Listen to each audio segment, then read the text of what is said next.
In the remote southwestern frontier of the Great Gene, where the vast wilderness stretches for 100,000 miles, the newly established beggar state, less than a century old, occupies the advantageous terrain of the towering mountains.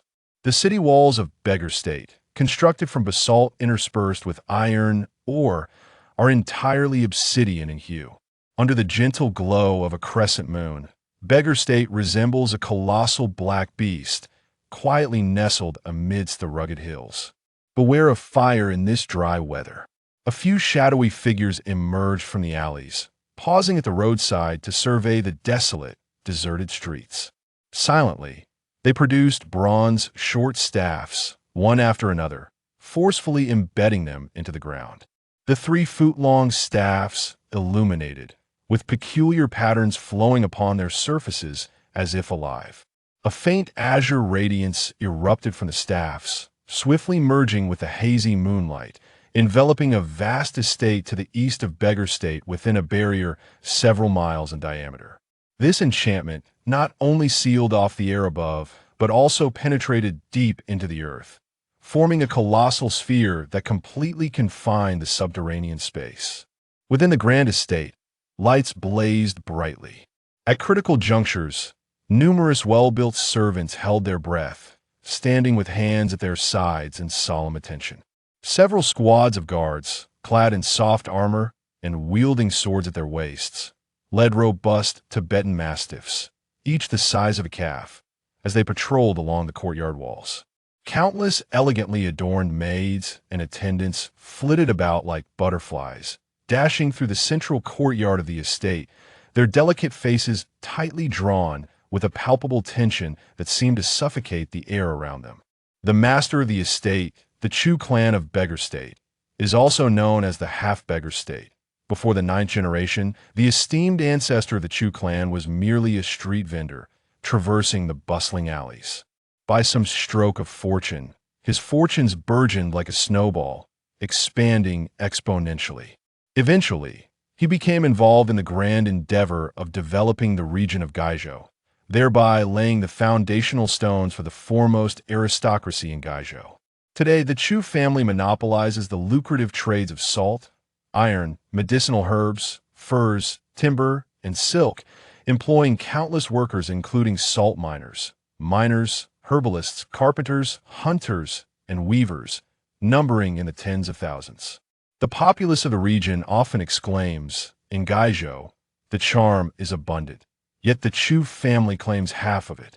Within the courtyard, dozens of robust women stood solemnly, their hands at their sides, beneath the eaves of the corridor, too apprehensive to utter a sound. In the center of the yard, a tall man clad in a purple brocade robe, intricately embroidered with joyous patterns, trembled with anxiety. Appearing to be around 50 years of age, he had a long, curling beard and fixed his gaze intently on the tightly shut door of the main hall. Occasionally, the door would creak open, allowing a few maids and attendants to scurry in and out, causing a sharp hiss to resonate in the air around the bearded man, akin to a master swordsman swiftly wielding his blade. Meanwhile, another young man, dressed in a blue scholar's gown and possessing striking features, paced back and forth around the courtyard with his hands clasped behind his back. Although his steps appeared leisurely, his figure created a long, flowing azure shadow, accompanied by a whistling wind that swept through the yard, rendering his form nearly imperceptible to the ordinary observer. Suddenly, the burly man with a fierce beard stomped his foot forcefully and pointed at the hurriedly moving young man, exclaiming sternly, "You scoundrel! How many times must I remind you? In times of great importance, one must maintain composure, calm, focus your spirit, steady your heart, and clear your mind." Before his words could fade, the door of the main house swung open abruptly, and a robust matron rushed out, calling loudly, "Quick, quick! Bring the hot water, hurry! Get the cotton cloth! Tell the doctor to prepare meticulously." Oh dear! With a sudden thud, the burly man's legs buckled, and he knelt upon the ground. Raising his hands toward the heavens, he murmured softly, "Oh dear ancestors, bless us. Our Chu family has been passed down for 9 generations, solely through one line. We must ensure the safety of both young and old, and let it be a healthy, plump grandson. The young man halted abruptly beside the burly man, placing his hands on the man's shoulders and chuckling awkwardly. "Father, remember to maintain your composure in times of significance." The burly man sprang to his feet and slapped the young man's shoulder with vigor. "You rascal. This is not merely a matter of importance. This is of utmost significance. Our Chu family lineage, passed down for 9 generations. Oh, our ancestors must not allow any blunders this time." Just then, the sound of hurried footsteps approached, and a lean old man in a blue long robe rushed into the courtyard, hastily moving closer to the burly man and the young man, whispering urgently, "Master, young master, Lord Jiang has arrived." "Which Lord Jiang?" Before the young man could respond, the burly man glared fiercely at the lean old man. "Lord Jiang Kael."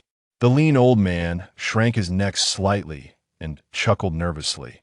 "I am aware that in recent days," as soon as the words were spoken, a hearty laughter echoed from the entrance of the courtyard. "Old Master Chu Yi, how could you refuse a visit from this official who has traveled a great distance at night? Such conduct is rather unbecoming. I come bearing official business."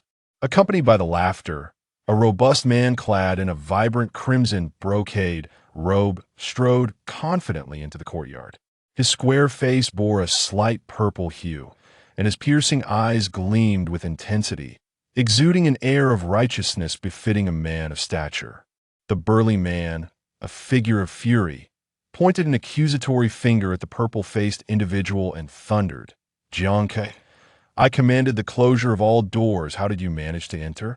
With a faint smile, Jiang Kuei gestured towards the ground and replied, "Of course. I came in from below." The burly man, Chu Yi, stiffened momentarily, then snorted coldly, "I have matters to attend to at home for these few days. I have no inclination for your official affairs. Return in 3 days." Jiang Kuei furrowed his brow slightly, advancing towards Chu Yi and lowering his voice to a grave whisper, "There is no need to wait for 3 days.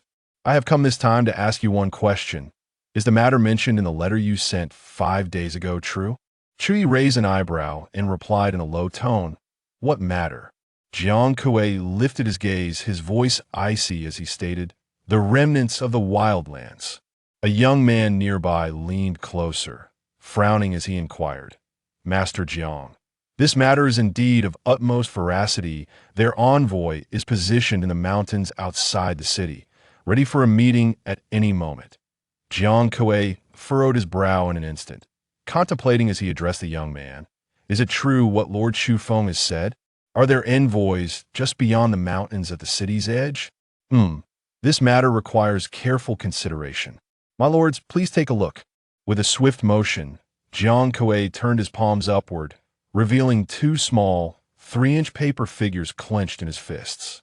Crafted from coarse yellow paper, the figures were marred with grotesque, worm-like patterns drawn in a dark, murky ink.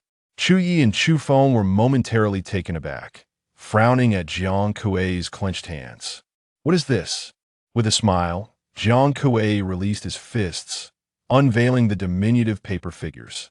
The sight incited an immediate, visceral reaction from Chu Yi and Chu Feng, who, in a chorus of rage, unleashed a simultaneous battle cry as they thrust their arms like swords toward Jiang Kuei's vital chest.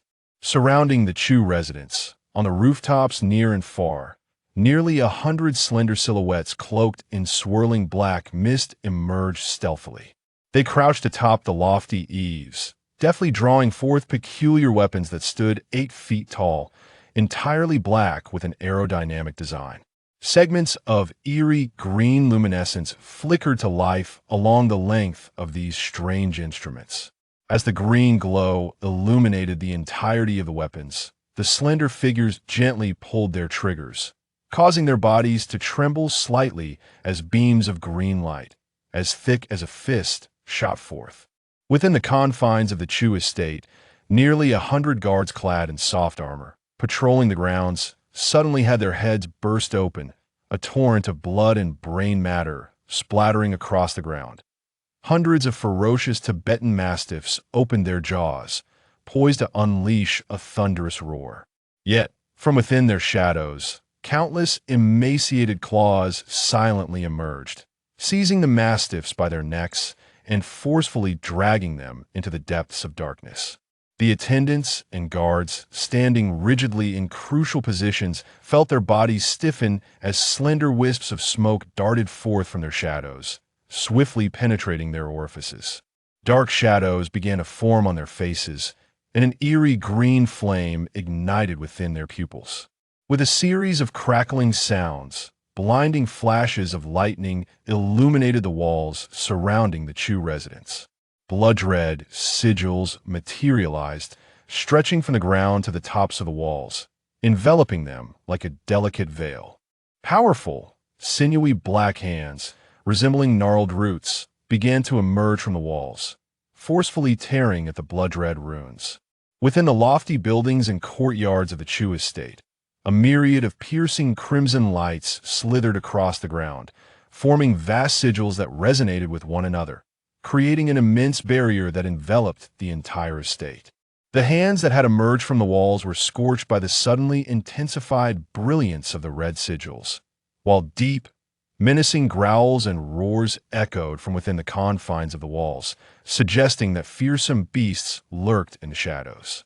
Beneath the Chu estate, an intricate network of secret passages connected numerous chambers and grand halls. A throng of robust men occupied the dimly lit chamber, some meditating in repose, others striking iron sandbags or wooden dummies, while a few practiced with weapons, and others simply surrendered to slumber upon neatly arranged beds. At the heart of the myriad hidden passages stood 14 bronze pillars, each as thick as a water barrel, their surfaces adorned with blood-red inscriptions that flickered ominously. These pillars constituted the very essence of the defensive array of the Chu residence. Within a grand hall, nearly 100 armored elite warriors, clad in helmets and full regalia, either sat or stood, engaging in cheerful banter with a handful of familiar sturdy men. "Is there some urgent matter, Lord Jiang? Why the haste to toil through the night?" Indeed, the recent tranquility in the beggar state suggests there are no pressing affairs. Could it be that you've come to bestow gifts upon the impending arrival of our young master of the Chu family? Laughter erupted among the sturdy men, and the armored warriors joined in, their mirth echoing throughout the hall. Yet, amidst the laughter, a chilling chirp resonated from afar. In an instant, the elite warriors drew their blades, catching the sturdy men off guard, unarmed and vulnerable, and swiftly reduced them to a gruesome pulp with a flurry of strikes. "Kill!" A thunderous roar commanded, and a nearly 100 armored soldiers surged forward. As they advanced, over 200 men, either resting or training, fell victim to their merciless onslaught, their heads rolling as if traversing an uninhabited realm. In mere moments, the 100 warriors breached the heart of the defensive array, entering the grand hall. The leading soldier produced a metal projectile, the size of a fist, and with great force, struck it against one of the bronze pillars. The thunderous explosion erupted, engulfing the surroundings in a tempest of flames and searing heat. Several of the 14 bronze pillars were shattered, while the remaining ones flickered with a crimson glow as vast arrays of mystical symbols simultaneously disintegrated. On the ground, within the confines of the Chu family estate, thousands of grotesque, emaciated figures clawed their way through the walls, their faces contorted in fury. They tore apart the collapsing crimson sigils, trailing long plumes of black smoke as they surged into the estate.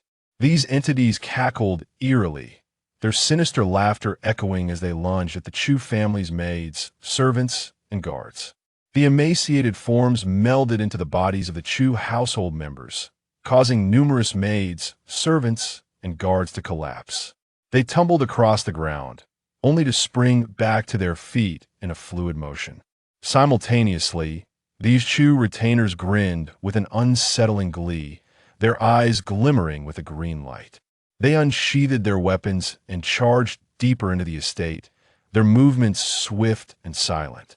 Green lights darted through the air, while gaunt figures atop the surrounding buildings wielded peculiar weapons, striking with deadly precision. Within the estate, elite guards attempted to organize a counterattack, yet they fell victim to the merciless onslaught of these invaders. In the heart of the Chu residence, the courtyard was drenched in blood. Dozens of fierce women lay dead, surrounded by thrice their number and fallen, muscular men. Chui and Chu Feng stood rigidly before the main door, their eyes bloodshot as they fixed their gaze upon xianxia. Xianxia, how could it come to this? Above the heads of the father and son floated two paper figures, crafted from yellow paper and shrouded in a thick, ominous black mist, with a chilling aura that seeped into their bodies, rendering any movement a Herculean task. Xianxia's left arm was severed at the shoulder, and his chest bore 8 transparent wounds. As he coughed blood, Xianxia looked at the father and son, Chu Yi and Chu Feng, and with a bitter smile remarked, "I once believed I had sufficiently overestimated you, yet it appears that you too have been underestimated far too greatly. However, it is only fitting, given that your Chu clan monopolizes half the resources of the state, allowing you to squander such power surely. You ought to possess commensurate strength." Chu Yi, his face adorned with an imposing beard, stood rigidly, his voice booming with authority. How could it come to this? Xianxia spat blood and retorted with fervor, "What more is there to say? The Chu clan's lineage has been singular for 9 generations today. It shall be extinguished." The surrounding walls of the courtyard crumbled with a thunderous roar, as dozens of bloodied, muscular men emerged from a mass of skeletal remnants, slowly advancing upon the father and son. Chu Feng gritted his teeth and hissed, "The legends of the Forsaken are indeed true." Xianxia let out a chilling laugh, drawing forth a sparrow wing blade, charging headlong towards Chu Yi. In an instant, the courtyard was enveloped in a haze of flashing blades and blood mist. After what felt like an eternity, the wail of an infant echoed through the courtyard. Chapter 2. The Fish Market at Bema River in the southern expanse of Gaizhou City. The untamed Bema River spews forth white foam, conjuring countless swirling eddies. It leaps defiantly through the vast wilderness of 100,000 mountains, crashing and bellowing with a voice hoarse from exertion, as if possessed by madness. It carves its way through the terrain. The 1,000-mile stretch of Bema River, where the soft feathers sink into the waters, finds tranquility only 30 miles south of Gaizhou City, at the confluence with the Grand Long River. Here, this ferocious and unruly river seems to have exhausted all its vigor, transforming into a placid and beautiful bay of over 100 miles of azure waters. Before dawn breaks, silhouettes of sails to the mouth of Bema River. As fishermen from 3 fishery establishments rise early, rowing their own or rented boats into the river, bustling with large and small nets and hooks of varying sizes. As the first light of day emerges, the waters between the 3 fishery establishments become crowded with returning boats laden with their catch. Numerous fishermen squat at the bow, cradling large bowls, savoring the freshly brewed fish soup prepared by their wives, greeting familiar faces with hearty voices. In the distance, amidst the sounds of oars, more sails swiftly approach, as even more fishermen make their way back. Countless fishing boats cluster together, yet none make their way to the shore. On the docks of the fish market, the stewards from the mansions of the city's dignitaries, along with buyers from various inns and restaurants, clad in splendid silks and satins, ostentatiously occupy tea houses, sipping coarse tea as they idly pass the time. In a grand residence with 3 courtyards at the edge of the fish market, Chu Tian, drenched in sweat, donned a pair of baggy trousers. He gasped for breath, taking peculiar steps, his left hand moving in an odd manner at his side, while his right grasped a heavy, intricately patterned bronze octagonal sword measuring 2.5 feet in length. With painstaking slowness, he thrust the sword forward. Each thrust seemed to extract energy from him like a juicer squeezing sugarcane, causing torrents of sweat to cascade down his bronze skin. The droplets fell rhythmically onto the ground, leaving a distinct sweat stain on the sandy training ground, which quickly evaporated in the morning breeze. 3,599, 3,600. After an excruciatingly slow thrust, Chu Tian's body stiffened momentarily. He abruptly opened his mouth, releasing a plume of white vapor that shot forth like an arrow, lingering in the air for 3 breaths before gradually dissipating. A faint roar akin to that of a tiger echoed within his chest, and the air around him surged dramatically, sending the yellow sand beneath his feet flying outward, forming a clear circle with a diameter of several dozen feet. With a swift motion, he secured the bronze octagonal sword against the leather guard on his right arm and made his way to the well in the corner of the training ground. He drew a bucket of water and poured it over his head with force. Shaking his head vigorously, Chu Tian gritted his teeth, striving to banish the horrific images lingering in his mind from the dream he had last night. The blood-soaked scene, the shattered bodies, a flash of a sharp blade descending upon him, and the sinister grin of a one-armed man with a purple-tinged square face radiating righteousness. 18 years have swiftly passed. What is this madness?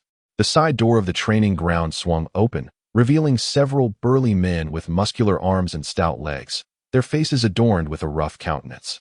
Clad in azure garments that revealed their chests, they brazenly displayed a tuft of dark hair upon their bosoms, brandishing brooms and long-handled sieves as they entered.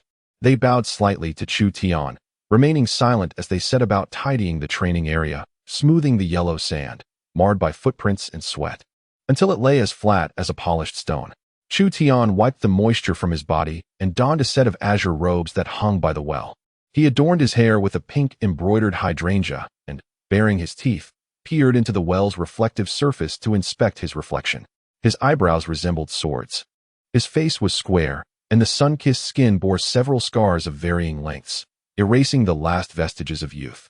With a hint of vanity, Chu Tian smiled at his reflection, proclaiming, "Quite handsome. Alas, my complexion is not fair enough. No wonder I must spend silver each time I attend a music recital." 2 hefty men approached, carrying a large pot brimming with a delicious fish soup made from the local delicacy, the silver-striped fish from Baimang River, the rich aroma wafting through the air. Along the rim of the pot hung several cornbread cakes, half of which had absorbed the fish soup, turning crisp and caramelized from the heat of the iron pot, their sweets and enticing. Having just completed his morning exercises, Chu Tian abruptly inhaled deeply, seated himself on the well's railing, and began to devour the food voraciously. One of the burly men cast a troubled glance at Chu Tian, a mixture of envy and resignation in his expression as he spoke in a voice that had suddenly dropped 3 octaves. "Didn't that woman from the fields leave the door open for him last night?" Chu Tian paused, the pink hydrangea in his hair swaying gently, and suddenly sighed deeply towards the heavens. Bowing his head, Chu Tian swiftly cleaned up the fish soup pot until not a single drop remained. With a pat on his belly, he rose to his feet and casually seized a wooden staff from the weapon rack in the training grounds, resting it on his shoulder as he strode out confidently. 17 or 18 muscular men, each capable of galloping with their strong arms and delivering a formidable punch, followed him. Towering at nearly 9 feet tall, their bodies were thick-set, adorned with scars that spoke of battles fought, unmistakably revealing their rough character. These burly figures brandished identical wooden staffs, marching proudly behind Chu Tian as they exited the courtyard and made their way along the stone-paved path toward the fish market dock. Along the way, many passers-by, upon spotting Chu Tian and his entourage, hastily bowed and greeted him with enthusiastic shouts of Chief Chu. Chu Tian responded with cheerful banter, exchanging pleasantries with them.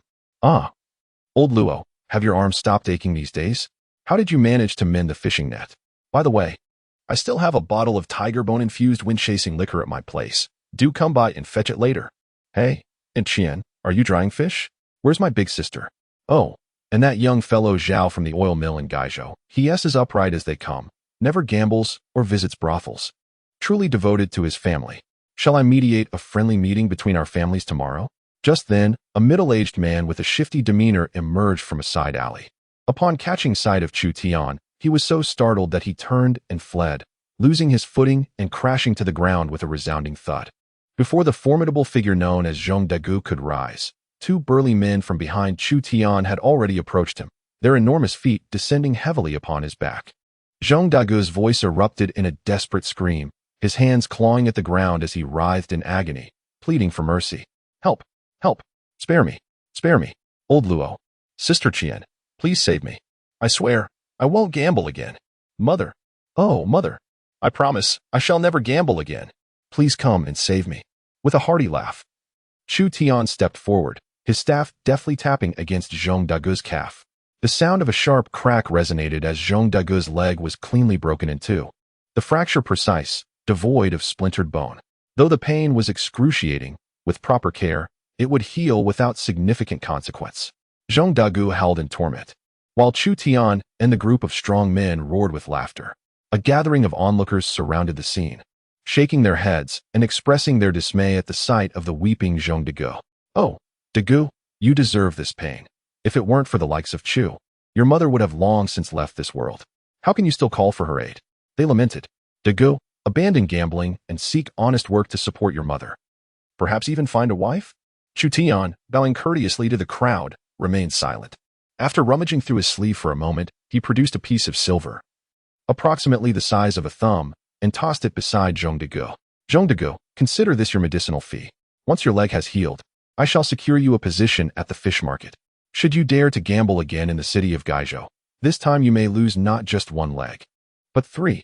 Zhong Dagu's body trembled involuntarily, his hands instinctively covering his lower body as two streams of hot tears cascaded down his cheeks, wailing as if he had just lost his beloved mother. Chu Tian, disregarding the lamentations of this individual, strode purposefully through the crowd toward the fish market. By the time the sun had ascended to its zenith, within the tea house adjacent to the fish market dock, the stewards from various households and the procurement agents from numerous restaurants had indulged excessively in inferior tea, their bellies round and distended, as they clutched their midsections in discomfort. Suddenly, a few fishmongers erupted into laughter. "Chu Dangtu has arrived. The market is open. Esteemed stewards and proprietors, Chu Dangtu has come. The market is underway. We have the finest fresh fish from the Bema River, live fish, shrimp, turtles, and crabs," they cried, parting the crowd with fervent courtesy, clearing a path for Chu Tian to approach the fish market dock. Chu Tian glanced around, nodded in acknowledgement, and without uttering a word, he plunged his iron rod into the dock. A burly man accompanying him swiftly tied a red cloth to the top of the rod. As the river breeze swept by, the vibrant red banner fluttered in the wind, prompting the fishermen aboard countless vessels to raise their voices in unison, vigorously paddling their oars. Fishing boats arrive in a steady stream, mooring at the docks of the fish market.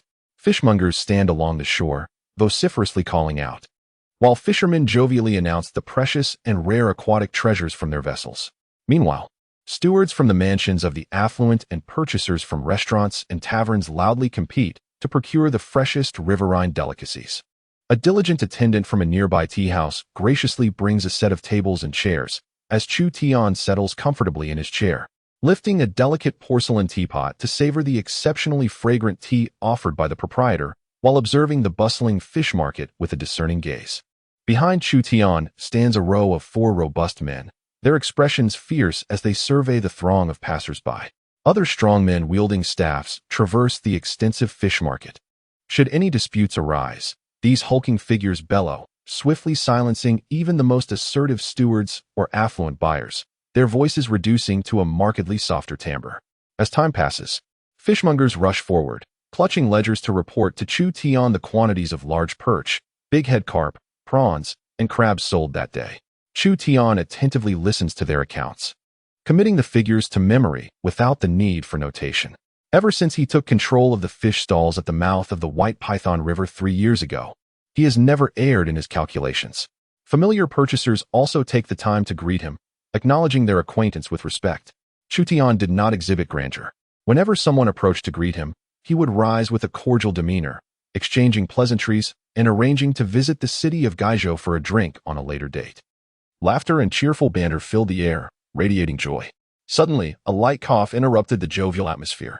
A short, stout elder clad in a pale green silk robe, adorned with embroidered bats at the cuffs, smiled as he clasped his hands towards Chu Tian. "Chu Tian, my friend, it is a rare sight indeed." Chu Tian appraised the elder with a smile, reciprocating the gesture. "I beg your pardon, esteemed elder, I do not recall your visage. You do not appear to be a fishmonger." The stout elder chuckled heartily, stroking the 3-inch silver beard on his chin, and leisurely replied, "I have indeed come today to purchase fish.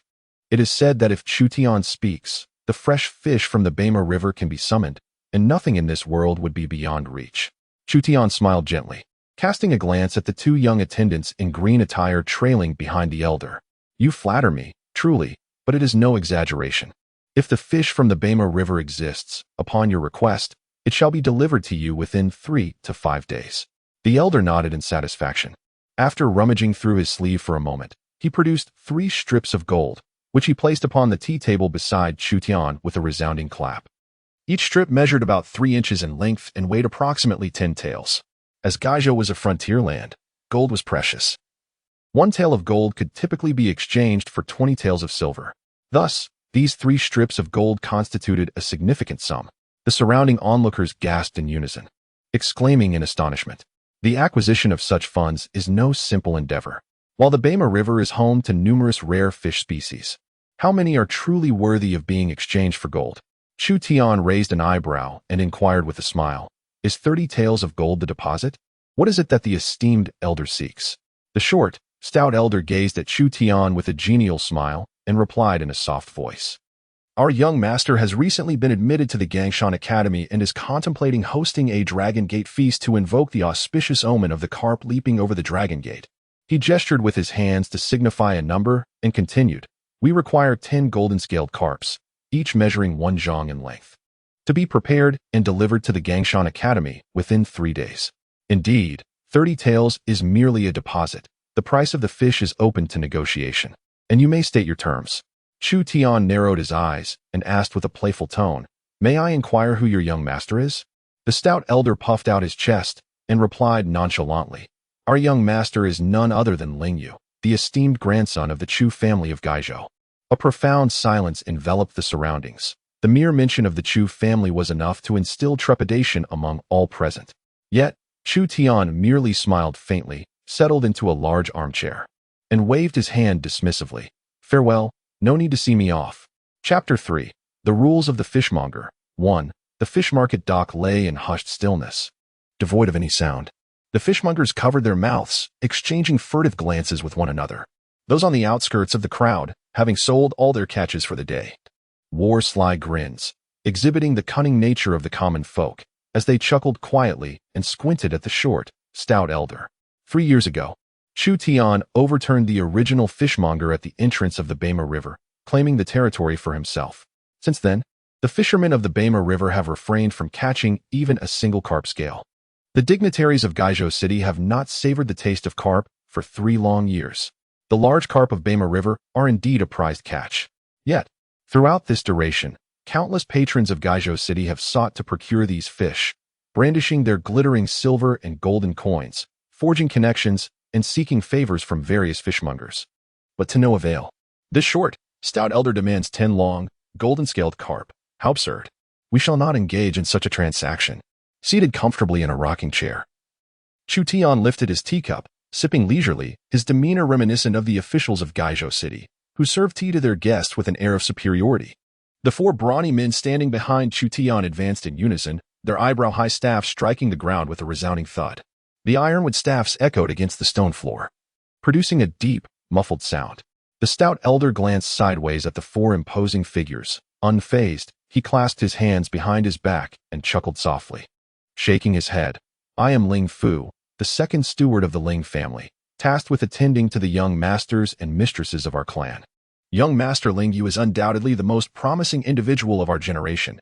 His request for 10 long, golden-scaled carp is certainly significant."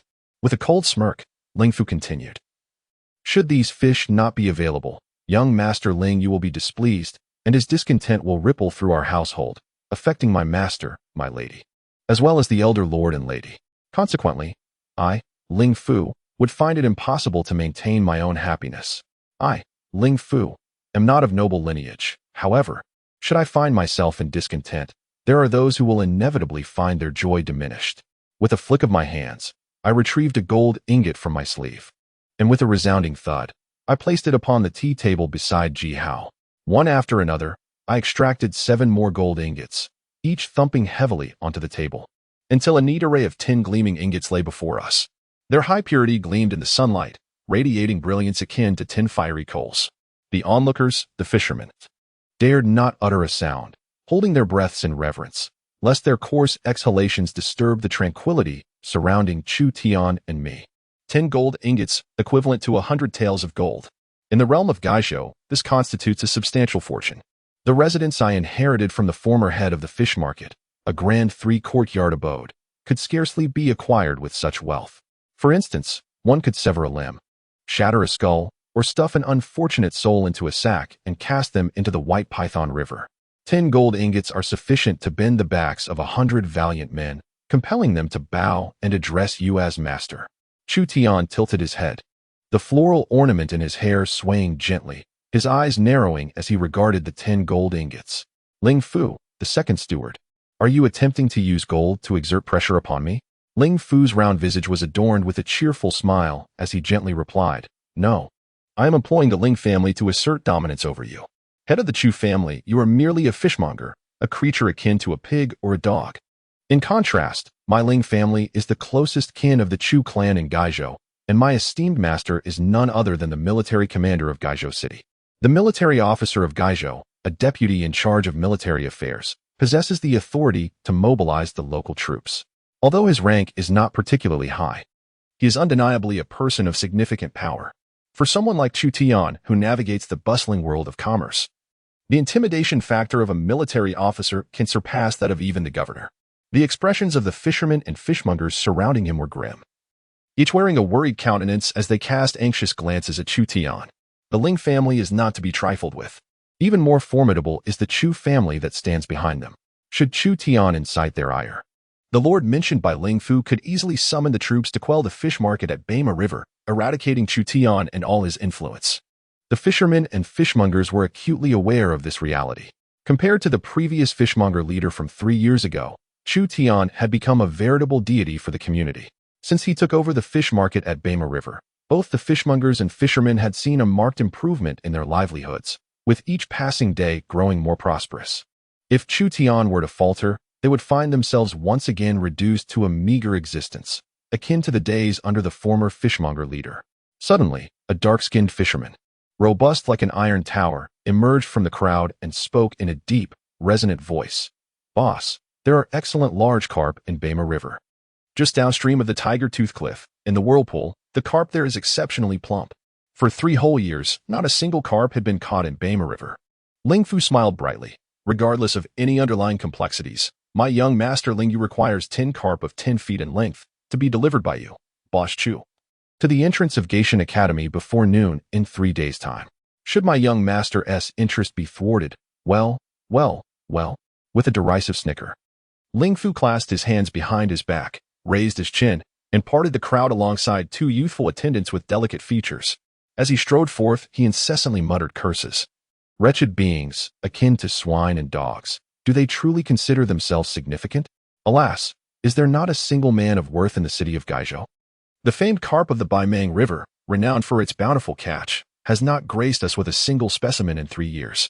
Among the plethora of nobles and young masters in Gaizhou, is there none who dares to shatter this scoundrel-esque skull? These ruffians are indeed intolerable. They must be properly disciplined. They ought to graciously present the grand carp desired by the young master, lest I be compelled to break their skulls and fracture their legs. How dare they, mere fishmongers? On the main avenue by the dock, a grand carriage crafted from sandalwood awaited silently, drawn by 4 magnificent unicorn horses. Their coats as white as clouds, they trotted with powerful grace, exhaling thunderous breaths. Each horse bore a 2-foot-long horn that glimmered like silver, strikingly conspicuous. These 4 unicorns were clearly divine steeds, capable of covering 3,000 miles a day, each worth a fortune. Ling Fu, merely the second steward of the Ling family, was audacious enough to employ such magnificent creatures for transport, showcasing the opulence of the Ling household. A cadre of stout men, clad in soft armor and wielding swords at their waists, sat astride their steeds. Upon noticing Ling Fu's approach, they collectively inclined their bodies in a gesture of respect. The 2 young attendants assisted Ling Fu into the carriage, and with a soft command from the driver, the 4 unicorns set forth, swiftly galloping towards the city of Gaizhou, flanked by the imposing figures of the stout men. What a splendid spectacle, truly a display of wealth. Chu Tian gazed at the departing convoy, chuckling softly as he casually picked up 10 strips of garlic. The surrounding fishermen, with their toothy grins and playful expressions, erupted into laughter, their faces reflecting an array of inexplicable and eccentric meanings. Withdrawing the staff embedded in the ground, He hoisted it onto his shoulder, allowing the red cloth fluttering from its end to sway gently in the river breeze. Chu Tian ambled along the stone path towards his yard, his staff in tow. A dozen robust men gradually converged, swinging their arms and carrying their own sticks, resembling a horde of crabs scuttling in his wake. Along the way, fishermen from the boats would occasionally leap forth, presenting baskets brimming with fish of various sizes before him. Chu Tian would glance casually into the baskets, sometimes nodding in approval, other times shaking his head. By the time he exited the fish market, the burly men trailing behind him were laden with fresh river delicacies strung together with willow branches. Several perch flopped vigorously, while a dozen crabs eagerly released bubbles, and 2 giant soft-shelled turtles stretched their necks with all their might. As they rounded a bend in the river, Chu Tian pointed towards the water, prompting the man carrying the turtles to approach the riverbank, where he released the creatures into the water. The turtles, still disoriented, floated on the surface, splashing in the current as they stared blankly at Chu Tian. Crouching by the river, he extracted a palm-sized scale from his sleeve and struck the heads of the 2 turtles with force. "How large are you?" "How large?" "At least 300 years old. Yet you still lack the sense to evade fishermen?" he admonished. "Go, retreat far away, 300 miles upstream. There, you might find a suitable dwelling." "Oh, those young and naive souls have been captured and sent to the cauldron. Yet you, seasoned ones, how could you still fall for such tricks?" The 2 elderly turtles shook their heads, gazing at the scales in Chu Tian's hand, their eyes suddenly imbued with a touch of wisdom. "Off you go, off you go. Remember, the treacherous Baimao Beach 300 miles upstream is rife with danger, a place where fishermen dare not venture. It would be prudent for you to establish a nest there. However, bear in mind that every year a few turtle eggs must be laid downstream. For the fishermen too need to provide for their families, and I must also indulge in some skirts to replenish my vitality, mustn't I?" With a flick of his finger, Chu Tian playfully tapped the heads of the 2 elder turtles before rising to his feet, shouldering his staff as he strolled along the road. The 2 turtles exchanged glances, extending their necks to nuzzle each other, and swiftly submerged, darting upstream with great haste. With a resounding thud, Chu Tian tossed his staff onto the weapon rack at the entrance of the hall, unbuttoned his garment to reveal his chest, and seized the teapot from the central square table. He poured half a pot of cool tea down his throat with a satisfying gulp. A youth, fair-skinned and delicate, slightly taller than Chu Tian, yet possessing a frail demeanor akin to a willow branch, squatted on a long bench in the hall, his left hand clutching a bag of pine nuts, continuously spitting out their shells. Upon noticing Chu Tian, the youth chuckled. "Hey, Brother Tian, is someone causing a ruckus?" With a clang, Chu Tian tossed 10 golden garlic stalks onto the large table and strode purposefully towards the Dragon King's portrait hanging on the central wall of the hall. He withdrew 3 incense sticks from the offering table beneath the portrait, lit them, and bowed thrice before the image, placing the incense in the burner before finally seating himself with authority at the main chair in front of the offering table. With a slight lift of his chin towards the grand table, Chu Tian rested his hands upon the arms of the chair, his fingers gently tapping rhythmically.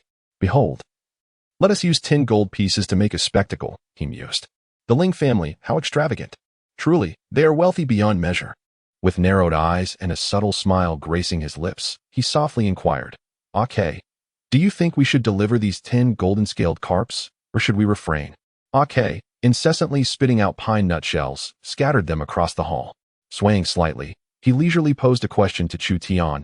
"If we deliver them, what benefit do we gain? If we do not, what harm might befall us?"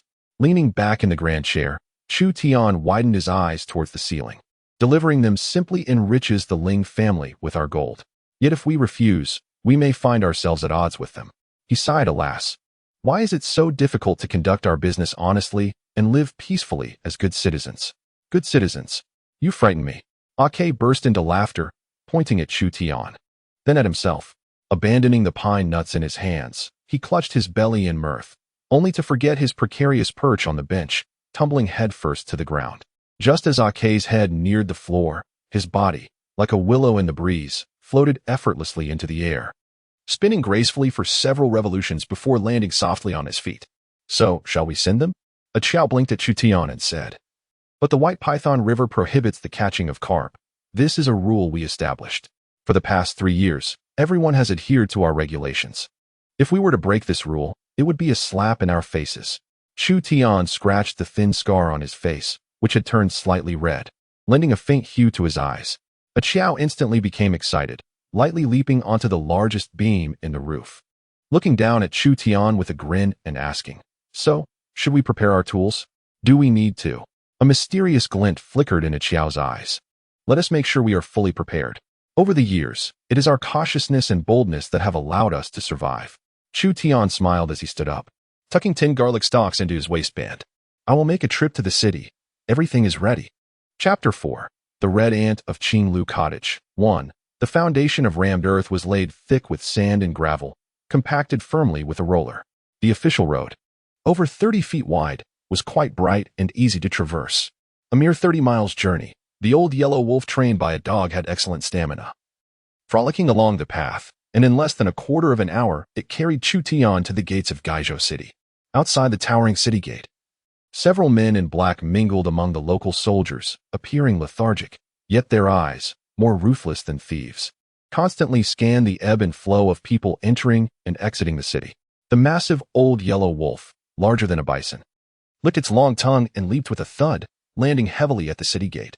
Several patrolling officers suddenly tensed, their sharp gazes sweeping over Chu Tian's face. A middle-aged officer, his countenance marked by a rugged handsomeness, separated two state soldiers and approached with a cheerful demeanor, eagerly clasping his fist in greeting. "Chu, back in the city again? Ah, old Huang, do behave yourself. Last time, you strolled down the street and swallowed the crowing rooster from Widow Li's home." With a smile, Chu Tian retrieved half a silver coin from his sleeve and tossed it out. "A treat for my brothers to enjoy tea. No trouble at all." Swallowing the widow's rooster, with a K around, not even a coalition of widows could do anything to old Huang. The middle-aged officer swiftly raised his hand, the half-silver coin deftly slipping into his sleeve. With a jovial shake of his arm, he patted the panting old yellow wolf on the head and leaned closer to Chu Tian on tiptoe. "Well, nothing of great concern, just the routine hunt for bandits. The Chu family's fleet has transported 200,000 bolts of silk, yet that group of lords in Xianxia has forcibly collected 50% in tolls. The Chu family's sericulture manager is currently making a scene at the provincial government, isn't he? 50%? Isn't it usually 20%? Chu Tian exclaimed, his eyes widening in disbelief. Indeed, normally, it would be 20% for tolls, but the new sericulture manager of the Chu family is rather assertive, reprimanding those lords and escalating the matter. It has turned quite serious, hasn't it? The middle-aged officer chuckled nervously, retracting his neck. If we brothers are to capture bandits, we shall see how many unfortunate little thieves we can apprehend. With outstretched hands, the middle-aged constable chuckled softly, remarking on the local dignitaries of Zhinshan Mountains. As for that lot, Chief Chu is my own brother. Naturally, he knows well enough that they are beyond our reach. Chu Tian waved his hand, chuckling lightly as he licked his lips. 100,000 bolts of silk. Goodness, how many fish and shrimp must we sell to acquire that? Old Huang Lang, regaining his composure, took small, measured steps, bearing Chu Tian into the city of Gaizhou. In the distance, Chu Tian could still hear the hushed whispers of several constables and local soldiers behind them. Isn't that the truth? A large scale divides gold, a small scale divides silver. We feast heartily and drink deeply. In these times, officials are no better than thieves. This official guise only brings a semblance of respect. What genuine benefits does it yield? Chu Tian could only chuckle in silence, gently shaking his head. Passing through the lengthy archway of the city gate, they entered a sprawling walled city that stretched across 200 acres. In times of peace, this walled city transformed into a bustling market where numerous vendors displayed their wares, peddling trivial goods. Riding atop old Huang Lang, Chu Tian leisurely traversed the marketplace, exchanging pleasantries with the commanding officer of the station soldiers at the inner city gate, inviting them for tea in customary fashion before genuinely stepping into Gaizhou. Without needing guidance, old Huang Lang expertly navigated the streets of Gaizhou, where the air was perfumed with a slick scent of powder. On either side of the refreshing bluestone street stood rows of exquisite small buildings, their front doors firmly shut. Despite it being broad daylight, the street was eerily deserted, save for a few idlers with mischievous grins seated at the tea stalls at either end, each casting furtive glances around. Upon the arrival of Chu Tian, a few idle men sought to approach him for a greeting, yet hesitated, instead offering distant smiles and nods. Chu Tian acknowledged them with a slight nod. The old yellow wolf, its long tongue lolling, ambled toward the end of the street, where it forcefully pushed against the small, lacquered door of a courtyard with its massive paw. This formidable beast possessed great strength. As it shoved against the door, a series of loud, cracking noises echoed, nearly dislodging the frame itself. The plaque above the door, inscribed with Qing Lu Xiaozhu, emitted a creaking sound, and dust cascaded down from behind it. Suddenly, a sharp voice erupted from within. Which scoundrel dares to disturb the peace in broad daylight? The door is about to break. Stop, stop, you rascal. With a loud bang, the door swung open, revealing a woman who appeared to be in her 40s, clad in a red dress and green skirt, adorned with 7 jade bracelets on her wrists and a gold chain weighing 2 to 3 pounds around her neck. Her head was bedecked with dazzling jewels that could blind the unwary. With hands firmly placed on her hips, she glared fiercely at Chu Tian. The woman, with her vividly painted red lips, opened her mouth wide, unleashing a stream of saliva that startled the old yellow wolf, which leapt back just in time to avoid the spray. Our Qing Lu Xiaozhu is a respectable establishment. Do you intend to make me come here in the dead of night? Chu Tian raised his eyebrows at the woman, producing a gleaming garlic stalk from his sleeve and shaking it. It is entirely reasonable to enjoy some tea and listen to music during the day. The woman's fierce visage suddenly transformed into a beaming smile, as she forcefully twisted her stout waist, resembling a plump penguin leaping into action. Swiftly, she snatched the garlic gold from Chu Tian's hands. With her right eye wide open and her left tightly shut, she bit down hard on the garlic gold, her face lighting up with joy as she softly exclaimed, "Pure gold indeed. Hee hee, has Chu the head finally struck it rich? Come in, you wretched ladies. Hurry and prepare yourselves, for Chu the head is here." With a playful giggle, the woman began to call out loudly, "My dear daughters, the one you have been eagerly awaiting has arrived. No more sleeping. What is there to sleep for? You'll have plenty of time for that when you're gone. Come, we need some lively souls, for Chu the head is here." The woman brandished the garlic gold fiercely, her eyes wide and fierce, glaring at the empty, exquisite courtyard. "Momshio, please carry on with your tasks. I merely wish to have a few words with Honggu. Just a pot of tea would suffice," Chu Tian said, patting the old wolf's neck. The old wolf nimbly darted into the courtyard, its robust tail slamming the 2 doors shut, and with a lift of its hind paw, it secured the latch. Without needing any invitation, the old wolf made its way along the corridor of the courtyard, expertly navigating toward the back.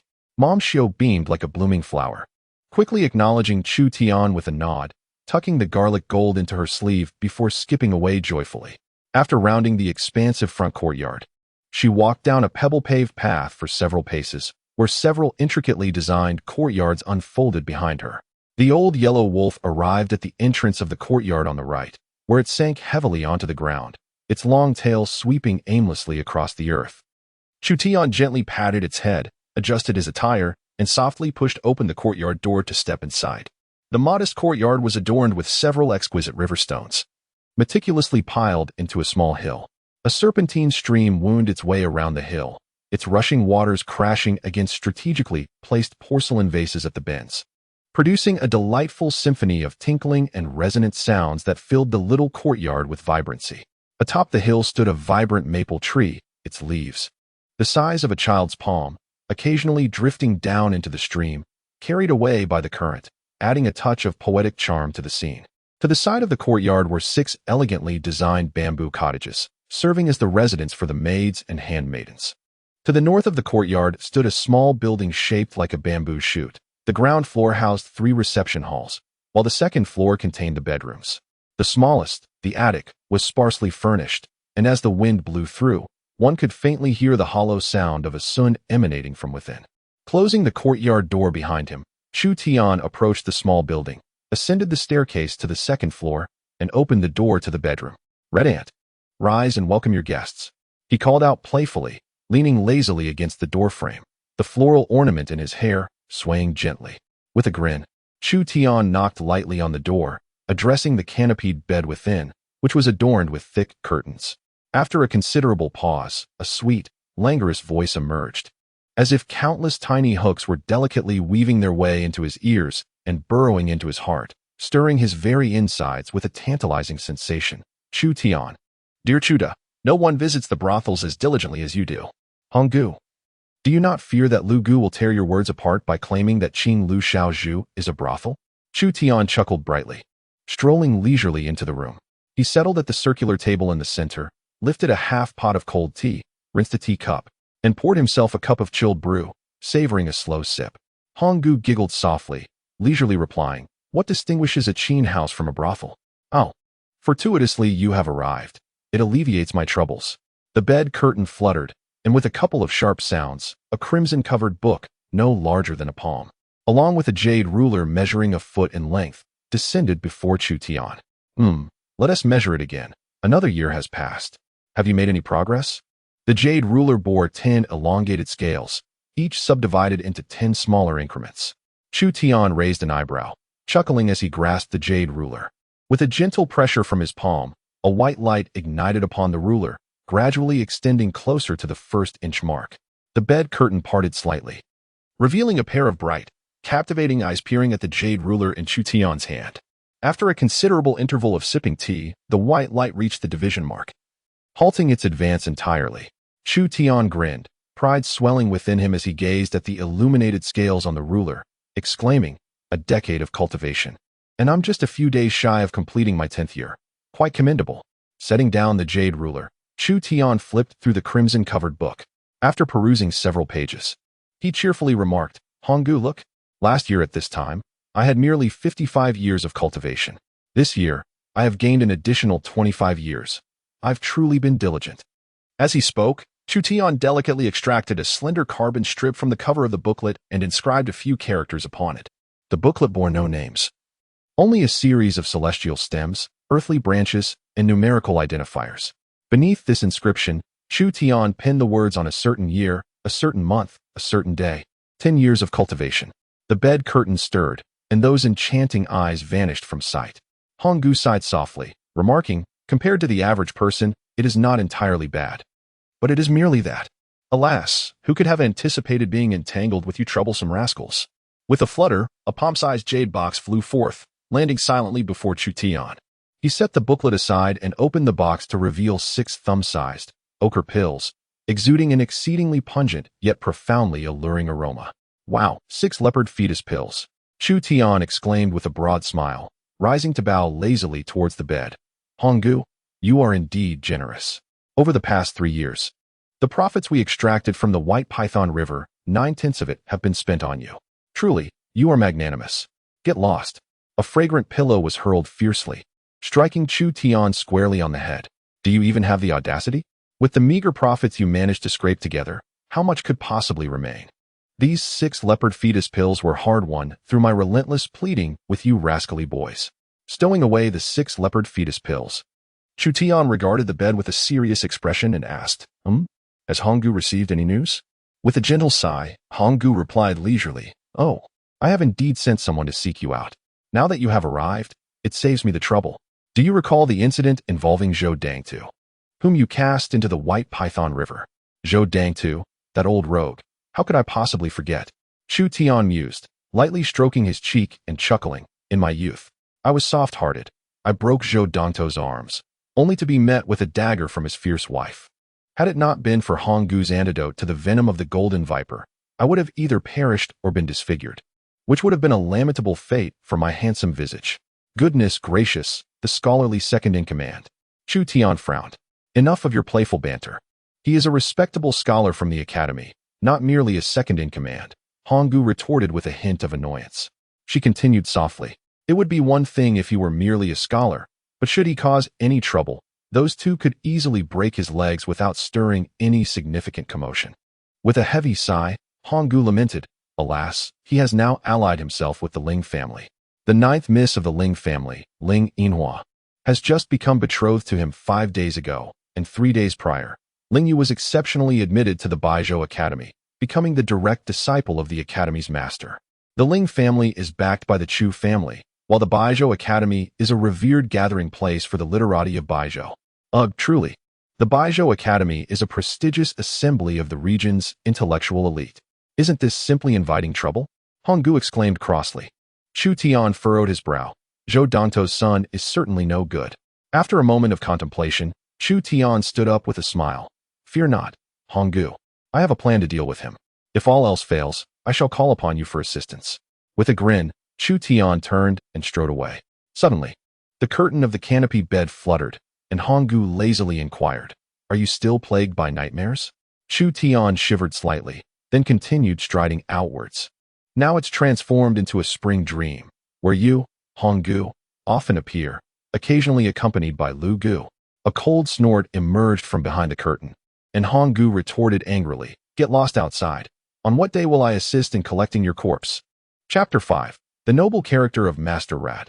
1. Having ridden the old yellow wolf out of the Qinglu cottage, just as he reached the street corner, a bold idle man approached, smiling at Chu Tian. "Ah, Chu, you seem in good spirits today. Why leave so early?" Chu Tian cast a sideways glance at the man. Lightly tapping his shoulder with his foot, "Chatterbox, which courtyard are you recruiting for? Honggu has been out of sorts lately. So what's there to explain to you about this filthy business?" Raising his right hand, as if to strike, Chu Tian prompted the man to crouch down, covering his head with both hands, and with a crooked grin, he pleaded, "Oh, Chu, dear sir, how dare I meddle in your affairs? It's just that a new establishment, the xianxia, has opened up ahead." The idle man extended his hand, gesturing towards the corner of the street. There, at the entrance of a grand courtyard, a lavish carriage was halted. As the curtain was lifted, a man donned in a loose robe, possessing an air of authority yet exuding a scholarly elegance with his long beard, slowly emerged. With his hands clasped behind his back, he surveyed the surroundings, slightly tilting his head as he stepped into the courtyard. In the state of Gaizhou, the chief scribe Wang Yi gazed up at the sun, which hung high in the sky. He could not help but exclaim in astonishment, "At midday, and here we have a dignified chief scribe. What is the origin of this courtyard?" The idle man, noticing Chu Tian's interest in the matter, rose with a smile and, with a courteous demeanor, replied, "Wasn't this courtyard originally part of the Wanhulu's domain?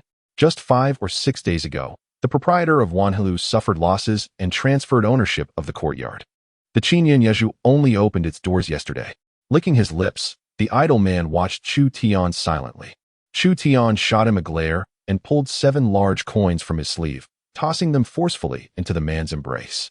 The idle man swiftly grasped the coins tightly in his hands and eagerly proclaimed, "The ladies within xianxia are not local to Gaizhou.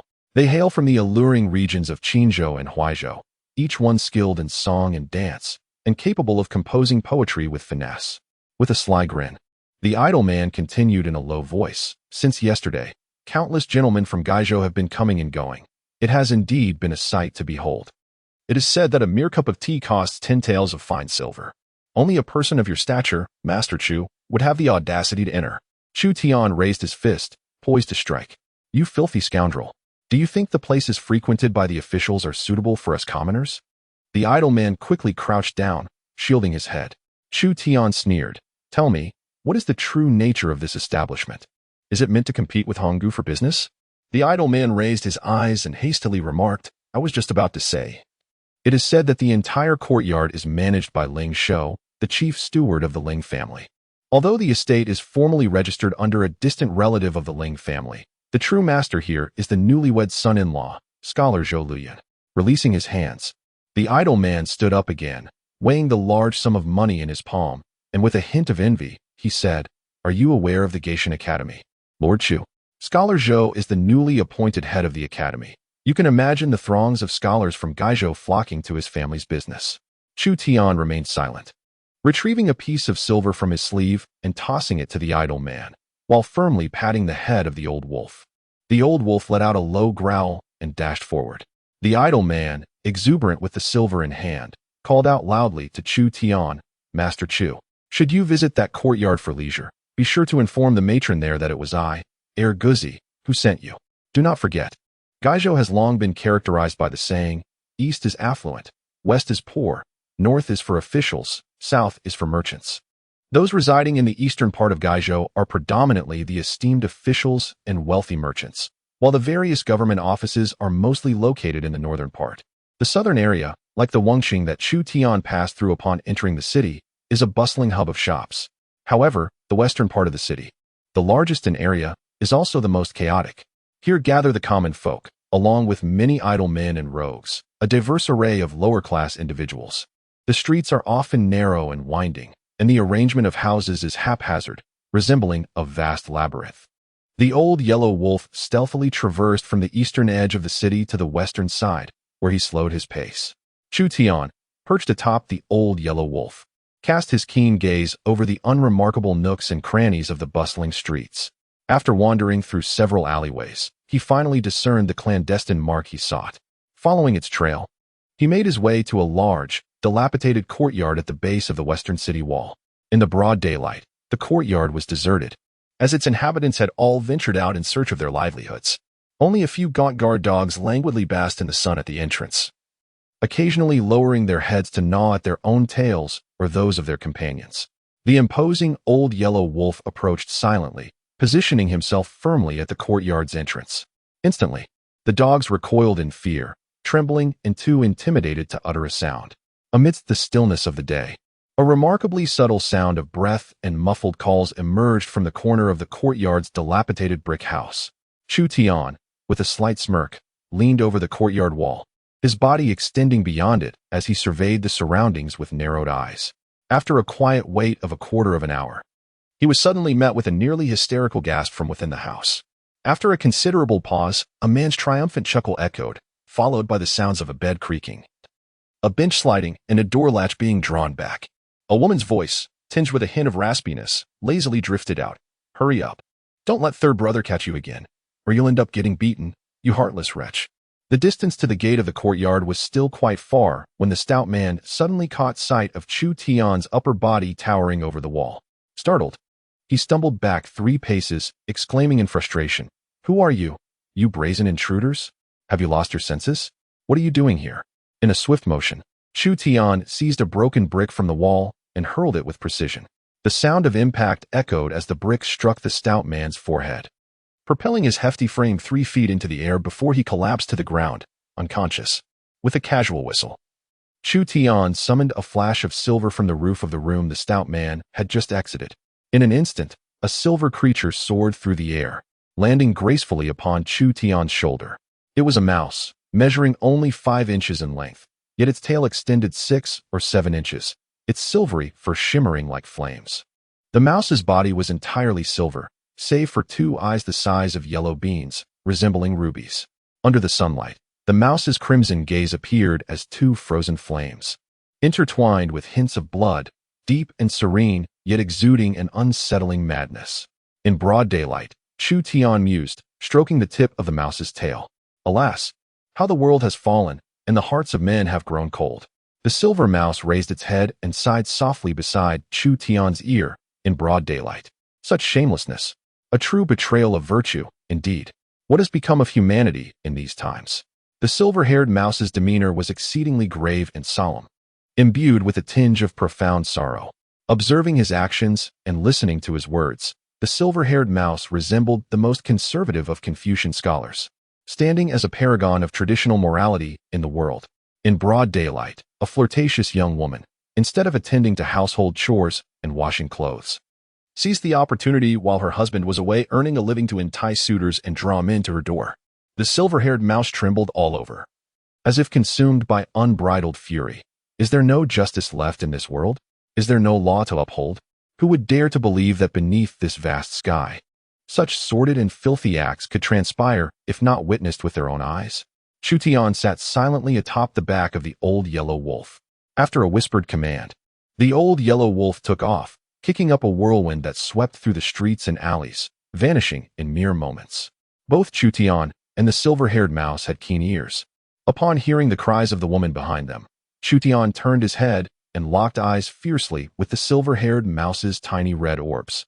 The silver-haired mouse's long tail flicked about wildly, and with both front paws, he rubbed them together, chuckling mischievously. Chu Tian cleared his throat softly and said casually, "Mouse Lord, are you enjoying the show?" The silver-haired mouse shot a sidelong glare at Chu Tian. "What are you staring at? What is there to be happy about? Let me tell you, this world has truly decayed. Women at home have learned to seduce men. This society is indeed filthy and utterly disgraceful."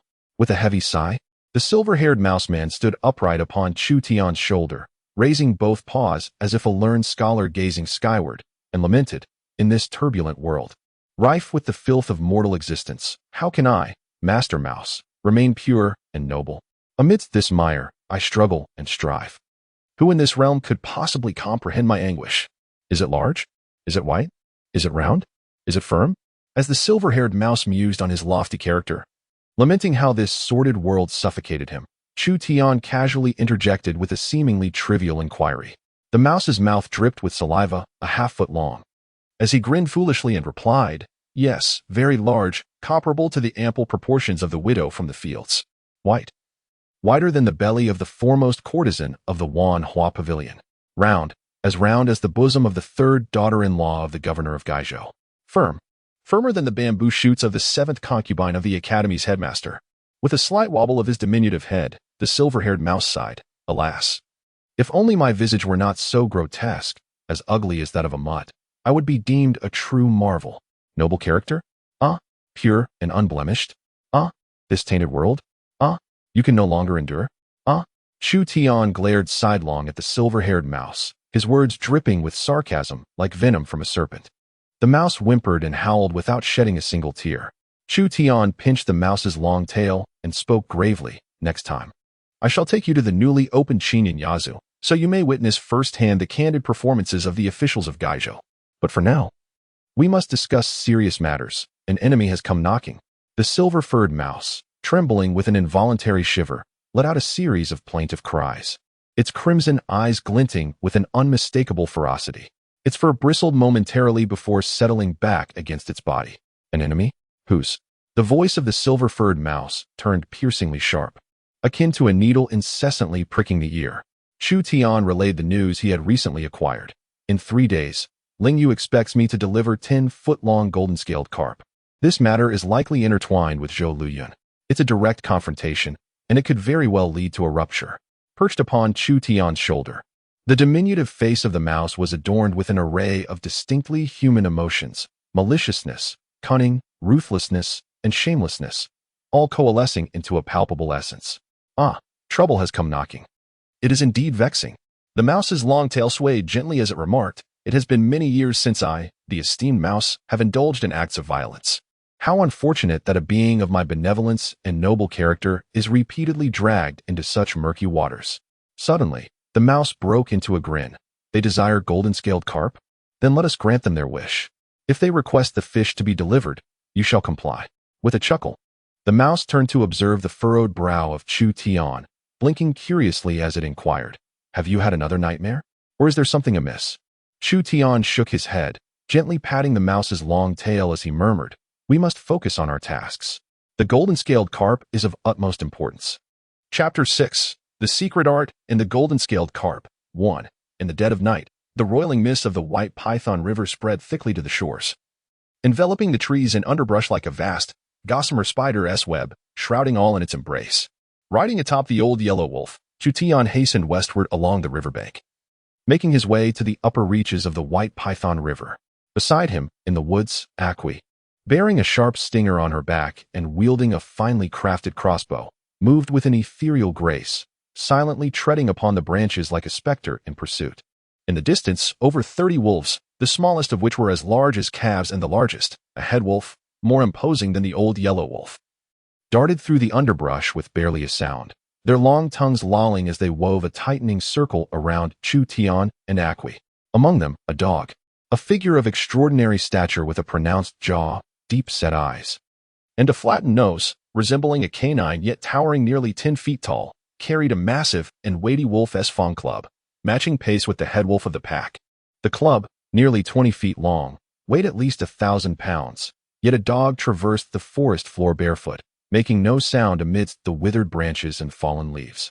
Occasionally, he would lift his head to survey his surroundings, the feral glint of wildness flickering within his deeply sunken eyes. The perilous nature of this place concealed countless large fish, due to its danger. The 3 renowned fish farms at the mouth of the White Python River attracted numerous audacious fishermen each year, some of whom would inevitably pay with their lives. Perched atop the head of the old yellow wolf, the mouse elder swayed his long tail, playfully tapping the tip against the wolf's nose. The old yellow wolf's huffing abruptly halted its steps. With the momentum of the sudden stop, Chu Tian and Master Mouse leapt gracefully to the riverbank. Kael and Go lingered behind, one perched on a tree branch while the other concealed itself in a grassy nest.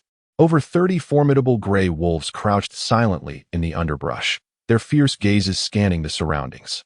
Master Mouse flicked his long tail, emitting a peculiar chuckle as he approached the river's edge. With his slender claws, he unearthed an object roughly the size of a wash basin, triangular in shape.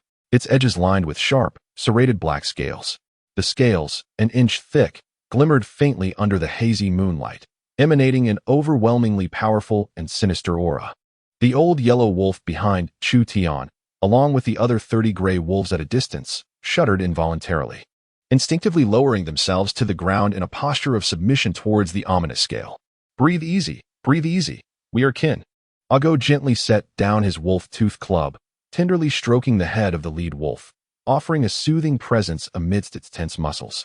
Gradually, the lead wolf's taut body relaxed, its bristled fur softening. It turned its head, licking Ago's palm, its massive head tilting slightly.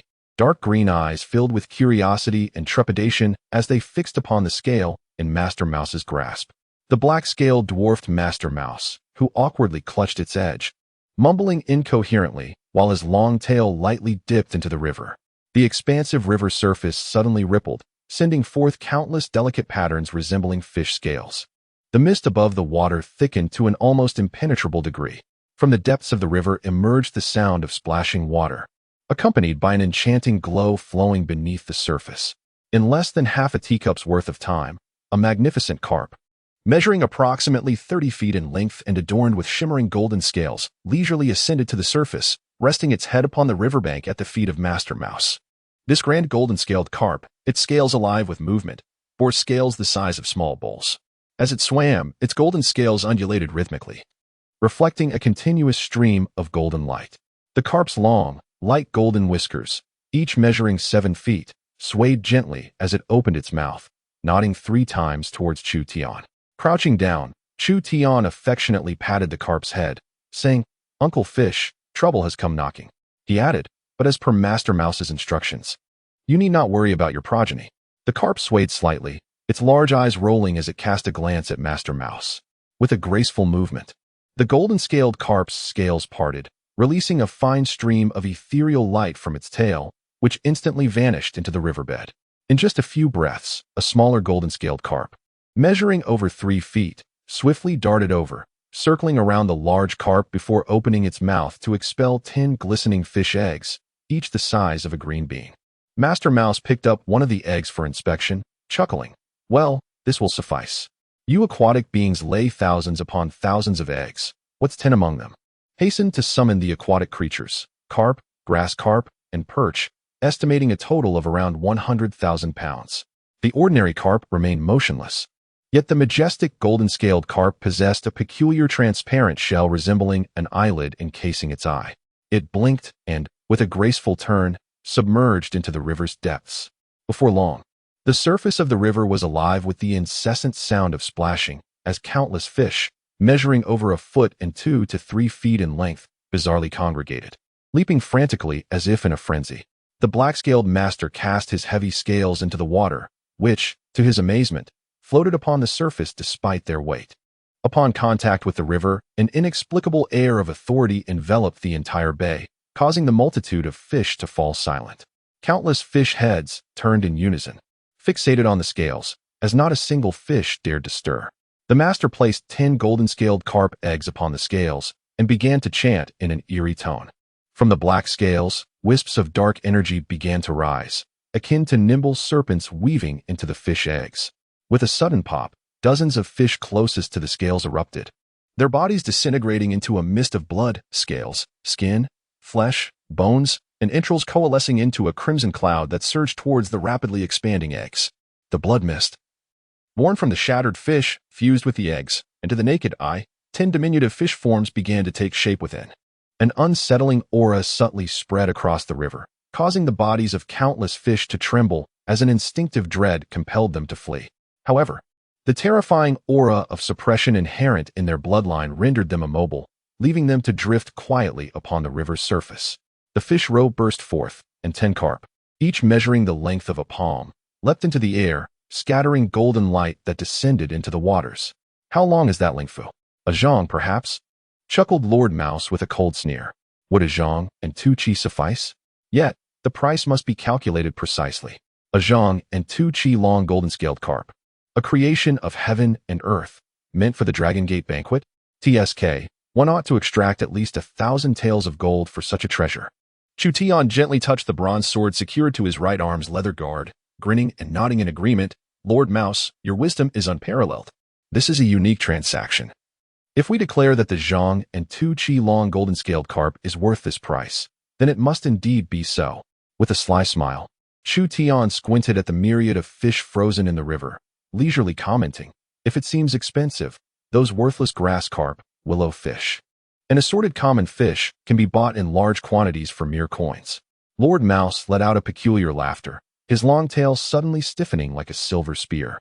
Thrusting firmly into the riverbank's mud, supporting his petite form. Rising upright, he flailed his tiny claws chaotically, wisps of fine smoke emanating from his paws, continuously infusing the floating black scales on the river's surface. In an instant, hundreds of river fish erupted, transforming into vast clouds of blood mist that enveloped the 10 small golden-scaled carp. The palm-sized golden-scaled carp swiftly grew, and in the blink of an eye, each measured a foot in length.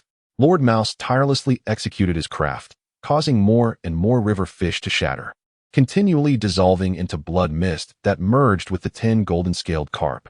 The 10 golden-scaled carp, conjured by the mystical arts of Master Mouse, swelled with urgency as if inflated by unseen breaths. After the passage of 3 incense sticks, these carp, each measuring over a foot in length, floated languidly upon the water's surface, their bodies swaying gently in a trance-like state. Once 3 more incense sticks had elapsed, the 10 magnificent carp, now reaching 12 feet in length, remained buoyantly steady on the river's surface. The moonlight filtered through the thick mist, casting a shimmering glow upon their scales, which gleamed like gold, captivating the eye. Master Mouse ceased his enchanting gestures and leapt onto the back of one grand carp, sniffing its body with fervor and shaking his head vigorously. It certainly looks the part, yet something is amiss. Alas, it lacks the essence of true carp. Chu Tian laughed until tears streamed down his face. A heap of grass carp and silver carp, masquerading as the real deal, merely bearing a resemblance to the golden-scaled variety. Master Mouse huffed softly, tilting his head in contemplation, muttering, "It would suffice if I did not intervene, but should I take action and reveal any flaws? What would become of my esteemed reputation? Come, old Jean, rise swiftly." The 3-foot-long golden-scaled carp leisurely surfaced, gliding toward Master Mouse, its long whiskers gracefully oscillating. Brushing against him lightly.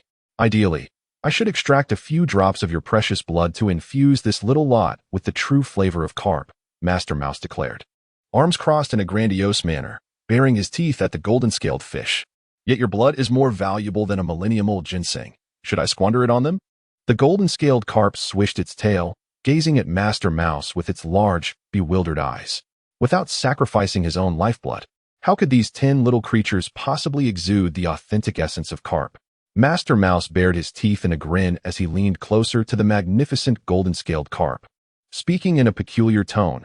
"Old Jean, come now, with a stature like yours, do relieve yourself. Aside from your lifeblood, your urine should suffice to capture the essence of carp." Chu Tian chuckled softly. Perched silently on a nearby branch, Kael opened his mouth in a wide grin. Meanwhile, Go, crouched in the grass, stared blankly before breaking into a long, genuine smile reminiscent of a true dog. Half an hour later, 10 fish radiating a rich, authentic, ancient essence of carp, their golden scales shimmering like flames, floated 3 feet above the ground, buoyed by the delicate mist emitted from Master Mouse's paw.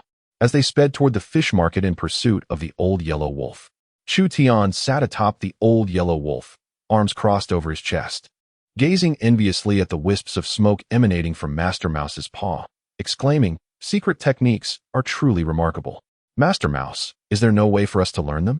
As Master Mouse deftly maneuvered the 10 golden-scaled carp alongside the old yellow wolf, he gently swished his long tail. This was a natural ability of Master Mouse, one he had imparted to you in your youth, nearly to your demise. It seems that only the descendants of mice may have the opportunity to learn such skills. Humans, it appears, cannot. Master Mouse shook his long tail in mild confusion. Having lived for so long, some matters had become rather hazy. He vaguely recalled that among humans, there were those proficient in secret techniques, wielding tremendous power. However, Given that Gaizhou is but a remote and impoverished region, such talents were scarce.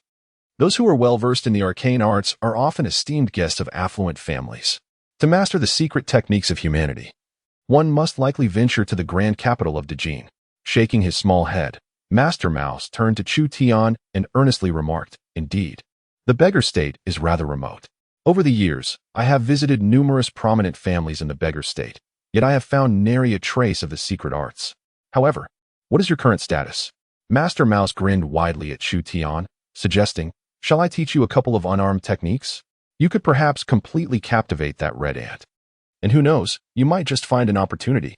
After a few chuckles, Master Mouse, with a hint of mischief in his smile, lightly added, "As for Red Ant, that might be manageable, but Green Ant, she could very well be the person you have been yearning for all these years, one who truly practices the secret arts.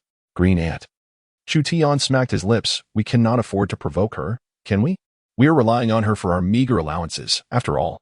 Master Mouse flashed a grin and gently replied, "Even if one were to learn the secret arts, it does not guarantee that one can escape from such dreams." Chu Tian fell silent, his mouth shut, as he tugged at the fur on the neck of his loyal dog, De Huang. The small group swiftly navigated through the woods, and from a distance, the voice of a K could be heard.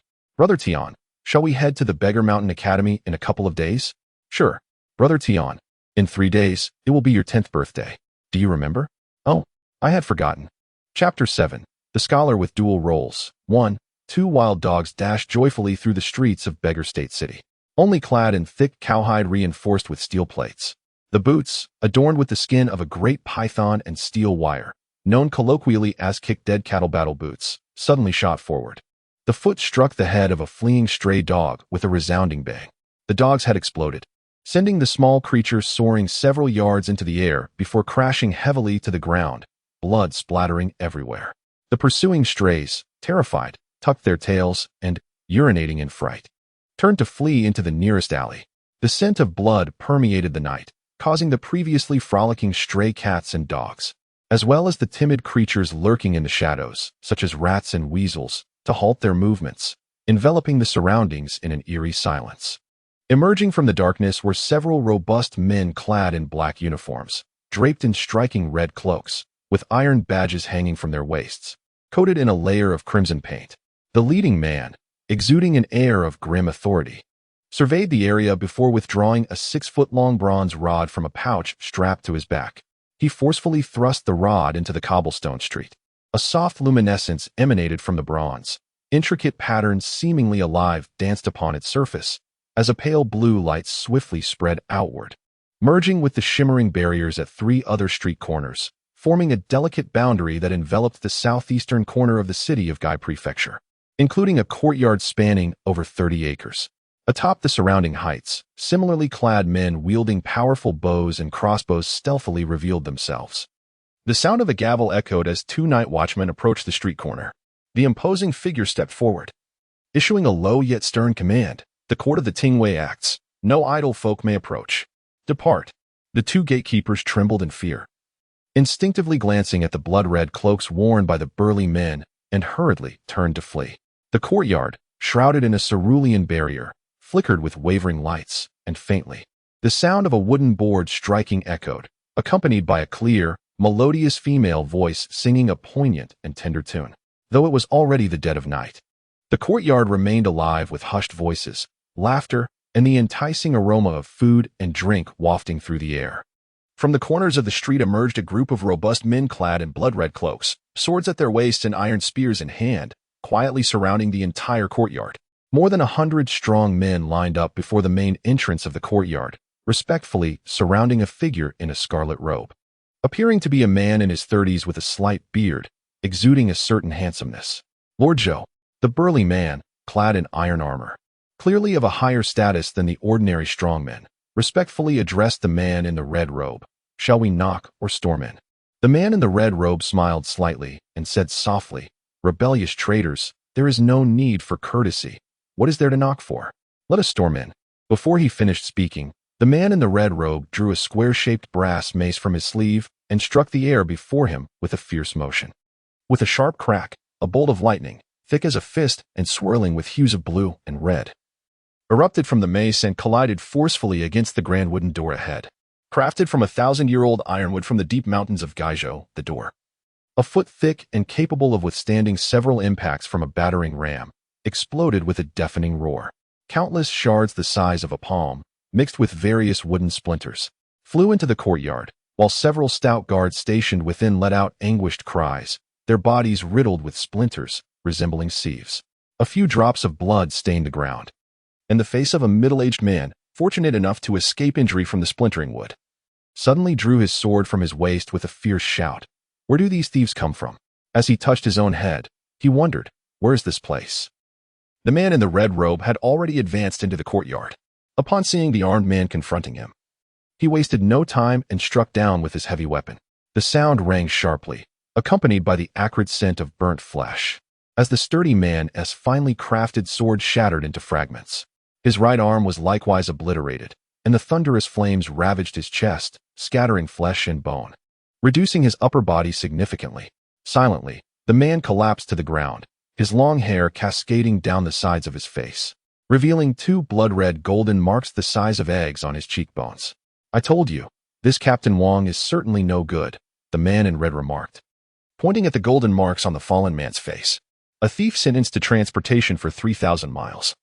Surely he is a rogue who has stirred trouble in the local area. It is reckless to keep such a person as a trusted ally rather than securing him under military watch.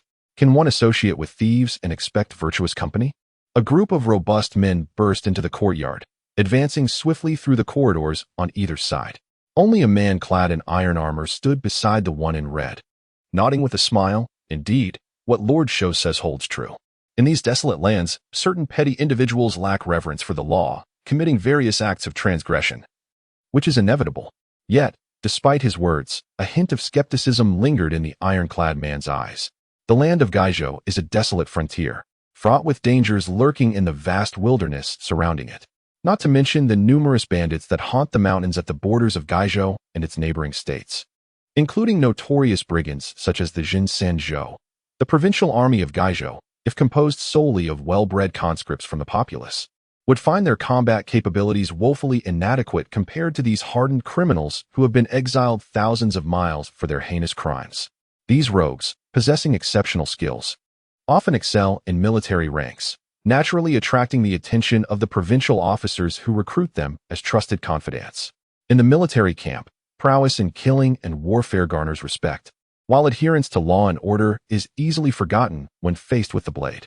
However, the man in the crimson robe has recently been dispatched from the capital, serving as the superior of the ironclad commander, and he is unwilling to defy the wishes of his superior. Instead, he seeks to curry favor with him. The den of serpents and rats must be stormed, and all must be subdued. Those who dare resist shall face execution. A sinister smile crept across the face of the man in the red robe as he brandished a copper mace, striding purposefully towards the courtyard where the sound of teeth clashing and the voice of a woman singing resonated. With a thunderous shout of go, 100 heavily muscled men brandished their iron spears, forming a lethal phalanx of 3 as they boldly invaded the courtyard. Instantly, chaos erupted in the expansive yard, with servants screaming in terror and the guards drawing their blades in defense. Powerful crossbow bolts whistled through the air, and anguished cries echoed within the courtyard as the guards fell victim to the arrows. In the midst of chaos, as the tea was served, the once brightly lit courtyard was now transformed. A man clad in a crimson robe sat upright at a square table strewn with overturned cups and plates. 7 men, bound by iron chains, were forced to kneel, their arms restrained and swords poised against their throats. Several maidens and singers were herded into a corner of the yard, trembling and watched over by 5 or 6 burly men, also kneeling in the shadows. Among them, one timid maid sobbed quietly, her tears cascading to the ground, unaware of the calamity that had befallen their household. Among the kneeling men, 3 were rugged, their sinewy bodies marked by calloused hands, clearly accustomed to wielding weapons.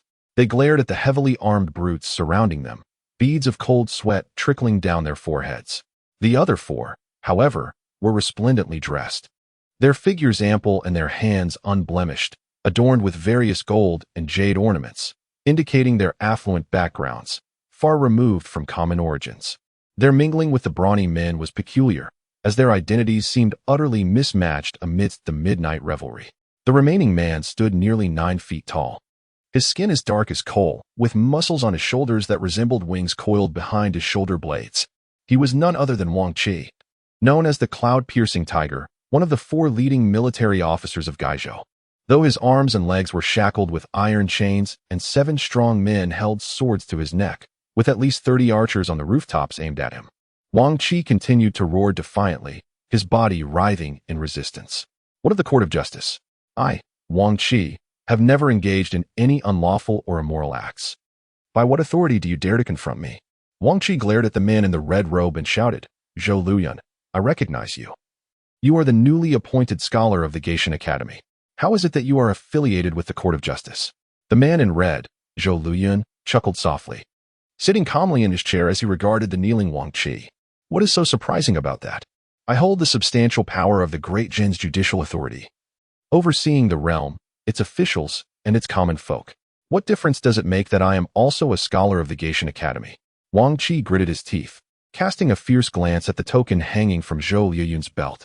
That was the insignia of the Great Jin's Court of Justice, accompanied by a group of ruthless enforcers from the Gaizhou court, confirming Zhou Liyun's authenticity. I, Wang Qi, uphold the law. Wang Qi exclaimed, beads of cold sweat dotting his forehead. Indeed, Zhou Liyun pointed to the 3 burly men and 4 affluent individuals kneeling behind Wang Qi. The sound of Wang Qi's grinding teeth echoed as he hesitated before finally responding. While there may be some instances of favoritism, they merely pertain to financial dealings, utilizing the state military's transport fleet to deliver goods for the merchants, thereby alleviating some tax burdens. This is hardly a grave offense. With a heavy sigh, Wang Qi insisted, this is not a serious crime. Why would your court of justice need to mobilize personnel for such matters? It is quite alarming. Suddenly, a spark of defiance ignited within him, and he exclaimed, I just remembered, even if you were to pursue the matter of my unauthorized use of the transport fleet, damn it, that falls under the jurisdiction of the Gaizhou prefect's office, not yours. Zhou Liyun's lips curled slightly as he smiled at the suddenly emboldened Wang Qi, casually remarking, simply smuggling some goods and evading taxes is hardly a matter that warrants my attention. My purpose for seeking you out is certainly not for such trivialities. Wang Qi burst into hearty laughter, joined by the 3 ruffians and 4 wealthy patrons behind him. With a proud demeanor, he raised his head and grinned. Then, Scholar Zhou. Oh no, Inspector Zhou, will you not release this official? Today, you have intruded upon my residence and slain my trusted subordinate. This affair demands a thorough discussion between your office and mine. Zhou Luyan chuckled lightly, dismissively waving his hand. Executed. A shiver ran down Wang Qi's spine as the 3 ruffians behind him began to struggle fiercely. Yet, the officers from the Tingwei office were all skilled fighters, steadfastly restraining the men, while others drew their swords and struck decisively. With 7 resounding thuds, blood gushed forth, splattering Wang Qi's back as the 7 guests he had entertained that very night were slain behind him. You, Wang Qi, a mix of terror and fury, glared at Zhou Liyun. To punish without teaching, you are a tyrant. I shall report you. Indeed, punishing without instruction is the hallmark of a tyrant. However, Zhou Liyun, rising slowly, gazed down at the crimson-faced Wang Qi and coldly declared, I shall only ask you one thing.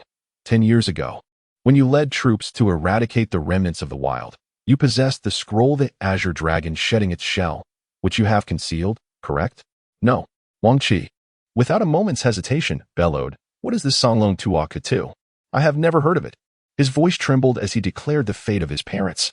Zhou Liyun, with a light reprimand, summoned 2 mournful cries from the adjacent courtyard, causing Wang Qi's complexion to turn ashen. Songlong Tuo Ketu, where is it? Or have you already practiced it? Zhou Liyun's gaze bore into Wang Qi's eyes. And no, I have not heard of it. Wang Qi staggered, blood trickling from the corner of his mouth. I shall slay your wives and concubines. Zhou Liyun smiled faintly, casually brandishing his copper mace. A chorus of delicate screams followed, as Wang Qi trembled violently, his eyes nearly popping from their sockets. No, truly, I do not possess the Songlong Tuo Ketu's Day. It is said to be the supreme secret text of the wild remnants. How could a mere provincial officer like me ever acquire it? Wang Qi quaked, the veins beneath his skin bulging ominously. Send a few men. Wang Xiuwei has 7 daughters. Let them take turns. Zhou Liyun grinned, looking at Wang Qi with a playful demeanor. Leave the youngest. I shall personally attend to her later. A dozen burly men chuckled as they set down their iron spears and made their way to the courtyard. Zhou Luyan, you shall not escape unscathed. Wang Qi's eyes turned a furious crimson, and he screamed hoarsely, blood spewing forth. Fear not. Take your time to deny it. I never expected that before becoming a son-in-law of the Ling family, I would first acknowledge you as my unfortunate father-in-law. Zhou Luyan chuckled, lightly tapping Wang Qi's cheek with the copper mace, adding, by the way, you have 7 daughters, yet only 1 son. Why not send my inexpensive little brother-in-law to the palace to serve as a lowly attendant? This year is indeed a prime time for palace selections. Wang Qi, his teeth clenched in frustration, suddenly raised his head and exclaimed, that Songlong shedding its shell is concealed beneath the rocky outcrop of my hunting lodge, just outside the western gate. In the hidden chamber, Zhou Luyan, spare my children, or else. In a swift motion, Zhou Luyan seized a copper mace, smashing Wang Qi's head into a pulp. With a swift counterstrike, he sent the mace crashing into Jing Jin, who stood behind Zhou Luyan, caught off guard, clad in iron armor, met the same grim fate. Arrows rained down from the towering buildings surrounding them, mercilessly decimating all affiliated with the Guangzhou Tingai prefecture. With a cold smile, Zhou Luyan gazed up at the sky and chuckled softly. Ah yes, there are also 10 majestic golden-scaled carps. What a delightful feast it shall be. Chapter 8, The Gaetian Academy. 1. The dream returned once more. Blood flowed profusely as a one-armed man clad in purple burst through the door with a crash. A mangled corpse flew down, and the one-armed man, grinning wickedly, swung his blade downward, just as a slender silver light darted in from an angle, intercepting the blade's path. Drenched in sweat, I jolted awake from the nightmare. Before dawn, Chu Tian donned a fishskin cloak and stepped out the back door of his courtyard. After navigating around several jagged stones, he arrived at the banks of the White Python River. Tall green pines and cypress trees flanked either side, while the opposite bank rose steeply with sheer cliffs. No boats traversed the river, and no one could witness his movements. Squatting by the water's edge, he remained in a daze, as delicate ripples swiftly approached from the river's heart. A considerable distance from the shore, sharp, elongated black horns pierced the water's surface, followed by the emergence of a grotesque serpent's head, roughly the size of a basket. The head, shrouded in darkness, bore 2 green eyes that flickered with a chilling, merciless gleam. Upon noticing Chu Tian, the coldness in its gaze subtly dissipated. The serpent, measuring 7 feet in length, slithered forth from the river, its sinuous body approaching Chu Tian, while its elongated tongue flicked at the tip of his nose. Ah, it has been a while, dear friend. The black serpent's neck swelled as it spoke in a piercing tone. What brings you to summon me in such haste? It is fortunate I happened by, otherwise, it might have taken another 3 to 5 days for someone to arrive. Chu Tian retrieved a crudely crafted jade vial from his sleeve and removed the stopper, pouring forth a single leopard fetus pill. The withered yellow pill exuded a pungent yet enduring fragrance, prompting the serpent's massive head to lean closer in astonishment. Oh, a medicinal pill?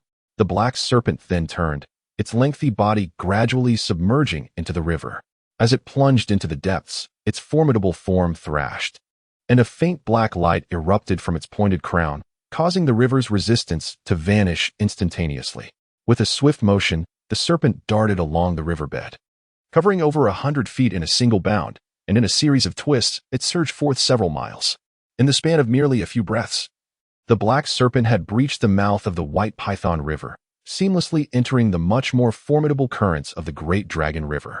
Swiftly, it navigated downstream towards the southeast, journeying over 1,000 miles through a landscape of expansive mountains and forests, a crucial juncture where 3 states converged. Chu Tian sat quietly by the river for a moment, then looked skyward and lamented softly. 6 leopard embryos. They haven't even warmed up yet.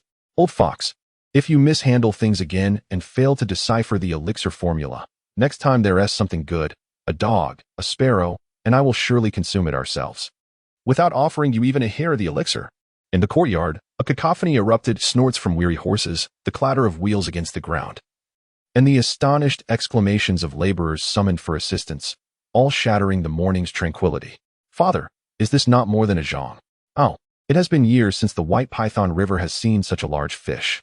Indeed, this river mouth cannot harbor such a creature. One must venture upstream to the most turbulent, deepest, and perilous waters to encounter such giants. Goodness, Chu Tian's prowess is truly remarkable. In just 2 short days, he has managed to procure 10 magnificent golden-scaled carps. How curious and serendipitous it is that these 10 carps share nearly identical lengths, as if they are 10 siblings born of the same womb. As Chu Tian stepped into the courtyard, his stride abruptly faltered, nearly causing him to stumble. A sparrow, squatting by the well and sipping fish soup, suddenly sneezed, almost choking on the broth. Having already finished breakfast, a dog stood nearby, brandishing a wolf fawn club, his lips curling to reveal sharp canines, eager for a brawl. Meanwhile, the mouse master, who had been triumphantly perched on the eaves, chuckled down at the ignorant mortals, only to be jolted by a spasm that nearly sent him tumbling off the roof. What strange resemblance these 10 golden-scaled carps share. The length is measured to perfection. The mouse master stuffed his long tail into his mouth, desperately gnawing at it with his 2 shiny front teeth, overwhelmed by thoughts of despair. Alas, he had lost track of time, engrossed in producing 10 large carp, forgetting this crucial detail.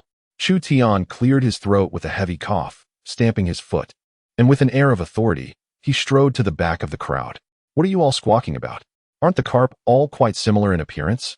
Do they, like humans, have a few more warts, or are some afflicted with ailments, allowing you to discern differences among them? With a touch of indignation, Chu Tian barked imperiously. Carp of comparable lengths will naturally bear similar looks. What differences can you rascals possibly perceive? Shall I assign you to manage this fish stall? Drawing a staff from the weapon rack, Chu Tian swung it forcefully, prompting the burly men in the yard to spring into action. Get to work. Hurry and load the carts for the Beggars Mountain Academy. Anyone who delays shall see their share of the family funds increased this month. The carters and laborers busily scurried about. The specially designed 4-wheeled carts lined up in the courtyard. The laborers leaped into the pond, using thick hemp ropes to haul up the shimmering scaled carp, carefully placing them into the water troughs of the carts. Despite Chu Tian's intimidating presence, the laborers could not suppress their chatter. How peculiar, such large carp. Yet they are so docile and compliant. Not a single twitch. Could they be dead? Yet, their gills are opening and closing rapidly. Chu Tian shut his eyes. How could one expect these carp to struggle? They are mere aberrations created by Lord Mouse, likely devoid of any semblance of intellect or spirit, utterly foolish creatures. They exhibit no reaction to external stimuli. How can one expect them to struggle? Nearby, a dog coughed softly, and a primal aura, imperceptible to ordinary humans, began to permeate the air. A large carp, being transported in a sack, suddenly thrashed its tail violently, causing a painful cry of awe. As 7 porters were thrown to the ground, tumbling awkwardly several times, Lord Mouse, feeling a mix of embarrassment and anger, nodded slightly and stealthily descended from the eaves, making his way to the front of the carriage. The distance to the Beggars Mountain Academy stretched for several dozen miles. Ample opportunity for Lord Mouse to manipulate these golden-scaled carps, inducing subtle variations in their size and shape. It would be unacceptable to deliver 10 identical golden-scaled carps without any distinction. After all, weighing a considerable amount, the 2-foot-long golden-scaled carp, combined with the specially crafted water trough, totaled an astonishing weight of thousands of pounds. Unable to find a swift steed at the fish market, they relied on sluggish horses to pull the cart. The journey, spanning merely a few dozen miles, took over 2 hours, from the break of dawn until the sky brightened. Only then did Chu Tian arrive at the entrance of the Beggars Mountain Academy, accompanied by a group of porters and drivers, all drenched in sweat. Beggars Mountain, with its clear, elegant, and peculiar beauty, lent its name to the region of Gaizhou, towering no more than 200 feet. Beggars Mountain stands proudly in the southwestern corner of Gaizhou City, its slopes adorned with ancient plum trees, some over 1,000 years old. During winter, when snow falls, the mountains bloom with plum blossoms, their fragrance wafting through Gaizhou City, making the scene of fragrant plums amidst the snow one of the region's most celebrated sights. Gaizhou, a newly established province on the fringes of the Great Jin Empire, had previously only hosted a provincial academy with mediocre scholars and doctoral candidates. As a result, Gaizhou City naturally lacked distinguished intellectuals. A decade ago, the esteemed statesman and renowned literary figure Sun Yu, having resigned from his official duties, wandered the world with his disciples and chanced upon the plum blossoms of Gaishan. Captivated by their beauty, he lingered there, leading to the founding of Gaishan Academy. Due to Sun Yu's literary reputation, as soon as the academy was established, the offspring of officials and talented individuals from surrounding provinces flocked to seek admission under his tutelage. However, Sun Yu maintained a rigorous academic standard, setting the bar exceedingly high at Gaishan Academy. Over the course of 10 years, The total number of disciples barely exceeded 1,000. Standing before the grand entrance of Gaishan Academy, Chu Tian surveyed his surroundings and couldn't help but chuckle. Indeed, this academy was a coveted dream for countless scholars from neighboring provinces, and it was evident that Gaishan Academy was not lacking in resources. Having spent 3 years as a fishmonger, Chu Tian had mingled with the common folk and had never engaged with the lofty scholars of refined education. This was his first glimpse of what Gaishan Academy truly resembled. The academy resembled a miniature city, with its entrance showcasing 2 ancient bronze doors of considerable grandeur. The walls rose to a height of 2 zhang and were 6 feet thick, surpassing even the walls of a typical small town. More imposing still, the academy's walls meandered from the foot of the mountain, encircling the entirety of Gaishan. Consequently, the most renowned winter plum blossom scenery of Gaishan became an exclusive privilege of Gaishan Academy. The common people of Gaizhou City would henceforth only be able to catch a distant whiff of the plum blossoms' fragrance drifting down from the mountain. Gazing longingly at the plum trees from afar during the cold winter months, perched upon the back of the venerable old wolf, I strained to rise on tiptoe, my gaze just clearing the height of the courtyard wall. Before me lay a vast square laid with large slabs of green stone, flanked by spacious and luminous classrooms, their facades of green bricks and black tiles exuding a refreshing clarity. At the far end of the square stood a towering pavilion, surpassing even the main hall of the governor's residence in Gaizhou by more than 2 zhang. This 7-story structure featured ornate brackets and sweeping eaves, with wind chimes the size of a fist dangling from the corners. From a distance, hundreds of these chimes glimmered like gold, crafted entirely from pure gold. As Chu Tian peered into the academy, he was unaware of the exquisite taste of the unseen individual who had thrown open every door and window on the highest floor of the pavilion. The sound of strings being plucked wafted through the air, the harmonious notes of xianxia mingling with the delicate ding-dong of the wind chimes, creating a truly enchanting melody. A faint, warm fragrance drifted along with the breeze, prompting Chu Tian, a dog, and a sparrow to simultaneously twitch their noses and smile. The aroma was that of century-old ambergris, blended with the heartwood oil of the nourishing spirit tree, an indulgence of the highest order. Gaizhou is situated in the wild southwestern region of the Great Jin, yet ambergris is exclusively produced along the eastern coastal areas of the Great Jin. The distance from the southwest to the shores of the eastern sea spans more than 100,000 li.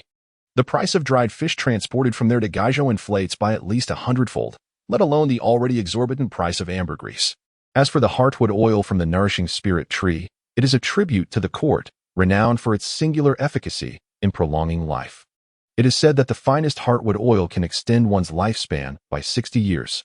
Such marvelous treasures are firmly held in the hands of the Great Jin court, rarely seen on the market, and even when they do appear, they command astronomical prices. This esteemed Master Sun Yu, capable of igniting the century-old dragon's blood incense and the spirit-nurturing sandalwood oil daily. Alas, were I in his position, I would forsake the role of a political minister, seeking instead a breathtaking sanctuary, accompanied by a few charming concubines. Such a life would be far more exhilarating than that of an emperor.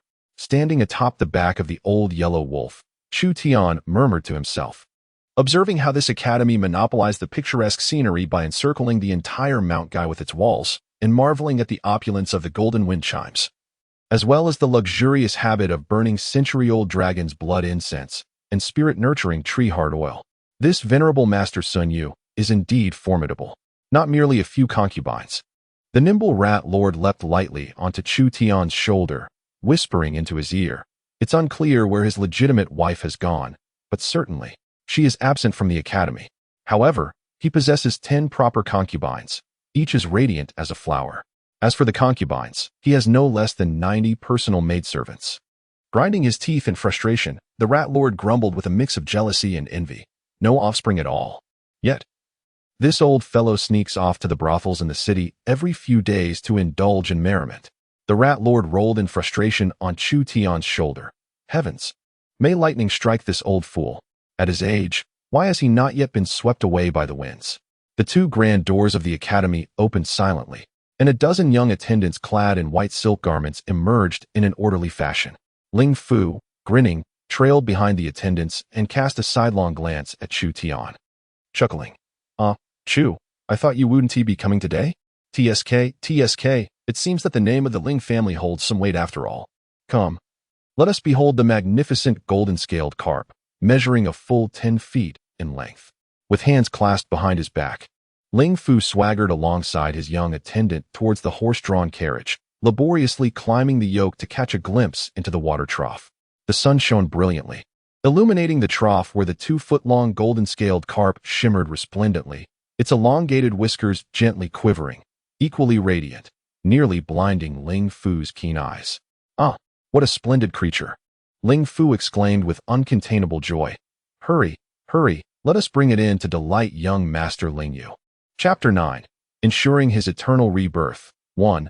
Upon entering the gates of the Beggar's Mountain Academy, one traverses the expansive Bluestone Plaza, which spans nearly 100 acres. At the far end stands a majestic 7-story pavilion, each level soaring 3 zhang high. The entrance of the pavilion is exceedingly grand, adorned with a gilded plaque bearing the 4 characters Mei Shui Jing Shun. The topmost floor houses a vast hall where dozens of elegantly attired gentlemen, clad in long gowns and exuding an air of grace and poise, sit in a composed manner on the pristine white felt mat, each appearing contemplative as they listen intently to a stunning young maiden playing the guqin in the corner of the hall. The music flows like the gentle rain on the Ba Mountains, reminiscent of raindrops upon banana leaves, clear, melodious, and imbued with a subtle, ethereal quality that refreshes the spirit and clears the mind. Behind this hall, separated by an expansive inkwash screen depicting snowy plum blossoms, lies a short corridor, culminating in a modest wooden door. Beyond this threshold lies a study, its expanse surpassing that of the hall preceding it.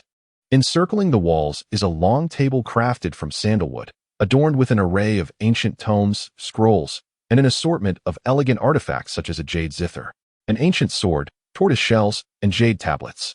Aside from the surrounding table, the study is largely vacant, its floor covered with a plush carpet of thick fur.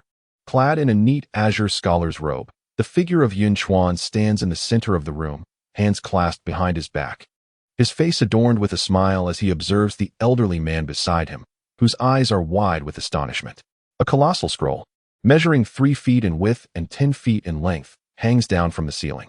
It depicts a blood-red celestial dragon coiled amidst dense clouds, its skin cracked open at the center, revealing a powerful golden light bursting forth. The scroll, crafted from an unknown beast's hide, half an inch thick, bears the marks of countless years, yet remains remarkably resilient, impervious to damage by even the sharpest of weapons. The artistry of the dragon and the swirling clouds is executed with an unidentifiable technique, rendering the colors vibrantly alive, as if the dragon itself were a living entity. The entire scroll emanates an indescribable, colossal energy, as if a genuine divine dragon, capable of soaring through the heavens and traversing the earth, lies concealed within.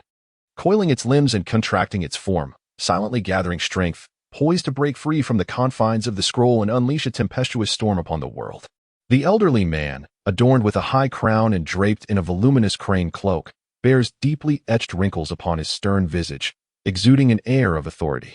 He gazes intently at the scroll for a prolonged moment, only to finally shake his head in resignation, letting out a sigh. 2 days and nights have passed without a trace of insight. This celestial dragon breaking the shell indeed holds boundless mysteries. The master of Gaishan Academy, Sun Yu, clasped his hands behind his back, furrowing his brow as he lowered his head and sighed softly. It seems as though a thread of ethereal light lies before me. If only I could seize it, I would surely unravel a profound mystery and uncover boundless intricacies. Beside him, Zhou Luyun spoke in a deep voice. We are merely a step away from success, yet we remain unable to enter the threshold. Sun Yu's pale, thick eyebrows knit tightly together as he gritted his teeth and raised his head to gaze upon the Canglong Po Tuesday suddenly. He coughed up blood and staggered backward several steps. Master Sun, Zhou Luyun hurriedly stepped forward to support him, producing a snow-white handkerchief to wipe the blood from the corner of his mouth. Sun Yu composed himself, straightening his posture and deliberately averting his gaze from the Canglong Po Tu, choosing not to look at it any longer.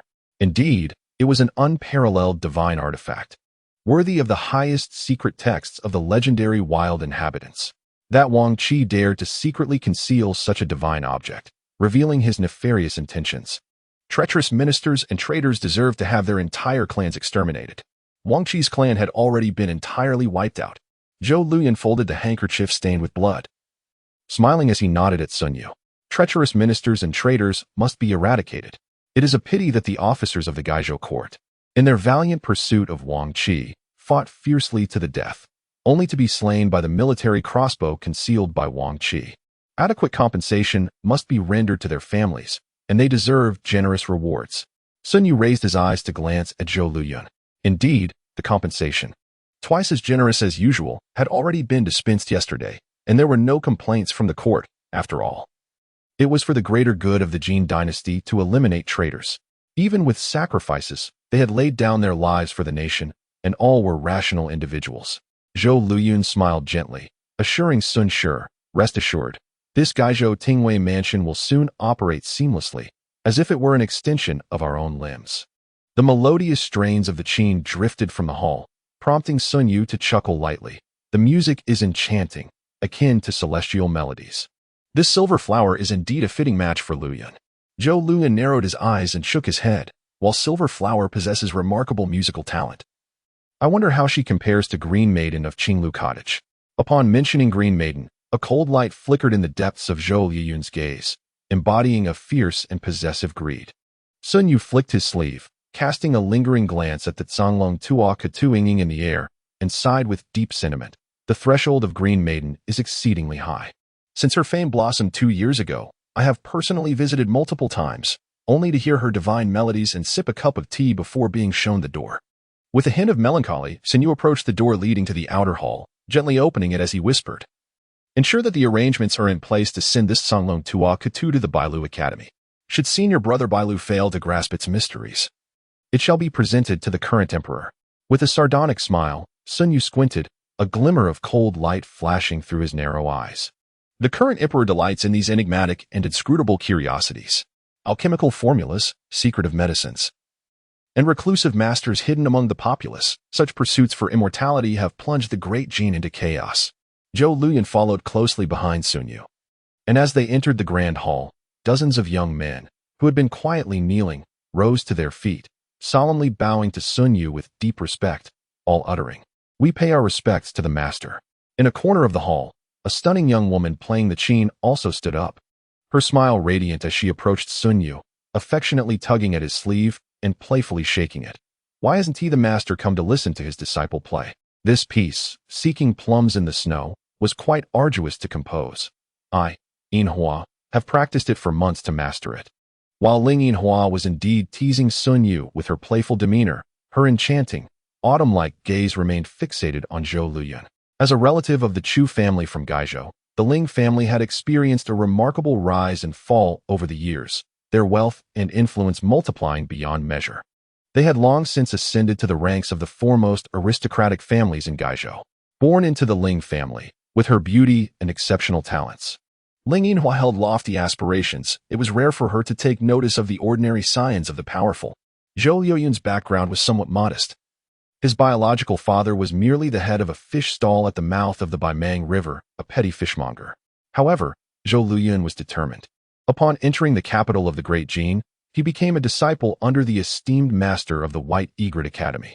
In his early 30s, he had already made a significant name for himself in the capital, his numerous essays on statecraft resonating throughout the city, leading several high-ranking officials to jointly recommend him for the position of political counselor, as long as one serves as the vice-chancellor at the Beggar Mountain Academy for 2 years. Cultivating a reputation among the common folk, and with the influential support of a minister dispatched from the Bailu Academy in the grand capital of Jin, coupled with recommendations from numerous prominent families in Gaizhou and the surrounding regions, Zhou Luyun possesses a 99% chance of supplanting the current governor of Gaizhou. The authority wielded by a provincial governor far surpasses that of the esteemed, yet powerless counselor in the court by more than tenfold. Ling Yinhua gazed at Zhou Luyun, whose imposing demeanor and sparkling eyes captivated her, rendering her weak and her heart fluttering as if she longed to consume him whole. Among the numerous Ling sisters, the others had all married into affluent merchant families, each wed to uninspired, rotund individuals who spent their days in petty pursuits. The husbands of those sisters could hardly compare to the talented, dashing Zhou Luyun. Even if Zhou Luyun's lineage were somewhat humble, what did that matter in the face of his resplendent brilliance? However, Ling Yinhua was an exceptionally astute woman. She had observed Zhou Luyuan on several occasions and learned from his close associates that his father had met a tragic fate, drowned along with his entire family in the White Python River due to fierce competition for a fish stall. In truth, Ling Yinhua harbored a profound gratitude towards the heavens for the demise of Zhou Luyuan's father and relatives. Had the former fish stall owner still been alive, and Zhou Luyuan risen to the position of governor, exuding authority and influence, the sudden emergence of that old ghost would undoubtedly reveal to the world that Zhou Luyuan hailed from a family of fishmongers. The mere thought of such public humiliation sent a shiver down Ling Yinhua's spine, leaving her contemplating despair. She felt a profound sense of gratitude towards Chu Tian for annihilating the entire family of Zhou Luyuan. It was indeed preferable that those despicable individuals had perished completely. However, since Zhou Luyuan harbored a deep-seated resentment towards Chu Tian for this massacre, he found himself constrained by his status and was reluctant to confront the lowly fishmonger directly. Thus, Ling Yinhua resolved to incite her brother to take action on her behalf. With a meaningful glance towards Zhou Luyuan, she stealthily directed her gaze towards her brother, Ling Yu. Amidst the crowd, tall and elegant, he stood out like a white jade pillar, exuding an air of charm. Ling Yu smiled faintly and nodded in response to Ling Yinhua's unspoken request. Wasn't it just a matter of dealing with a contemptible fishmonger? In comparison to the Ling family, the leader of those laborious fishermen was a mere wretch, insignificant as an ant that could be easily crushed. Ling Yu regarded his sister's plea with disdain. As the scion of the Ling family in Gaizhou, the only person who could rival him was his cousin, Chu Tian. He hardly considered anyone else worthy of his attention. This Chu Tian was merely a fishmonger, commanding a band of 100 burly henchmen. Yet Ling Yu believed that even a mere detachment of family retainers could easily subdue him. How amusing it was that this young woman, yet to be married, was already preoccupied with her future in-laws. Ling Yu smirked derisively. To eliminate such a lowly fishmonger, Yinhua insisted on preserving Zhou Luyuan's reputation, claiming that one could not simply punish without teaching. Who among the Ling family would hesitate to eradicate such scoundrels? What a bother indeed. With a cheerful demeanor, Ling Yu stepped out from the crowd and knelt before Sun Yu, performing a respectful gesture of homage. With a beaming smile, Ling Yu knelt on the ground and exclaimed to Sun Yu, "Master, I am truly honored to be favored by you and granted the privilege of being inscribed on the gate. This is indeed a momentous occasion. I, being somewhat unworthy, have sought out some rare treasures to prepare a Dragon Gate feast in celebration." Sun Yu and Zhou Luyuan exchanged glances, both breaking into laughter. Given their status and standing, they were well aware of the recent antics of Ling Yu, Ling Yinhua, and Ling Fu. Zhou Luyuan, pleased as he gazed at the beautiful Ling Yinhua, nodded in agreement. The Dragon Gate feast symbolizes the auspicious leap of the carp into the Dragon Gate. How fitting, indeed, as it aligns perfectly with the sentiment of our academy, where for 10 years, we have toiled in obscurity, only to emerge as renowned figures. Ling Yu, what remarkable treasures have you prepared? If they are but common trinkets, do not tarnish the master's vision with them. Zhou Luyuan, with a smile, nodded towards Sun Yu. In his youth in the capital, master was a person of great distinction. What extraordinary treasures has he not encountered? Ling Yu, do not disgrace yourself with mundane offerings. Rising with confidence, Ling Yu replied, "Rest assured, scholar, what I present will be an extraordinary rarity. As you may know, the fishing yield at the mouth of the White Python River, 30 miles south of the city, is bountiful, and among it lies some rare wonders. For instance, the golden-scaled carp that measures a full yard in length." Sun Yu chuckled in agreement, clasping his hands behind his back, and remarked, "While golden-scaled carp are common, a specimen of such length is unheard of even in the rich and bountiful regions of Qinzhou and Huaizhou. Should such a remarkable golden-scaled carp truly exist, this Dragon Gate feast would indeed be unparalleled." A young boy dressed in blue dashed up the stairs, breathlessly bursting into the hall. "Carp, golden-scaled giant carp, 10 enormous golden-scaled carp." Sun Yu raised an eyebrow, genuinely astonished that this gang of children had managed to bring back 10 carp, each a foot long. Such remarkable creatures could undoubtedly serve as worthy tributes for the emperor. It was unexpected that this seemingly wild region of Gai Prefecture possessed such unique value. Zhou Luyuan furrowed his brow slightly. In just 2 or 3 days, that relentless Chu Tian had truly managed to procure such a substantial quantity of golden-scaled carp. However, Zhou Luyuan's concerns soon dissipated. Ling Yinhua swiftly approached Zhou Luyuan, lowering her voice as she chuckled softly. As she spoke, her silver teeth clenched tightly. and an aura of chilling murderous intent radiated from her entire being. Chapter 10. A heavy blow Meishua's spirit. What a splendid phrase. Chu Tian stood before the grand entrance of the pavilion. Behind him lined 10 specially crafted water troughs. Dozens of laborers stood awkwardly beside the troughs, resembling timid geese as they cautiously surveyed the surroundings of the academy's teaching halls. Many young scholars, clad in long robes with delicate, fair skin and hands devoid of calluses, watched curiously from beneath the eaves, observing this group of robust laborers dressed in short tunics, some even exposing their chests and displaying their muscular arms. The contrast between the refined elegance of springtime melodies and the rustic simplicity of the common folk was strikingly pronounced within the Gai Mountain Academy. The golden-scaled carp in the troughs thrashed restlessly, splashing water everywhere, drenching the laborers standing nearby. The laborers displayed a sincere and unpretentious smile, cautiously allowing their hands to dangle by their sides, indifferent to the splashes of water from the large carp that dampened their bodies. Yet they dared not raise their hands to wipe their wet faces. The rhythmic sound of hurried footsteps echoed from within the building, and soon Sun Yu emerged from the pavilion, playfully toying with a small wax stone carving of a rui, accompanied by dozens of charming disciples. Sun Yu's gaze traversed past Chu Tian's shoulder, directly fixating on the massive water trough behind him. He was aware of Chu Tian's name, recognizing him as the nemesis of Zhou Lu Yun. Even while Zhou Lu Yun was still on his arduous journey to Gaizhou, Sun Yu had already mobilized the pertinent case files, uncovering all the information he sought.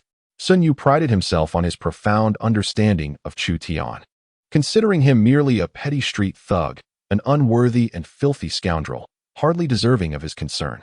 In fact, Sun Yu felt that even to cast a glance at Chu Tian would tarnish his own vision. Zhou Lu Yun, seemingly oblivious to Chu Tian standing before the water trough, followed Sun Yu with a beaming smile, leisurely approaching the large trough, intently observing the golden-scaled carp confined within. Ling Yu and Ling Yinhua, on the other hand, scrutinized Chu Tian without blinking. Ling Yu cast a disdainful glance at Chu Tian, scoffing contemptuously as he strutted past him. Ling Yinhua, with eyes like water, softly swept her gaze over Chu Tian. To her, his darkened skin and scarred visage appeared utterly ugly and despicable. Consider this. Such a despicable individual was responsible for the annihilation of the entire Lu family. A surge of inexplicable anger welled up within Ling Yinhua, interwoven with a tapestry of intricate emotions. Indeed, one must express gratitude towards him for eliminating the vile progenitor of Lu Yun. Ling Yinhua's delicate lips curled in disdain, as if Chu Tian were nothing more than a putrid piece of flesh emitting a horrendous stench, causing her to circumvent him at a considerable distance. Oh, what a magnificent golden-scaled carp! Sun Yu suddenly clapped his hands in astonishment, exclaiming, "Truly a rare treasure. This must exceed 10 feet in length, does it not?" Chu Tian turned and approached Sun Yu, gesturing towards the magnificent carp in the water tank with a smile. "Indeed, esteemed teacher, your discerning gaze is remarkable. These 10 golden-scaled carps measure no less than 12 feet at their shortest, and the longest stretches to over 12 feet and an inch. Capturing them demanded an extraordinary effort on my part." Sun Yu, however, did not meet Chu Tian's eyes, instead meticulously examining each golden-scaled carp in the tank. Shaking his head in wonder as he remarked, "These are indeed exquisite creations of nature. Each of these carps possesses an extraordinary spirit. Their scales shimmer and their eyes twinkle with an aura reminiscent of a dragon. Given time to flourish, they may very well transform into true dragons. Such marvels are unheard of even in the grand city of Jin." Sun Yu continued to shake his head in awe, contemplating, how could the Bema River harbor such extraordinary fortune, nurturing such rare wonders? After a moment of reflection, Sun Yu turned to Zhou Lu Yun and smiled, saying, "Lu Yun, to glimpse a spot is to see the entirety. This White Python River is merely a tributary of the Great Dragon River." The Great Dragon, amidst the vast wilderness surrounding this beggar's state, is but an unremarkable entity. If the White Python River can nurture such rare treasures, it is evident that this wilderness indeed possesses extraordinary fortune, immense creation, and great blessings. My 10 years of toil here have not been in vain." Zhou Luyun chuckled in response, gesturing towards the surroundings of the beggar mountain, and with a sense of ambition, he clasped his hands behind his back and declared, "Where the phoenix alights, treasures are surely concealed. The White Python River can give birth to such marvelous entities. As you have stated, Sun Shi, This vast wilderness is indeed worthy of our utmost efforts and grand endeavors. Beside them, Chu Tian blinked in confusion, pondering the implications of Sun Yu and Zhou Liyun's words. Were they truly interested in the vast wilderness of mountains? Did they wish to make their mark here? Oh, what a momentous event this could be. Clearing his throat gently, Chu Tian smiled and remarked, "Esteemed dignitaries, since you are pleased with my 10 golden-scaled carps, may I kindly request the settlement of the payment? I am a man of integrity and never inflate prices. Each of these golden-scaled carps is valued at 1,500 taels of pure gold." Without hesitation, Chu Tian casually quoted an astronomical price. Ling Yu, Ling Yinhua, and Ling Fu were taken aback, while the dozens of scholars behind them turned pale, rendered speechless. 10 golden-scaled carps, each priced at 1,500 taels of pure gold, amounted to an astounding 15,000 taels. In the desolate border area of the beggar's state, gold was at its highest value, with 2 taels of gold equating to 20 taels of silver in ordinary years. Yet, Chu Tian audaciously demanded 300,000 taels of silver for these 10 fish, disregarding the circumstances surrounding the Ling family. The scholars who have entered the academy are undoubtedly from distinguished backgrounds. Yet, among many so-called wealthy merchants, their entire fortune barely amounts to a meager 30,000 taels of silver, merely the equivalent of 10 wild fish from the Baimang River. How could such a sum warrant such exorbitant value? Chu Tian wore a radiant smile, his lips deftly moving with remarkable agility as he articulated a plethora of business insights. After all, having encountered such magnificent golden-scaled carp for the first time in his life, the experience of capturing them had indeed startled him greatly. A few of his most capable subordinates were even injured by the fish's tumultuous thrashing. These are no ordinary carp. They are spiritual beings that have reached a remarkable state of existence. He harbored concerns that selling them for profit might lead to unforeseen consequences. Ling Fu remained silent, his expression grim, while Chu Tian continued to chatter on. "Esteemed guests, you are surely aware that we, the men and women who make our living on the water's surface, pay homage to the Dragon King. Though none have ever laid eyes on what the Dragon King truly resembles, could it not be that such grand golden-scaled carp are kin to the Dragon King of the Baimang River? Ultimately, had it not been for the Ling family's reputation, had it not been for the personal intervention of Steward Ling Fu, and had it not been for the standing of young Master Ling Yu, I would not have dared to venture forth to catch these 10 treasures, let alone bring them here. 10 carp, each over a zhang in length, valued at 1,500 taels of pure gold each, are indeed treasures born from the very essence of the Baimang River. Truly, they are not overpriced." Chu Tian smiled amiably at Ling Fu, his gaze gradually shifting away from him to focus on the 2 figures emanating a subtle aura of menace, Ling Yue and Ling Yinhua. Ling Fu, unable to contain himself any longer, broke the silence. "Is this golden-scaled carp forged from gold? While it is indeed a rare treasure, your price is utterly outrageous." Chu Tian then saluted the surrounding students of the academy with a gesture of respect, saying with a smile, "I kindly ask you all to bear witness. I, a humble individual of the marketplace, have taken on the role of the fish merchant at the entrance of the Bema River. Though I hail from a modest background, I pride myself on being a person of understanding and integrity. This fish trade is a matter of mutual consent.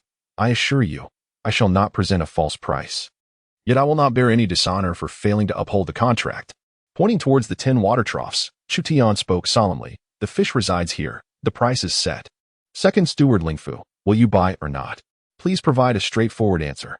Suddenly, several of the golden-scaled carps in the trough began to thrash their tails vigorously, splashing water everywhere and causing the troughs to shake. With a grin, Chu Tian gestured towards the lively carps and proclaimed loudly, "Esteemed guests, behold, 10 golden-scaled carps, each over 2 feet in length, with impeccable whiskers and a flawless coat of golden scales. They are brimming with vitality and vigor, I assure you. I have not resorted to deceiving customers with dead fish or spoiled shrimp. These are indeed the authentic golden-scaled carps, native to the Bema River, without a single flaw." Sun Yu stood at a distance, unwilling to sully his noble identity by engaging in such haggling, even if he were to draw slightly nearer. Zhou Liyun, standing beside Sun Yu, squinted his eyes and remarked with a quiet chuckle, "Indeed, the fish is exceptional. Should this fish be sent to the grand capital of Jin, its price would likely multiply tenfold. The elite families of Jin care little for trifling sums of gold." Sun Yu smiled faintly, responding with a tranquil demeanor. This Chu Tian is quite the opportunist. Listening to his words, one can discern he is no mere uneducated brute. Your nemesis bears some interest. Zhou Luyuan fell silent. Sun Yu chuckled softly, nodding slowly. Truly, it is a rare and celestial treasure, indeed, indeed. With a flourish of his sleeve, Sun Yu turned and gracefully entered the pavilion. He had little patience for the bargaining between Chu Tian and Ling Fu. This was a prestigious academy, not a mere marketplace in a destitute town. Sun Yu's departure signified his intent. Ling Yinhua reached out, pinching Ling Yu's arm sharply. Ling Yu frowned and leaned towards Ling Fu, whispering a couple of inquiries. Ling Fu, with his round, plump face, first wore a look of distress, then reluctantly nodded. With Sun Yu's evident impatience and his clear admiration for the 10 golden-scaled carps, it was unmistakable that they must retain these prized fish. It was not solely for Sun Yu's delight. They could not afford to lose face for the Ling family. Under the watchful eyes of the crowd, a deposit was made. In the presence of many, Ling Fu forcefully coerced Chu Tian into capturing 10 magnificent golden-scaled carp. Now, with the merchandise flawless in quality, the Ling family had no choice but to accept these splendid fish. Ling Yinhua murmured to herself, initially believing he would fail, thus providing a pretext to eliminate him. Yet, to her astonishment, he indeed presented 10 exquisite carp. 15,000 taels of pure gold. What a path to self-destruction. Ling Fu puffed out his chest and, before the numerous scholars of the academy, boisterously declared, "Indeed, these are fine fish, truly rare treasures. Such exquisite items can only be afforded by my esteemed family's young master at a grand banquet, a privilege one can scarcely hope for." With his hands clasped behind his back, Ling Fu gazed skyward and remarked nonchalantly, "So, 10 carp measuring 2 zhang in length, is it? The total price amounts to 15,000 taels of gold. Retrieving such a sum from the treasury is no simple task. I kindly ask Master Chu to wait a few hours. Before dusk, the gold shall surely be delivered to you." Chu Tian beamed with radiant joy, responding to the astonished students around him with a gracious bow, exclaiming, "How splendid! Once the gold is prepared, I would appreciate it if Steward Tu could deliver it to Qinglu Pavilion, where I shall be listening to Hong Gu sing and await his arrival." After sharing a hearty laugh, Chu Tian cast a glance at the 10 golden-scaled carp in their troughs, beckoned the laborers who dared not breathe a word, and strode confidently out of the Beggar's Mountain Academy. Countless gazes, sharp and penetrating, were fixed upon Chu Tian's retreating figure. Many scholarly students, elegantly attired, displayed a glimmer of ferocity and avarice typically reserved for long-time brigands in their eyes. 15,000 taels of pure gold, as Ling Yin had remarked. Chu Tian was indeed courting his own demise, oblivious to the multitude who had set their sights on this astronomical sum of wealth. Chu Tian had promised them interest and assured them that all expenses incurred within the city that day would be borne by him. The laborers and carriage drivers chuckled heartily, contentedly discussing where they might rendezvous with their old flames or which tavern they might frequent for a few drinks. As he had stated at the academy, after arranging a time and place to meet with the laborers and drivers, Chu Tian rode alone on his old yellow wolf to the Qinglu Pavilion, where he knocked on the door and spent the entire day inside. The Ling family, affluent and proud, as promised by Ling Fu, had 10 large carts laden with 15,000 taels of pure gold arrive punctually at the Qinglu Pavilion's entrance just before dusk. The entire city of Gaizhou was abuzz with excitement, as throngs of onlookers gathered before the Qinglu Pavilion, their eager eyes fixated on the 10 carts brimming with gold. Chapter 11. Parading wealth through the streets. 1. Chu Tian had indeed indulged too much, his face flushed and his hair in disarray. The flowers he often adorned his hair with had vanished, and his clothing was a chaotic mess, resembling a tattered rag, bearing the marks of countless tumbles. The multitude of spectators glanced up at the plaque of the Qinglu Pavilion, sharing knowing chuckles among themselves. A bold idler raised his voice amidst the crowd, exclaiming in a strange tone, "What a splendid time to be alive in Chu." The air was thick with the scent of alcohol as Chu Tian, with a tipsy chuckle, belched loudly. His movements were notably sluggish, and he awkwardly climbed onto the back of the disdainful old yellow wolf, vigorously waving his arm once more. A dozen carters and numerous laborers, their teeth clenched and eyes fierce, fixated on 10 heavily laden carts. Like Chu Tian, they had spent the better part of the day mingling in the city of Gaizhou, already intoxicated to a considerable extent, being rough-and-tumble men of the streets. Their minds were rather simple. Stimulated by the neatly stacked small boxes atop the carts, their eyes bulged with fervor, faces flushed crimson. as they bellowed loudly while brandishing sticks and daggers, swaying unsteadily, reeking of drink. The carters and laborers, their eyes bloodshot like rabid dogs, drove the carts slowly towards the southern gate of Gaizhou. Onlookers parted to make way, regarding the procession with the fierce gaze of wolves spotting a helpless rabbit. The blue butcher furrowed his brow, observing the unruly throng of carters and laborers, and disdainfully remarked, "What use could these ruffians possibly serve?"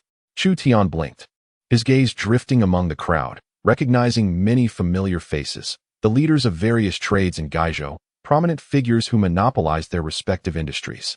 Ironically, it was the blue butcher who stepped forward to offer counsel. 2 years ago, when the son-in-law of the butcher Blue stirred up trouble, conspiring with outsiders to usurp his position and plotting harm against his family, Chu Tian came to his aid, bringing along several companions to drown the son-in-law and his accomplices in the river. At this moment, Blue Butcher's ability to step forward and voice his concerns truly exemplified the essence of loyalty, engraving the image of Blue Butcher's round, plump face in his mind. Chu Tian deliberately let out a loud belch, feigning a foolish demeanor as he thumped his chest and proclaimed, "What is there to fear? What is there to fear?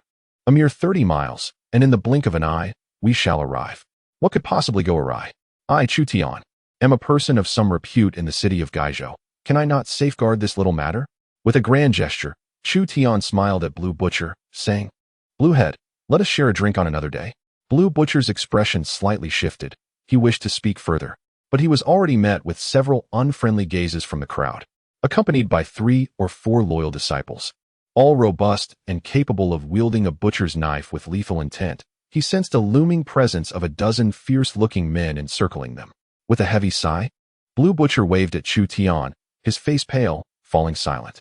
The mournful sound of a horn echoed from the direction of the city gates, signaling the state troops stationed there to notify the merchants and residents within the city that time was of the essence, whether entering or exiting. All were urged to hasten their pace, for as daylight waned, the gates would close after the 3rd sounding of the horn. According to the regulations of the Great Jin Dynasty, the gates of cities were to be shut at nightfall, and unless there was an urgent edict from the Son of Heaven, no one could open them. "Hurry, hurry, we must close the gates," Chu Tian urged, hastily patting the neck of the old yellow wolf. With a howl, the old yellow wolf trotted forward with small steps.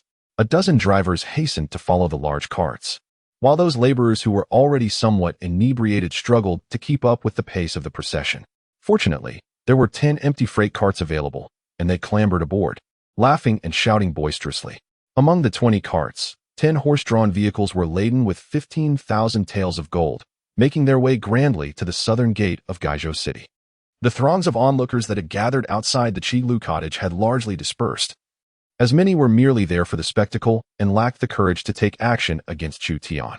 However, a shadowy group of over 100 figures discreetly trailed at a distance, each moving cautiously, their forms obscured by the gathering dusk.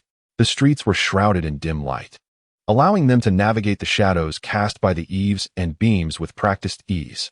"Those scoundrels, who have often benefited from our generosity, dare to stab me in the back at such a time," Chu Tian sneered, baring his teeth. "It seems the funds meant for tea have been squandered on dogs." As the sound of the horn echoed once more, the convoy arrived at the southern gate of Gaizhou City. The soldiers stationed there exchanged uneasy glances upon sighting Chu Tian's procession.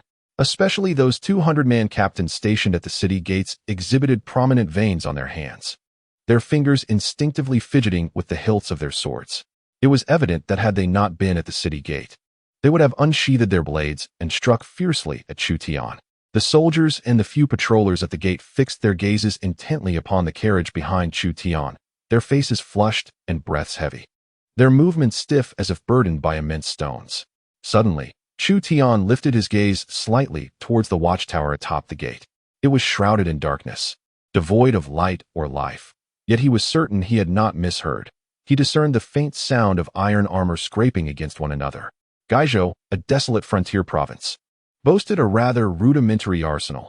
The soldiers guarding the gate were clad in battle attire, wielding waist knives and long wooden spears. Only the governor's elite force comprised 100 armored warriors, while each of the 4 commanding lieutenants had 300 armored soldiers at their disposal, amounting to a mere 2,000 sets of armor throughout Gaizhou. Typically, These elite warriors served as the personal guards to their commanding officer and rarely ventured forth. Who then could these armored elites atop the watchtower belong to? Was the governor of Gaizhou intent on turning to banditry? Or were other lieutenants hoping to seize an opportunity amidst the chaos?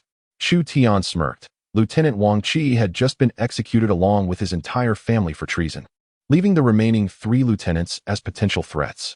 With a playful chuckle, Chu Tian produced 2 hefty ingots of silver, each weighing 20 taels, from his sleeve and forcefully pressed them into the hands of the 200-man captains guarding the city gate. Gentlemen, allow me to treat you to some tea. Haha. In due time, I shall bring further tokens of my esteem. The 2 captains weighed the silver in their hands. Ordinarily, such a windfall would have them fawning over Chu Tian, for it represented nearly half a month's wages for their soldiers. Yet today, they reluctantly accepted the coins, managing only strained smiles. In their hearts, they cursed Chu Tian vehemently, calling him a miserly wretch. With 15,000 taels of pure gold in his cart, how could he not spare a mere 100 or so taels for his brothers? By noon, word of his stinginess had already spread throughout Gaizhou City. Such a miserly fellow deserved nothing less than to be utterly forsaken. The soldiers and patrolmen remained silent, their eyes fixated on the cart behind Chu Tian. Even those who were most familiar with him did not approach. A glimmer of gold flickered in every gaze, as the hearts of all were consumed by thoughts of the riches. If this gold were in the hands of the Chu family or the Ling clan-esque caravan, not a soul in Gaizhou would dare entertain avarice. Yet, in the possession of Chu Tian, who was merely a fishmonger from the Baimang River, he held some notoriety in the marketplace, but to many who considered themselves his betters, he was not but a lowly creature, easily dispatched like a mere pig or dog. How could such a base character be worthy of possessing 15,000 taels of gold? Do you dare to leave the city of Gaizhou with such gold? The sudden sound of hooves, resonating with an unusual rhythm, shattered the eerie stillness at the city gate. Several patrol officers and dozens of state soldiers shivered, instinctively turning their gazes toward the source of the sound. The luminous glow of a large lantern, adorned with exquisite tiles, illuminated a radius of 7 paces, casting a brilliant light upon the surroundings. Under the brilliant illumination of the oil lamp, a magnificent white horse trotted leisurely, its steps delicate as if gliding through the air. Approaching the city gate, a remarkably clear voice emanated from the back of the horse. May I inquire if this is the city of Gaizhou, home to the legendary Mount Gai? All eyes were drawn to the splendid white steed. This horse was significantly larger than the old yellow wolf that belonged to Chu Tian, measuring at least 2 zhang in length and standing a height of around 1 zhang. Its coat, a pristine white, resembled the finest satin, flowing gracefully in the breeze. Even more extraordinary were the 2 3-foot-long golden horns atop its head, gleaming under the lantern's glow, capturing attention with their radiant brilliance. This horse possessed the bloodline of a dragon, and judging by the majestic aura of its golden horns, the lineage was undeniably potent. The one who had just spoken was the handsome young man dressed in purple, seated upon the white horse. Whether it was Chu Tian, the patrol officers at the city gate, or the hidden figures lurking within the darkened gate tower, all were momentarily stunned upon catching a glimpse of the young man's visage, feeling as though they had been struck in the chest. How could such a person exist in this world? How could one be so breathtakingly beautiful? The visage of this young man is beyond description, akin to a flawless jade disc intricately carved with 9 dragons, radiating a luminous and exquisite brilliance, perfect and unblemished. He exudes an air of nobility and grandeur, enveloped by a mist of ethereal beauty, while onlookers can distinctly perceive his countenance the moment they blink. The memory of his appearance eludes them completely.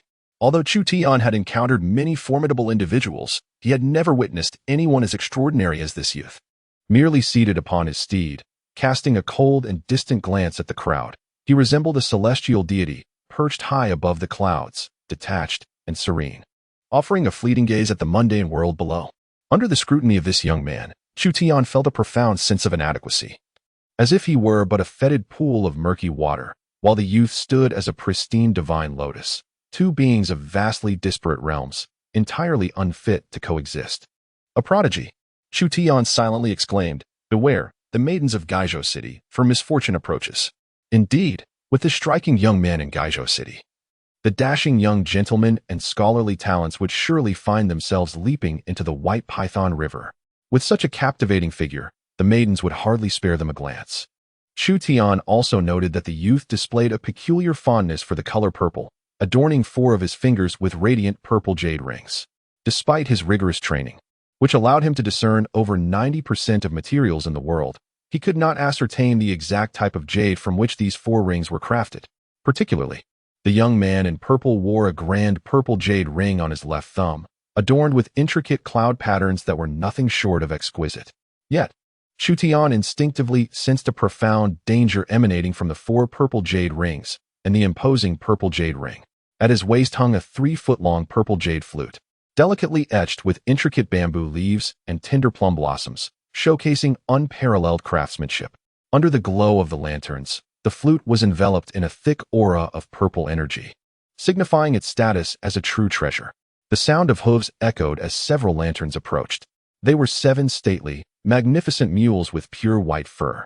On the first mule sat a woman who appeared to be in her 30s, her gaze sharp as lightning as she scrutinized the crowd at the city gate with fierce intensity. Though she bore the marks of age, her beauty was breathtaking, and her ethereal presence made her resemble a celestial being descended from the heavens. Under her commanding aura, the gathered crowd dared not meet her eyes.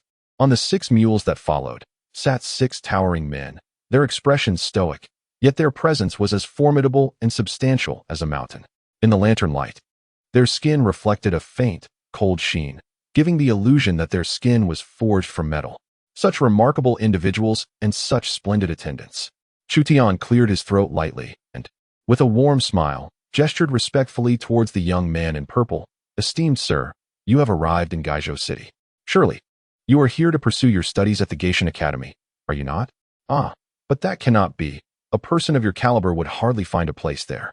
You must be here to explore and savor the sights." With a beaming smile, Chu Tian departed with his companions, while the young man in purple, maintaining an expressionless demeanor, cast a glance at him and nodded slightly. Quite intriguing. Chapter 12. The Dark Moon and Windy Night at Tiger Tooth Pass. 1. As the convoy exited the southern gate of Gaizhou City, a series of incidents began to unfold. A coachman, suddenly besieged by an urgent need, dashed to the roadside to relieve himself amidst the grass. A laborer, having indulged in too much drink, found his stomach churning under the night breeze and hastily retched by the roadside. Another laborer, standing atop a freight cart, exuberantly sang a folk tune, only to be jostled by a bump in the road that sent him tumbling down, resulting in a head injury that required immediate bandaging and attention. After nearly 3 hours of travel, with the moon now high in the celestial dome, the convoy reached a point a mere 5 or 6 miles from the fish market dock at the White Python River.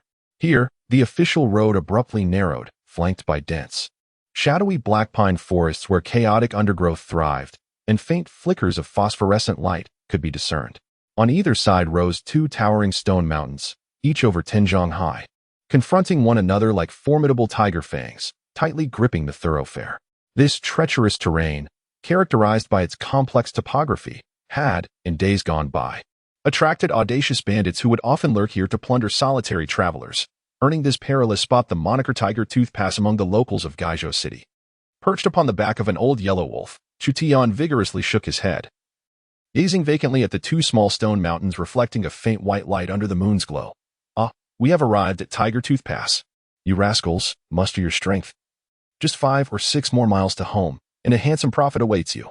The coachmen and laborers chuckled in response, hee. Amidst the peals of laughter, 7 or 8 laborers suddenly roared, brandishing gleaming daggers from their waists, and without a word, began hacking at their companions. A dozen or so laborers, covered in blood from the assault, cried out in curses as they tumbled headfirst from the wagons, scrambling on all 4s towards the black pine forests on either side. From within the dense black pine forests, the undergrowth rustled loudly as a chaotic throng of 200 to 300 burly men emerged. Their faces were concealed by black cloths, and they were clad in an assortment of close-fitting, short attire, wielding clubs and long knives. At a glance, these men appeared to be divided into at least 7 or 8 factions, each ranging from 20 or 30 to 50 individuals, led by a chieftain who bellowed as they charged towards the caravan. The coachmen and laborers, trembling with fear, clambered down from their carriages and, without uttering a sound, huddled close to the wheels, heads in their hands. Stunned, Chu Tian watched as the old yellow wolf beneath him emitted a resonant howl that soared into the clouds. With a resounding out, the old yellow wolf slammed its massive paws onto the sandy ground, ready to pounce on the nearest laborer wielding a sharp blade. Hastily, Chu Tian slapped the old yellow wolf's head, seizing it firmly by the scruff, and tumbled unsteadily to the ground, while forcibly restraining the wolf. He obediently squatted by the roadside. Greetings, esteemed heroes, greetings. You have concealed your faces, an excellent precaution. Feel free to take the gold from the wagons. However, those few carriages are the livelihood of my coachman brethren. I implore you to leave them be. I, Chu Tian, understand the rules. I shall not retaliate. I merely request that you handle your weapons with care, lest you accidentally strike me with a blade or club, which would be most regrettable and disrupt our harmony. A group of 7 or 8 burly men erupted into laughter, acknowledging Chu Tian's apparent understanding of the rules of the underworld. They bore no personal animosity towards him. Who would dare provoke him to the point of death? The leader of the gang, recognizing the unspoken code, cautioned his brothers to handle themselves with care, lest they harm Chu Tian. Forgive us, Chu Tian, they murmured. Our employer has compelled us to undertake this errand, and your windfall has caught too much attention. Enough of the chatter, let us move the gold. Move the gold. They were astounded. This sum of 15,000 taels of pure gold exceeded even their employer's resources. A disorganized throng hurried past Chu Tian, hastening toward the carts brimming with gold. Chu Tian, cradling the breathless and frenzied old wolf, raised his voice deliberately. Brave men. There are precisely 15,000 taels of gold. Pray tell, who among you shall take more, and who shall take less? The frantic men, caught off guard, froze in their tracks, their fierce gazes darting suspiciously among their peers. It was unclear who acted first, but a deafening shout pierced the air as a man clad in black was impaled through the chest by a spear. Kill, kill, kill. The cries of battle erupted, and the 7 or 8 gangs, numbering in the hundreds, descended into a chaotic frenzy, swords and spears clashing, the sounds of bones cracking and guts spilling echoing relentlessly, accompanied by anguished screams, curses, and shouts. In the brief span of a tea time, 200 to 300 robust men lay sprawled across the ground, with 70 or 80 having succumbed on the spot. A significant number bore grievous wounds, while only 50 or 60 managed to rise, albeit with injuries, a knife wound to the thigh or a sword thrust to the chest, bloodied and battered, yet still struggling to regain their footing. One burly figure, wielding a serrated blade and sporting reddish hair, knelt on one knee, pointing accusingly at a man across from him, whose face bore the mark of a gunshot and whose cheeks were nearly pierced through. He bellowed with fury, Lin Daxiang, cease your pretense. I recognize you, you scoundrel. How can your Lin family, which prides itself on literary heritage, stoop to this highway robbery? Lin Daxiang, whose face had been grazed by a bullet, could only mumble incoherently, while from the shadows, a figure emerged as a black mask slipped from his face, revealing an ugly visage marred by scars. He roared in anger, Red-haired devil, your master. The benevolent Xiaodashan, ha! The righteous and virtuous Xiaodashan, who trades 10 pounds of rice for a yellow flower maiden, has you not come as well? A tall man, burdened with at least a dozen wounds, struggled to rise. He tore off his black mask and, grinning through gritted teeth, remarked, why still hide behind a mask? We are all old friends here. Enough with the pleasantries. Our master, Manager Chen, runs a pawn shop, engaging in the business of skinning and extracting marrow. Is robbery not the most fitting endeavor? Amidst the chorus of groans, the 50 or 60 men who could still stand straightened themselves, trembling, as they simultaneously cast their gazes towards Chu Tian. The red-haired demon, with hair tinged a fiery hue, tore away the black scarf covering his face and grinned menacingly at Chu Tian. Apologies, Chu Tian, but since our paths have crossed, and you are no paragon of virtue, it is only fitting that we brothers display our ruthless nature today. Chu Tian forced a bitter smile, wrapping his arms tightly around the neck of the old yellow wolf. A sharp whistling cut through the air as dozens of arrows, ignited and glowing, fell heavily to the ground. The fist-sized oil-soaked bundles at the tips of the arrows blazed fiercely, illuminating the battlefield with their fiery glow. The battle-scarred men gasped in unison, and before they could form a defensive line, the thunderous sound of galloping hooves erupted, approaching with alarming rapidity. In a disciplined formation, 30 ironclad cavalrymen, their steeds adorned with thick armor, surged forward like a dark tidal wave, thundering down the official road. With a resounding clash, their 2.5-meter-long lances were raised, the 3-foot-long spearheads quivering slightly, casting shadows that sliced through the small skirmish. The first 7 or 8 robust men were pierced through the heart by the lance tips. With a subtle flick of their wrists, the cavalrymen cleaved them in twain, their half-bodies soaring into the air as the iron steeds galloped past, leaving a gruesome splatter of blood and entrails in their wake. At that moment, the red-haired demon let out a desperate roar. Black eats black. The state troops and their iron cavalry. Is there no sense of justice left? Is there no law of the land? Oh, the heavens above! The neatly arranged cavalry swept through, instantly obliterating the red-haired demon and his companions. The heavy iron spear pierced through their bodies, as the robust armored cavalry deliberately displayed their prowess. With a slight lift of the wrist, the long spear hoisted 5 or 6 corpses high into the air. Under the dim glow of the firelight, the jet-black armored cavalry resembled phantoms emerging from the depths of hell, their long spears impaling the bodies suspended aloft, showering the ground with copious amounts of viscous, foul-smelling blood. The air was filled with piercing cries, roars, and curses that echoed through the pine forest.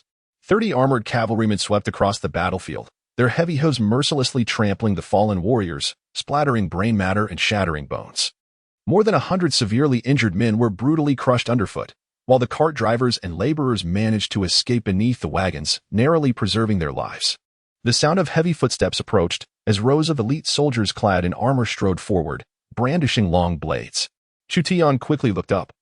There were at least 200 of these armored warriors, their faces obscured by visors, moving with remarkable agility despite their heavy armor, each stride covering 7 or 8 feet with ease.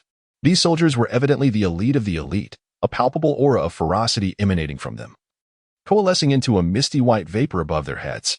Within this haze, a faint image of a fierce white tiger flickered into view. This was the unique battle formation of the Jin dynasty's regular army known as the White Tiger Battle Array. It harnessed the soldiers' bloodlust, manifesting the true essence of the White Tiger, enhancing their agility and strength by at least 30%, while rendering them impervious to pain and fear, transforming them into relentless machines of slaughter. In the city of Gaizhou, the number of state soldiers is vast. Yet the ironclad warriors are solely under the command of the Gaizhou prefect and the 4 esteemed captains. The exclusive mastery of the White Tiger killing formation lies with the Gaizhou prefect alone. The direct troops of the 4 captains possess a formation as well, albeit a less formidable one known as the Tsang Wolf killing formation. How fortunate I am to have attracted the attention of the Gaizhou prefect. Suddenly, Chu Tian, embracing the fully furred and bristling old yellow wolf, burst into laughter. The Gaizhou Sima prefect is typically such a refined and elegant individual. I have seen him clandestinely rendezvous with the Green Lady at the Qi Lu Lodge. Who would have thought he could resort to such nefarious acts of highway robbery and plunder of the common folk? Among the ironclad warriors approaching on foot, a tall commander, over 10 feet in stature and wielding an iron halberd, let out a thunderous roar. With agile leaps, he closed the distance to Chu Tian in mere moments, his heavy armor landing without a sound. This commander's prowess was undeniably formidable. With a resonant clang, he raised his visor, revealing a pale blue horse-like face. "Lieutenant Li, have you come personally to rob me?" Chu Tian inquired, an amused smile playing on his lips as he regarded the horse-faced commander. Or is it that the Sima prefect is in dire need of silver? Li Shaoling, the lieutenant of the Gaizhou prefectural office, emitted a peculiar cackle, casting a derisive glance at Chu Tian. "Chu, you are truly foolish. As a mere fish market head, a being lesser than swine or dogs, how could you possibly safeguard this sum of 15,000 taels of pure gold? When you acquired gold, had you taken a trip to the governor's mansion, the governor would undoubtedly have safeguarded you, allowing you to leisurely enjoy a few hundred taels of pure gold. Alas, your greed and folly led you to believe that you could rely on your mere 100 or so followers to protect such a vast fortune.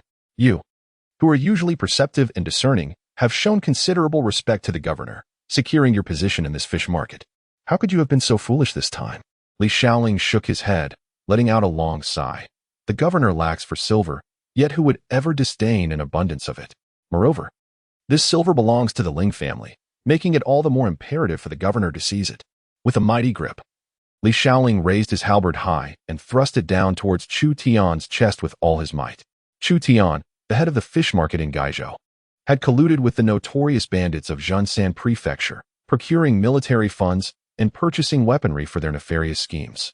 To slay Chu Tian today is to uphold justice for the Great Jin and to maintain the integrity of its laws. As the heavy halberd descended, Li Shaoling shouted the charges prepared by Governor Sima against Chu Tian. Chu Tian's eyes widened in shock, nearly spitting blood at the revelation of the accusations against him. Along the official road, in the pitch-black pine forest where even a hand could not be seen, stood hundreds of armored warriors, impeccably arranged. Clad in armor that was lighter yet more protective than that worn by Li Shaoling's elite troops, they donned intricately crafted dragon-scale armor. The fierce soldiers stood silently amidst the dense woods, their long blades coated in black lacquer, reflecting not a glimmer of light. The robust men tightly grasped the handles beneath the iron tubes, cautiously aiming towards the armored cavalry and infantry warriors clashing beyond the dense forest. Dressed in a cerulean long robe, with a round visage, Ling Fu stood to the side with his hands clasped behind him, chuckling softly. This Chu Tian. Scholar Zhou is reluctant to dirty his hands, yet he cannot allow him to perish at the hands of others. To personally slay Chu Tian. This reflects our Ling family's intentions. With a swift motion of his hand, he commanded, "Release." From the rear of the 20 iron tubes, red luminescent patterns began to glow, swiftly spreading from the base to the mouth of the tubes. Moments later, a series of 20 thunderous booms echoed as the tubes erupted, spewing forth crimson flames that extended several yards in length, enveloping iron spears as thick as an infant's arm, each 6 feet long, that shot forth with a fierce whistle. In the span of merely 100 yards, the iron spears, engulfed in flames, reached their target in an instant. Li Shaoling's long halberd was a mere half-foot away from Chu Tian's chest when 3 iron spears simultaneously struck his back, colliding with his iron armor. Chapter 13. The Counterattack of Chu Tian. 1. What a remarkable figure Li Shaoling is, truly worthy of being hailed as the bravest in the Guangzhou army. In this critical moment, he twisted his sturdy frame with great force, bringing his halberd, which was on the verge of piercing Chu Tian's chest, down in a powerful horizontal slash, striking against the 3 iron spears. The resounding clash reverberated, sending a jolt through Chu Tian's ears, causing a dull pain in his eardrums. Chu Tian clutched the growling head of the old yellow wolf, forcefully pressing it down to the ground. Fragments of iron shattered and scattered, brushing against Chu Tian and the old wolf, falling to the earth with a whistling sound, stirring up clouds of yellow dust that stung Chu Tian's face with painful intensity. Li Shaoling's iron halberd was forcefully shattered into 4 segments, the terrifying might propelling his body off the ground, soaring over Chu Tian's head, and he was unceremoniously flung several dozen yards away, ultimately colliding with a black pine tree, as thick as 3 men embracing it, managing to stabilize himself only then. The resounding impact caused the massive pine to tremble violently, its needles and pine cones cascading down like raindrops. Who dares to unleash the Fury Cannon? He bellowed in rage. It is well known that the Fury Cannon is a controlled weapon, and those who hoard it commit the heinous crime of treason, punishable by the annihilation of their entire clan. Li Shaoling's fingers trembled slightly as he gripped the remaining segment of the halberd, his voice rising with indignation. Originating from the mountainous regions of Guizhou, Li Shaoling was raised amidst the wilderness, traversing rugged terrains and consuming numerous potent herbs that strengthened his physique. Having hunted countless tigers and leopards, utilizing their sinews to concoct ancestral remedies that enhanced his strength. Even at a tender age, he possessed a physique as resilient as steel, with arms imbued with the strength of several thousand pounds. Later, he joined the Guizhou militia, where he garnered the favor of the former captain, who not only bestowed upon him his daughter in marriage, but also imparted the family's martial arts teachings. Li Shaoling became exceptionally attuned to this military combat technique, and, after years of diligent practice, achieved the equivalent of 7 years of effort in a fraction of the time. As he ascended to the rank of captain within the militia, his official salary naturally increased, granting him access to various miraculous elixirs that aided his cultivation. Although he had only held the captaincy for 15 years, Li Shaoling had genuinely amassed formidable prowess equivalent to 5 or 6 centuries, with his arm strength soaring to several tens of thousands of pounds. The iron halberd in his grasp was forged from cold iron, tempered over millennia by the artisans of the military, rendering it extraordinarily resilient, nearly indestructible by commonplace means. With his remarkable cultivation, divine power, and a spear that could be deemed a treasure, it was utterly astonishing that he found himself in such a dire predicament. Battered by 3 iron spears mere feet in length, Li Shaoling did not need to ponder long. He instantly recognized that this was undoubtedly the work of the strictly controlled military weapon, Raging Flame. Within the army of Guizhou, there existed only 100 of these formidable devices, all meticulously safeguarded in the secret vault of the governor's mansion, only to be deployed in times of grave conflict. Each day, Li Shaoling diligently inspected the governor's treasury to ensure the proper maintenance and security of the raging flame, suddenly struck by its ferocious assault. He was engulfed in a mix of shock and fury, his blood boiling to the point of nearly erupting from his throat. As Li Shaoling raged vociferously, the ironclad cavalry and infantry on the official road were already wailing in despair. From the depths of the forest, a burly man wielding the raging flame aimed with deadly precision. Yet, the formation laid by Li Shaoling's soldiers was astoundingly tight. The iron spears shot forth with a piercing whistle. One penetrated the back of a cavalryman, piercing through the chests of 5 riders before crashing heavily to the ground. Drenched in blood, another spear surged through the tightly packed ranks of infantry, creating a gory fountain that soared nearly a dozen yards high. As it pierced through 12 ironclad soldiers, scattering flesh and blood in its wake, before embedding itself violently into an ancient black pine by the roadside. The once mighty iron armor, faced with the overwhelming power of the raging flame, which employed some arcane and mystical force, proved as fragile as parchment. Utterly incapable of safeguarding the lives of these elite state troops, 17 strikes from the raging flame inflicted devastating casualties upon the state soldiers. 12 ironclad cavalrymen fell from their mounts, while 3 others had their arms torn asunder by the iron spears, clutching their wounds and howling in agony. 200 armored foot soldiers fell, with 37 slain and 12 sustaining injuries of varying severity, rendering them temporarily incapable of combat. The ground lay in a disarray of flesh and blood, strewn with the lifeless bodies of the mercenaries who had just been dispatched by Li Shaoling's command in the city of Gaizhou. Now, over 100 state soldiers lay dead as well. The deceased remained silent, while the wounded emitted agonizing cries that echoed through the night, attracting the mournful howls of distant wolves. "Form up. Prepare for battle," Li Shaoling bellowed, directing his disoriented subordinates.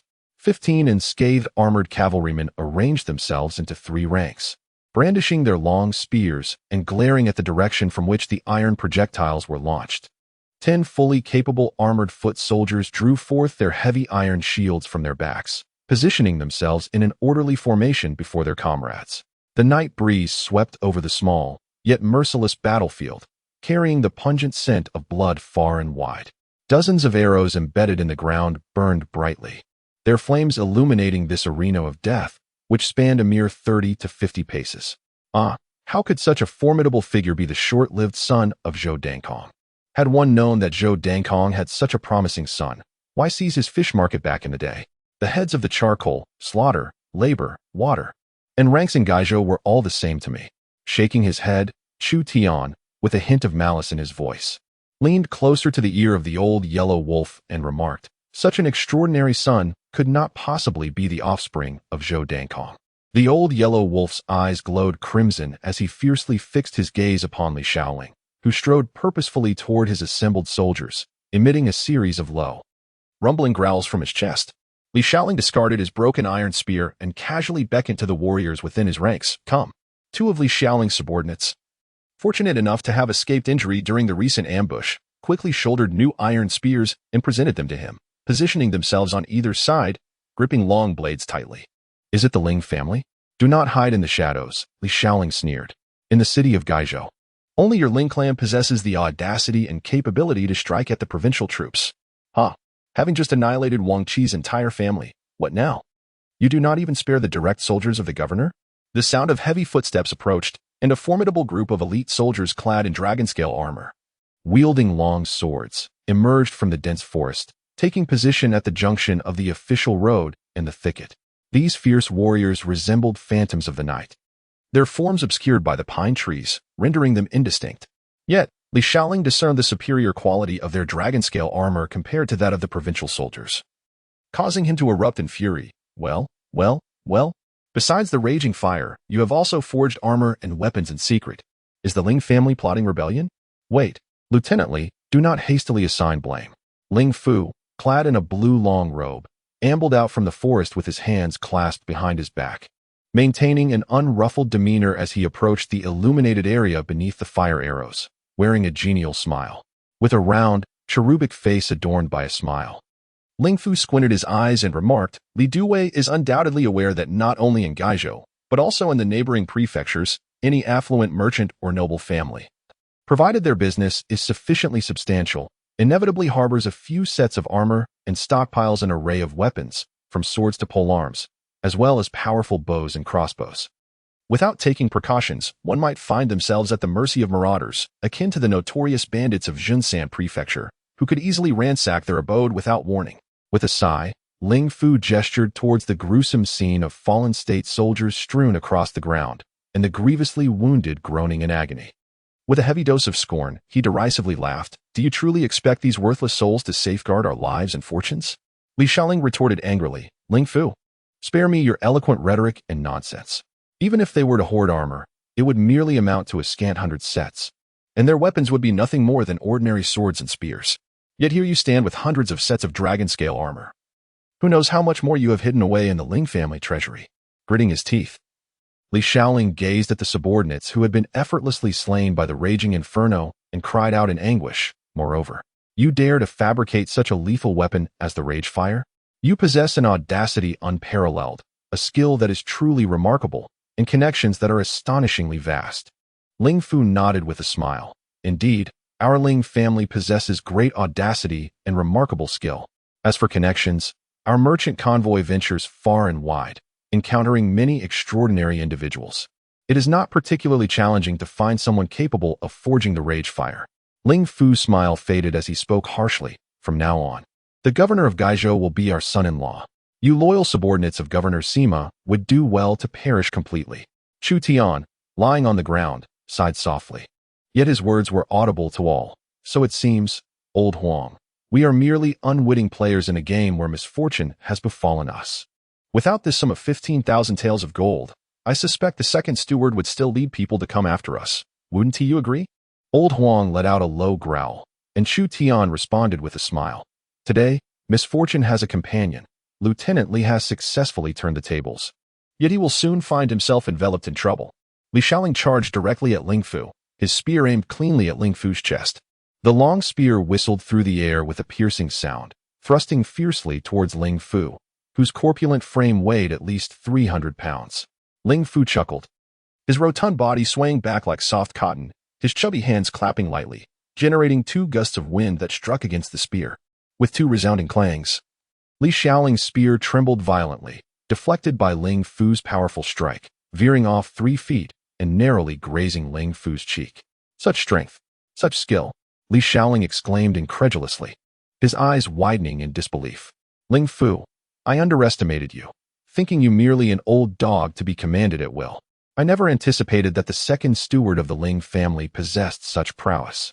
With a thunderous shout, Li Shaoling swung his spear again, and a cacophony of piercing sounds filled the air as dozens of lethal glimmers enveloped Ling Fu in a chilling aura of impending doom.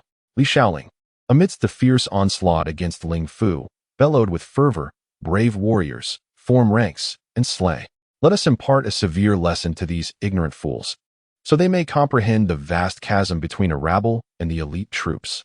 Ling Fu, nimble as a spectral fox, navigated through the phantoms of Li Shaoling's spear, occasionally unleashing strikes as formidable as mountains.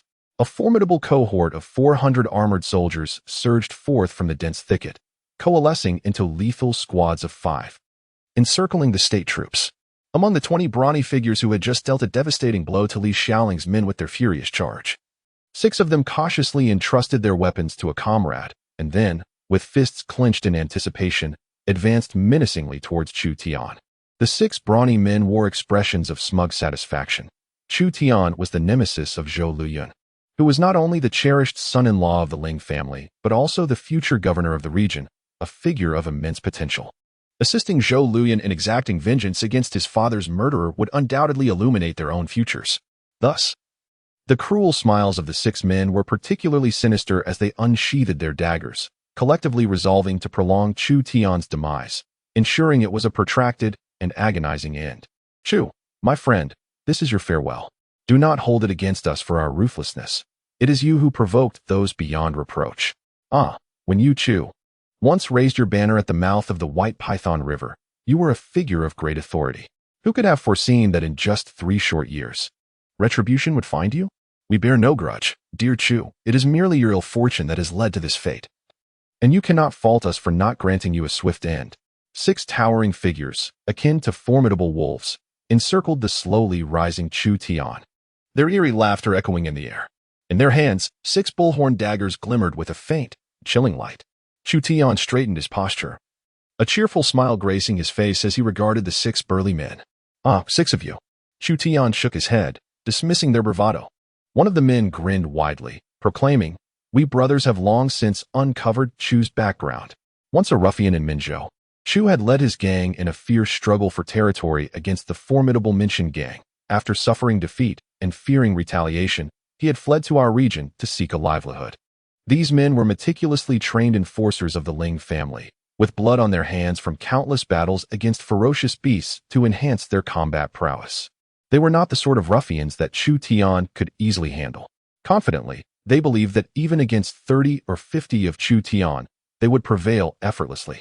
Suddenly, Chu Tian's chest expanded slightly as he regarded the 6 men with a smile. Then, a deep, resonant roar erupted from his lips, akin to that of a mighty tiger.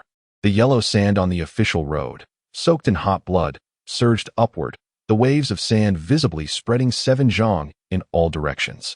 The 6 men staggered, blood arrows bursting forth from their ears, each measuring over 3 feet in length. As they swayed, their daggers clattered to the ground, instinctively raising their hands to cover their ears. In a swift motion, Chu Tian flicked his right hand, and a cold, azure light flashed. 6 heads, each the size of a wine jar, soared into the sky. The 6 men had not even a moment to react before Chu Tian dispatched them with the ease of slaughtering livestock. Chapter 14. The wrath of the common man. Within 5 paces, Li Xiaoling's long halberd had become heated to the touch. He had mastered the secret technique of the Great Jin army, the Great Serpent's Bite, which was particularly suited for wielding long weapons. With his arms imbued with the strength of 10,000 pounds, Li Xiaoling executed the technique with remarkable prowess. A black mist, as thick as a water barrel and stretching 7 zhang long, coiled around him like a great serpent, emanating a deep, rumbling roar that stirred formidable waves of energy. The ground bore the marks of his might, etched with arcs the width of water barrels, while the halberd, forged from cold iron, appeared to twist like a flexible wooden rod, vibrating violently under the encasing black mist, producing a terrifying sound that pierced the air.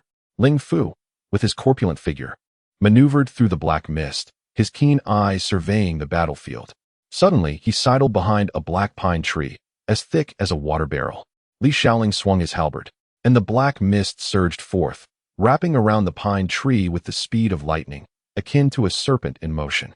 The sound of splintering wood resonated painfully in the ears, as the towering pine tree, over 10 zhang high, split apart with a thunderous crack, scattering countless palm-sized fragments like confetti.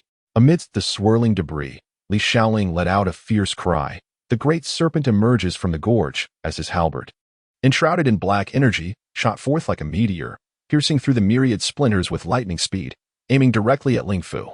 In response, Ling Fu raised his hands, summoning a wave of yellow energy that swirled as if a multitude of yellow dust was frantically spiraling within it. With repeated motions of his hands, he unleashed waves of resilient and potent force, imbued with a hint of scorching warmth, that continually clashed against the black mist of the Great Serpent's Bite. A thunderous roar echoed continuously, as the imposing figure of Li Xiaoling, towering over Ling Fu by more than 2 feet, unleashed a relentless assault. Despite his formidable and domineering presence, he found himself unable to breach the 3-foot barrier surrounding Ling Fu. At the moment when splintered wood rained down upon the ground, Ling Fu, observing the battlefield, shivered involuntarily. To his horror, he witnessed Chu Tian erupting into action as 6 skilled soldiers of the Ling family fell to his sword. How audacious! Ling Fu's body trembled, his hands faltering in their rhythm. Li Xiaoling burst into laughter, the swirling black mist piercing through Ling Fu's palms, as the sharp crescent blade of his spear viciously slashed across Ling Fu's chest. Ling Fu let out a dreadful howl, blood splattering from his plump torso, as chunks of flesh weighing at least 2 pounds were cleaved away by Li Xiaoling's weapon. Gripping his serpent skin whip tightly, Ling Fu shook it with great force, the 36-foot-long flexible whip stirring up spirals of yellow sand like a whirlwind, howling as it countered, coiling around Li Xiaoling's spear. The whip's trajectory was erratic, shaking, swaying, snapping, twisting, vibrating, and uncoiling, sending forth streams of yellow mist the thickness of a thumb swirling chaotically, as if countless yellow serpents ensnared a great black python. With both sides locked in a fierce struggle, The 400 armored soldiers of the Ling clan had already engaged with the state soldiers, their long spears stabbing wildly and long blades slashing indiscriminately. Moreover, 100 fierce soldiers armed with long spears encircled 15 state cavalrymen in armored uniforms, denying them the opportunity to charge. Upon hearing Ling Fu's furious shout, 50 of the 400 armored soldiers swiftly split from the ranks, forming an orderly line as they surged toward Chu Tian. 20 axemen stood in formation, their backs lined by an equal number of spearmen, while at the rear, 10 archers readied their longswords and drew their 3-foot-long bows. Even before the 6 slain men had collapsed, a fierce cry erupted from the ranks. The 10 archers released their bows, the sound of arrows whistling through the air heralding the arrival of 10 wolf-toothed arrows, accompanied by a chilling gust. With a sharp whistle, Chu Tian, illuminated by the faint glow of the fire arrows embedded in the ground, discerned that the arrowheads bore a viscous green substance. Poison, indeed. Upon the arrows of Ling's private soldiers, shouting in anger, Chu Tian's body stiffened and then fell. With a resounding thud, the ground erupted in a cloud of yellow dust as the 10 arrows narrowly grazed his face, their nauseating stench unmistakable in the air. Before Chu Tian could rise, the 20 axemen charged forth, their voices booming. 10 fierce warriors wielded long knives, while the other 10 brandished heavy axes, converging upon him from all directions. The blades and axes, coated in a layer of black paint, reflected no light under the flickering flames. Instead, dark shadows descended like ominous clouds. Kill. The soldiers of the Ling clan were exceptionally formidable, and as the axemen swung their weapons with great force, the 20 spearmen thrust their long spears viciously through the gaps in the melee. A foul wind swept through, revealing that the spearheads, too, were laced with deadly poison. As Chu Tian beheld the heavy axe descending upon him, he noticed 20 long spears piercing through the gaps of the weapon. Suddenly, his chest swelled dramatically, and the yellow sand surrounding him began to dance in an eerily mystical manner, as if an invisible wind erupted from within him, stirring the sands into a frenzy. A resounding roar akin to a tiger's echoed forth, and a visible blast of white energy erupted from his face, causing the 40 warriors wielding axes and spears to stagger backward, their bodies swaying in unison. The thick visors of their helmets obscured their expressions, yet crimson blood trickled down their chins, a grim testament to their plight. The thundering sounds were relentless as the heavy axe nearly grazed Chu Tian's form before embedding itself deeply into the sandy road beneath. The 20 spears also skewered the ground at awkward angles, stubbornly refusing to be removed in the heat of the moment. Chu Tian stood upright in an exceedingly peculiar manner. As if propelled by springs, and with a swift motion, he lunged forward. In his grasp, a 2.5-foot bronze sword shimmered with a chilling azure light, aimed directly at the chest of the axe wielder. Dazed by Chu Tian's fierce roar, the axe wielder hastily drew forth his round shield, which measured 1.5 feet in diameter, positioning it in a frantic attempt to block the impending strike. The sound of steel cutting through flesh resonated like a knife slicing through fruit, as Chu Tian's sword pierced through the solid iron shield, leaving no trace upon its sleek surface, and punctured the armor, impaling the axe wielder cleanly. What sorcery is this? How can your armor be as fragile as parchment? A fist struck the face of the fallen axe wielder, sending his robust body flying 7 feet away. Chu Tian laughed heartily. Second steward, could it be that you have skimped on the armor of your own henchmen? The surrounding axe wielders, spear wielders, and the archers in the rear were all momentarily taken aback. Ling Fu, who was locked in a stalemate with Li Xiaoling, was momentarily stunned before angrily retorting, "You wretched scoundrel, what nonsense are you spouting? The dragon-scale armor of the Ling family guards is crafted from 300 forges of exquisite quality. Damn it, that brat's short sword must be a treasured weapon. Children, be cautious." Ling Fu's reaction was somewhat delayed.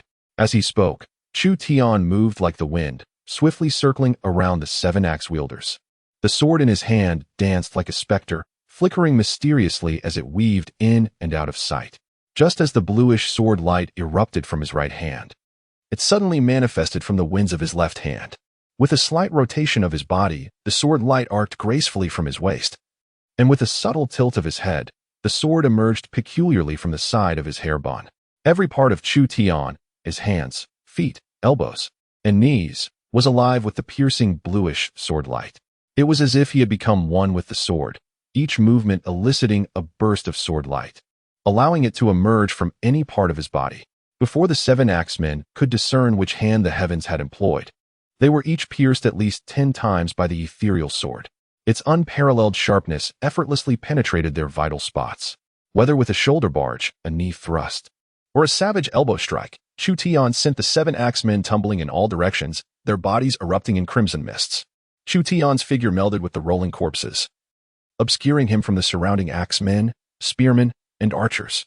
Their vision was confounded by the sprays of blood and the bodies of their fallen comrades, leaving them unable to pinpoint Chu Tian's location. With uncanny steps, Chu Tian materialized from behind a heap of corpses. He dashed forward, a verdant flash of his sword arcing from his shoulder, slicing diagonally across the waist of a spearman. The 2.5-foot sword glided through the spearman's torso, severing him in two. Simultaneously, Chu Tian unleashed a pair of devastating punches into the bisected body, scattering gore and sending the two halves soaring into the air, momentarily capturing the attention of the surrounding adversaries. As if propelled by an unseen wind, Chu Tian glided towards 3 spearmen.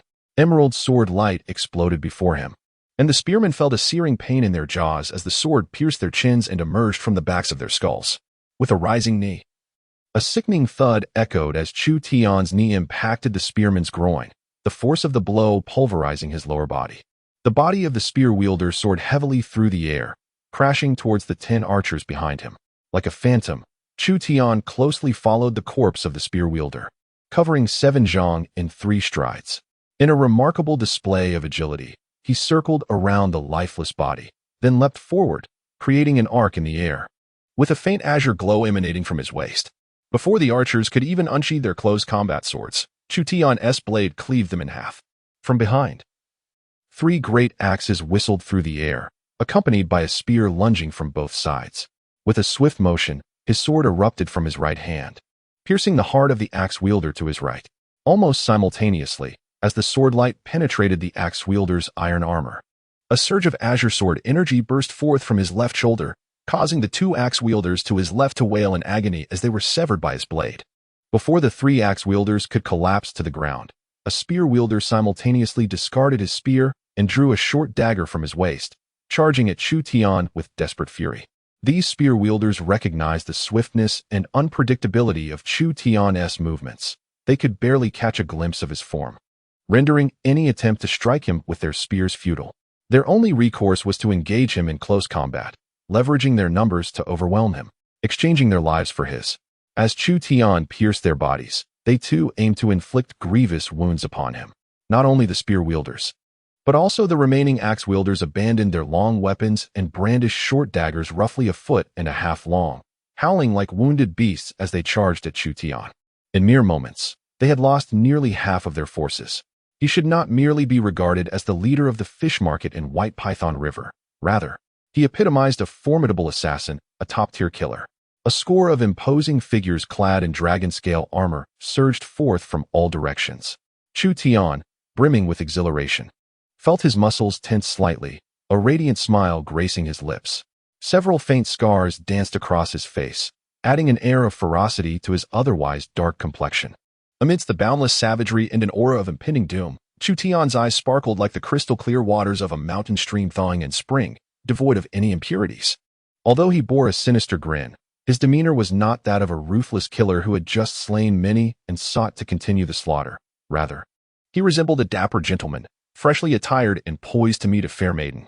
As the figures charged toward him, Chu Tian sidestepped, causing 3 of them to lose their target and rush past him. In a swift motion, his blade at his waist gleamed, and a torrent of blood erupted as the chests of 3 spear wielders were pierced, their upper bodies nearly cleaved in twain. A fierce wind swept in as 5 more spear bearers approached from both sides and the front. Chu Tian shifted his stance, deftly evading the robust figures as they brushed past him, the closest warrior's arm grazing his cheek. With a subtle smile directed at the despairing soldier, he spun his blade, and a deluge of crimson sprayed forth from the necks of the 5 assailants, their lifeless bodies falling to the ground in silence. Forward, backward, to the left, to the right, he moved with an elegant grace, interspersed with diagonal steps. Chu Tian's movements were minimal, his steps seemingly stripped down to the most elementary form. Yet within 5 paces, not a single soldier of the Ling clan could lay a finger upon him, nor could their weapons inflict even the slightest injury. The ghostly gleam of the sword danced in his grasp, and one by one, the fierce soldiers fell to the ground. In the span of mere breaths, 50 armored warriors of the Ling clan lay defeated, their bodies sprawled haphazardly within a space of approximately 5 paces, tightly packed together. Gazing at the lifeless forms of the warriors, Chu Tian remarked nonchalantly, "Within 5 paces, a mere man's fury can spill royal blood. I shall call this sword technique the sword of the common man." With a mischievous grin, he continued, "Ha! As for slaying a monarch, we are loyal subjects of the great Jin, merely jesting, just jesting." A piercing wail broke the air as Ling Fu witnessed Chu Tian dispatching his elite private soldiers with the ease of slaughtering chickens. In a moment of distraction, he was struck by Li Xiaoling's spear, leaving a gash across his abdomen. A substantial quantity of flesh, mingled with blood, flew into the air, prompting Ling Fu to unleash a desperate curse. Chapter 15. The Young Master Like Jade. 1. Second Steward, Lieutenant Li, I shall forever remember this night, Chu Tian declared, laughing as he smoothed the slightly wrinkled fabric of his attire. He bowed slightly to Ling Fu and Li Xiaoling, who were embroiled in battle, saying, "In the future, both of you must take care to avoid the White Python River. Otherwise, should misfortune befall you while crossing and your boat sink, do not blame us." A weight settled in the hearts of Li Xiaoling and Ling Fu simultaneously, their movements slowing as they cast a glance toward their subordinates. The oil-soaked cloth on the rocket was nearly consumed, casting a dim glow that flickered across the battlefield, where shadows danced chaotically. Figures intertwined amidst the thunderous roars of battle. The clash of blades echoed as swords struck one another, and the sharp sound of spears piercing armor filled the air, accompanied by the dull thud of axes cleaving through iron shields, all interspersed with the unsettling crack of bones. Blood sporadically splattered onto the ground, saturating the yellow sand of the official road, transforming it into a strange shade of purplish-black beneath the flickering lights. The state troops fought fiercely against the private soldiers of the Ling family, with both sides engaging in a relentless exchange of offense and defense, reaching a stalemate. Occasionally, state soldiers were struck down by the fierce warriors of the Ling family, yet most emerged injured but alive. Meanwhile, the White Tiger battle formation roared with fury, its ethereal presence shimmering amidst the chaos. Whenever a Ling warrior was struck by a weapon, they either sustained grave injuries or fell lifeless, with only 2 out of 10 fortunate enough to escape with minor wounds. The two sides wrestled with one another, clinging together like stubborn taffy, unable to spare any additional hands to confront Chu Tian. Li Xiaoling and Ling Fu were likewise ensnared in the fray, equally unable to break free. The thought of watching Chu Tian escape while remaining powerless was akin to swallowing a fly, leaving both Li Xiaoling and Ling Fu with a profound sense of discomfort. In a fit of rage, Ling Fu laughed maniacally, wielding his serpent bone whip to lash out and disperse the swirling black mist surrounding the long spear. Bellowing at the 14 burly men in the dense forest, "At all costs, intercept Chu Tian. If he escapes today, how can the Ling family face the world?" Each time the angry flame shot forth, the barrel would heat up rapidly, necessitating a cooling period before the second shot could be fired. The men in the forest, undistracted, diligently assisted the angry flame in cooling down, preparing to load the second iron spear. Just as preparations were finalized, they were poised to unleash their assault upon the state troops. Yet Ling Fu's orders directed their aim towards Chu Tian. This opportunity had the potential to alter the tide of battle, leading to a resounding defeat for Li Xiaoling's state soldiers. But Ling Fu chose to focus their onslaught on Chu Tian instead. Li Xiaoling's face twitched violently before breaking into an uncontrollable grin. Chu Tian, with a light-hearted gait, was already hastening towards the mouth of the White Python River, having covered a distance of several dozen paces in mere moments. In the dark pine forest, flames flickered, as 14 formidable warriors obeyed Ling Fu's command, directing their fiery wrath towards Chu Tian. Just as they ignited their weapons, a shadow, as massive as a great bull, unexpectedly surged from the depths of the forest behind them, its sharp fangs and claws descending like a torrential storm. The old yellow wolf, which Chu Tian often regarded as his steed, roared as it burst forth from the underbrush, its cavernous maw wide enough to swallow 2 heads whole, filled with razor-sharp teeth. As it swung its colossal head, several heads were severed in its wake. The wolf's paws, each the size of a fan, revealed claws nearly a foot long, gleaming like blades. The old yellow wolf unleashed a cacophony of growls, wildly swiping its massive claws. With each strike, it exerted titanic force, sending several robust men crashing to the ground, their bones shattered, blood spilling forth as their bodies were torn into fragments by the wolf's keen talons. In that instant of the old yellow wolf's surprise assault, chaos erupted. The warriors staggered, their bodies askew. The 14 fiery projectiles no longer aimed at Chu Tian. Some soared into the sky, others crashed to the ground, and 5 veered toward the tumultuous battlefield. A deluge of blood erupted, accompanied by the furious shouts of both Ling's private soldiers and the state troops. 5 errant flames rampaged through the crowd, tearing through the ironclad soldiers and the dragon-scale armor of the Ling clan's fierce warriors as if they were mere parchment. Dozens of figures fell to the ground, drenched in their own blood. Among them, only 2/10 were state soldiers, while the rest comprised the Ling clan's valiant fighters. Li Shaoling, witnessing the chaos wrought by the errant flames as they slaughtered and wounded a multitude of Ling warriors, could not help but burst into laughter. Ling Fu, this is your own undoing. Why do you not surrender? What are you waiting for? Ling Fu, his corpulent body trembling with rage, glared fiercely at the bloodied old yellow wolf, cursing vehemently, "Damn beast, cursed beast." A powerful force surged from the snakebone whip in his hand, conjuring countless miniature whirlwinds that lifted a cloud of fine yellow dust, all directed menacingly toward Li Shaoling. Caught off guard, Li Shaoling was astonished to find Ling Fu still possessed of strength at this moment. He had not anticipated that this fat man had been holding back during their confrontation. Unprepared, Li Shaoling was forced to retreat step by step, eventually being driven back into the chaotic melee. The snakebone whip in Ling Fu's grasp sliced through the air with a piercing shriek, producing a series of sharp cracks as it struck. In the blink of an eye, 7 state soldiers were struck by the whip. Their iron armor shattered into countless fragments, while the merciless strikes of the snakebone whip did not merely break their skin. The sinews, bones, and flesh beneath were pulverized by the whip's resilient force. The soldiers, now reeling from the blows, vomited blood in great quantities, soon followed by fragments of their own entrails, and several collapsed to the ground, their lives swiftly ebbing away. Li Shaoling, today you shall all perish here. Ling Fu's eyes widened, a sinister glimmer of bloodlust shining through his gaze.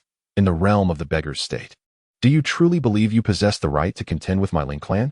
Li Shaoling let out a deep, resonating roar, as a torrent of dark energy surged from within him.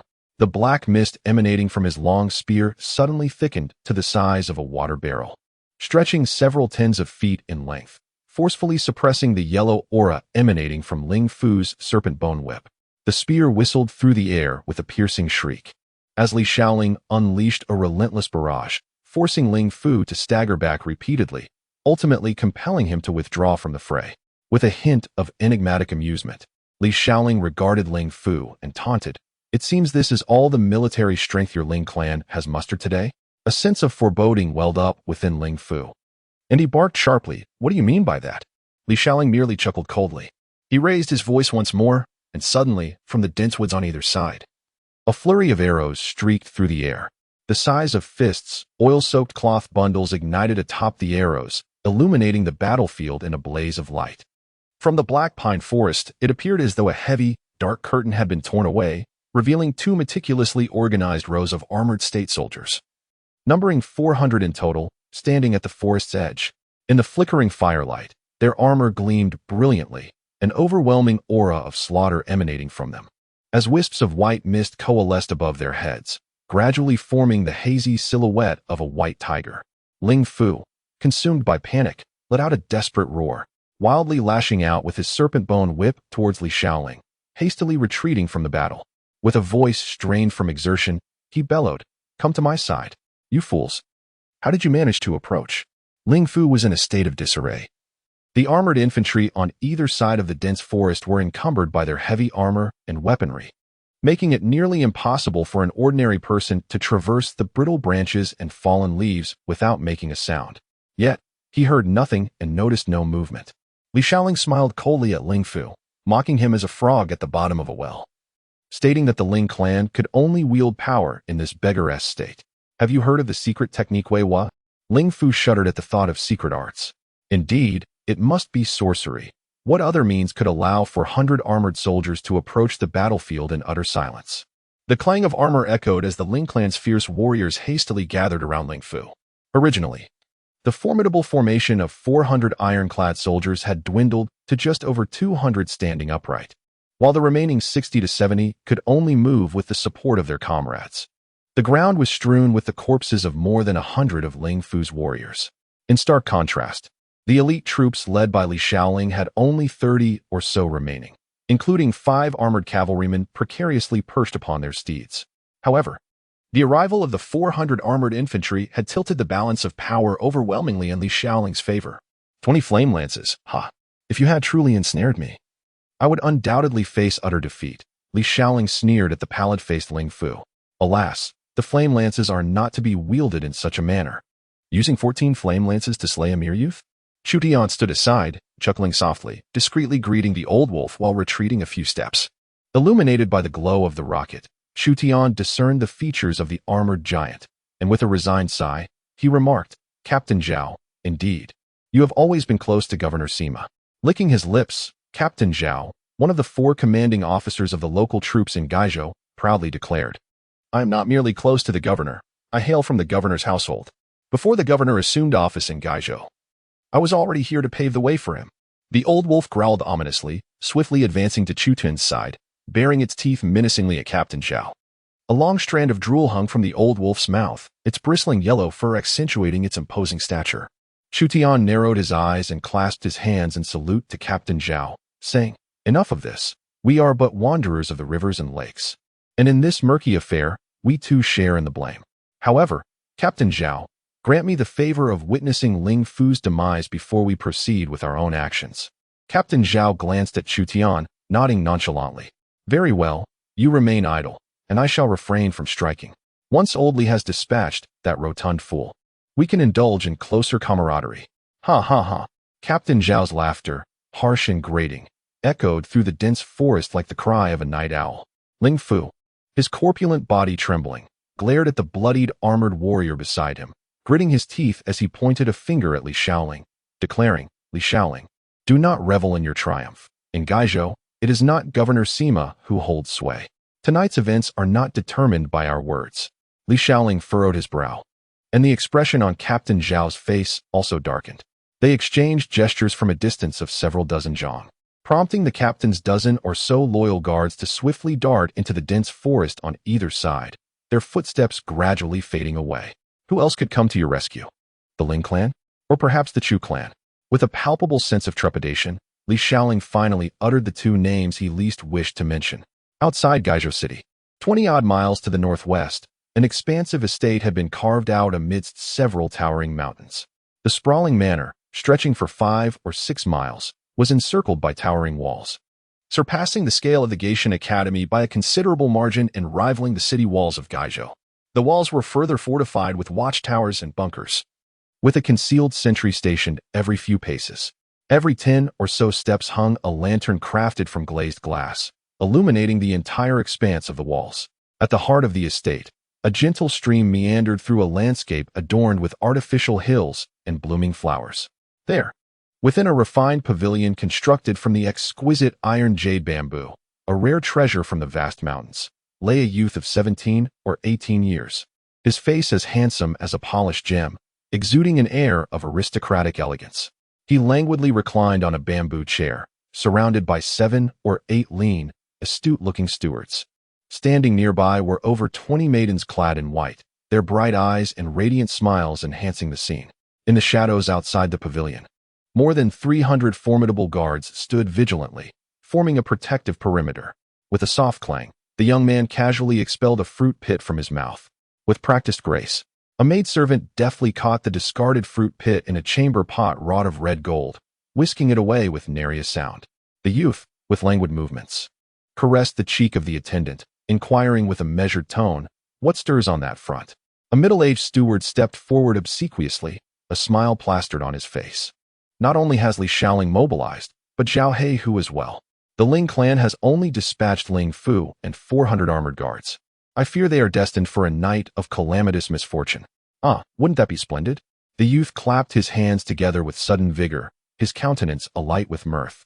A glint of enigmatic darkness flickered within his luminous eyes as he chuckled. "Ling Yu did indeed send word before dusk, seeking our assistance, did he not?" Several stewards clad in azure robes nodded in unison. "Humph, merely by acquiring a respectable brother-in-law, he believes he can disregard our household?" The youth narrowed his eyes, remarking with a dismissive air, in recent years, Ling Yu has been fraudulently flaunting his connection to the Chu family as a cousin to the young master. Humph. My mother perished in childbirth, and that woman of the Ling family was but a concubine. A concubine. The youth rose to his feet, raising his arms aloft as he exclaimed, mere playthings. How dare the nephew of that harlot presume to represent himself as a cousin of our house? He aspires to be my elder cousin? He is not worthy. Pay him no mind. Dispatch not a single servant, not a single guard. Let Ling Fu and his 400 armored men meet their demise there. The youth lowered his arms, his smile returning, now gentle and refined. And should Ling Yu press for answers? The steward inquired with a grin. Simply state that we have dispatched reinforcements. The youth lazily remarked, however. The night is dark and the wind howls. The mountain paths are arduous, and our household servants have been negligent in their training, thus losing their way in the forest. Indeed, lost they are, so let it be said. The youth smiled brightly, declaring, I, Chu Tian, am not someone the Ling family can easily manipulate. Chapter 16. The Assault of the Wolves. 1. The fierce clash between the local militia and the private forces of the Ling family erupted once more. As over 400 local soldiers surrounded their foes and launched a final, ruthless assault. On the official road, the sounds of panting, roars of anger, curses, the clashing of metal, the tearing of flesh, the cracking of bones, and the eerie whistling of martial energy slicing through the air persisted for a quarter of an hour. Except for Ling Fu, all of the Ling family's armored warriors lay defeated on the ground, with cruel smiles etched upon their faces. The local soldiers silently raised their heavy swords and axes, methodically decapitating the Ling warriors, neatly stacking the severed heads upon the official road. The Guangzhou region is a wild frontier, known for its fierce customs, and the local soldiers have adopted traits reminiscent of bandits and rugged survivors. The practice of severing the heads of enemies to instill fear has become an unwritten tradition. Ling Fu, his face ashen, gazed anxiously at Li Shaoling and his 2 deputy generals, his pale lips trembling in agitation. Why haven't they arrived?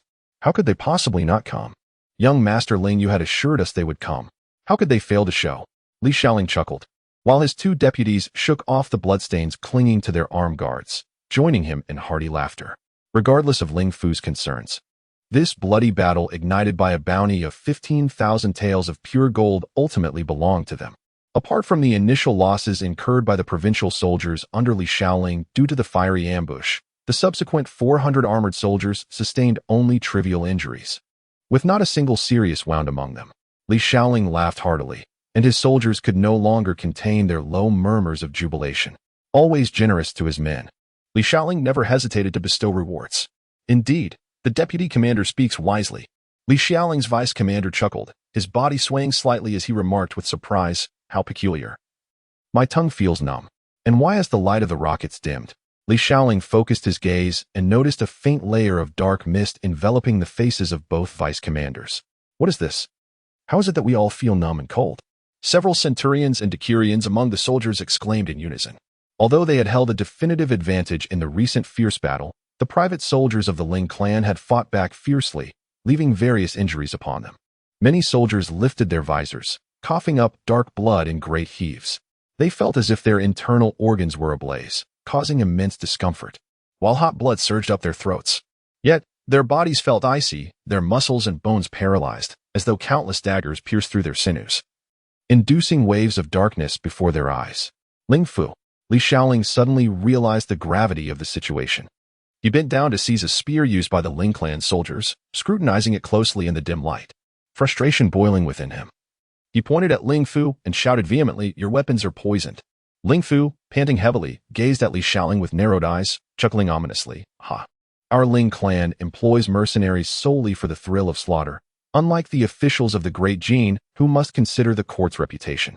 What does weaponry laced with poison signify? It is a pity those furious flames did not extinguish you wretched fools. The sound of bodies falling echoed incessantly. As one after another, the provincial soldiers succumbed to the chaos. In the recent fierce battle, all the provincial troops surged with bloodlust, their lifeblood coursing through their veins at an unprecedented pace. The potent toxin from their wounds rapidly spread throughout their bodies, and within mere breaths, those injured by the Ling clan's fierce soldiers fell one after another. Before long, only a little over 100 provincial soldiers remained standing on the official road. These fortunate few had escaped unscathed during the melee, thus avoiding the deadly poison. Li Xiaoling's two deputy generals struggled to unfasten the leather pouches at their waists, retrieving thumb-sized black pills and silently sitting down. Soon, they heaved violently, expelling a noxious mixture of yellowish liquid and greenish sludge, reeking with an unbearable stench. A torrent of thick sweat streamed down their foreheads, emanating a foul odor, revealing the severity of the poison raging within them. Li Xiaoling raised his long spear, bellowing furiously as he charged at Ling Fu. Antidote. Ling Fu, you wretched scoundrel, the antidote. Ling Fu, with a sinister chuckle, struggled to lift his snake-bone whip in defense against Li Xiaoling's tempestuous onslaught, retorting, antidote? What murderous tool would carry an antidote? Even if there were. How could I possibly carry so many antidotes after injuring so many? The long spear pierced Ling Fu's chest, and a torrent of blood erupted from behind him. Ling Fu's corpulent arms grotesquely swelled, releasing a cloud of blood mist, resembling two battering rams that struck mercilessly at Li Xiaoling's flanks. The cries of agony filled the air as Li Xiaoling's hands coiled around the spear, creating a gaping, basin-sized hole in Ling Fu's chest. Following this, Li Xiaoling grimaced in pain, raising his head to let out a pained howl. Ling Fu, on the brink of death, felt 7 of his ribs shatter under the impact, several fragments embedding themselves in his lungs, causing him to shriek in torment as blood mist continued to spew from his mouth. Oldly, Zhao Heihu, who was vigilantly watching over Chu Tian, bellowed in alarm, unsheathing his sword and rushing towards Li Xiaoling. Eliminate that brat. This matter must not reach the outside world. Li Xiaoling gasped, clutching Ling Fu's twisted, agonized head, and with a forceful twist, he heard a sickening crack as Ling Fu's head was wrenched a full 360 degrees, severing it from his neck. The surrounding soldiers, witnessing their fallen comrade with a face as black as coal, were filled with fury and distress. The governor Sima had actually mobilized the troops for a treacherous act. If word of this were to spread, it would be catastrophic. The governor was a figure renowned across several states for his sterling reputation, always portrayed as ethereal and untouchable, a person of unparalleled nobility. Even the slightest association with filthy lucre would tarnish his name, let alone orchestrating a massacre for a sum of 15,000 taels of gold. If such infamy were to spread, how could the governor Sima still face others? Would he be able to maintain his position of authority? With the instability of Sima's governorship, what fate awaits his loyal followers, Li Xiaoling, Zhao Heihu, as well as Captain Li and Officer Zhao? Will they enjoy prosperous days ahead? Thus, the state soldiers exercised utmost caution, utilizing the dim light of the flickering flames to meticulously scour the battlefield, striving to eliminate every trace. Zhao Heihu gazed at Chu Tian, shaking his head gently. Chu, extend your neck obediently. I shall grant you a swift end. Chu Tian looked at Zhao Heihu with a gentle smile. Officer Zhao, today's affair cannot be resolved so easily, can it? At that moment, Zhao Heihu felt a shiver run down his spine as a terrifying aura surged from behind him. Forgetting his intent to eliminate Chu Tian, he spun around, his 6-foot-long sword emitting a piercing shriek as it carved a blinding arc in the air. A massive wolf-toothed club, 2 yards long with a handle as thick as a bowl and a head of extraordinary girth, hurtled through the air, accompanied by a dark mist, crashing down onto Zhao Heihu's sword. A thunderous sound erupted as Zhao Heihu's sword shattered into a dozen pieces, while the wolf-toothed club bore a deep gash, nearly an inch wide, from the blade. Who dares to attack? Zhao Heihu retreated in panic, oblivious to the fact that Chu Tian stood directly behind him.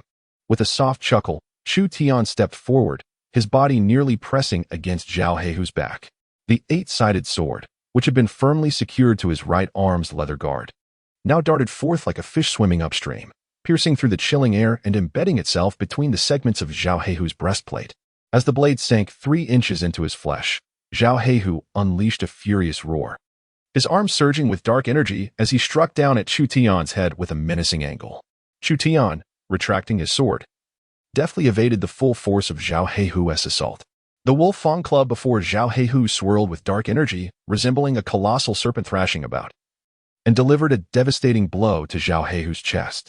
The thick, half-foot-long spikes of the club shattered his breastplate, plunging deep into his torso. Zhao Heihu held in agony, seizing the club's thick head, which was nearly the width of his waist, glaring fiercely at the imposing figure before him, towering over him by a noticeable height. Go, you wretched creature. When you come to my residence to deliver fish, you behave as obediently as a dog. Zhao Heihu, with remarkable eyesight, recognized the sturdy youth behind him. wielding a massive wolf-fawn club with astonishing strength, seemingly surpassing even Li Shaoling. Typically simple-minded, yet with a hint of foolishness. Agou was often seen trailing behind Chu Tian, swaggering through the streets, relishing in drunken brawls with idle men, occasionally indulging in gambling.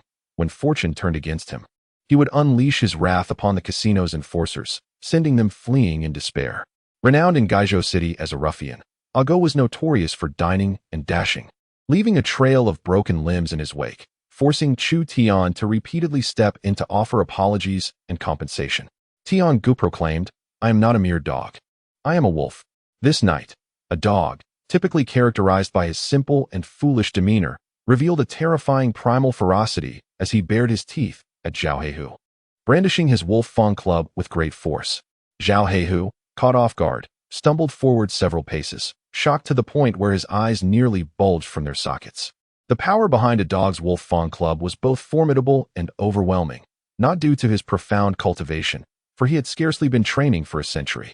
Rather, it stemmed from his innate robust physique and a natural strength that was second to none. Li Shaoling, observing from a distance, noticed the commotion. He witnessed Chu Tianjin thrusting at Zhao Heihu, as well as a dog's club crashing down upon him. What astounded Li Shaoling even more was the dark energy swirling around a dog's wolf-fawn club, unmistakably reminiscent of the secret military technique known as the Great Serpent's Bite. How could a ruffian, accustomed to the streets, possibly master such an esoteric martial art of the decaying army? Furthermore, the Great Serpent's Bite was not something accessible to lower-ranking soldiers. Only officers of the rank of Shaowei or higher were privy to such secrets. From where had a dog acquired this knowledge? How could one who had learned the Great Serpent's Bite be nothing more than a mere henchman for a fishmonger? The forest echoed with chilling cries of agony, accompanied by frantic shouts from afar. These were the anguished howls of the personal guards Zhao Heihu had dispatched to the woods as sentries. The wails of over a dozen guards resonated, some hundreds of paces away, while others were alarmingly close, just beyond the tree-line. A faint, grim green luminescence flickered in the dense forest, swiftly engulfed by the chilling cries of the guards, which soon faded into silence. Deep, ragged breaths and primal growls drew nearer, as the sound of withered branches snapping echoed through the woods. Emerging from the shadows were wolves, their tongues lolling and drool dripping from their maws. Wolves? How could there be wolves outside the city of Gaizhou? Shouldn't these ferocious creatures dwell deep within the mountains? These wolves are approaching us. They must be battle be spread by someone. Li Shaoling, in a state of utter panic, gazed at the formidable pack of azure wolves. Savage creatures from the heart of the wilderness. The combat prowess of a single wolf rivaled that of 2 seasoned state soldiers. 100 fierce azure wolves charging together would be an insurmountable tide, without at least 5-fold the number of troops to withstand their onslaught. Unfortunately, his own soldiers had just emerged from a fierce battle, their spirits at an all-time low, and they were still in disarray, scattered far apart as they tended to the aftermath of the fight. "Engage them!" Li Shaoling bellowed hoarsely, blood spurting from his mouth. "Chu Tian, you filthy scoundrel! Where did you procure this pack of wolves?" Amidst his furious cries, Li Shaoling turned his gaze towards the old yellow wolf, madly striking the back of Zhao Heihu's head. And he spat out a mouthful of blood in frustration. Chu Tian, who usually rode into Gaizhou City atop an old yellow wolf, was now the source of this unexpected menace of azure wolves. Before Li Shaoling could voice his inquiry further, a sudden sharp command resounded through the surrounding thicket. The sound of bowstrings vibrating like thunder rumbled ominously, and hundreds of steel crossbow bolts, each a foot long, descended upon the battlefield like a tempest. A multitude of armored state soldiers fell in unison, wailing as they were struck down en masse. Chapter 17. Green Ant and the Offering. 1. As Agou lunged at Zhao Heihu, and Chu Tian inflicted a wound from behind with his sword. 30 muscular men swiftly traversed the dense forest, guided by the sounds of the wolf pack, while Li Shaoling and the state soldiers were intimidated by the wolves. The 30 robust figures stood at the edge of the thicket, concealed by the shadows cast by the trees.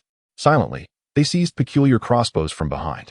These crossbows, resembling magnificent birds, were equipped with enormous quivers beneath them. The arms of the crossbows measured 4 feet in length, their glossy black surfaces clearly not forged from metal, and faintly adorned with twisted, bizarre patterns. Tiny crystals were embedded within, yet curiously, there were no bowstrings.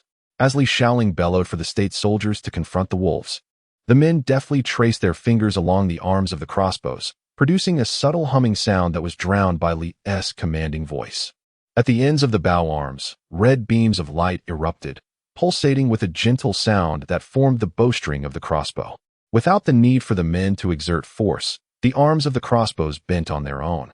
The red light coalescing into a taut string pulled to its utmost limit. A series of muffled thuds echoed as the crossbows trembled violently, continuously launching metallic bolts of about a foot in length. The propulsion power of these crossbows was formidable, and the recoil was equally intense. Each of these mighty men, broad-shouldered and robust, gripped the crossbows tightly, bracing them against their waists. Their powerful physiques quaked with each discharge, as each bolt was released. They were involuntarily propelled half a step backward. Beneath the powerful crossbow, a specially designed quiver brimmed with meticulously crafted bolts. As each bolt was unleashed, a crimson glow coursed along the limbs of the crossbow, automatically reloading with remarkable efficiency. The subsequent bolts followed closely in pursuit of their predecessors, continuing their relentless advance. The recoil was so immense that the warriors found it impossible to achieve precision with this formidable weapon. Instead, they positioned the crossbows against their waists and, with slight twists of their bodies, unleashed a broad fan of arrows. In a mere instant, 30 crossbows discharged a total of 30 arrows, resulting in a thunderous volley of 900 metallic bolts that tore through the road with a menacing howl. State soldiers raised their heavy shields, only to have them perforated, as the bolts relentlessly penetrated their iron armor and pierced their flesh. Instinctively, the soldiers raised their weapons, be it pikes, sabers, or axes, but every blade was rendered ineffective, pierced through by the bolts, leaving gaping wounds the size of bowls on their bodies. Some soldiers huddled back to back with their comrades, bracing themselves against the oncoming horde. The arrows whistled through the air, impaling them like skewered delicacies. The sheer force of the bolts sent their bodies flying, causing them to cough up blood and plummet to the ground like leaves caught in a tempest. The rate of fire from the crossbows was astonishingly swift. In the blink of an eye, 30 bolts had been unleashed. Nearly 100 state soldiers fell, leaving only 2 fortunate souls trembling as they clutched their weapons. Rooted to the spot in shock, Li Xiaoling's 2 deputy commanders succumbed, seated on the ground as they attempted to expel the poison coursing through their veins. Despite their proficiency within the ranks of the Guangzhou camp, they had scarcely a moment to react, let alone evade, before their chests were pierced by the relentless bolts. Li Xiaoling let out a piercing howl, his hands tightly gripping the long spear, its shaft propped against the ground, barely supporting his weight. Moments ago, he had deflected 12 crossbow bolts aimed at him with the spear, yet 2 had slipped through his defenses, penetrating his left leg and shattering the bones of his right calf. The injury to his left leg was merely a gaping hole through the muscle, allowing him to stifle his breath and endure the pain. However, the damage to his right calf rendered him unable to place his toes on the ground, forcing him to lean heavily on the spear for support. "Kill the Jiao crossbow! The Jiao crossbow!" He roared into the darkened woods, his voice filled with fury as he gazed at the immovable silhouettes of the great wolves. Who possesses the audacity in Guizhou City to wield the Jiao crossbow? Within him, a tempest of emotion stirred, encompassing not only panic and doubt but also profound terror and dread. Unlike the crude and clumsy Nuyanchang, which many adept artisans could forge with relative ease, the Jiao crossbow represented a significantly higher echelon of craftsmanship. The Lin family had indeed managed to acquire the means to forge the Nuyanchang, and the family of Governor Sima had not shied away from clandestine endeavors of this nature. Yet, the intricacies involved in crafting the Jiao crossbow were of an entirely different realm. Its mechanisms were exquisitely refined, employing techniques so intricate that ordinary artisans would find themselves at a loss to comprehend its structural enigma. Even if one were to obtain the schematics, finding a suitable craftsman capable of bringing it to life would prove exceedingly challenging. The family behind Governor Sima lacked the requisite power to forge such a formidable weapon. This night, there exist indeed third-party individuals engaged in clandestine dealings behind the scenes. Their influence is remarkably formidable, possessing power that even the Governor Sima could not command. For great azure wolves clamped down fiercely on Zhao Heihu's wrist and ankle, leaving him utterly devoid of the opportunity to resist. When Li Xiaoling turned his head, Chu Tian's sword pierced through his chest. The azure light of the sword shimmered like a swirling, glassy ghost flame, causing excruciating pain to Li Xiaoling's eyes. Zhao Heihu, a loyal vassal from the family behind Governor Sima and an esteemed officer within the military ranks of the Great Jin, met his end at Chu Tian's hands with an expression no different from that of slaughtering the private soldiers of the Ling clan. Like butchering poultry, There was not the slightest fluctuation in emotion. If Xiao Heihu's demise was treated so casually, what of Li Shaoling? Li Shaoling felt an overwhelming sense of indignation. His voice hoarse as he bellowed at Chu Tian. Chu Tian, you mere fishmonger. You are certainly more than just a fish stall owner. Let me die with clarity. Reveal your true identity. He cast a glance beneath the carriage, where the drivers and porters had been rendered unconscious by his previous ferocious roars, lying on the ground. Frothing at the mouth, blood soaked the yellow sands of the official road, and while the drivers and porters appeared terrifyingly drenched in blood, in truth, none had sustained a single injury. Fear not, as long as my brothers are unharmed. This band of thieves, both men and women, are the pillars of their families. Should one perish, our 3 great fish farms along the White Python River will have yet another widow, and Kael will have more to attend to. Chu Tian let out a sigh, straightened his posture, and calmly asked Li Shaoling, Li Duwei, death is inevitable. Why indulge in so much meaningless chatter? A smile adorned Chu Tian's face, his attire immaculate, exuding an air of tranquility as if he were merely a youth visiting his uncle's home, embodying composure and grace. He bore no resemblance to one who had just ruthlessly slaughtered dozens of Ling family's private soldiers, nor to one who had recently dispatched a county lieutenant. Around him lay a mountain of corpses and a sea of blood, with nearly 1,000 bodies of the Ling clan and state soldiers strewn across the ground. The stench of death palpable, as if it were a tangible entity. Yet, not a trace of it clung to him. His aura was gentle and pure, akin to a piece of jade resting upon a sandalwood stand, translucent and immaculate, untouched by the slightest speck of dust. What a formidable state of mind!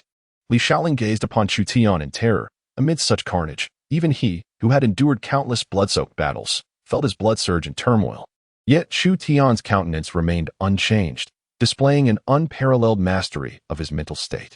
How many lives had this man taken? Or was he simply a born harbinger of death? One whose expression remained unaltered regardless of the lives he extinguished? Indeed, such musings were trivial. Yet I refuse to accept this. Li Shaoling grinned. Under normal circumstances, I should be carrying 15,000 taels of gold, ready to report to the governor alongside my brothers. You, a mere ruffian of the streets, how dare you? How can you? However, this inquiry piqued my interest as well. A melodious voice resonated from above. Chu Datu, who exactly are you? The formidable swordsmanship of the Chufu is truly astonishing, leaving a path of carnage within a mere 5 feet. Such a remarkable skill in slaughter is unprecedented. Might I inquire about the origins of the esteemed Chufu? As if in unison, the crowd looked up, their expressions shifting with unease. Who was it that hovered above them? When had they arrived? The great wolves on the ground stirred restlessly, their low growls echoing, for even their keen senses had failed to detect this intruder's approach, inciting their primal agitation. Atop a towering black pine, standing gracefully like an ethereal being, was a middle-aged man clad in a cerulean robe. He merely grazed the delicate tip of the slender branch with his toes, swaying gently with the breeze that swept through the night, causing both the tree and his figure to dance lightly. The wind rustled his flowing garments, and prominently displayed on his left breast was a small, square insignia embroidered in silver thread, which bore the character, a mark of the Chufu. Li Shaoling bared his teeth in a snarl. You must have been here for quite some time, haven't you? The man replied with a radiant smile. Indeed, it has been a while. What a splendid spectacle we have here. The Ling clan has secretly forged the Fury Flame, a matter that must be reported to the young master. Furthermore, it appears that a mysterious force under the Chufu has emerged within the city of Gaizhou, and my clan has received not a whisper of this. Such an oversight is unacceptable. Turning his gaze towards Chu Tian with a smile, the middle-aged man inquired, Might the esteemed Chufu reveal the origins of his lineage? Are you an official? A bandit? If an official, are you of the scholarly or martial faction? If a bandit, are you a mere brigand or a remnant of the wilds? Or does the Chufu have another lineage altogether? Chu Tian furrowed his brow as he gazed at the towering black pine where the middle-aged man stood.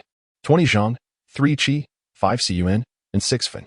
Chu Tian accurately stated the height of the magnificent tree. Your cultivation level surpasses even that of Li Shaoling by a significant margin. Had you intervened in the skirmish earlier, the local soldiers would have been utterly defeated, and Ling Fu would not have met his demise. Are you not related to the Ling family? The middle-aged man smiled benignly, surveying the crowd from his elevated position. His power eclipsed that of those around him, and with the formidable backing of the Chu family from the beggar state, he endeavored to exude an air of genteel refinement, adhering to the expectations set forth by the young master he represented. Indeed, the Ling family was kin to the Chu family. However, whether to extend assistance to them was not within his purview. That decision rested solely with the young master. He had received no orders to intervene. Thus, even if the Ling family members perished before him, he would remain steadfast and refrain from action. Chuckling softly, the middle-aged man turned to Chu Tian and inquired, "What calculations occupy your mind, head Chu Tian?" "This black pine stands precisely 20 zhong, 3 qi, 5 cun, and 6 fun in height, while I measure 7 qi and 3 cun. Are you perhaps contemplating whether you could strike me down with a sword from the air?" Shaking his head, the middle-aged man confidently remarked, "While your swordsmanship is indeed fierce, head Chu Tian, your cultivation is limited. It seems implausible that you could achieve such a feat. As for the youths in the dense forest wielding crossbows, those crossbows require a quarter of an hour to reload after being fired at full speed. Thus, I find myself quite safe at this moment, do I not?" Chu Tian stretched his neck, sheathed his sword, and languidly raised his right hand with a dismissive wave. "There's just too much nonsense," he sighed lazily, elongating his voice. Green ant, it's time to work, it's time to collect. TSK, if this fellow makes off, don't blame us brothers for running as far as we can." The middle-aged man's expression shifted slightly. He quickly turned to scan the surroundings before bursting into laughter. "Green ant? Is it the renowned green ant of Qinglu Cottage?" Chu Tian truly has a sense of humor. That green ant's musical talent is unparalleled in the beggar's state. Yet she is such a delicate maiden. Suddenly, a ding-dong echoed, the sound of a plucked string reverberating from an unknown source. The middle-aged man trembled violently, as if a cannon had detonated within his chest. Blood gushed from his orifices, and he fell helplessly from the heights, crashing downwards in a disheveled manner. With a thunderous roar, as if a malevolent dragon was tearing through the void, a visible wave of green energy surged forth from the depths of the dense forest. This verdant force extended several feet around, within which 5 string-like tendrils vibrated violently, emitting a disconcerting, resonant hum that twisted the very bowels of those who heard it. Li Shaoling and the remaining 2 soldiers stood dumbfounded, gazing at the spot where the middle-aged man had exploded. When the man in the azure robe first appeared, he exuded an air of composure and remarkable poise, embodying an imposing presence. His ability to perch atop such a towering black pine and balance on the slenderest of branches betrayed his cultivation, which far surpassed that of Li Shaoling.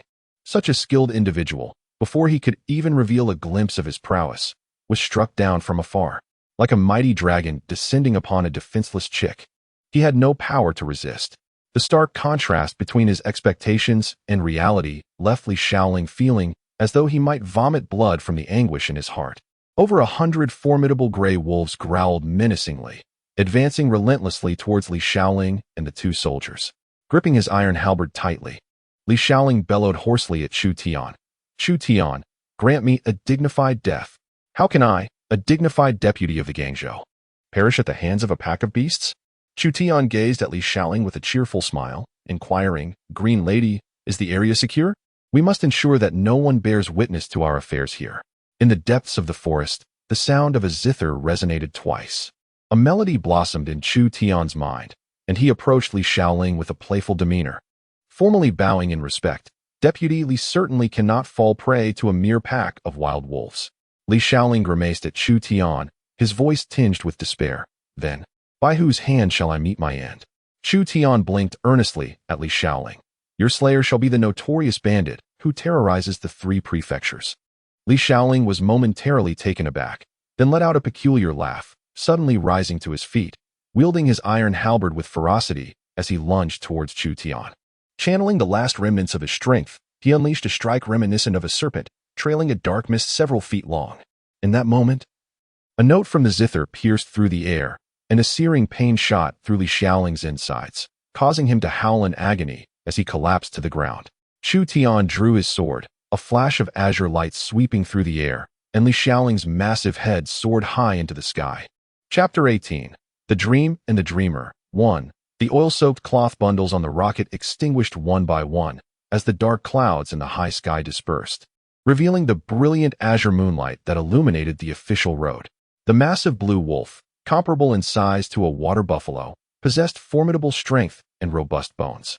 This great wolf could effortlessly carry the complete armor and weapons of 10 warriors, moving with ease. Harnessed to a large cart, it tossed the unconscious driver onto one of the 10 four-wheeled freight carts. With a sharp whistle, Chu Tian led the procession along the official road towards the fish market dock at the White Python River. 10 large black awning boats awaited at the dock, ready to transport gold, armor, and weapons aboard. As the oars sliced through the river's waters, the boats glided downstream, passing through the mouth of the White Python River, heading straight for the Great River. The tumultuous waters of the Great River rushed forward with great urgency, and soon the fleet vanished into the vast mist that enveloped the river's surface. The events of the past 2 days had been somewhat tedious, but not perilous, albeit mentally exhausting. Chu Tian, usually brimming with vitality, felt increasingly invigorated the more he engaged in conflict. However, after the scheming with Li Shaoling, Zhao Heihu, and Ling Fu, he felt as though his energy was waning, akin to a lamp nearing the end of its oil supply. A profound fatigue enveloped him, and before his eyes, swirling black mist danced with countless glimmering golden stars. Upon returning to his room, he barely managed to set up a few alert devices before collapsing onto his bed, slipping into a deep slumber. In this dream, he was beset by a torrent of blood. With a thunderous crash, the door of an opulently furnished spacious room was obliterated, splintering into countless fragments of wood and brick that flew in like arrows from a crossbow, accompanied by a piercing howl. A dozen or so old maids and maidservants, their bodies as delicate as the finest tofu pudding, were caught in a tempest of debris, exploding into vast clouds of crimson mist. The air became thick with the pungent scent of blood, mingling with fragments of flesh that rained down upon Chu Tian. Suddenly, a fair and delicate hand emerged from behind him, emanating a jade-like aura that coalesced into a protective palm, measuring 5 feet across, shielding Chu Tian from harm. Countless morsels of flesh, abundant blood mist, and shards of wood and brick were shattered by this jade palm. Amidst the piercing shrieks, a figure with a pale violet, square visage stormed into the room, exuding an air of righteous indignation. A middle-aged man with a sinister countenance advanced with heavy strides, howling ferociously as he swung his blade towards Chu Tian. The jade palm was cleaved in two by the sword, dispersing into myriad wisps of energy that scattered throughout the room, obliterating the ornate furniture and cabinets. From the side, a flash of silver darted forth. A diminutive silver-furred mouse, with a tail twice the length of its body, bared its teeth as it collided with the blade's edge. The mouse's formidable fangs clamped down with a sharp crack upon the sword's surface. Forged through countless trials, the beautifully patterned blade, resembling swirling clouds, was reduced to fragments by the mouse's bite, as if a child's wooden stick had shattered a glass vase. Countless shards flew in all directions, perforating the walls of the room with numerous tiny holes. 2 blood-soaked figures, their bodies riddled with gaping wounds that oozed their innards, burst into the room with a furious roar. The foremost, a brawny man with a fierce beard, was splattered with blood, his eyes missing, and his gory eye sockets gushed forth torrents of blood. He bellowed in a hoarse voice, "Jiang as the sole descendant of the Chu lineage for 9 generations. You dare to harm my grandson? By heaven and earth, our fates are intertwined until one of us lies dead." Behind the bearded giant, brilliant sword lights sliced through the air, 12 slender, radiant beams coiling into a swirling wheel, shattering the arrows and various other chaotic projectiles that rained upon him. As he roared, he turned and charged toward Jiang with arms wide open. Trailing behind him was a strikingly handsome young man, half of his face nearly obliterated. With his remaining eye, he cast a profound glance at the silver-furred mouse, then tore a silver chain from around his neck and flung it towards the creature. The silver-furred mouse, having just bitten through a hefty blade and seemingly exhausted, lay panting on the ground, emitting a sharp, mournful shriek. It opened its mouth and swallowed the silver chain along with a jade-like orb the size of a newborn's fist, before darting toward Chu Tian. Suddenly, the silver-furred mouse's tail elongated dramatically, wrapping tightly around Chu Tian. With a swift leap, the mouse carried Chu Tian, charging toward the corner of the room. Chu Tian watched in horror as the wall, solid and constructed of blue bricks, loomed ever closer, and the silver-furred mouse, astonishingly, crashed headfirst into it. As the looming wall approached, the silver-haired mouse's blood-red eyes emitted a chilling glow. Suddenly, a section of the thick wall, measuring about a foot in circumference, became hazy and translucent, resembling a sheet of blood-stained frosted glass. With a forceful headbutt, the silver-haired mouse propelled Chu Tian through the wall, while behind them, The once misty barrier reverted to its solid form. With a flurry of movement, the silver-haired mouse darted along the eaves, corners, and various hidden recesses, evading the cacophony of anguished howls, cries of despair, and the grotesque sounds of flesh being rent asunder, accompanied by the sickening thuds of blades piercing flesh, and the unsettling echoes of inexplicable roars. The mouse traversed through numerous walls using an arcane technique, guiding Chu Tian through at least 100 courtyards, until they finally arrived before a delicate azure veil that seemed to merge with the moonlight, cursing in an exceedingly unpleasant and vulgar manner. The silver-haired mouse bared its 2 prominent incisors, shaking in profound agony. Suddenly, one of the incisors transformed into a dim stream of light, erupting from its mouth and striking the veil with force. The veil silently opened a gap over 3 feet wide, and the silver-haired mouse, carrying Chu Tian, dashed through with utmost urgency, fleeing for their lives. They sprinted wildly down the most secluded alley, and amidst their frantic escape, Chu Tian could still hear the incessant flatulence emanating from the silver-haired mouse. A peculiar stench wafted gently behind them, merging swiftly with the surrounding air. The scent of the silver-haired mouse and Chu Tian was impeccably masked as the diminutive creature guided him through an inky abyss, a formidable wall that seemed to tower even higher than the mountains themselves. Breathless, they traversed a darkened forest of black pines, before leaping into the relentless torrents of a great river. The silver-haired mouse, no more than 4 or 5 inches in length, experienced a rapid transformation as silvery fur burgeoned forth, enveloping Chu Tian in a thick, warm cocoon that now measured 2 feet in length. The river's waters could not penetrate this plush barrier, allowing Chu Tian to curl up comfortably within, gazing through the elongated silvery strands at the cerulean sky above. "It should be time to awaken," Chu Tian murmured softly. "Each time xianxia barges into the room, I ought to rouse from slumber. It has been nearly 18 years without exception. Why is this dream so prolonged this time?" With a sudden crack, the surrounding waters, the cliffs on either side, the ancient trees atop those cliffs, and the sky above all fractured simultaneously, revealing countless delicate fissures. Vivid segments of a landscape painting crumbled away into oblivion, and the silver-haired mouse transformed into a faint glimmer of silver, vanishing from sight. The world around him was shrouded in a desolate grayness, a void devoid of substance. Chu Tian stood quietly amidst this empty expanse until a tall figure emerged from the hollow gray, approaching him with deliberate grace. Clad in resplendent brocade, with a pale lavender visage, the figure bore an expression of formidable righteousness and an air of moral superiority. Xianxia, with his commanding presence, stood before Chu Tian, arms crossed, silently observing him. At last, was the mystery about to be unveiled?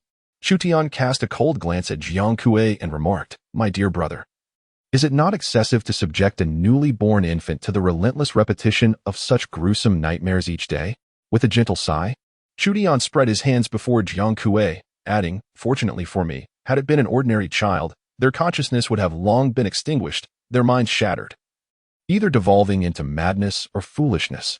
Xianxia appraised Chu Tian from head to toe, a hint of satisfaction gracing his features as he slowly nodded. "You are neither foolish nor mad. After 18 years of reliving the bloody scene of your birth each night, do you not find your resolve has solidified far beyond that of an ordinary individual?" Chu Tian remained silent, prompting Xianxia to flash a grin. "A steadfast resolve signifies a powerful and resilient soul.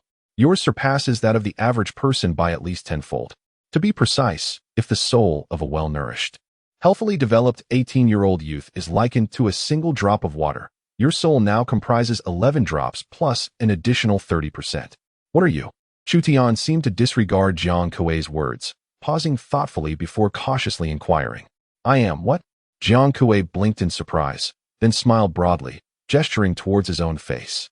"Why, Xianxia, this visage you have seen in your dreams for nearly 18 years, just 2 days shy of that milestone. Do you truly not recall? You are what?" Chu Tian slowly raised his right hand, and 8 blades silently sprang forth from his sleeve. "I am a pillow." Xianxia spread his arms wide and smiled eagerly. "Pillow, pillow? I merely wish to leave a deeper impression on you." "Ah. Do you not think that this face of Xianxia's is the most memorable to you? Pillow?" Chu Tian was momentarily taken aback, instinctively brushing his fingers across the delicate silver chain around his neck. Dangling from it was a jade pillow, the size of an infant's fist, intricately carved from green jade. The small jade pillow was adorned with finely detailed cloud patterns, their smooth lines intertwining in a way that evoked a sense of depth and enigma, as if layers upon layers were folded within. "You are a pillow?" Chu Tian gazed at Jiang Kuei in astonishment. "Master Mouse said that this jade pillow has accompanied my family's ancestors for 9 generations, and I have never heard of it causing nightmares for them, let alone repeating the same nightmare for 18 consecutive years. Indeed, I have been with the Chu family's ancestors for 9 generations."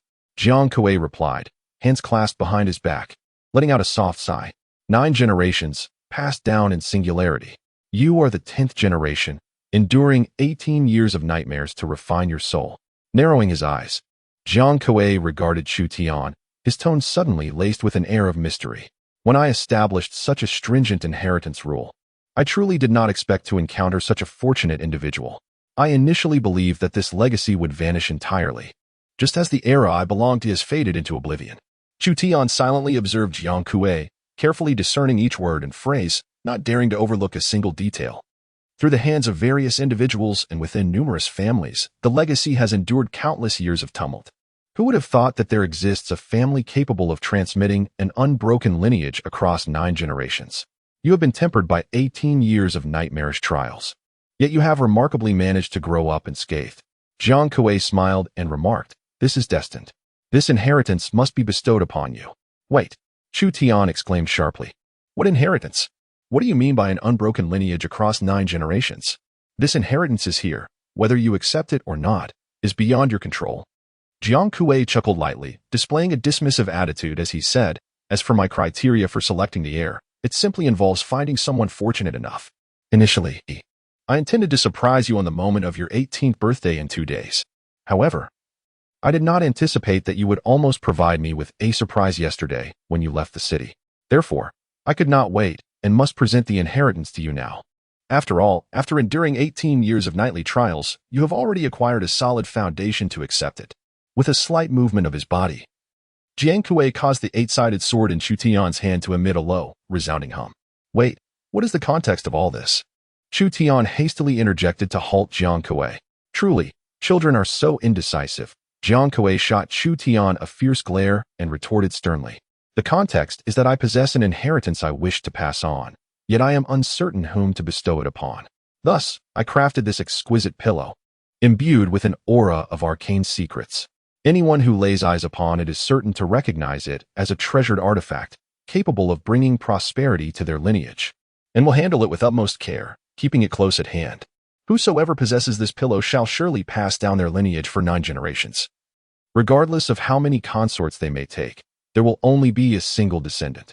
Should one succeed in maintaining this line for 9 generations without interruption, and if the 10th offspring can withstand the 18 years of my nightmares, or perhaps spring dreams or enchanting visions, remaining unscathed in mind, they shall be deemed worthy of inheriting my legacy."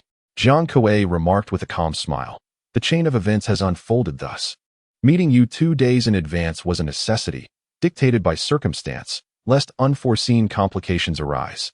Therefore, Chu Tian, you are the successor of my lineage. Whether you desire it or not, this inheritance is now yours." With a hearty laugh, Jiang Kuei transformed into a whirlwind, sweeping forth in all directions. The surrounding nebulous void was cleaved open, creating a space of considerable diameter. Chu Tian felt a sharp pang throughout his being, as his corporeal form abruptly disintegrated, dissolving into a wisp of vapor within this expanse. The jade pillow, which he had worn for 18 years, silently melted away, transforming into a chilling current that penetrated Chu Tian's body, surging directly to his brow. An indescribable agony erupted from the depths of his soul, akin to a chorus of 1,000 thunders resounding within him. Without uttering a single sound, Chu Tian succumbed to unconsciousness. Chapter 19. The sound of the thunderous drum as dawn broke gently over the horizon. The streets within the southern gate of Gaizhou City became populated with numerous furtive figures. Within the archway of the city gate, the oil in several windproof lanterns was nearly depleted, casting a dim glow that flickered weakly. A few soldiers on night watch muttered curses under their breath, attempting to rouse their almost frozen limbs. The stealthy figures on the street cautiously evaded the gaze of the soldiers, their eyes filled with a glimmer of hope as they gazed upon the tightly shut city gates. Outside the gates, amidst the dense thicket by the official road, the melodious chirping of birds echoed. A sparrow, drenched in dew, yawned widely, opened its eyes, and lazily stretched its body along a branch as thick as a goose egg. However, a slight shift caused it to slip from the branch. The tall and slender sparrow descended silently to the ground, resembling a cotton ball, before curling into a tight ball beneath the tree, instinctively alert and surveying its surroundings. A few small sparrows perched above chirped a couple of times, prompting the sparrow below to smile and rise languidly to its feet. In the hazy morning light, one could discern the sparrow's delicate features, its long brows resembling slender swords, slanting towards its temples. The originally striking brows were softened by the sparrow's lazy smile, giving it an air of indolence, akin to two well-fed cats curled upon its forehead. After another yawn, the sparrow made its way through the thicket and onto the official road. Turning back to glance towards the direction of Haiku, it chuckled softly, muttering to itself, "A bunch of ruthless killers. Such a stench of blood, I can smell it from over 20 miles away. Is it really worth it for a bit of gold that one cannot eat or drink?" After a brief physical exertion, Akwi tousled her hair with force, allowing her long locks to cascade down in disarray. She tore at her tight-fitting attire, brandishing a dagger to slice several lengthy slits into her garments. Then, she rolled twice on the sandy official road, rendering herself utterly disheveled. The resonant toll of a bell echoed, as a faint veil of light above Gaizhou City gradually dissipated. The long, commanding shouts of the gatekeeper resonated from the towers of the city gates. Suddenly, the sound of clanking chains filled the air, and the four gates of Gaizhou City swung open simultaneously. Breathless, Akwi sprinted down the official road, colliding with the southern gate just as it was not fully ajar, nearly impaling herself on the startled soldiers' raised spears. "Who goes there? What is the meaning of this? Are you seeking death so early in the morning?" The guards, startled by Akwi's sudden appearance, shouted in exasperation. "Sound the alarm! Sound the alarm!" Akwi's face contorted with urgency, her long brows brimming with a fierce intensity against her delicate features. With a voice laden with panic, she bellowed, "Sound the alarm! Murder! Robbery! Our gold has been stolen!" Pushing aside several spears aimed at her chest, she continued to shout as she dashed toward the city. On either side of the bustling street within the southern gate, numerous shopkeepers, just having opened their doors, leaned out with excitement and curiosity, their eyes wide as they fixated on Akwi. Sound the alarm? Murder? Robbery? Oh, today promises to be full of gossip. The shadows lurking nearby erupted into laughter almost in unison. They all recognized Akwi, one of Chu Tian's two staunch companions. Early in the morning, Akwi, clad in tattered garments and covered in grime, rushed into the city of Baizhou, shouting loudly that he needed to report to the authorities. Several individuals stomped their feet in alarm, clenching their fists and swinging their arms with fervor. Could it be that the matter orchestrated by their master had come to fruition? That was a staggering sum of 15,000 taels of pure gold. Many turned on their heels, hastening towards their master's residence, all the while struggling to suppress the smiles on their faces, desperately trying to conceal their excitement from those around them. The effort was indeed taxing. In the watchtower above the southern gate, a middle-aged scholar dressed in a blue long robe opened a window, gazing with a smile at the retreating figure of Akwi. Nodding in delight, quickly informed the governor, "Lieutenant Li and Captain Zhao have succeeded." Two attendants clad in blue hurried down from the watchtower, leaping onto two well-prepared dappled horses, taking a detour towards the governor's mansion. Akwi, panting heavily, sprinted along the main road, bellowing in a frenzied manner as he ran. "Report to the authorities. Report to the authorities. There has been murder, robbery. So many lives have been lost, so many have been slain. My heavens, so many dead. The gold, the gold. My elder brother's gold has been stolen. 15,000 gleaming taels of gold." Within the city of Gaizhou, the struggle for survival is palpable among the multitude. Whether it be the butcher selling meat, the vendor offering breakfast, the night soil collector, the refuse handler, or the various household servants sent out to procure necessities. Not to mention the constables and clerks returning from their nocturnal duties at the magistrate's offices, a throng of individuals gathers in the alleyways and streets. They sip soy milk, slurp noodles, gnaw on baked cakes, and indulge in wontons, each engrossed in their own pursuits. As Akwi rushed past, many of the ruffians loitering in the marketplace recognized him at once. "Brother K, care for a bowl of wontons?" they called out. But wait, do not summon him. Look at his expression, something is amiss. What could possibly have transpired? Could it be that the gold of Chief Chu has been stolen? If it has, it would be a foregone conclusion. After all, over 10,000 taels of gold, from a mere fishmonger like Chief Chu, How could he possibly safeguard it? Alas, judging by Brother K's demeanor, one can only surmise that many lives have been lost.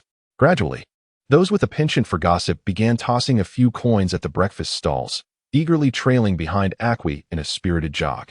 Before long, a group of 30 to 50 idle men followed Acqui, chattering animatedly as they made their way to the residence of the Gaizhou prefect.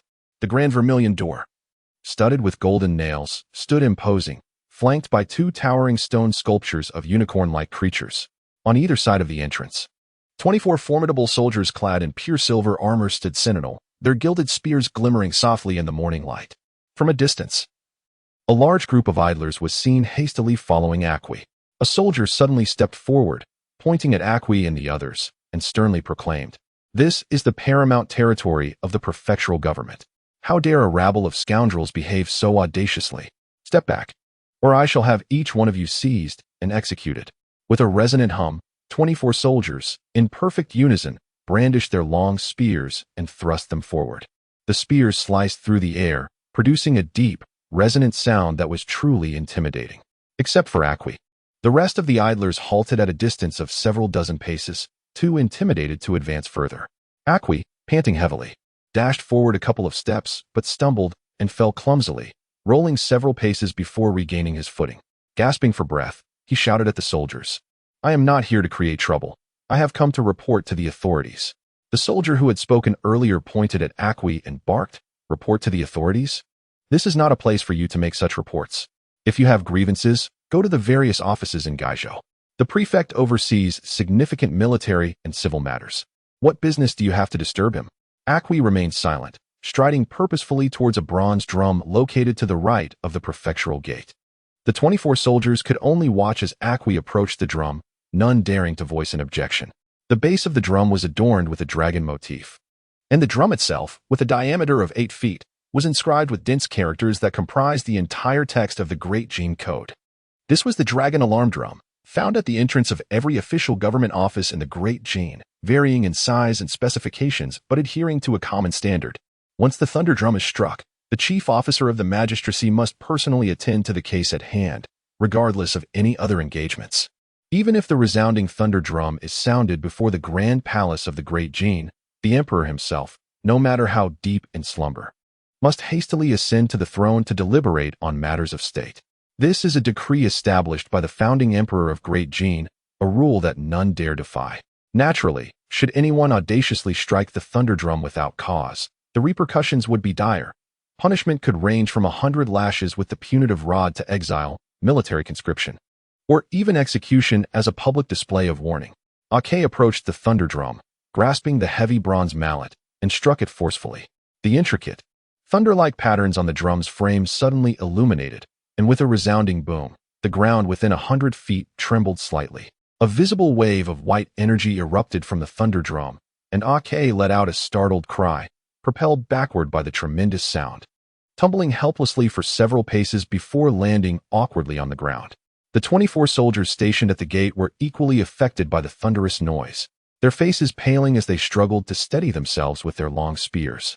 Onlookers who had gathered with Kael to witness the spectacle were swept away by the surge of white energy from the drum, their startled cries echoing as they rolled about chaotically like tumbling gourds.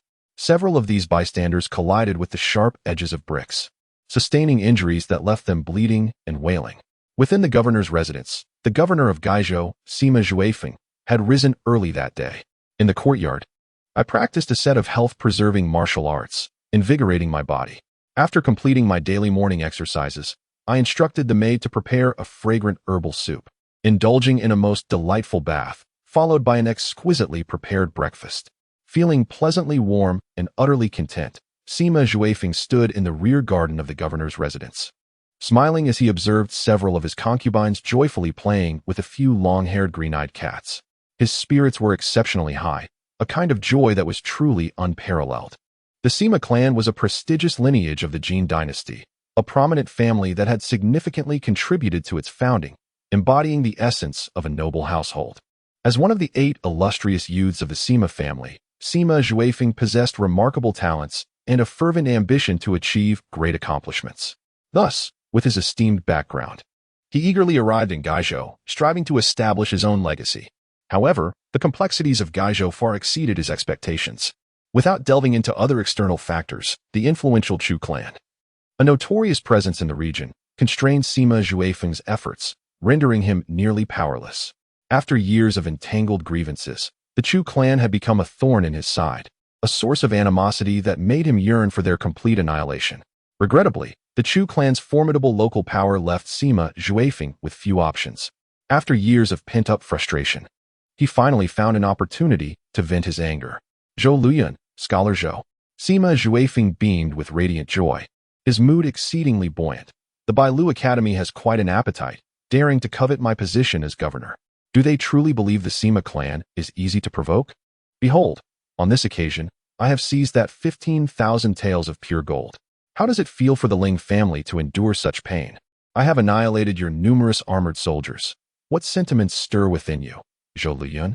Sima, chasing wind, with a smile, lifted a cup of fragrant tea and leisurely savored a sip.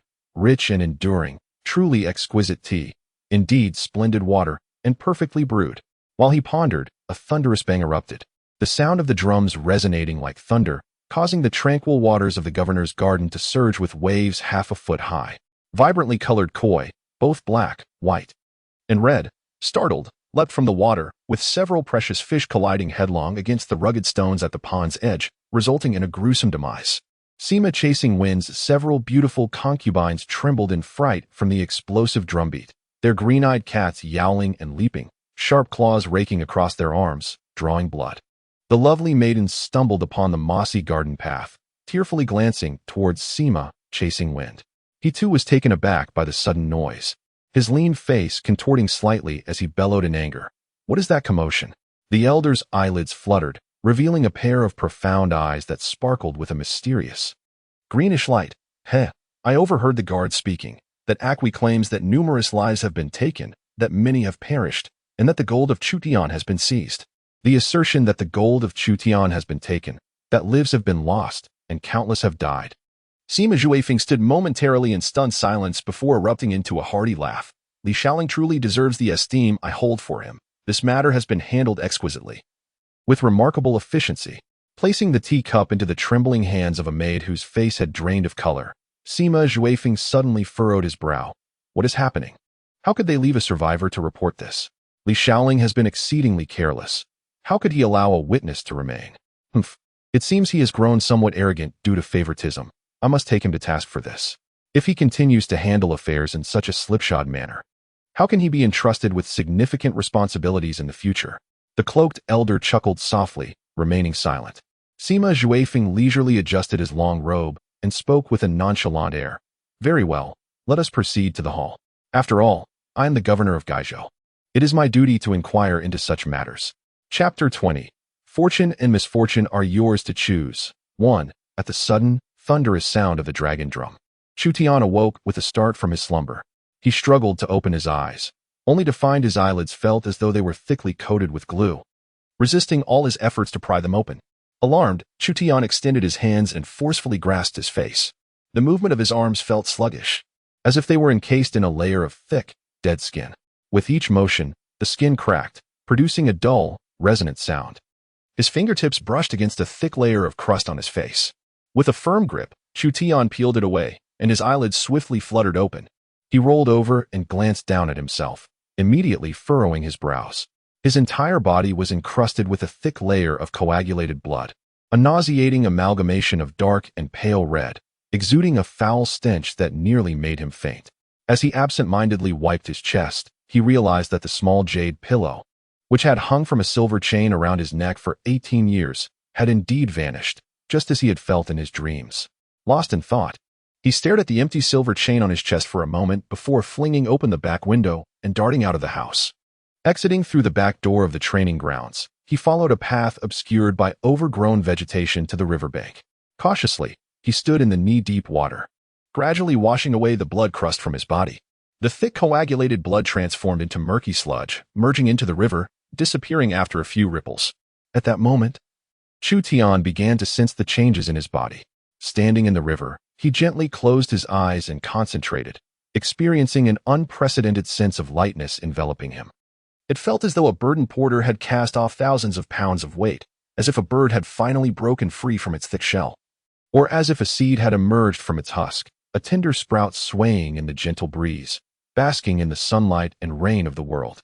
A profound sense of ease, freedom, and joy surged within him, a jubilant elation emanating from the depths of his being, filling him with happiness. Chu Tian opened his arms wide, as if to embrace the entire white python river, stretching his body to the fullest. A surge of warmth arose from his dantian, swiftly coursing through every meridian of his body. Chu Tian was suddenly engulfed by a profound shock. The heat emanating from his dantian encapsulated all the cultivation he had painstakingly amassed over the years. He had laid a trap with Honggu, employing her celestial measuring staff to assess his cultivation level, which reflected a mere 80 years of martial essence. In truth, however, Chu Tian's martial essence had ascended to an impressive 180 years, precisely aligning with the standard of the 3 cycles of 60 years. In regard to the 3 cycles of cultivation, Chu Tian had only unblocked half of the 8 extraordinary meridians and 12 regular meridians, while the surrounding collateral meridians remained untouched, lacking any semblance of completion. Each day during his cultivation, as his martial essence traversed the unblocked pathways of the extraordinary and regular meridians, he would encounter a profound sense of obstruction and even sharp pain. At this moment, the martial essence within his dantian surged forth, akin to a soothing hot spring, flowing freely throughout his body, unrestricted and omnipresent. The meridians within Chu Tian resembled broad, gleaming silver tunnels, now entirely unimpeded, devoid of any hindrance. The martial essence meandered contentedly through these channels, and in the brief span of 1/5 of a quarter of an hour, he completed a full circulation of the great Zhou Tian. In contrast, during his usual morning sessions, even an incomplete circulation would consume a full quarter of an hour. A gentle coolness continually seeped through his skin, penetrating his body. As the martial essence coursed through his meridians, this coolness seamlessly integrated into the essence itself. After circulating thrice within his dantian, it settled into the foundation of his cultivation. This sensation was far more profound than the experience of consuming the leopard and subsequently refining his skills, as the effects of the leopard, while potent, merely accelerated his progress by half. What is your true origin? Chu Tian stood bare-bodied in the river, his fingers gripping the silver chain across his chest with great force. The jade pillow had vanished without a trace, and the dream figure known as xianxia had similarly dissipated into thin air. As for the ear referred to by xianxia, Chu Tian was utterly unaware of his identity. I personally crafted the jade pillow and established such stringent trials for inheritance. 9 generations of solitary transmission, coupled with 18 years of tormenting nightmares. The dream figure xianxia could be said to embody the jade pillow, faithfully fulfilling the conditions of the trials I had set, ultimately selecting Chu Tian as the fortunate one. Without uttering a single word of unnecessary explanation or casting any doubt upon Chu Tian, he left behind an inheritance of uncertain origins and vanished like his corporeal form. The jade pillow, leaving no trace of his existence. You are not a martial arts inheritance. Yet you have transformed me into what might be termed the heavenly martial body, as described by the so-called Tiger Father, with my meridians flowing freely, allowing my practice to yield twice the result with half the effort. This is merely a byproduct of your influence. How extraordinary must the true essence of the inheritance you have left be, radiant and earth-shattering, illuminating both ancient and modern times. Chu Tian gazed at the surging waters of the White Python River, hesitated for a moment, then suddenly broke into a hearty laugh, concentrating all his thoughts toward his brow. Amidst the boundless gray mist, in a circular space measuring about 10 feet in diameter, an ancient-style grayish-white stone lamp quietly hovered in the center. The form of the stone lamp is remarkably simple. At the top rests a shallow, palm-sized circular bowl, beneath which is a cylindrical base of thumb-like thickness, culminating in a diminutive round pedestal. The entire lamp stands at a height of 1 foot and 2 inches, with a flickering flame, smaller than a green bean, quietly burning at its center. This meager inheritance, a trivial blessing, allows Chu Tian's entire being to flow freely, accelerating his cultivation speed to unprecedented heights, leading to the suspicion that he possesses the legendary heavenly martial body most suited for martial arts cultivation. What formidable and arcane secrets does this genuine inheritance conceal? Suddenly, a grand voice, like the rumbling of thunder, devoid of discernible emotion or distinction between genders or ages, erupted in Chu Tian's ear. Receive my inheritance. Do not blame fortune or misfortune. Though you may be shattered to pieces, your soul scattered, through countless tribulations, you shall never transcend. You shall not blame me. Why, having bestowed this inheritance, must such harsh conditions be imposed to toy with others? What purpose does this intimidation serve? I have arrived, I have attained, all karma I shall bear. Chu Tian responded with a smile. Surely, I cannot be frightened by your mere words. At the riverbank of the White Python, at the end of a secluded path behind Chu Tian's abode, he sat cross-legged, submerging his body beneath the water for the first time, commencing his cultivation of the first realm, ethereal wind, as recorded in the great dream divine canon. In the gray mist enveloping the small circular space, the faint flame within the stone lamp quietly grew stronger, its gentle glow slightly intensifying. As Chu Tian continued his practice, delicate ripples unexpectedly emerged on the surface of the river beside him. It was as if a delicate, ethereal breeze emanated from the pores of Chu Tian, gently caressing the water's surface. Such minute ripples initially appeared within a mere 3 feet surrounding Chu Tian, gradually expanding to a distance of 30 feet. With Chu Tian as the epicenter, the river was adorned with countless subtle ripples, nearly imperceptible to the naked eye. Within this 30-foot radius, a faint chill in the air, driven by some mysterious force, joyfully converged towards Chu Tian's body like moths drawn to a flame. The flow of martial essence within Chu Tian quickened several-fold, as wisps of cool air continuously settled into the martial essence, swiftly transforming into his own martial cultivation after passing through the Pantheon. Gradually, a wave of heat emanated from Chu Tian, and a thin veil of white mist began to rise from the water's surface. His body and visage were shrouded in this white mist, rendering his features hazy and enveloping him in an aura of inscrutable mystery. On the eastern horizon, the sun began to rise, casting countless beams of crimson light across the heavens. This red light glided along the waters of the White Python River, illuminating Chu Tian's form, as well as the rooftops of countless homes in the city of Gai Prefecture, and gracing the spacious and tidy courtyard of Gai Mountain Academy. In the serene and immaculate courtyard, beneath the shade of 2 ancient iron plum trees, a figure resembling flowing clouds sat upon the ground. A beautifully ornate zither rested upon their knees, their hands hovering over the strings as they prepared to play. Chapter 21. The talented youth of the White Egret Academy. 1. With a form as fluid as clouds and feet seemingly devoid of substance, they gently floated up to the plum snow spirit pavilion, buoyed by a gentle mountain breeze. Standing atop the highest eaves of the building, with hands clasped behind his back, Zhou Luyun, adorned with a serene smile, observed the 6 disciples clad in white as they briskly exited the Beggar's Mountain Academy. After all, they were merely the dregs of society. Unperturbed by the scathing remarks directed at himself and his deceased father, Zhou Luyun chuckled softly and remarked, "My disciples are all exceptional talents of the great gene. To slay you would be akin to slaughtering mere pigs and dogs." The journey from Guizhou City to the mouth of the White Python River spanned a mere 30 li, with the road stretching wide and well-maintained. The 6 spirited young men in white, with sleeves billowing, strode forward swiftly, as if a gentle breeze accompanied their every step, their pace rivaling that of galloping steeds. The great Gene Egret Academy, renowned for its unparalleled secretive thunder techniques, emphasized the essence of wind and thunder within its mystical framework. Before delving into the intricacies of thunder techniques, the disciples of the Egret Academy first mastered various wind manipulation secrets. Whether embarking on long-distance treks or short bursts of speed, the mastery of wind techniques provided immense assistance.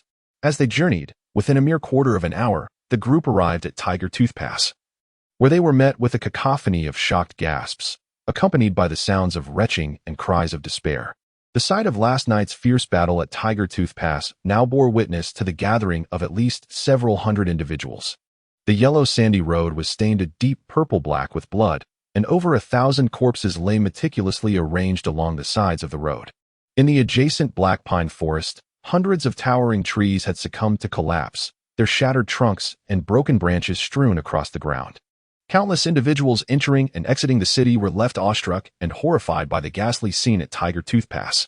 Many crouched at the roadside, retching uncontrollably, while others were driven to wail in terror at the horrific sight before them. A group of men clad in silk robes desperately shouted, "Report to the authorities." Meanwhile, a few weathered guards, dressed in rugged attire, cautiously examined the lifeless body sprawled before them. What was this? Suddenly, An old guard, approximately in his 50s, seized a metal plate from an ancient tree, his expression a mixture of alarm and dread, and raised it high. The blood wave order of the dragon. This is the killing decree of the three prefectures. The surrounding crowd of hundreds gasped in astonishment, instinctively retreating several paces, their faces pale with terror. Those who had crouched by the roadside, retching in fear, screamed and scrambled away, desperately fleeing towards the city of Gaizhou, striving to escape the scene with all possible haste. The three prefectures had arrived. The three prefectures had come to Gaizhou. Men in brocade robes yelled frantically, hastily urging their guards as they fled in horse-drawn carriages and mounted steeds towards the city. Each of them appeared as frightened as fish out of water, trembling and pale, clearly terrified by the ominous name of the three prefectures. In the distance, 6 young men dressed in white stood quietly, observing the neatly arranged bodies at the roadside, their peripheral glances disdainfully sweeping over the fleeing bystanders. The three prefectures? This notorious bandit name had been ringing in their ears incessantly for days. Merely a band of grassland rogues, the incompetence of the local governments of Gaizhou, Minzhou, and Mangzhou had allowed them to grow powerful. One of the young men in white smirked contemptuously, his words dripping with disdain. As their name suggests, the band of marauders known as the xianxia truly instills fear across the three provinces, leaving the officials and citizens of Gaizhou, Minzhou, and Mangzhou utterly powerless. However, in the eyes of the disciples of Zhou Luyuan, the so-called xianxia merely represents local bandits, a consequence of the incompetence of the local authorities, which has allowed them to amass such influence today. Hailing from affluent families in the grand capital of Decaying, they look down upon these petty thieves from remote areas. The audacity of these bandits to approach within 30 miles of Gaizhou to commit murder and plunder reveals the utter ineptitude of the Gaizhou governor. A young man clad in white contemptuously remarked, Sima chasing wind, a feckless individual, has clung to his position as governor of Gaizhou for far too long. It is high time he relinquished his post for someone more capable. Instantly, the other young men in white erupted into laughter, their hearts filled with delight as they gazed upon the multitude of corpses, each one a heavy slap upon Sima chasing wind's face. Everybody served as a death warrant, compelling Sima chasing wind to step down and allowing their revered master, Zhou Luyuan, to ascend to power. Let us not meddle in trivial matters. First, we must attend to the tasks assigned by Master Zhou. Just a few miles ahead lies the mouth of the White Python River. The leading young man chuckled derisively, guiding his 5 fellow disciples to take a detour through the dark pine forest, circumventing the Tiger Tooth Pass. As they hastened towards the fish market at the White Python River, coming from the esteemed capital of Decaying, these privileged young gentlemen had never faced hardship or been deceived. None of them connected the corpses with the events of the previous day. The murder order of Xianxia had completely diverted their attention. They regarded this incident merely as an ordinary case of robbery and murder, failing to recognize that among the thousands of corpses lay not only hundreds of elite soldiers, but also 400 esteemed members of the Ling family, who were to be wed to Zhou Luyuan. Outside the fish market of Baimangjiang, an old dog languidly sprawled at the entrance of a courtyard, basking in the sun. The surroundings were eerily silent. Early in the morning, the men and women of the fish market bustled around the docks. Even the toddlers and the frail elderly scoured the wharf in search of work. 6 young men clad in white stood arrogantly at the courtyard gate, surveying their surroundings with disdain. Apart from the 3-section courtyard occupied by Chu Tian, the neighboring dwellings were comprised of fenced yards and thatched cottages, interspersed with a few modest brick houses belonging to well-to-do families. The borderlands, indeed, bore a desolate and dilapidated appearance. The leading youth in white cast a contemptuous glance at the surroundings and shook his head lightly. Although the region of Gaizhou was situated in a desolate borderland, it was also the birthplace of the Zhou army. How could it be described as withering and broken? Another young man in white nodded sagely, his words subtly hinting at a lack of respect for Zhou Luyuan's origins. The leader shivered slightly, casting a resentful glance at the one who had just spoken, and gravely nodded. This is indeed true. Just by looking at this residence, one can perceive its grandeur. It is worthy of being the abode of Zhou's ancestors. Yet it is shamefully occupied by ruffians. I, Li Qian, though lacking in talent, am honored to be the foremost disciple of Zhou. I shall endeavor to rid our hearts of this vexation. With a cold snort, Li Qian swept his large sleeve, and a fierce gust of wind erupted from it, sweeping up the old dog that lay at the entrance of the courtyard and flinging it several dozen feet away. The old dog collided headfirst into a large stone, shattering its skull and splattering blood, thus introducing a hint of metallic scent into the crisp morning air. I implore my fellow disciples to unite their efforts. Li Qian cast a profound glance at his 5 junior brothers, then pointed toward the young man in white who had just made a veiled remark about him. Junior brother Xiaoqua, I am aware of your mastery in swordsmanship. I kindly ask you to take the lead. Xiaoqua's expression twitched slightly. He let out a dry chuckle, flicked his sleeve, and a glimmering cold light shot forth from within. Gripping a 3-foot-long azure blade, he charged forward with a light shout, striking the courtyard gate with a single sweep of his sword. The sound of sizzle echoed as the heavy gate was torn apart as if it were mere paper, fragments crashing to the ground, sending up clouds of dust. With his left hand hidden behind his back forming an intricate seal, he moved with the grace of a dragonfly skimming the water's surface, his sword releasing a chilling brilliance, tracing a protective arc around him as he swiftly entered the courtyard. The sharp sound of his sword slicing through the air resonated 7 or 8 times as Zhao Kui dashed into the courtyard, rapidly delivering several strikes in all directions, only to exclaim in surprise, why is there not a single person here?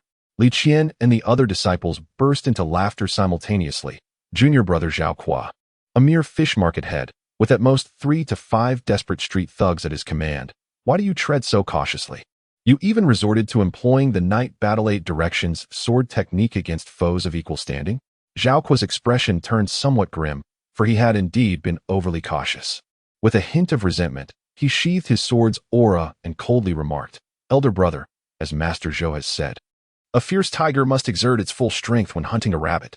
I am merely adhering to Master Zhou's teachings. At that moment, a woman with slightly darkened skin, large hands, and feet emerged from a side room, carrying an enormous basket. Upon encountering Li Qian and Zhao Kui's group in the courtyard, she was taken aback, causing the heavy basket to crash to the ground, shattering several bowls and plates. Thieves! In broad daylight, you all appear respectable. Yet you intrude upon the home of honest folk. This woman was a cook engaged by Chu Tian and others from the fish market, responsible for preparing meals and washing dishes. Early that morning, a group of men under Chu Tian had gone to the fish market, and she had just finished her chores when she unexpectedly encountered Li Qian's party. With a frown, Li Qian raised his hand, unleashing a malevolent gust from his sleeve. The woman let out a startled cry as the fierce wind swept her up several feet into the air, crashing her down into a corner of the courtyard. Her head struck a protruding brick edge, and blood spattered forth, indicating her demise. Such an unsightly country woman, so grotesque in appearance, is truly a blight upon the senses. Li Qian expressed his disdain with a glance at the twitching body. Having grown accustomed to the refined beauty of the capital, his elder brother showed little interest in such rustic women. Along with Zhao Kui, several young men clad in white shared a laugh. Li Qian slightly raised his head, a hint of pride illuminating his countenance as he spoke nonchalantly. Thus, as the scholars of the academy have articulated, such coarse and crude individuals ought to be regarded as swine or dogs, to be driven at our whim. We are the thinkers, destined to rise above. You, the laborers, are meant to be beneath. The exalted govern others, while the subjugated are governed. Zhao Kui cast a glance at the lifeless body of the woman, blood oozing from her head, and replied with a calm smile. What you say is indeed accurate, yet even among those beneath, distinctions must be made. I find no inclination to govern such a crude and unsightly woman. Amidst their banter, Li Qian, Zhao Kui, and 4 other young men in white swiftly searched through the 3 courtyards of Chu Tian. The air was punctuated by several anguished cries, as aside from the cook, 2 rough servant women and 2 young boys serving tea were all slain by Li Qian. Outside the rear gate of the courtyard, following a concealed, winding path that led to the riverbank, Chu Tian sat quietly in the waters, surrounded by a myriad of tiny whirlpools, each the size of a mung bean, swirling silently within a 3-meter radius. A thunderous sound resonated within Chu Tian's mind, enveloped in a gray mist, within a circular space approximately 10 feet in diameter, where a small stone lantern gradually illuminated a faint glow the size of a fist. A subtle smile crept upon the corners of Chu Tian's lips, as he realized the profound and limitless wonders of the great dream divine canon. Having just begun his practice, he had already reaped significant benefits. Sitting in the river, in just a brief moment of meditation, Chu Tian found his soul considerably more stable and somewhat enhanced. Even more astonishingly, within the lamp's basin, a delicate layer of lamp oil had congealed, roughly the thickness of a hair. This was the first trace of magical power cultivated through Chu Tian's practice of the Great Dream Divine Canon. By honing martial skills, one could absorb the essence of the heavens and the earth, refining one's bones and blood to gain martial essence, which could then be employed to unleash various formidable techniques. In contrast to martial essence, magical power is far more enigmatic and mysterious. Countless wondrous legends abound regarding magical power, a force that is 100-fold more mysterious and potent than martial essence, endowed with myriad extraordinary applications. How many practitioners of martial arts exist in this world? Billions? Among these multitudes, only 1 in 10,000 may successfully cultivate secret arts. Should an ordinary individual rashly endeavor to practice such techniques, they may suffer from severe hemorrhaging, their skulls bursting, or even descend into madness, becoming a lunatic or lie immobile as a living corpse. Even those of exceptional talent, upon receiving the authentic teachings of secret methods and inheriting powerful esoteric seals, would require no less than 3 to 5 years of arduous effort to condense their first trace of magical power. Yet, Chu Tian, through his practice of the Great Dream Divine Canon, accomplished what others might achieve only after years of toil in a mere hour or two. Could it be that this stone lamp holds such potential? In the first realm of the ethereal wind domain, one could obtain a heavenly seal? Suddenly, Chu Tian opened his eyes, and within a 3 zhang radius on the river's surface, tiny whirlpools, as small as green beans, began to swirl with an increased velocity. All things in heaven and earth can serve as seals. With spiritual control over seals, one could command all things? Chu Tian chuckled with excitement. The choices available among all of creation were indeed boundless. What should be the first heavenly seal to be utilized? Within a radius of 3 zhang, the river's surface suddenly transformed as whirlpools, no larger than mung beans, began to surge with remarkable ferocity. These diminutive whirlpools quietly expanded to the size of broad beans. If one were to listen intently, the subtle sound of air being stirred could be heard, akin to a soft whisper. At the end of the narrow path behind him, a sudden crackling of dry twigs and fallen leaves pierced the air. Startled, Chu Tian swiftly retracted his technique and hastily donned his garments. The sound of light footsteps approached, and moments later, Li Qian, Zhao Kuo, and 4 others, their faces etched with a palpable aura of menace, strode purposefully to the riverbank. Ah, Chu Tian, so you were hiding here. Upon spotting Chu Tian, Zhao Kuo hurriedly advanced a few steps, his voice booming as he reprimanded him. From his sleeve, glimmers of sword light surged forth like the wind, slicing through the air with a series of swift thrusts aimed at Chu Tian. In Chapter 22, Secret Technique, Hurricane 1. Zhao Kuo's sudden assault seemed to Li Qian to be a blatant attempt to seize credit for the achievement. Chu Tian, merely a fishmonger, had perhaps only mastered a handful of rudimentary street fighting techniques and was unlikely to have cultivated even a modicum of martial essence. For disciples of the Bailu Academy, the fundamental requirement for entry, aside from age, was a century's worth of martial essence cultivation. To slay Chu Tian with their strength would be akin to using a boulder to crush an egg, an assured success. Not only Li Qian, but the other 4 young men clad in white also expressed their displeasure with muffled huffs. Hearing the disdainful murmurs of his peers, Zhao Kuo erupted into laughter, intensifying the force behind his strikes. The sword light cleaved through the air, producing a sound reminiscent of tearing silk, while a half-foot-long azure glow erupted from the sword's tip, exploding into a bloom resembling a cold plum blossom in midair. In the esteemed Academy of the Great Gene, the advanced sword technique known as the Snow Plum Sword Technique manifests with a brilliance akin to snow, and its sword energy disperses like the 5 blossoms of a frigid plum. The momentum of the blade, perilous yet elegantly transcendent, embodies the gentleman ethos championed by the Academy. Chu Tian stood amidst the flowing river, his gaze slicing through the air, swiftly assessing Li Qian and his companions. Bloodstains marred the long sword in Li Qian's grasp, and his white satin boots bore splatters of crimson, resembling drops of blood upon a pristine snowfield, akin to the striking beauty of blood-colored plum blossoms. It was all but certain that a life had been extinguished in the courtyard outside, judging by the sun's elevation. The burly men under Chu Tian's command had already departed for the fish market dock, leaving only the servants and subordinates employed by Chu Tian. You shall pay for this.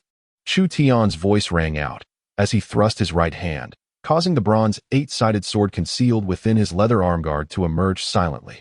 With a series of resonant clashes, a stream of azure light erupted from Chu Tian's hand, colliding fiercely with Zhao Kuo's sword light. The two azure beams intertwined, producing a cacophony of shrill metallic friction, with sparks cascading like fireflies. Suddenly, Zhao Kuo let out a startled cry as Chu Tian executed an unorthodox forward step, followed by a lateral stride. His azure sword light shattered the 5 dazzling cold rays that resembled plum blossoms, piercing directly toward Zhao Kuo's chest. Chu Tian's sword momentum was swift and ruthless. Akin to an assassin encircled by heavy troops, each strike imbued with an unwavering intent to kill, the palpable aura of menace almost solidifying in the air. In the face of Chu Tian's fierce and overwhelming sword intent, Zhao Kuo's exquisite and austere snow plum sword technique crumbled like tender branches beneath a chopping blade, enduring only the briefest moment before being obliterated.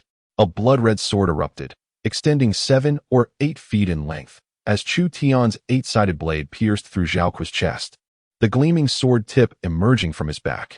Zhao Kuo's face contorted in a mask of despair and terror, his gaze fixated on Chu Tian. With a surge in his chest, Chu Tian, witnessing the horror etched on Zhao Kuo's countenance, let out a fierce tiger's roar. A visible blast of white energy erupted from his mouth, akin to a stone hurled from a catapult, crashing heavily against Zhao Kuo's chest. Blood gushed forth from Zhao Kuo, soaring to a height of over 10 feet, his body resembling a leaf caught in the tempest. Propelled backward by the force of Chu Tian's roar, ultimately crashing heavily at Li Qian's feet. A torrent of blood continuously spilled from Zhao Kuo's mouth, staining Li Qian's snow-white garments and boots a deep crimson. "Kill him, avenge me." Zhao Kuo grasped Li Qian's ankle with his left hand, his voice hoarse as he unleashed a final, desperate cry. His body convulsed violently, eyes wide open as he collapsed to the ground, devoid of any breath. A chill surged through the feet of Li Qian and the others, reaching their minds, as they uniformly directed their swords at Chu Tian, rendered speechless for a moment. Although Zhao Kuo was indeed petty and sought to showcase his prowess, everyone was well aware of his ambitions. He longed to surpass Li Qian and become the first disciple under Zhou Luyan to receive the true art of Thunder Seal. Yet, hailing from a prestigious family of great merchants in the Jin dynasty, the opulence of Zhao Kuo's lineage was beyond description. Having laid his foundation at 5, he developed his spiritual sense by 9, and through the abundance of spiritual herbs, Zhao Kuo attained martial essence by the age of 10. Achieving martial essence at such a tender age, he officially entered the realm of martial arts, a testament to his exceptional aptitude. The Zhao family was overwhelmed with joy, as mountains of gold and silver poured down, enabling them to purchase various elixirs and medicinal herbs for Zhao Kuo's cultivation. Despite being half a year younger than Li Qian, Zhao Kuo possessed the most formidable martial prowess among the 6, boasting an impressive 340 years of martial essence at the tender age of not yet 20. Among the tens of thousands of disciples at the White Egret Academy, such age and cultivation were sufficient to rank within the top 300. Yet, this remarkable warrior was vanquished by a single strike from Chu Tian. "You Chu Tian, the one from the White Python River Fish Market?" Li Qian inquired cautiously, a hint of trepidation in his voice as he observed Chu Tian. Chu Tian deftly swung the 8-sided sword, swiftly transferring it to his left hand, and vigorously flexed his right hand, particularly stretching out his numb and painful fingers. Zhao Kuo, having accumulated his strength for a long time, launched a sudden assault, exhausting himself in a fierce onslaught. Chu Tian, caught off guard, could only muster a fraction of his power. When their swords clashed, Chu Tian's arm trembled violently, and the 8-sided sword nearly slipped from his grasp due to Zhao Kuo's force. Fortunately, having trained his body since childhood, his physique was as resilient as steel, enabling him to barely maintain his grip on the hilt. With a fierce resolve, he thrust the sword straight through the center, ultimately delivering a fatal blow to Zhao Kuo. Nodding thoughtfully, Chu Tian regarded Li Qian with sincerity, stating, "His cultivation surpassed mine by a considerable margin, and his sword techniques were exceptionally exquisite, evidently stemming from a highly esteemed lineage. However, it seems he has never truly fought for his life. In the heat of combat, he displayed a hint of arrogance. While I was prepared to fight to the death." Spreading his hands, Chu Tian spoke with a wry smile. "Thus, he perished, and I emerged victorious." Li Qian and the 4 fellow disciples were deeply shaken. Zhao Kuo, with a hint of ostentation, couldn't help but wonder if they felt the same way. They regarded this task as merely a leisurely excursion, naively believing that success would come effortlessly. Had Zhao Kuo not acted swiftly, would the outcome have been any different had they taken the initiative? Cold sweat trickled down as Li Qian felt his entire body stiffen. Chu Tian cautiously retreated a couple of steps, finding himself in water that reached his waist. No one knew the local waters better than he did. He had thoroughly familiarized himself with the riverbed within a 100-mile radius years ago, standing upon a solid stone at the river's bottom. Chu Tian looked at Li Qian and the others with a derisive smile, saying, "Disciples of Zhou Luyan, what do you take the laws of decaying for? To wield swords in broad daylight, to forcibly invade homes, to wantonly kill innocent lives, your actions are akin to those of bandits. Each and every one of you deserving of the death penalty." Li Qian raised his long sword and coldly declared, "The laws of decaying? In Gaizhou, we embody the very essence of those laws. You, Chu Tian, collude with bandits and harm the innocent. We have come today to rid the people of this scourge." Chu Tian, behold this. With a flick of his wrist, Li Qian revealed an iron plate that glinted in the sunlight. The inscription Ting Wei Fu became visible. "Kill." With a sweep of his sword, Li Qian commanded his 4 disciples, "Today we have already lost face, and even Zhao Kuo's life hangs in the balance. If we fail to slay this villain, we shall have no face to present to Master Zhou." Taking a deep breath, Li Qian shook his left sleeve and gritted his teeth, saying, "For such a mere fishmonger, must I resort to Master Zhou's secret arts and magical instruments?" Sunlight filtered through the branches and leaves of the trees flanking the narrow path, casting a dappled array of light that fell upon Li Qian and his companions. Clad in garments as white as snow, they simultaneously raised their long swords, executing the elegant snow plum sword technique, which unleashed a cascade of radiant sword lights. The 5 of them gritted their teeth, their expressions taut, as they resolutely advanced toward Chu Tian, dressed in white and moving with the swiftness of the wind. Li Qian and his companions resembled refined scholars in pursuit of plum blossoms, elegantly bursting forth from the path and arriving at the riverbank. Chu Tian stood amidst the waters, his figure resembling a mountain, his heart as tranquil as the depths of the river, observing the 5 with an inscrutable gaze. Positioned over 2 zhang from the shore, Li Qian and his companions reached the bank and leapt into the air, their robes billowing in the river breeze, akin to 5 ethereal white clouds descending upon Chu Tian. "Is your Master Zhou a fool?" Chu Tian remarked incredulously, a mocking smile gracing his lips as he witnessed Li Qian and his companions soaring towards him.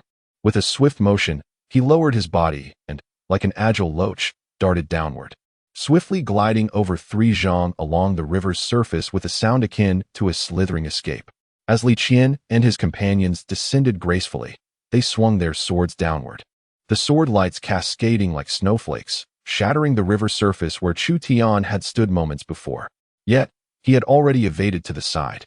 The fierce and concentrated sword lights failed to even graze a hair on his body. Li Qian's scalp tingled, and every hair on his body stood on end. The scholars of the Egret Academy had imparted to Li Qian and his peers only the art of drawing their swords with utmost grace and elegance, teaching them how to maintain their composure and uphold the dignity of the Egret Academy during duels. The esteemed scholars who occupy the court have never imparted to Li Qian and his companions the means by which to pursue their target should it suddenly plunge into the water. Those aloof scholars would certainly refrain from advising their disciples on how to respond when, after a graceful and grandiose sword strike, the ground beneath their feet turns not to solid earth, but to a surging river. This stretch of the river, aside from the rocky ground where Chu Tian stands, is surrounded by soft, marshy mud. Despite Chu Tian's perch upon that large stone, the water reaches only to his waist, while in the vicinity, it plunges to depths of 7 or 8 feet. "Senior brother, help!" The 4 young men in white cry out in panic, struggling in the water, their martial prowess entirely forgotten. The river water splashes against their faces, invading their mouths and nostrils, while beneath their feet lies a soft, viscous mud with an immense sucking force. They remain still, but with any movement, their feet sink deeper. Although the current appears slow, its power is tremendous. The 4 are accustomed to the small ditches surrounding the capital of Decaying. They have never encountered such a vast and untamed river emerging from the wilderness.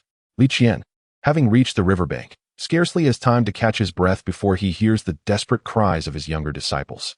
He lifts his head abruptly, witnessing Chu Tian, like a fish, diving into the water, propelling himself towards his comrades with a clearly visible trail. "Chu Tian, you fool!" Li Qian exclaims in alarm, his mind momentarily thrown into chaos. With the loss of Zhao Kuo, the Zhou family, along with the support of Li Qian's own lineage, still has the strength to withstand the pressure from the Zhao family and protect Li Qian.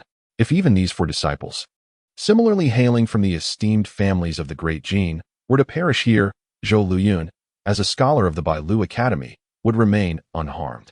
But for Li Qian, it seemed his future was bleak. Chu Tian's heart was as tranquil as still water. He plunged into the fray and swiftly reached the four struggling youths clad in white. With his eyes open beneath the surface, he mercilessly seized one of the white-clad youths by the belt, forcefully dragging him underwater. The youth flailed helplessly, devoid of any capacity to resist, as Chu Tian pressed him down to the riverbed. The eight-edged sword, glinting with a chilling light, ruthlessly pierced his heart. Chu Tian relinquished his grip, allowing the warm body to float away, before pulling another white-robed youth down with him. As crimson water erupted from the river, Li Qian was struck with terror, his voice rising to a frantic pitch. Chu Tian, we are not merely disciples of Bailu Academy. We are also affiliated with the Tingwei office. You dare to slay my fellow disciples. Your crimes are heinous. One after another, the white-clad youths sank beneath the surface, for streams of blood surging forth from the river. Chu Tian emerged partially from the water, standing firm with his hands on his hips, gazing at Li Qian with eyes that sparkled like stars in the night sky, glimmering with a cold light. I care not whether you are disciples of Bailu Academy or sycophants of the Tingwei office. All I know is that for every life taken, a life must be repaid, and debts must be settled. I, Chu Tian, have always adhered to fairness in my dealings. I did not provoke you. You intruded into my domain to commit murder, even seeking to kill me. This is simply your own demise. What is there for me to fear in eliminating those who seek their own end? With a cold sneer directed at the ashen-faced Li Qian, Chu Tian proudly lifted his head and declared, crimes of the utmost severity? What I, Chu Tian, have done, I deem just and without guilt. Thus, what sin is there? Li Qian, gritting his teeth, twisted his face in anguish as he gazed at Chu Tian.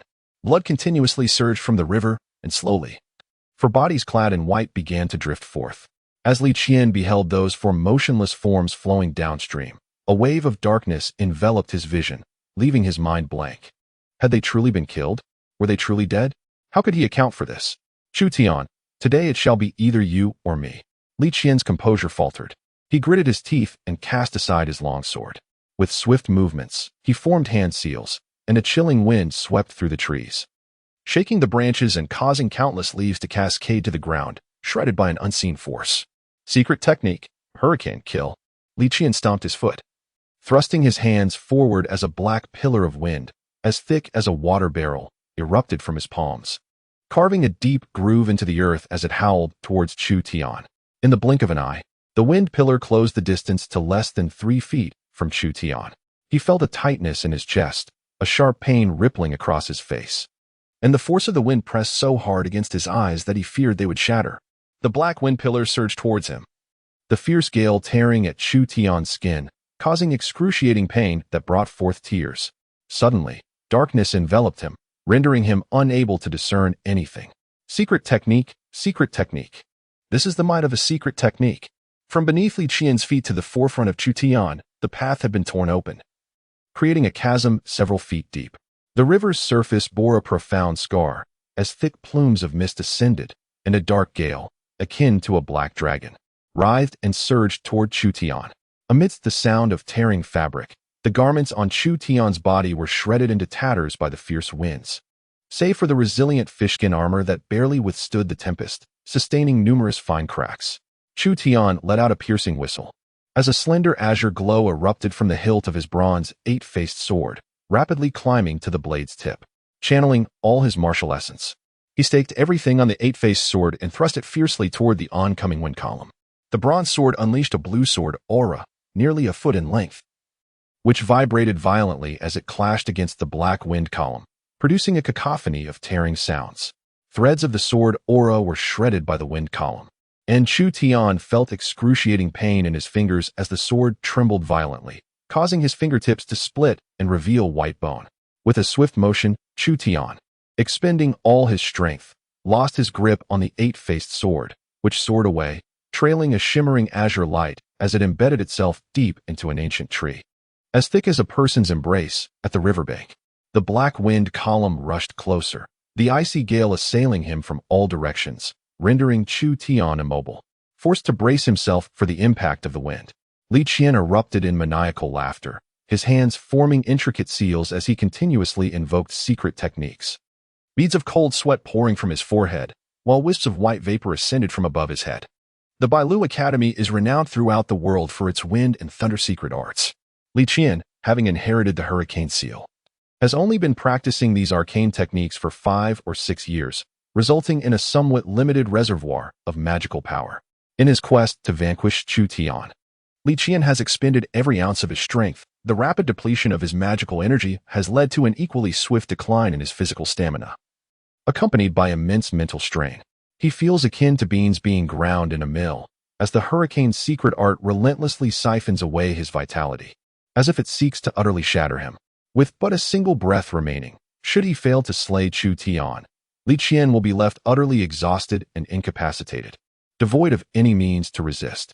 The black wind column is nearly upon Chu Tian, its rapid rotation generating razor-like gusts that slice through the air with a sharp whistling sound.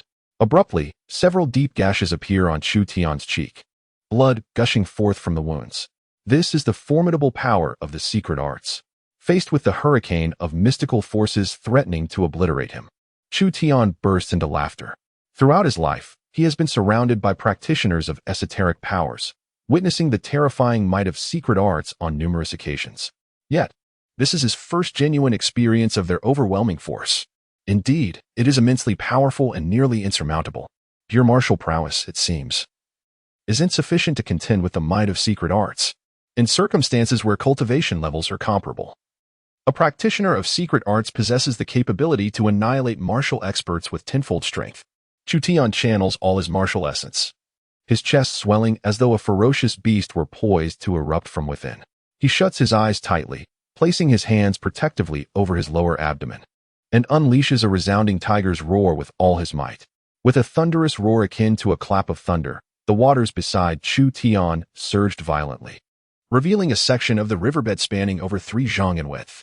A vast cloud of mist erupted, and a formidable wall of white energy, approximately a foot thick, swept outwards from Chu Tian, crashing forcefully against the black whirlwind. Accompanied by a piercing sound of friction, the two forces collided violently. Chu Tian felt a jarring pain in his chest as the white energy wall shattered spectacularly, causing him to stagger back several steps, his knees sinking deeply into the muddy riverbed. He coughed up blood, retreating chaotically into the waters behind him. Li Qian, too, was violently shaken. At the moment the white energy wall collapsed, he felt as though he had been struck by an invisible hammer, blood gushing from his nostrils. He stumbled back 2 steps before managing to steady himself. The hand seals he held were nearly overwhelmed, and with a fierce bite to his tongue, he forcibly invoked a secret technique, extracting a portion of his own vitality to reinforce the seals. Strands of his black hair turned suddenly white, and a fissure appeared at the corner of his eye, allowing 2 trickles of blood to flow down his cheek. As the black whirlwind and white energy wall collided, the wall disintegrated, nearly causing the black whirlwind to fragment as well. However, the power he had extracted from his own essence came just in time to bolster the black whirlwind, which momentarily hesitated before expanding wildly, thrice its previous size, as it howled toward Chu Tian with ferocity. In a desperate roar, Li Qian exclaimed, "Chu Tian, you wretched spawn of a pig and dog, perish." With that cry, he had expended every ounce of his martial energy, and in that moment, Chu Tian found himself utterly depleted, akin to a thief who had stripped the house bare, with no remaining strength. As the ominous black wind column surged towards him, Chu Tian gritted his teeth and sneered, lamenting the absence of his brothers had they been present. 10 powerful crossbows would surely have turned you into a sieve. The fierce, cutting winds howled from all directions, akin to invisible steel blades tearing deep gashes into Chu Tian's flesh, just as the black wind column threatened to engulf him, reducing him to mere shredded meat. A sudden chill coursed through him, awakening a realization of his folly. He had truly been foolish to the utmost degree. With a sudden widening of his eyes, Chu Tian formed a peculiar hand seal. Within the ancient and unadorned stone lantern situated in the center of his brow, a thin layer of gray mana, only slightly thicker than a strand of hair, abruptly transformed into wisps of gray mist that ascended directly towards the minuscule flame above, the size of a mung bean. The dim light flared brilliantly, swelling from the size of a mung bean to that of a soybean. The azure heavenly seal upon the lantern ignited, and a gentle breeze began to swirl silently within Chu Tian's brow. With eyes wide open, he fixed his gaze upon the black wind column, while soft, soothing winds began to gather around him. In no time, the gentle breeze coalesced into a formidable force, and with a whooshing sound, Chu Tian unleashed a wind column, as thick as a bowl, that surged forth with unwavering resolve. The semi-transparent white wind column collided heavily with the black wind column, which was as thick as a large water barrel, resulting in a startling spectacle. Chu Tian's wind column, akin to a voracious beast, voraciously devoured more than half of the black wind column unleashed by Li Qian's hurricane technique. The white pillar of wind, initially the width of a bowl, suddenly expanded to the size of a water tank. The black pillar of wind released by Li Qian rapidly shrank, only to be shattered into countless black blades of wind by the violently enlarging white pillar, which swept outward in all directions, carving long trails upon the river's surface. The white pillar emitted a piercing howl, tearing across the river and crashing onto the path, coiling like a serpent as it lunged menacingly toward the astonished Li Qian. Li Qian stared incredulously at Chu Tian, unable to fathom that a mere fishmonger from White Python River could possess the prowess of a martial arts master. He could barely accept the possibility of such an occurrence. After all, the vast expanse of the 10,000 savage mountains concealed countless unfathomable mysteries. It was conceivable that a common man, akin to a swine or dog, could stumble upon certain martial secrets in the mountains and, through years of arduous practice, attain a degree of martial artistry. Yet, Li Qian could not accept that Chu Tian was, in fact, a practitioner of secret arts. How much effort had his family expended? How many resources had they mobilized? They had invested a mountain of gold and silver in him, enabling him to stand out at the White Egret Academy, where he received the Academy's esoteric teachings and underwent the enlightenment of the scholars to master the secrets of wind. Following this enlightenment, Li Qian devoted countless resources to nurturing his body and soul with various elixirs, tirelessly reciting the incantations of the secret arts day and night. It was only 3 years later that he achieved a harmonious unity of spirit, energy, and essence, fortuitously condensing his first trace of magical power. And here was Chu Tian, merely a fishmonger from White Python River. He was nothing more than a base and filthy lowlife from the streets. How could such a wretched creature, akin to a swine or dog, possibly inherit the esoteric teachings? How could such immense resources possibly support his meticulous honing of magical seals, the refinement of his body and soul, enabling him to condense his mystical powers? Without a vast fortune backing him, without an abundance of resources propping him up, unless one possesses unparalleled talent, who could effortlessly cultivate a master of secret arts? The white wind column howled menacingly towards Li Qian, tearing through the trees along its path with its violent gusts, leaving behind a deep trench in the ground. Countless shattered branches and leaves soared into the air, enveloping the surroundings in a thick haze, rendering visibility nearly non-existent. I refuse to accept this. Li Qian spat out blood, his voice rising to a piercing scream. I, Li Qian, hail from a noble lineage. My family has expended immense effort and wealth, and with the diligent teachings of the esteemed masters from the Egret Academy, it is only through these endeavors that I have attained my current cultivation. Chu Tian, you wretched scoundrel, cursed 1,000 times over. Do you even deserve to become a master of secret arts? Li Qian bellowed, abruptly drawing the copper mace he had used to shatter the gates of the Wang Chi's residence that fateful night from his sleeve. He bit his tongue, a small piece of flesh along with a torrent of blood splattering onto the copper mace. The azure lightning symbols on the four-edged mace began to glow progressively, while Li Qian's body convulsed violently, blood pouring from his tongue, droplets cascading into the mace. His magical energy was nearly depleted. To unleash the formidable thunderous might within the mace, he could only draw upon his own vital essence. The strands of hair at his temples rapidly turned white, and even his once smooth complexion was marred with numerous wrinkles, deep crow's feet forming at the corners of his eyes. In the blink of an eye, Li Qian had aged 30 to 50 years. While the sorcerer wielded formidable secret arts, he was equally susceptible to immense risks. When the mana was insufficient to sustain the demands of a powerful spell, the sorcerer could only sacrifice his own vitality and lifespan. When both vitality and lifespan fell short, the sorcerer was left with no recourse but to offer his very soul. A glimmer of azure lightning flickered rapidly across the copper hammer, with dozens of slender bolts resembling hair extending over a foot in length, joyfully shimmering atop the hammer. Li Qian wore a sinister grin, his teeth bared as he gripped the copper hammer tightly, poised to strike down upon the approaching column of white wind. Chu Tian beheld the copper hammer in Li Qian's grasp, and the dancing azure lightning upon it emanated an overwhelming aura of danger. The sensation this copper hammer instilled in Chu Tian was far more perilous than the time, at the tender age of 7, when Tiger Father had cast a ferocious wolf before him, compelling him to fight for his life. The great dream divine can coalesce the heavenly seal. Do you understand why I chose the heavenly seal of wind? Chu Tian murmured to himself, as an invisible breeze materialized, swiftly encircling his feet, rendering his body astonishingly light. My humble blade claims lives within 5 paces. Yet, both Tiger Father and Green Ant had imparted to me that if I could possess the nimble grace of Acqui, the power of my humble blade would at least double. Thus, I chose the heavenly seal of wind, and such is my fortune. Chu Tian stirred, an invisible gentle breeze enveloping his feet as he leapt into the air, his toes lightly touching the water's surface. His body surged forth like an arrow released from a powerful bow. In a single stride, he traversed several zhang of the river. Landing on the narrow path by the shore, he bent down to seize a stone the size of a fist, and, with all his might, hurled it away. Chu Tian, you petty commoners could never fathom the profound heritage of our Bai Lu Academy, Li Qianji exclaimed with a triumphant laugh, as dust swirled around him and countless broken branches and leaves fluttered about. He had not even noticed Chu Tian's movements and remained oblivious to the fact that Chu Tian had closed the distance to less than 3 zhang. A column of white wind howled towards him, and Li Qian gritted his teeth, swinging his copper mace down with force.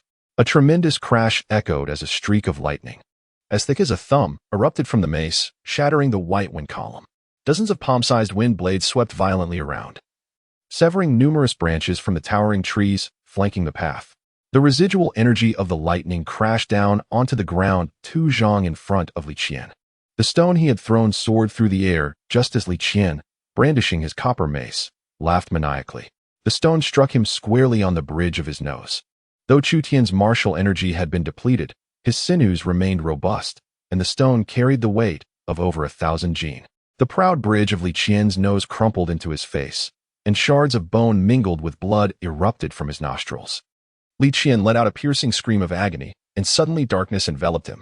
He collapsed to the ground, his copper mace flying away several feet, landing deep within the forest. Death! Chu Tian, enduring the excruciating pain in his chest, sprang forth from the river, the currents swirling around his feet. He sprinted with unwavering determination towards Li Qian, his right palm slicing through the air with unparalleled ferocity, aimed directly at Li Qian's heart. With a resonant hum, an unusual wave of energy pulsed from Chu Tian's fingertips, creating a piercing whistling sound akin to a sword cleaving the air. He was resolute. An adversary endowed with formidable secret arts, like the disciples of Zhou Luyun, would not be permitted to survive. From a young age, Chu Tian had been indoctrinated with the belief that enemies must perish. Sooner and swifter was always preferable. One should never grant adversaries the slightest chance of survival. Just as his fingertips were poised to penetrate Li Qian's chest, Li Qian abruptly opened his eyes, blood streaming down his face. Though his vision was obscured, an overwhelming sense of peril engulfed him, causing him to nearly collapse in despair. I am a member of the Li clan from Qinzhou. Do you dare to kill me? He cried out. In that moment, the palm struck true, piercing through Li Qian's chest. Chu Tian's hand delved deep, embedding itself a full foot into the earth beneath. Observing the sudden rigidity of Li Qian's face, Chu Tian smirked coldly. Why not dare? Chapter 24. The Struggle of Great Families. 1. Gaizhou, a desolate frontier, is encircled by 100,000 miles of wilderness. The Baimeng River fish market stretches for dozens of miles, beyond which lies a labyrinth of rugged mountains and forests teeming with ferocious beasts and venomous creatures. Miasmic swamps abound, and in the depths of murky pools, dragons lie hidden, while on the cliffs above, unicorns appear. It is said that countless spirits and strange beings take refuge in this perilous realm, a place fraught with danger in the world.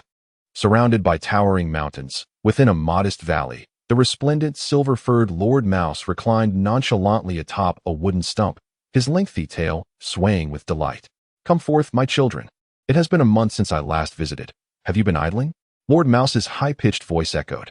In the valley, a dozen robust, 3-foot-long yellow-furred groundhogs stood at attention, followed by over 50 plump, round bamboo rats. Behind them, more than 300 mountain mice, each measuring about a foot in length, stood erect like soldiers, their hind legs firmly supporting their bodies while their forepaws were crossed protectively over their chests, forming a remarkably impressive formation before Lord Mouse. Despite being members of a different species, the rodents displayed an orderly precision in their ranks, each line impeccably aligned. Every rodent's fur bristled, and a hint of ferocity flickered in their small, beady eyes, suggesting a familiarity with bloodshed. In the depths of the mountains where solitude reigned, this assembly of diminutive creatures inexplicably instilled a chill of trepidation. Even more alarming was the rhythmic rise and fall of their chests, each breath drawn and released in a prolonged cadence, stirring the dust around them and causing the surrounding grass to sway gently as if caressed by a breeze.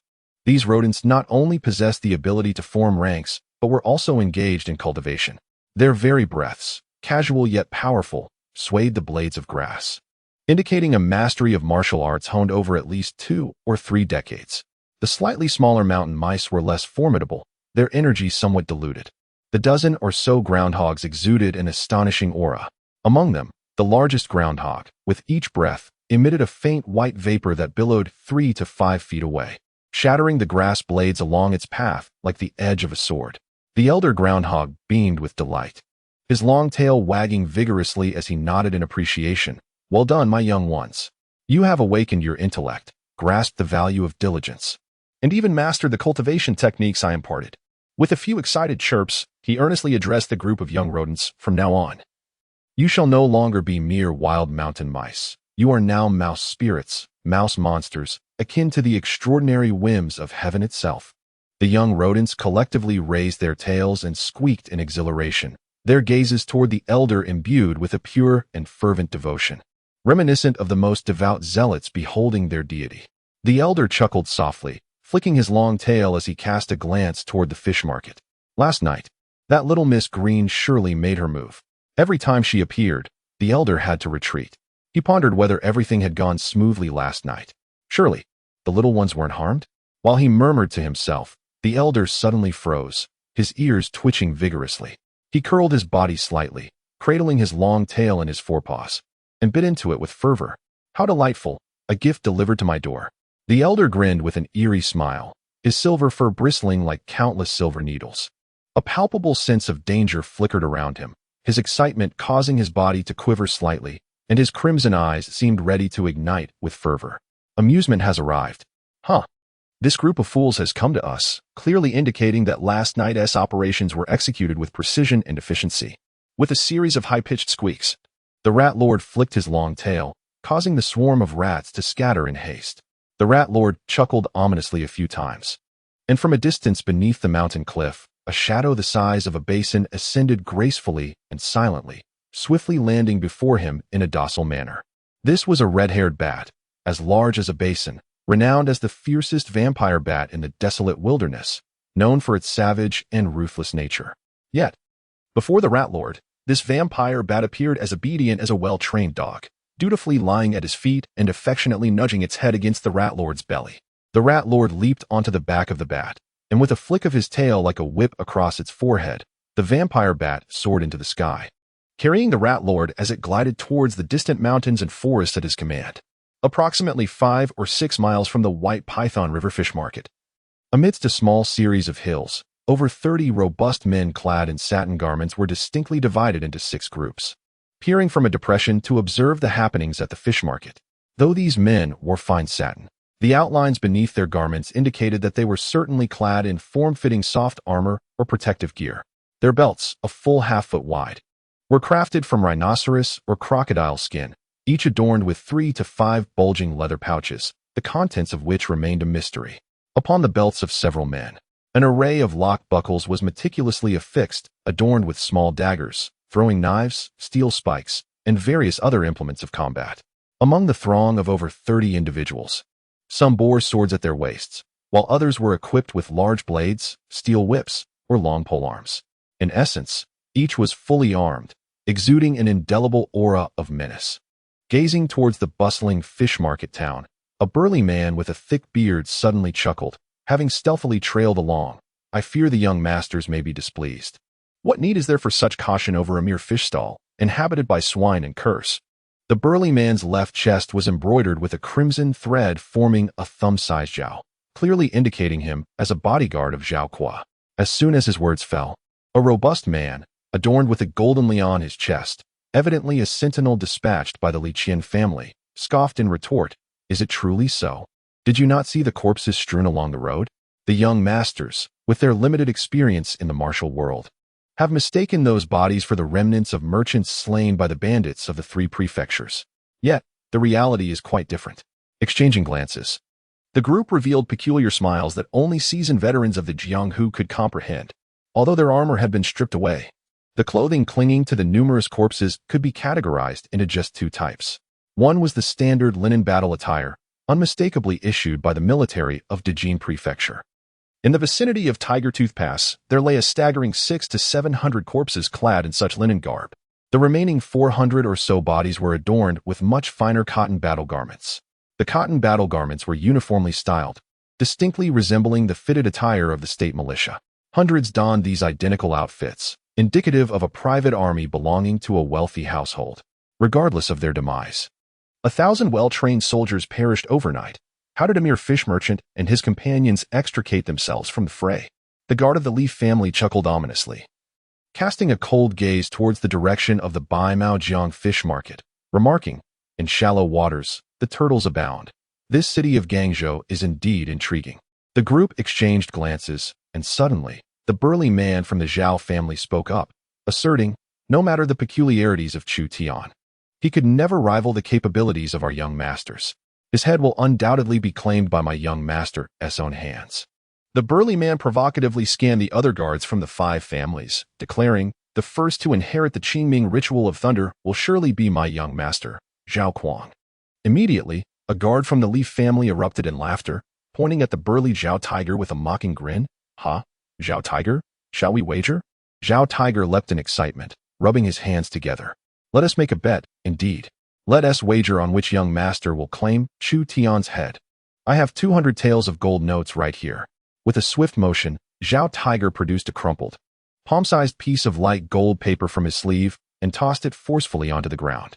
The guards of the Li family remained silent, while a burly man with a white brow, adorned with the character Lin embroidered on his chest, erupted into loud mockery. "Zhao Laohu, your Zhao family is among the most prominent merchants of the Great Jin. Huh, huh. You have journeyed to Guizhou to support young Master Zhao Kuo in his endeavors. Yet you possess merely this meager amount of broken gold and silver?" Zhao Laohu, with a contemptuous glare, pointed at the man and retorted coldly, "Lin Bai Mei, along with you. Li Laoshi, you know my temperament. I cannot hoard gold and silver. This mere 200 taels, bet it or leave it." The guards of the 6 families were stirred. They had traveled great distances to accompany their young masters to Guizhou. Previously, they had mingled in the capital of the Great Jin, often encountering one another in the streets, forming bonds of camaraderie, albeit amidst a backdrop of various overt and covert rivalries. Among these sons of affluent families, who could be deemed unyielding, for the sake of a fair maiden's enchanting smile, a magnificent steed, or a finely forged sword, Zhao Kuo, Li Qian, and others had stirred considerable trouble in the capital, and their devoted guards had not shied away from engaging in both open and subtle confrontations on their behalf. Now, having arrived in Guizhou, they were united by a common purpose, and their respective family heads had issued prudent reminders to prioritize harmony. With the heads of the families having spoken, it was deemed unacceptable to continue with violent altercations. Thus, they could only seek to salvage some face in the realm of gambling with gold and silver. In a moment, the guards began to produce their gold and silver notes, and collectively, the 30 or so guards amassed a staggering total of 7,000 to 8,000 taels in gold notes and 40,000 to 50,000 taels in silver notes. For the leaders of these prominent families, the sum of money at hand was not considered substantial. However, it was sufficient to indulge in a life of revelry and extravagance for an extended period. At that moment, all eyes were fervently fixed upon the pile of gold and silver notes, each individual silently urging their esteemed young master to seize this opportunity. Convinced that it was imperative for him to be the one to sever Chu Tian's head, the allure of wealth stirred their hearts, and amidst the fervent gambling, the faint sounds from the fish market and the riverside were wholly disregarded. They remained oblivious to the fact that, in the vicinity of their concealed refuge, a dense thicket of shrubs surrounded them, and among them, a few clusters of rock ears quietly blossomed. Rock ears, a type of lichen and a close relative of moss, appear as a thin layer of shell upon the ground when they wither. Yet, With the presence of dew or rain, the resilient rock ears can rapidly swell and rejuvenate, spreading across a vast expanse in a remarkably short span of time. Like moss, rock ears are ubiquitous in the wild, and no one pays heed to whether new clusters of rock ears have emerged beneath their feet or within the surrounding underbrush. These rock ears, true to their name, are fleshy and succulent, varying in shades of gray and brown, roughly the size of a thumb, resembling ears, and often growing upon rocks, hence their designation. However, unlike the ordinary rock ears found in nature, these few specimens exhibited an extraordinary phenomenon. Not only did they flourish and expand rapidly, but they also moved gently, akin to animal ears, orienting their openings towards the direction of the burly guards. With a small pile of gold and silver notes before them, the group of robust men, fueled by fervor, began to speak recklessly. This time, our families have united to assist Scholar Zhou in the endeavor of establishing a new province. Should we succeed, it is not beyond reason that we may secure titles and privileges for our descendants. Success is assured. Setting aside the illustrious backgrounds of Scholar Zhou's other disciples, the collaboration of our 6 families renders almost any challenge insurmountable in the grand dynasty of Jin. Is it not so?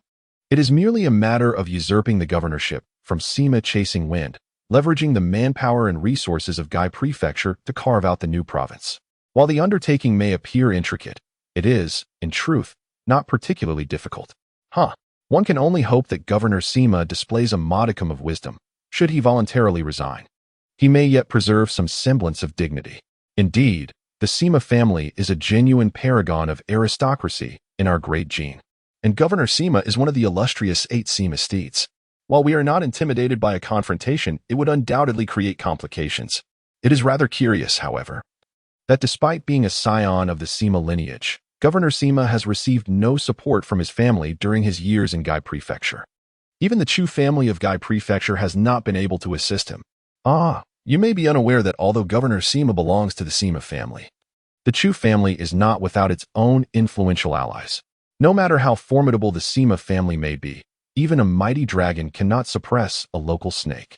In the mountains and forests 8 miles away, blood-sucking bats hang upside down from a large tree branch.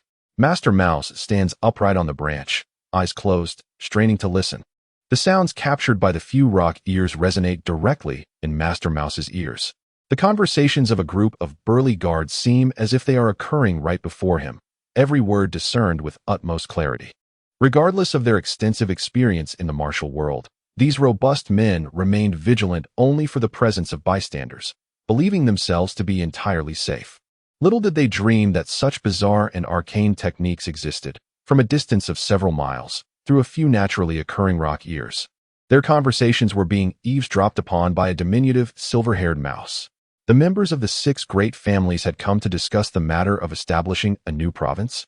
The little mouse clutched its own tail, gnawing at it fervently, drool dripping from the corners of its mouth, while its 2 crimson eyes glimmered with a frenzied light. Unable to contain itself, it thought, I can scent the dense aroma of schemes and treachery. I must not hold back any longer. Let me quickly confer with Brother Tian on how to ensnare you so thoroughly that you are left with nothing but despair. Chapter 25. Those who gather to watch. 1. Kill, they are killing. The frantic cries abruptly shattered the tranquility of Gangou City. A dozen muscular men, clad in sturdy attire, galloped in on swift steeds, their faces contorted in terror as they raced forward, raising a cloud of dust and chaos. The men shrieked in a frenzy, their sweat-soaked faces twisted with a peculiar blend of surprise and excitement. They are killing. There are dead bodies. So many have perished. The ominous news swept in like a chilling wind through the southern gate of Gangou City, spreading with an inexplicable and terrifying efficiency throughout the entire city in a remarkably brief span of time. Countless idlers mingling in the bustling streets exuberantly shouted, proclaiming to both acquaintances and strangers the tidings that had emerged from the Tiger Tooth. A murder had occurred, many had perished, and among the dead were familiar faces from the state troops. The news swiftly transformed into rumor, which fermented into gossip. Moments later, a dozen swift steeds arrived at the gates of the governor's office in Gaizhou. Several guards, upon receiving the news, were taken aback and rushed into the governor's residence.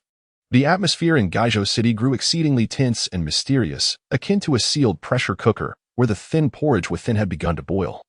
And the pressure was mounting ominously. An inexplicable sense of danger enveloped the entire city, yet from the surface, Gaizhou appeared as tranquil as ever. The city's elusive denizens, typically concealed in the shadows of narrow alleys, now brazenly roamed the streets in broad daylight. Countless loathsome figures, with furtive movements, peered curiously around the corners. As an array of information circulated rapidly among them, in front of the residences of Li Shaoling and Zhao Heihu, suspicious onlookers were already gathering. At the entrance of the state troops' camp, idlers mingled with guards, inquiring about troop movements. Within Gaizhou, several prominent households had suddenly descended into chaos, with burly figures frequently entering and exiting, accompanied by the distressing cries of women and children echoing over the tall courtyard walls. In the esteemed Huanyue Tower, the elegant private room on the top floor housed the young man in purple whom Chu Tian had encountered upon departing the city the previous evening. He stood at the window, hands clasped behind his back, gazing down at the bustling throng below. The city of Gaizhou resembles a tranquil fish pond, suddenly disturbed by the introduction of a carnivorous giant fish. While the surface of the pond remains undisturbed, the fish beneath are in turmoil. The young master in purple, a smile playing at the corners of his mouth, observes a group of burly men hastily emerging from a nearby alley, daggers tucked into their belts. How intriguing, truly intriguing.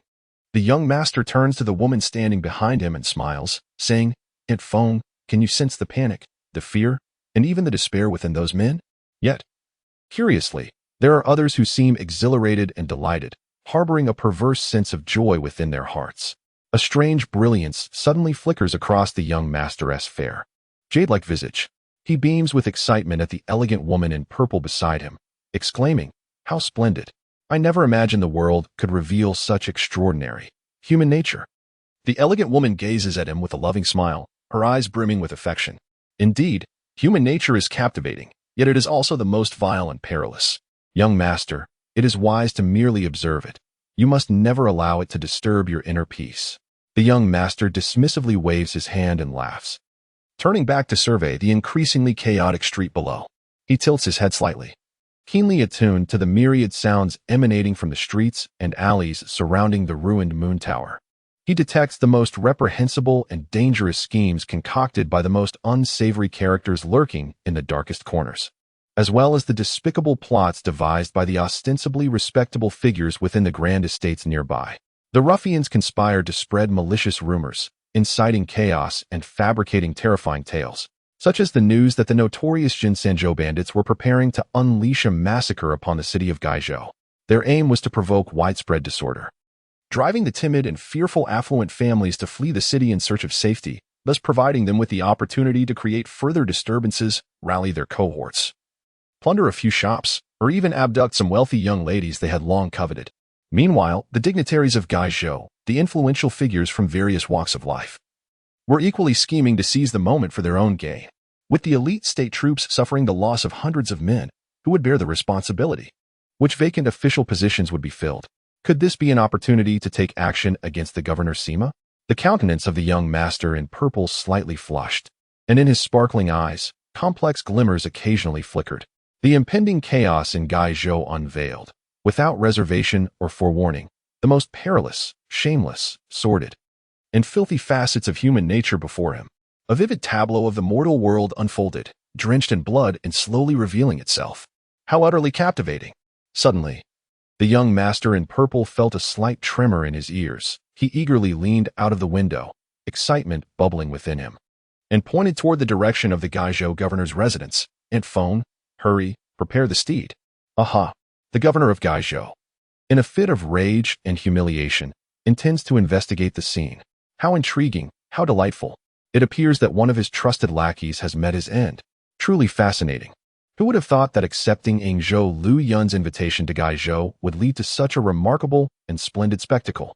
The young man in purple waved his hand, a cheerful smile adorning his face as he gently inquired of the elegant woman in purple, "Aunt Feng, shall we go and witness the spectacle?" The woman, exuding a sense of resignation, cast a serious glance at him and replied, "We may observe the festivities, but let us not invite trouble." The young man paused, his expression momentarily stiffening as he gazed at her with a foolish grin, chuckling awkwardly. The woman, exasperated, shot him a fierce look, pointed at him with her finger, and reluctantly opened the door to the private chamber. She then coldly gestured to the 6 burly men standing outside, commanding, "Prepare the horses." A short while later, Sima Zhuifeng, the governor of Gaizhou, appeared with a grim countenance. Clad in dark golden chainmail and mounted on a steed of the unique Windhowler breed. A gilded and jade-embedded ancient sword hung at his waist, and he wielded a longbow adorned with intricate designs. Accompanied by hundreds of guards, he surged through the streets beneath the twilight pavilion like a tempest. 1,000 elite soldiers awaited at the southern gate of Gaizhou, and Sima Zhuifeng, along with his retinue, hastily joined them, leading the contingent out of the city towards the official road that led to Tiger Tooth Pass. With ease, the young man in purple rode his golden-horned dragon horse, accompanied by the elegant woman and the 6 muscular men, bursting forth from the twilight pavilion without hesitation, trailing closely behind the troops. Ignoring the fierce gazes of several officers, he maintained an air of refinement, smiling as he galloped alongside the soldiers, brushing shoulders with those who regarded him with suspicion. Cheerfully raising his hand in greeting to a centurion, the young man casually inquired, "Ah, good sirs, where might you be venturing out of the city?" "Haha, I've heard many have perished." "Alas, how terrifying." The region of Gaizhou appears to be quite unsettled. Several officers remained silent, gritting their teeth as they hastened their pace alongside their subordinates. The young nobleman in purple, mounted on his swift steed, trailed leisurely behind the group, his golden-horned dragon horse stepping gracefully and with poise. Witnessing Governor Sima's frantic exit from the city is akin to observing a man who has just lost his dear father. One can only surmise that a grave matter has arisen. The officers cast a fierce glare at the young nobleman. Were it not for the urgency of their march, they would not have hesitated to reprimand him for his audacious remark regarding the governor's familial loss. As the officers pressed forward with determination, the young nobleman gently patted his golden-horned dragon horse and, with a cheerful demeanor, leaned down to inquire, "How esteemed is Governor Sima's reputation? Yet he rides ahead while you gentlemen follow on foot." This merely illustrates his lack of compassion for those beneath him. Such conduct could easily be deemed tyrannical. The officers and the soldiers accompanying them nearly stumbled in disbelief. It is entirely customary for the governor to ride at the front while the foot soldiers march behind. After all, the 1,000 soldiers are infantry, not cavalry. How could they possibly ride? "Young sir, tread carefully. Do not invite trouble upon yourself." A centurion could no longer contain his emotions and menacingly pointed at the nobleman. "I fear not the trouble," the young nobleman replied with a radiant smile. "I have come to Gaizhou at the invitation of my poetic friend, Scholar Zhou Luyun, whom I had the pleasure of meeting in the capital. Brother Zhou said to me that upon arriving in the region of Gaizhou, I need not fear any troubles. Brother Zhou is a man of integrity, and he would not deceive me with false words." As for Zhou Luyun, a few officers exchanged fleeting glances, their expressions shifting subtly. The countenance of these officers morphed dramatically, a spectacle difficult to articulate. While everyone was acutely aware of the situation, who would dare to voice it? The young master in purple observed the rapid transformations in the officers' expressions, sensing the tumultuous waves of their emotions, and his celestial visage broke into an even broader smile, concealing a hint of malevolent cunning within his divine charm. "Do you know the grand ambitions of Brother Zhou?" The young master in purple inquired cheerfully of the officers. "Why not speak plainly? What is there to hide? Perhaps I could serve as a mediator, and you could change allegiances and rally under Brother Zhou's banner." His tone turned serious as he continued, "Brother Zhou is in dire need of capable individuals, eagerly seeking talent. If you can promptly abandon the shadows for the light, your future prospects will be boundless, far surpassing the fate of following the recently bereaved Governor Sima." The officers exchanged glances, their expressions a mix of despair and helplessness. This enchanting figure in purple, whose beauty was almost otherworldly, uttered words that felt blasphemous, each remark striking them like thunderclaps, sending tremors through their hearts. This enchanting being had ties with Zhou Luyun and was undoubtedly unafraid of Sima's pursuit. However, should their dialogue reach the ears of Governor Sima, the prospects they envisioned would be dashed. Instead of a promising future, they might find themselves directly dispatched to assassinate the formidable leader known as xianxia, which would indeed herald a bleak destiny. A number of officers fell silent, their faces taut and teeth clenched, hastening their steps. The young man clad in purple continued to chatter incessantly in their ears. Yet the officers dared not utter a word. After marching briskly for over half an hour, the soldiers were breathless and drenched in sweat when they finally reached Huyako. As they beheld Sima chasing wind approaching in person, the onlookers nearby scattered in a flurry, with some passing merchants hastily kneeling to pay their respects to Sima chasing wind. However, he had no inclination to acknowledge their presence. In a state of urgency, he dismounted and strode purposefully to the bodies of Li Xiaoling and Zhao Heihu, his trusted generals, staring blankly at the fallen figures. Suddenly, he emitted a mournful wail reminiscent of the ancient bomb mountain ape. After a prolonged lamentation, he finally regained his composure and turned sharply to survey the distance, intent on determining the extent of the losses incurred. He meticulously scrutinized every detail, leaving no suspicious trace unchecked. Gritting his teeth, Sima Chasing Wind proclaimed fiercely, "I refuse to believe that this is truly the work of Zhen Sanzhou." Dozens of seasoned scouts from the Guangzhou military encampment, alongside 7 veteran forensic experts from the Guangzhou court, and over 20 adept trackers and investigators promptly saluted Sima Chasing Wind, carefully circling the battlefield. The elite troops of Qianzhou spread out, completely encircling the site to prevent any passersby from approaching. A few merchants' guards, who had just surveyed the scene, were brought forth trembling and knelt before Sima Chasing Wind. They recounted their observations with great trepidation, presenting the distinctive Jiaolong blood wave token they had discovered to him. Sima Zhuifeng meticulously examined the weighty Jiaolong Shualong badge in his hand, coldly sneering word by word, "Zhen Sanzhou." Huh. The young master in purple attire, riding a golden-horned dragon steed, swaggered towards Sima Zhuifeng from a distance, cheerfully clasping his hands in greeting. "Governor Sima, may I inquire about your current mood? Your countenance is rather terrifying." Sima Zhuifeng's face twitched violently as he abruptly turned to glare at the young master, his eyes nearly ablaze with fury. Current mood? At this moment, Sima Zhuifeng harbored thoughts of murder.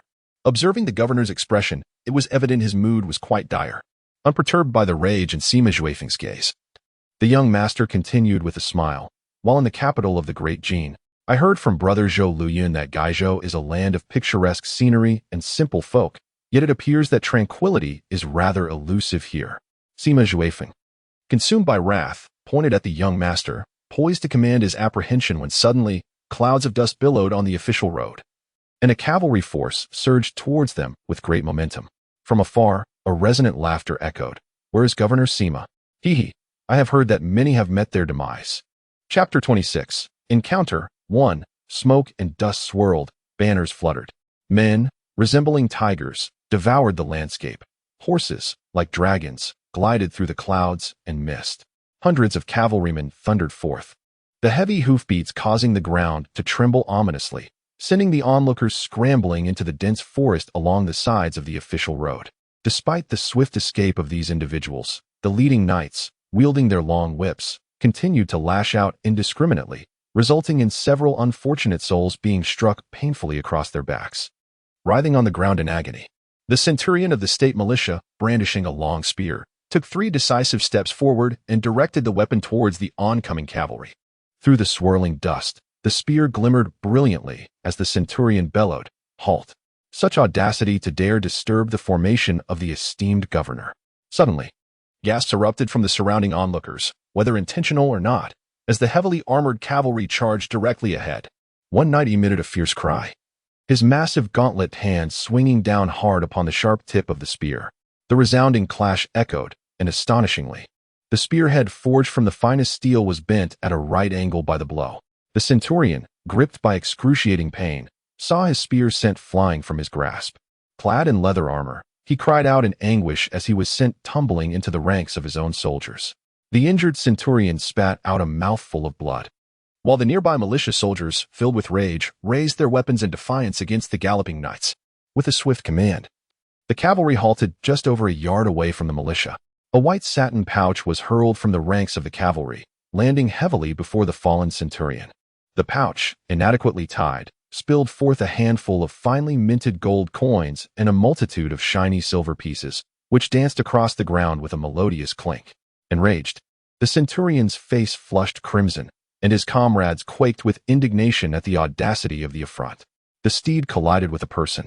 One might argue that it was beyond control. Yet, the blow just now, capable of bending the spearhead crafted from fine steel, has left the centurion's palms in tatters. Drenched in blood, can you genuinely assert that it was unintentional? Very well, very well. The centurion clenched his teeth in a cold smirk. He glanced at the grand banners fluttering behind the cavalry, the flagpole forged from pure silver, the exquisite silk banner. and the bold character embroidered in pure gold thread upon its surface. Despite his fury, the centurion dared not utter a word of anger. The silver flagpole, adorned with a red background and golden characters, was not merely a common steed but a python bull beast, born of the union between the wild bulls of the mountains and the river dragons, clad in formidable iron armor, exuding an air of arrogance. These individuals constituted the private army of the clan. The clan of Gai Prefecture dominated half the region, their wealth and influence unmatched, boasting a private army that far surpassed the local troops in both equipment and soldier quality by at least tenfold. Sima Chasing Wind had long noticed the commotion, and upon witnessing his officer being so brazenly thrown aside, his face darkened with rage. Indeed, was it the young master of the clan in front of him? Sima Chasing Wind approached on horseback, his demeanor deceptively cheerful. The cavalry parted to the sides, and with a gentle chime, a grand carriage drawn by 12 light golden dragon horses emerged, entirely sculpted from large blocks of yellow jade. This carriage measured approximately 5 zhang in length and over 3 zhang in width, occupying nearly half the official road. The gauzy curtains surrounding the carriage were lifted, revealing the interior in its entirety. Upon the pristine, snow-white carpet, the elegant Chu Tian sat cross-legged, adorned in a white fur robe, with a jade belt cinching his waist. He delicately handled an ancient sword of red copper, its brilliance subdued and its surface dim. Behind him, a dozen maidens clad in flowing white gowns, their long hair cascading freely and adorned with floral crowns, knelt quietly, their gazes tenderly fixed upon him. Each maiden possessed a gentle beauty, embodying the essence of ethereal grace, akin to delicate blossoms. Only those with profound martial prowess and extensive experience could discern the depth of the divine light in their eyes. Their figures stood tall and straight like resilient bamboo, exuding a soft yet remarkably sharp aura. Astonishingly, each of them was a skilled practitioner of the sword. Among the gathering, the gentleman in purple attire regarded Chu Tian with keen interest, his gaze sweeping up and down. Quite intriguing, he mused, yet felt an inexplicable lack. A dashing fellow indeed, but he did not yet embody the spirit of a true man. As he uttered the words quite intriguing, Feng Yi, standing behind him, suddenly focused her gaze. Upon his remark about the lacking quality, a smile graced her lips, subtly curling like a blooming peony, vibrant and alluring. The onlookers nearby, some inadvertently catching sight of Feng Yi's enchanting smile, were overwhelmed by an inexplicable warmth surging from their abdomens to their heads, causing several to faint on the spot. How rude these people were. Feng Yi's eyes twitched in irritation, yet a sense of pride filled her as she glanced at the fallen bystanders. With a soft thud, Chu Tian casually tossed the ancient sword onto the nearby table, rising with deliberate slowness to step out of the carriage, where he nonchalantly acknowledged Sima Juefeng with a nod. Ah, has the esteemed Governor Sima ventured out of the city himself? It has come to my ears that many have perished here. Could it be that there were acquaintances of the governor among them? Sima Juefeng felt a surge of anger within, casting a profound gaze upon Chu Tian, yet his smile grew ever more fervent. Young Master Chu, such words lack substance. With the Chu clan's influence in Gaizhou, could it be that you remain unaware of the events that transpired here? Chu Tian nodded, a haughty smile gracing his lips as he replied with an air of certainty. Of course, how could I possibly be ignorant of what has occurred? State soldiers have fallen. The Ling family has suffered losses, and within Gaizhou City, several prominent households have seen their guards and attendants injured or slain, 200 to 300 in total. With a cold snort, Chu Tian flicked his sleeve dismissively, sneering, these inept individuals are of no concern to me. What I wish to ascertain is, who among the Chu clan's esteemed offerings was responsible for the demise of Gong Bailu? Sima Juefeng's demeanor shifted, his previously bright smile now tinged with an array of inexplicable emotions. The onlookers, sensing the gravity of the situation, began to disperse one by one, some hastening to relay the news, while others wisely withdrew from the unfolding drama. The Chu clan's offerings are renowned figures of exceptional skill, and Gong Bailu, being a prominent name among them, had met an untimely end here last night. This incident was bound to escalate. The scene of strife was no place to linger. As the crowd melted away, seasoned scouts from the state soldiers, aged coroner officials from the Court of Judicial Review, and the several adept offerings led by Chu Tian united to meticulously investigate the site.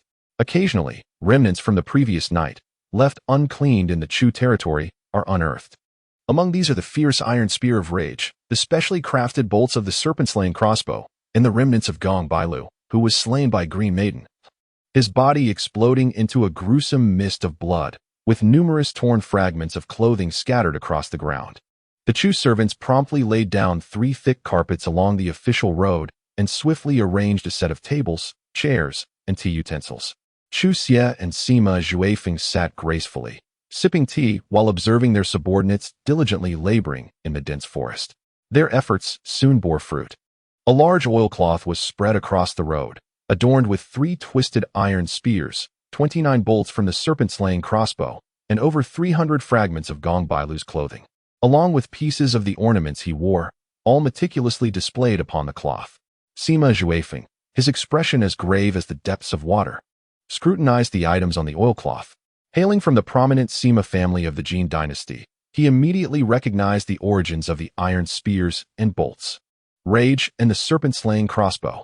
While rage could be procured with sufficient wealth, power, and connections, the serpent-slaying crossbow was another matter entirely. Sima Zhuifeng exchanged a meaningful glance with Chu Xie, both men locking eyes momentarily before turning away, their brows furrowing in unison. If these bolts were not produced by the other, then who could possibly be responsible? The Ling family undoubtedly lacks such prowess and heritage. Were it not for Governor Sima or Chu Xie, who else could it be?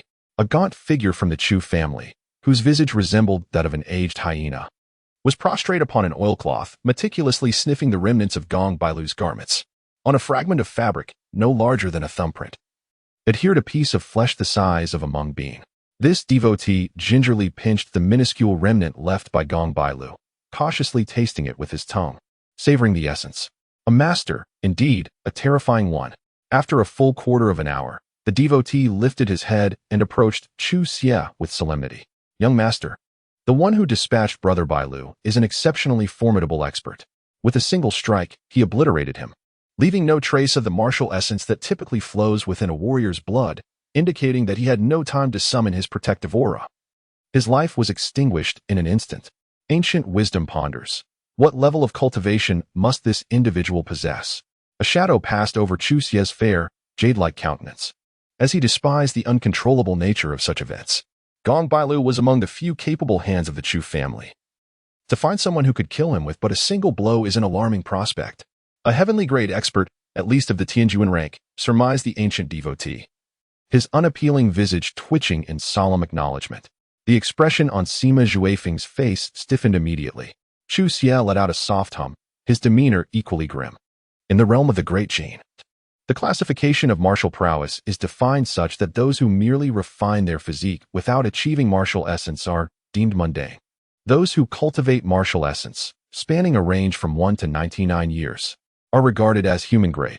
The martial essence, when it surpasses a century yet falls short of a millennium, is classified as earth grade. Those who transcend the 1,000-year threshold are regarded as heaven grade masters, each possessing the formidable ability to dominate their surroundings and summon the elements at will. Within the hierarchy of martial cultivation, which comprises the realms of heaven, earth, and humanity, levels 1 to 3 are denoted as master rank, levels 4 to 6 as lord rank, and levels 7 to 9 as sovereign rank. A heavenly lord is a terrifying figure whose martial essence exceeds 3,000 years but remains under 6,000. A millennia-old tree, capable of being embraced by 10 people and impervious to thunderous assaults, serves as a fitting metaphor. If a mere human vessel could contain such ancient cultivation, one can hardly fathom the immense power they would wield. Ah, the heavenly lords, the heavenly lords. Sima Zhuifeng's fingers tapped rapidly on the table, his expression darkening as he spoke. In recent days, the state of Guangzhou has truly been a confluence of fortunes, with heroes and legends emerging in abundance. What say you, young Master Chu? After a moment of contemplation, Chu Xie countered with a question. What, pray tell, does the governor refer to? Sima Zhuifeng lowered his voice, his tone dropping 3 pitches as he solemnly replied, at the very least, whether it concerns the individual behind the Chu family or my Sima clan. We may have our rivalries, but we are still of the same kin. Chu Xie lifted his teacup, taking a delicate sip of the fragrant brew, and replied with a gentle smile. However, this matter requires further clarification. Why is it that the governor's men, the Ling family as associates, and my own personnel all met their demise here simultaneously? We must unravel the chain of events to comprehend the situation fully. As the esteemed figures, seasoned scouts, and skilled practitioners busied themselves, The young master in the purple attire curiously trailed behind them, peering inquisitively. The seasoned scout of the militia, the venerable coroner from the Court of Judicial Review, and the attendants of the Chu family were all incensed by the myriad peculiar inquiries and the audacious remarks of the young noble in purple attire. Yet, the extraordinary demeanor of the purple-clad gentleman, his strikingly handsome visage, coupled with the ethereal beauty of Aunt Maple who accompanied him, and the formidable presence of his 6 burly retainers, collectively enveloped him in an aura of mystique. No one dared to reprimand him, nor did anyone wish to utter harsh words that might offend. They could only tolerate his incessant curiosity as he lingered beside them like an inquisitive child. Ultimately, the young noble satisfied his curiosity and, with a contented flourish, brushed off the leaves and twigs clinging to his sleeves. He strode confidently to stand before Chu Tian and Sima Zhuifeng. Without a hint of decorum, he pointed towards the tea-table position between Chu Tian and Sima Zhuifeng and began to scold the maidens in white behind Chu Tian, a bunch of oblivious girls. A distinguished guest has arrived, and yet you dawdle. Hurry, set the table and chairs. And remember, I have a penchant for cleanliness.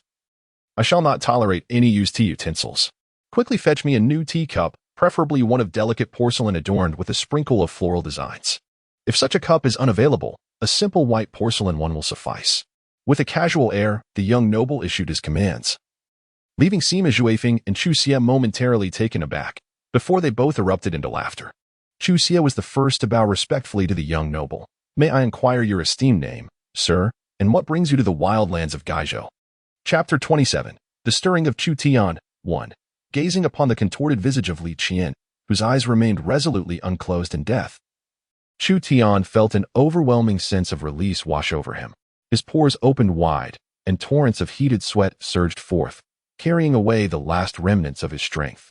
In the center of his brow, the flicker of spiritual energy within the lamp had been entirely depleted. The tiny flame, no larger than a mung bean, swayed gently. Chu Tian's spirit transformed into a nebulous silhouette, seated beneath the stone lantern, instinctively commencing the recitation of the profound scriptures from the great dream divine canon. Cool breezes incessantly seeped from the surrounding air, transforming into swirling currents that invigorated Chu Tian's being. A gentle warmth surged from his dantian, the flow swift and unobstructed through his meridians, as the cooling air continually blended with the warmth, gradually restoring his depleted martial essence. This time, he eschewed auxiliary pills. Relying solely on his own meditative refinement, as long as night fell, his martial essence would be replenished. What splendid fortune! Chu Tian chuckled softly, laboriously tugging at the collar of his fish-skin attire, biting through the resilient material to swallow the small, soybean-sized energy-replenishing pill meticulously sewn into the neckline. The pill, crafted from a myriad of precious herbs through arcane methods, ignited into a fiery thread as it descended his throat, causing him to emit soft sounds of discomfort. The fiery thread erupted within his abdomen, akin to a blazing ember igniting in his core, leaving Chu Tian drenched in perspiration. The internal flow of warmth accelerated, the potency of the energy-replenishing pill seamlessly merging with it. With each complete cycle of energy circulation, the intensity of the warmth amplified manifold. In just 3 short hours, Chu Tian would fully replenish his depleting martial essence. The extraordinary rate of recovery filled him with elation.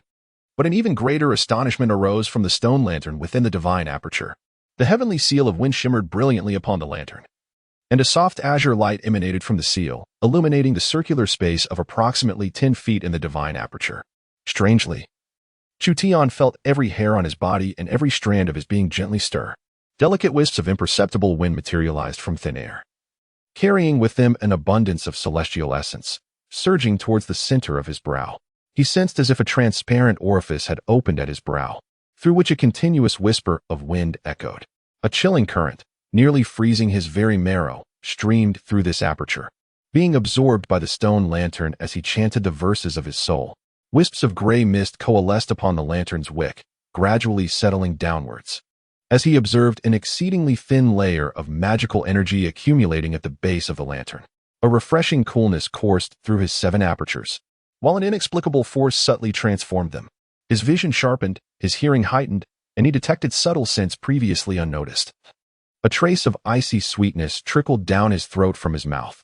At the White Python River Fish Market dock, several burly men, their chests exposed and bodies robust, stood by the riverbank tallying accounts when suddenly they noticed an unusual hue blending into the river's waters. Their expressions changed simultaneously as they exchanged a few hollow laughs, tossing the ledger to a couple of rough men before swiftly grabbing their clubs and hastily making their way along the riverbank towards Chu Tian's residence. After approximately a quarter of an hour spent recuperating by the riverside, the sound of hurried footsteps approached. A group of drenched, robust men arrived, carrying the lifeless bodies of 4 disciples from the Bailu Academy. They laid the corpses next to those of Li Qian and Zhao, surrounding Chu Tian. The muscular men, filled with indignation, inquired, "Brother Tian, did you deal with these scoundrels? What audacity they possess, daring to commit murder in broad daylight." The men growled in hushed tones, their eyes sweeping over the nearby uprooted trees and the deep gouges in the earth. They also noted the large crater created by Li Qian's iron mace, from which steam still emanated. The sturdy men stared at Chu Tian in astonishment, unable to comprehend the astonishing battle that had just unfolded. With fierce glints in their eyes, one of the men solemnly asked, "Brother Tian, do you mean to suggest?" Chu Tian, maintaining an air of nonchalance, chuckled lightly and replied, "Since they have come knocking on our door, are we to be the ones to suffer in silence? We must retaliate, after all. The Academy's headmaster, who can he intimidate? In Kaizhou City, countless lives are lost each year under mysterious circumstances. What difference does one more make?" Clearing his throat, Chu Tian rubbed his nose and, with a resigned smile, added, "Of course, as you all know, Green Annie would undoubtedly disapprove of us making such a grand spectacle. Thus, framing someone else would be the most ideal solution." The robust men became industrious. Soon, a modest black-sailed boat glided upstream, carrying the lifeless bodies of Li Qian and Zhao, along with all their scattered belongings, which were unceremoniously tossed into the vessel. 2 burly men navigated the boat further upstream. The upper reaches of the White Python River, particularly the treacherous Tiger Tooth Cliff and the perilous 100 Python Shoal, concealed many ancient aquatic creatures, such as millennia-old kings and koi. If they were to cast Li Qian and the others into those ominous waters, even the most divine beings would struggle to uncover a trace. A group of over a dozen strong men worked in unison. They uprooted massive trees that had been torn apart during the fierce battle between Chu Tian and Li Qian, swiftly chopping them into neatly stacked firewood, which was then arranged beneath the eaves of the courtyard. The blood-soaked soil was entirely excavated and discarded into the depths of the White Python River, where the current swept it away without a trace. Fresh earth was brought from the riverbank, and after clearing away the dozens of broken trees, the once hidden path transformed into a circular clearing with a diameter of several dozen yards. The men transported baskets of river sand, laying it thickly across the clearing. They erected several weapon racks here, carelessly strewing various sticks and implements upon them, thus converting the area into a remarkably concealed training ground. The shattered courtyard gate was replaced, and the bodies of the slain cook, maid, and young servant were properly interred. The strong men generously compensated their families, utilizing a large boat to swiftly transport them along the White Python River to the Great Dragon River, continuing onwards to the region of Minzhou without wasting a moment. The formidable warriors under Chu Tian's command are exceptionally well-trained, exhibiting remarkable efficiency in their tasks. Each possesses formidable skills and robust physiques, endowed with considerable strength. In just a mere 2 hours, all matters have been deftly resolved, and the traces left by Li Qian and his companions in the courtyard have been meticulously erased. Not even the most seasoned coroner in the city of Gaizhou would be able to uncover any evidence of a homicide within this courtyard. Even the finest hunting hounds would find it impossible to detect the faintest hint of irregularity in this place. What fills him with even greater joy and excitement is the thin layer of magical energy within the stone lantern, which has now deepened to the thickness of 10 strands of hair aligned side by side. Should he invoke the previously employed secret technique of the wind column, its potency and duration would surpass that of the earlier manifestation by several folds. The ethereal seal of wind upon the stone lantern has become even more vibrant, as an invisible breeze dances gracefully around it. Rising to his feet, Chu Tian finds himself flanked by several brawny men, each concealing sharp weapons at their waists, their gazes fixed intently upon him. Suddenly, a silver glimmer descends from the heavens as Master Mouse leaps from the top of a towering tree, landing lightly upon Chu Tian's shoulder. With his 2 small, fiery red eyes bulging, he squeaks with indignation, "What is going on? What is happening? I merely stepped out for a moment to stretch my legs, and now there's someone causing a ruckus?" With his eyes wide and fierce, Master Mouse demands, "Where are they? Where are the troublemakers? Oh dear, you rascal, you've added even more scars to your face. How will you ever find a wife now?" The long tail of the rat elder struck fiercely against Chu Tian's face, leaving several bloody marks that echoed with sharp slaps. The rat elder leaned forward, scrutinizing Chu Tian's visage with keen interest, and screeched, "Those scoundrels, where are they? Drag them out so I can gnaw on their skulls to vent my fury." Chu Tian flicked the rat elder's forehead with a finger, languidly replying, "They are likely at the bottom of the river now. Old Jean and his brood must be feasting with delight. 6 martial artists, each with 2 or 3 centuries of cultivation, and skilled in secret techniques. Surely their flesh must taste exquisite." The rat elder ground his teeth in frustration. High-pitched and indignant, he exclaimed, "That would be too lenient for those rascals. Are they the spawn of Zhou Luyan? If not, I might just pay a visit to the Beggar's Mountain Academy and turn it upside down." Suddenly struck by a whimsical thought, the rat elder's tail whipped around, and he stuffed it into his mouth with his forepaws, biting down fiercely as he trembled with glee, emitting a series of silly giggles. Oh, but of course, just outside Zhuangzi, 5 or 6 miles away, there are dozens of burly men brandishing knives and guns, eager to kill. The rat elder's eyes sparkled with excitement. Burly men are one thing, but they possess countless gold and silver notes. TSK, truly worthy of their affluent lineage from the great houses of Jin. Each one dripping with wealth. Master Mouse recounted in detail what he had overheard and witnessed, swaying his slender tail as he conspiratorially remarked, "We must not indulge this unruly band. They have come knocking at our door. We must take action. Should I, perhaps, venture to the Beggar's Mountain Academy and eradicate their entire lineage?" With narrowed eyes and a grave tone, Master Mouse continued, "The recent oppressive heat has brought forth several heavy rains in the mountains, resulting in the emergence of many delectable mushrooms. In the vast wilderness of 100,000 mountains, the distinction between a savory mushroom and a poisonous one is negligible." Chu Tian pondered deeply for a moment and shook his head. He had no doubt that if Master Mouse truly acted, the Beggar's Mountain Academy would face near total annihilation, with at least 70 to 80% of its members perishing. However, many disciples of the Academy bore no enmity towards him. Why would he wantonly commit such a transgression? While Chu Tian had indeed taken countless lives, each had warranted their demise. He had never harmed the innocent. One could achieve dual objectives by cleverly striking at the grass to catch the rabbit. Or perhaps it could be likened to startling the snake in the grass. As the sun rose high in the sky, its scorching rays baking the ground, the guards of the 6 great families waiting outside the fish market village grew increasingly impatient. Zhao Laohu quickly shook his head, saying, "Do not act recklessly. You know the tempers of the young masters. That scholar Zhou is particularly strict in his studies. Should we intervene, he would undoubtedly impose severe punishment on the young masters. If we delay their inheritance of the Thunder Seal, we shall bear the consequences." Li Laosher of the Li family stood atop a small mound, his gaze fixed intently on the direction of the fish market village. Suddenly, Chu Tian emerged from the village, riding his old yellow wolf in a state of panic. Behind him trailed 7 or 8 ragged men, clutching clubs and equally alarmed, riding on mules and inferior horses, closely following Chu Tian. There was commotion indeed. Chu Tian had escaped. But what of the young masters? Chapter 28. The Chu family mine. 1. Zhao Laohu, Lin Baimei, and Li Laosher, accompanied by their subordinates, hastened over 5 li, nearly parallel to Chu Tian.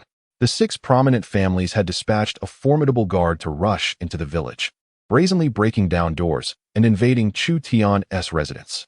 They scoured the premises inside and out, yet uncovered no traces of wrongdoing, nor any signs of conflict. No traces? How could there be no evidence left behind?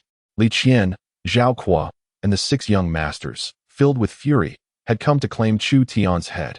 It was inconceivable that they had left no marks of their presence.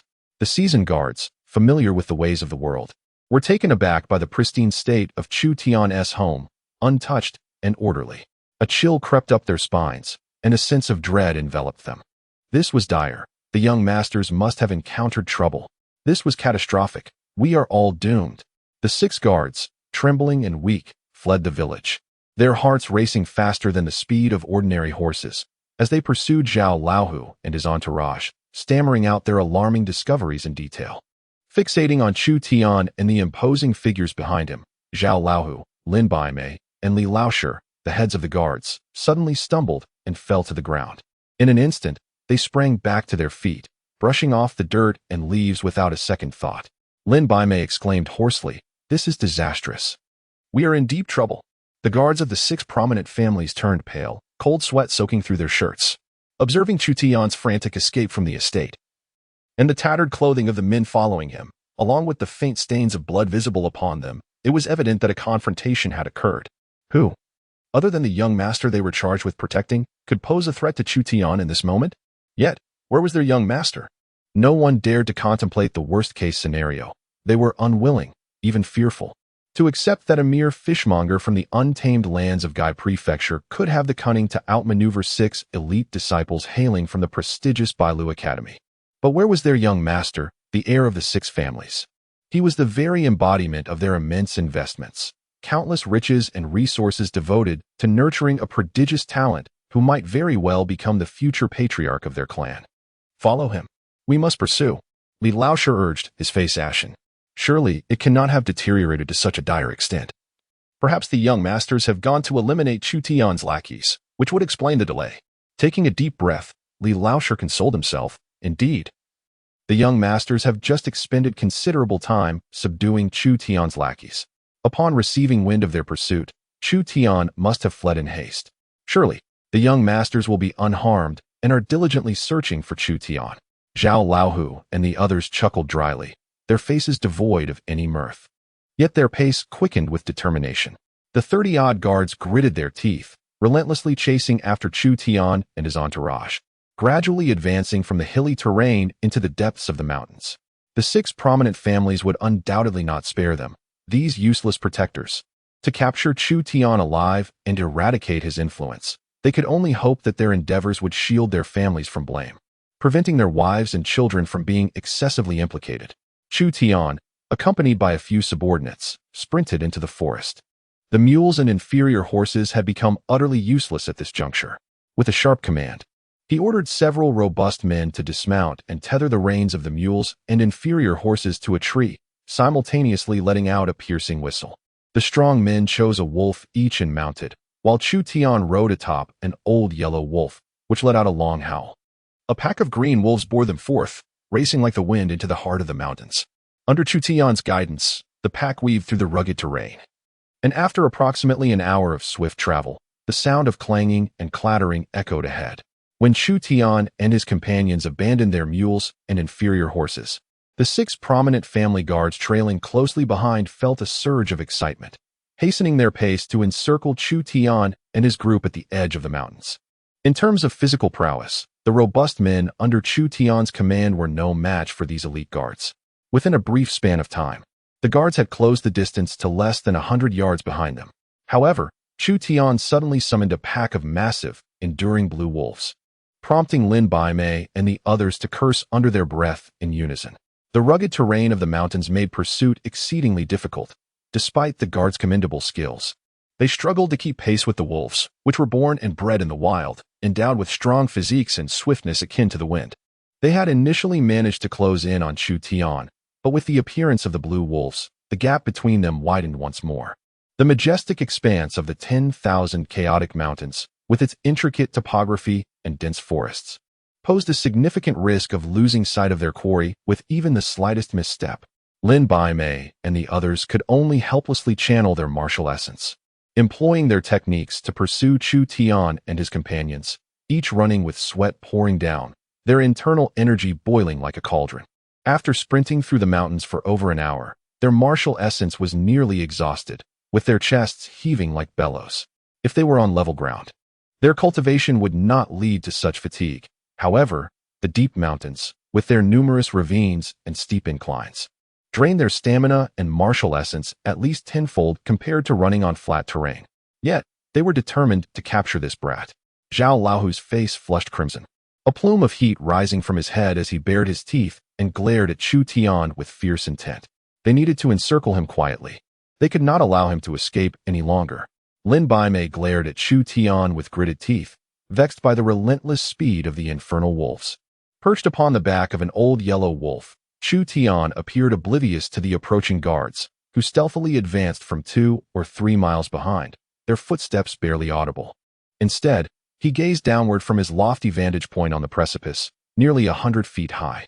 Below him sprawled a valley stretching nearly 100 miles, encircled by steep cliffs that formed a natural barrier, effectively sealing the valley with only a single entrance left open. At the valley's mouth, several miles away, stood an imposing wooden wall, extending for about a mile, towering 10 feet high and measuring a foot in width.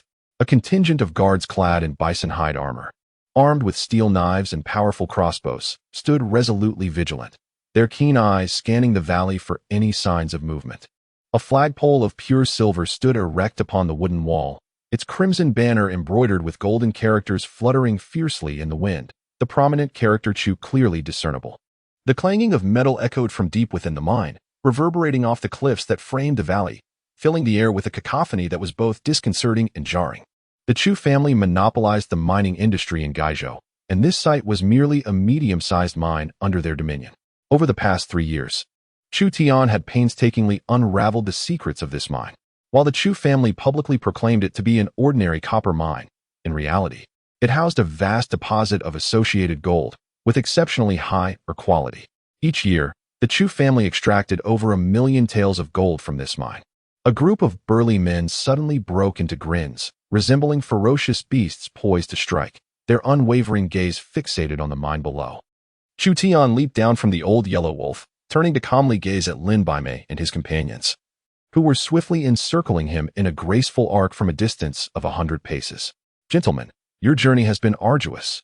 Chu Tian beamed with a radiant smile, his 2 rows of pearly white teeth glinting in the sunlight, almost blinding. Lin Baimei's thick white brows suddenly knitted together as he brandished his weapon, striding forward with urgency while sternly demanding, "Are you aware that we have been pursuing you?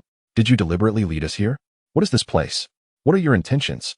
Zhao Laohu stepped forward, swinging his large hand and bellowing, "Old Baimei, silence. We can inquire about these trivial matters once we capture them. Where is our wage? Where is young Master Zhao Qua? He went to slay you. How is it that you have managed to escape unscathed?" Chu Tian let his hands hang naturally at his sides, his brow adorned with the faint blue light emanating from the wind seal of the stone lantern. Subtle, almost imperceptible breezes danced around Chu Tian's form, and he distinctly felt his body becoming extraordinarily light and agile. This sensation was truly marvelous. Chu Tian even found himself slightly intoxicated by it, as if he had acquired an invisible eye that enabled him to masterfully control everything within a radius of 3 paces. Master Mouse perched on Chu Tian's shoulder, casting a surprised yet delighted sidelong glance at him. Master Mouse held immense confidence in his own spiritual perception. He was certain that his instincts could never be mistaken, although there was no trace of magical aura surrounding Chu Tian. Indeed, a peculiar force had emerged around him, one that could only be attributed to secretive arts, had it not been for the unnatural swaying of the long blades of grass beside Chu Tian. Even Master Mouse might have overlooked the intangible and exceedingly subtle force surrounding him. How could one detect no trace of magical fluctuations? Only through the abnormal movements of the grass could one discern that this lad had employed a secret technique. Master Mouse grinned, his long tail flicking joyfully. "This boy possesses considerable fortitude. The inheritance of this secret method is truly formidable. Excellent, the more daunting, the better." He had no desire to inquire about the origins of Chu Tian's secret inheritance. Having watched the boy grow up, Master Mouse could only feel delight as Chu Tian grew stronger and amassed more hidden capabilities. After all, this was the child he had nurtured from infancy. Suddenly, an overwhelming surge of emotion struck Master Mouse, prompting him to seize his own tail and gnaw on it vigorously, tears welling up in his eyes. Chu Tian regarded Master Mouse with surprise. "Why are you gnawing on your own tail? Have you lost your mind?" Lin Bai, Zhao Laohu, and the others were incensed. How could Chu Tian ignore their inquiries and instead converse with a pet mouse? "Chu Tian, I am addressing you." Zhao Laohu swung his heavy steel spear, and a gray gale erupted from its tip, shattering the grass within several yards around him, sending countless blades flying. "Where is my young master? He and his companions went to slay you. Why have you not perished, but instead escaped?" Zhao Laohu gripped a spear, positioning it in a menacing stance, his right foot stomping heavily upon the ground. The sound resonated, causing the earth within a radius of several yards to tremble slightly. Countless blades of grass fell, and a grayish-white mist surged around Zhao Laohu, with deep, resonant roars of a tiger echoing from within. A majestic tiger, with its distinctive gaze and white forehead. Flickered in and out of visibility amidst the mist, bestowing upon Zhao Laohu an aura of immense power. You tread the path of soul martial arts, merging your spirit with that of a beast to acquire its innate talents. Chu Tian remarked coldly, observing the spectral tiger behind Zhao Laohu.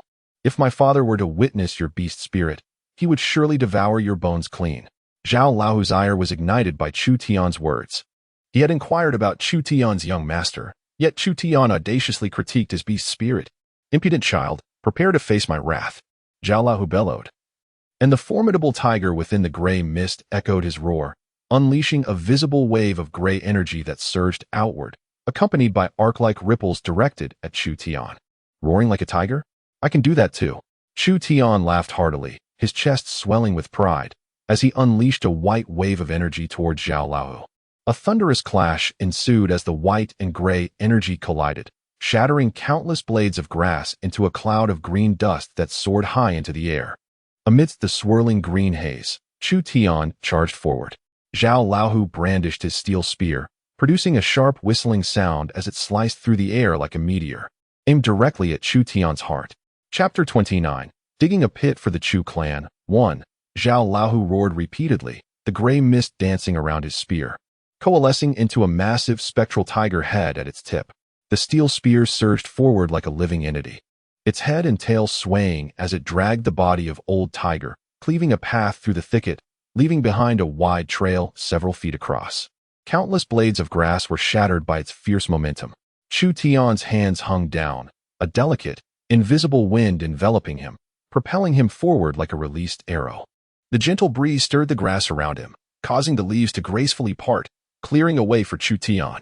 In stark contrast to the thunderous assault of Zhao Old Tiger, the air around Chu Tian remained light and serene, with not a single blade of grass broken. Surrounding his form, the intangible wind manifested as a gentle aura, pressing the dense foliage into a circular expanse with a radius of 3 yards. The steel spear, imbued with explosive force, thundered into this invisible circle. Chu Tian closed his eyes. The subtle winds caressed the spear of Zhao Old Tiger, allowing him to accurately discern its trajectory without sight. Feeling each pulse of energy within the spear, each surge of power, and clearly sensing where it would next land, where it would strike. A flash of azure light appeared as the bronze sword leaped from the sleeve of Chu Tian's right arm, resembling a swirling flame of blue, slicing through the air and fiercely aiming for Zhao Old Tiger's spear. Zhao Old Tiger cackled menacingly. His spear was a precious weapon forged with meticulous care, crafted from the finest cold iron and infused with dozens of rare metallic elements, rendering it resilient, heavy, and nearly indestructible. In contrast, the sword in Chu Tian's hand measured a mere 2.5 feet as it collided with the spear. Zhao Old Tiger seemed to envision the horrific scene of Chu Tian's sword slipping from his grasp, penetrating his chest and unleashing a torrent of blood. A mere fisherman. What prowess could he possibly possess? How dare he confront Zhao Laohu head-on? In the background, Lin Baimei's furious roar echoed. The 6 young masters are missing. Leave a survivor. Do not kill. Zhao Laohu, filled with murderous intent, felt a sudden constriction in his heart. The strength in his hands diminished unexpectedly. The steel spear that was originally aimed at Chu Tian's heart now veered towards his shoulder. In that fleeting moment of hesitation, Chu Tian's sword struck fiercely against the tip of the spear. The sound was akin to a sharp blade slicing through paper. Zhao Laohu felt his hands lighten as the spearhead was severed by Chu Tian's blade. The elongated tip spun through the air, and Zhao Laohu distinctly saw the smooth, mirror-like surface of the severed end, which reflected his astonished face with its gaping mouth. An ancient weapon? A flash of realization struck Zhao Laohu's mind.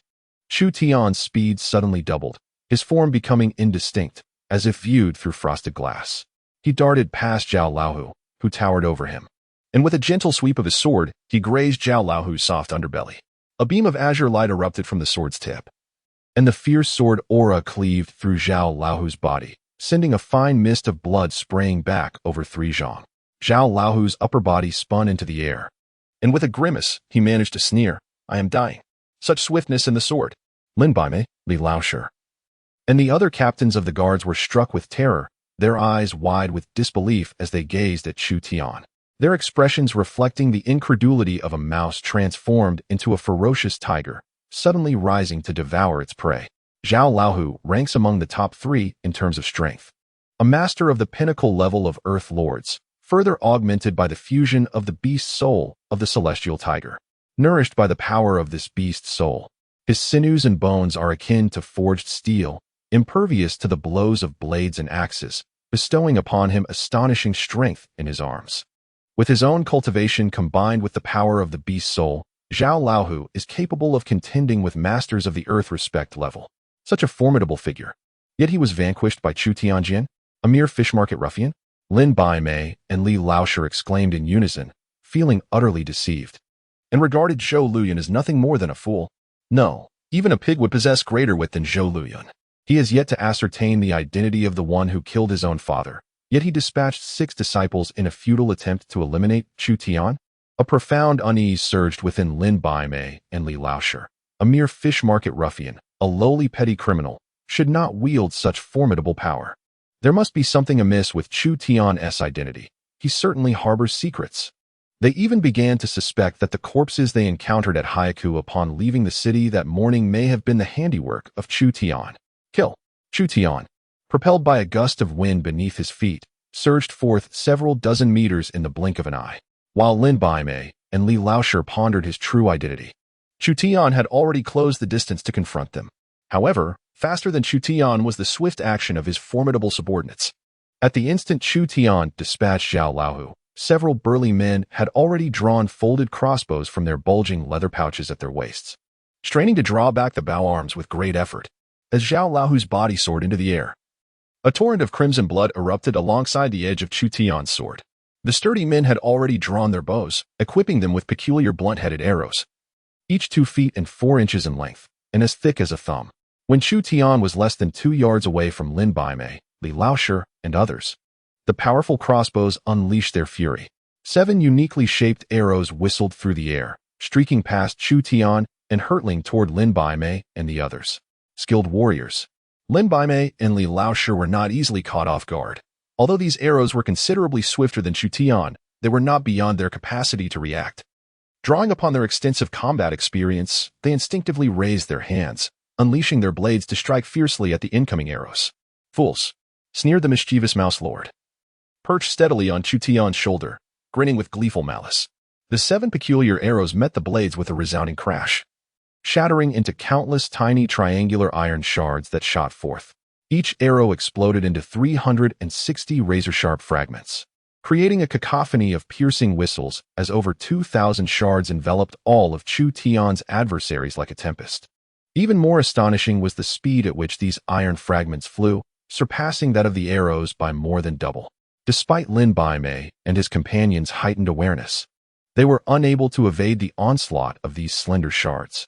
The sharp iron pieces whistled through the air, striking down over 30 guards of the 6 prominent families, leaving thin trails of blood as the shards grazed their skin, etching delicate crimson lines across their faces, arms, and thighs.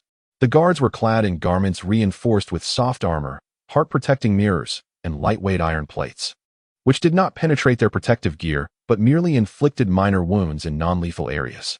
The sudden assault startled Lin Baimei and his companions. However, upon assessing their injuries, the guards erupted into laughter. Although each had sustained varying numbers of cuts from the iron shards, the longest was no more than 3 inches, and the deepest merely broke the skin. For these battle-hardened guards, such trifling flesh wounds hardly qualified as injuries. Together, let us subdue him, Lin Baimei bellowed, drawing his sword as a crimson serpentine blade of energy surged forth from its tip, whipping toward Chu Tian. Indeed, squeaked Lord Rat, perched merrily upon Chu Tian's shoulder. Lin Baimei, Li Laoshi, and the other guards instinctively glanced towards Chu Tian, noticing the diminutive Lord Rat, measuring merely a few inches in length. Several guards gasped in unison, astonished that Chu Tian's pet mouse could actually speak. Was this silver-haired rodent perhaps a creature of mystical origin, with the ability to carry such an entity? How could Chu Tian merely be an insignificant fishmonger? Chu Tian thrust his sword with remarkable speed, the tip striking precisely against Lin Baimei's sword point. A jarring explosion echoed as Lin Baimei watched in horror as his prized sword splintered like a bamboo stick under the force of Chu Tian's strike. Countless sparks erupted as Chu Tian's blade cleaved through Lin Baimei's long sword, along with his arm. The azure glow of the sword flickered like flames, shattering Lin Baimei's crimson. Serpentine sword aura. A torrent of blood splattered as Lin Baimei watched in horror as half of his arm was severed. His voice caught in a scream before he even felt the sting of pain. Just as his cry reached his throat, Chu Tian's left hand transformed into a claw, striking Lin Baimei's throat. The tips of Chu Tian's fingers shimmered with a hazy sword light, his claw slicing through Lin Baimei's neck like 5 exquisite blades, sending his severed head soaring amidst a cascade of blood. With a hissing sound, 5 razor-sharp energies erupted from the fingers of Chu Tian's left hand, leaving behind a faint, elusive trail in the air. What a domineering claw technique! Li Laoshi gasped in astonishment, his face contorted as he beheld the extraordinary phenomenon emanating from Chu Tian's fingers. This was surely a manifestation of an exceptionally advanced claw technique, cultivated to an extraordinary level. Such a heritage should not belong to an ordinary fishmonger, possessing such an inheritance. With just a modicum of training, where could Chu Tian not carve out a path for himself? Why demean himself as a lowly street vendor? Engaging in the sordid trade of fishing? Who are you? Li Laoshi shouted, drawing his blade and aiming a downward strike at Chu Tian. Chu Tian sheathed his sword, halting in his tracks, calmly regarding the gleaming long knife in Li Laoshi's grip. Fools! Both Chu Tian and Master Rat laughed in unison. Li Laoshi suddenly felt a wave of numbness wash over him, devoid of any sensation, his body stiffening like a piece of wood, heavy as he collapsed to the ground. Surrounding them, the sound of bodies hitting the ground echoed relentlessly, as not only Li Laoshi but also over 30 guards from the 6 prominent families crumpled to the earth like lifeless timber. Not only were their bodies rendered immobile, stripped of all sensation, but the eyelids of Li Laoshi and the other guards had also become utterly rigid, unable even to roll their eyes. Their tongues seemed to have transformed into mere pieces of wood, incapable of uttering a single sound. Subsequently, saliva incessantly dribbled from the corners of their mouths, as they had lost the functions of swallowing and breathing altogether. Let them die a swift death. Chu Tian commanded the several burly men striding toward him, while observing the faces of the crowd, which had turned a deep crimson from suffocation. Why hasten their demise? Master Rat grumbled discontentedly. The crossbows I meticulously crafted, the tranquilizers I painstakingly prepared. How delightful it would be to watch them suffocate in their own numbness. Why allow them a quick end, while they still draw breath? Should we not create suitable wounds instead? Aware of Master Rat's peculiarities, Chu Tian hastily urged him to reconsider. Ah, indeed. We are here to frame them, Master Rat exclaimed, suddenly invigorated, gesticulating toward the burly men. Quickly now, swiftly, wield the standard sabers of the Chu private army, and be meticulous in your cuts. Children, be cautious. When you strike, ensure to follow the unique blade techniques of the 3 supreme sabers of the battlefield of the Chu private army. TSK. Any discerning eye will recognize that these individuals were slain by the Chu forces, Master Rat exclaimed excitedly, swaying his long tail as he directed the burly men to lift the rigid guards from the ground. While one held up their bodies, another drew forth the long knives that had long been prepared, the gleaming blades meticulously carving varying depths of wounds into the bodies of the guards. 2 imposing figures brandishing long blades swiftly traversed the nearby thickets, their swords glinting as they indiscriminately slashed and hacked at the underbrush, leaving it in disarray. After clearing a path, they stripped the guards of their boots and donned them, wielding the guards' weapons as they frolicked about, marking the surrounding rocks and trees with numerous signs of their violent escapades. The lifeless bodies of the guards were meticulously discarded throughout the forest, a copious amount of blood staining the ground beneath them. Master Rat leapt onto the neck of the old yellow wolf, orchestrating the chaos of the pack of large gray wolves as they rampaged around the battlefield, leaving a trail of excrement and urine in their wake, further desecrating the site of conflict. Li Laoshi, with eyes ablaze, glared at the arrangements made by Chu Tian and his accomplices. He yearned to unleash a torrent of curses but found himself rendered utterly voiceless. Was Chu Tian intent on pinning their demise on the Chu clan? The Chu clan, a formidable behemoth that dominated Guangzhou, a true local tyrant with immense power. The thought of their family clashing with the Chu clan due to Chu Tian's machinations filled Li Laoshi with dread. He could scarcely fathom the repercussions. At the very least, Zhou Yoyun's grand plans would suffer a severe blow, and his endeavors in Guangzhou would face insurmountable obstacles, wouldn't they? Desperation washed over Li Laoshi as he gazed at the enigmatic Chu Tian standing beside him. What a monstrous figure he was. Why had they entangled themselves with him? His fury towards Chu Tian intensified, With such formidable strength and mysterious abilities, why did he choose to masquerade as a mere fishmonger? The act of playing the fool to ensnare the wise was utterly outrageous. His audacity knew no bounds. Chu Tian observed his burly subordinates indulging in their antics, and suddenly lowered his gaze to meet the fiery eyes of Li Laoshi. In those eyes, he discerned a profound sense of despair, fury, and unwillingness, which elicited an involuntary chuckle from him. You may find yourself curious as to why I am framing the Chus with such allegations, am I not? There exists a rationale behind it. However, considering you are on the brink of death, what necessity is there for me to enlighten you? Chu Tian squatted down, fixing a serious gaze upon Li Laoshi as he spoke. An old fox once imparted wisdom to me, stating that if one wishes to keep a secret, one must refrain from disclosing it to anyone. Not even the dead can be trusted. Who knows if some arcane technique might exist to extract words from a corpse? Thus, you might interpret my actions as mere amusement. Chu Tian grinned slyly, akin to a cunning little fox that had just pilfered a hen. Li Laoshi, in a fit of rage and desperation, glared at Chu Tian, nearly fainting from his ire. Yet, after succumbing to the sedative concocted by Master Shu, he found himself devoid of the capacity to even faint, helplessly watching Chu Tian's mischievous smile. A robust man hastily approached Chu Tian, exclaiming, "Brother Tian, the patrol team from the Chus is approaching. A standard 10-man unit." Chu Tian's brows arched in delight, and he laughed, "Excellent. The final piece of this black pot can now be completed." He waved his hand vigorously, making a decisive gesture of annihilation. Chapter 30. A Sudden Turmoil. 1. At Hyaku. The young master in purple sat brazenly in the chair presented by the Chu family's maid, stretching his limbs with a sense of comfortable ease. "Governor, young Master Chu. You may refer to me as xianxia." The young man in purple casually crossed his legs, gently swinging his lower limbs as he picked up the pristine teacup presented by the maid. He produced a pure white handkerchief and meticulously wiped the cup inside and out. After carefully polishing the teacup, he tossed the handkerchief aside and, grasping the teapot on the table, scrutinized it with a discerning gaze. Chu Tian's smile stiffened slightly, as the heir of the Chu family. His daily life rivaled that of royalty, and the utensils he used were of the highest quality. The maids attending him were also meticulously selected, each one pristine and respectable, leaving no room for criticism. The actions of the young man in purple seemed to imply disdain for Chu Tian, as if to suggest he was unclean. Clearing his throat, Chu Tian forced a chuckle and reassured, "Rest assured, my brother in purple, this teapot is clean." As he uttered these words, a wave of discomfort washed over him. Why should he explain himself to an uninvited guest? The young man in purple responded with a nonchalant "oh," raising his hand to inspect the bottom of the teapot closely before reluctantly nodding. "Very well, I shall make do. My apologies for the intrusion." Despite his words of apology, there was not a trace of embarrassment on the young man's face. He gave the teapot a gentle shake, pouring himself a cup of hot tea.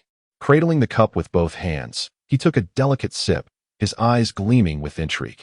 It was somewhat interesting. The tea was rather mild, yet it possessed a hint of the essence of nature.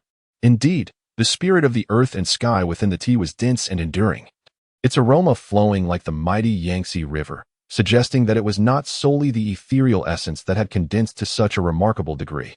Indeed, the mother plant of this tea must thrive upon an immensely vast spirit crystal vein. This particular vein should still be of the wood. Before xianxia could complete his sentence, the expressions of Sima Zhuifeng and Chu Tian simultaneously shifted. Sima Zhuifeng resembled a ravenous wolf, his gaze piercingly deep as he cast a glance at Chu Tian.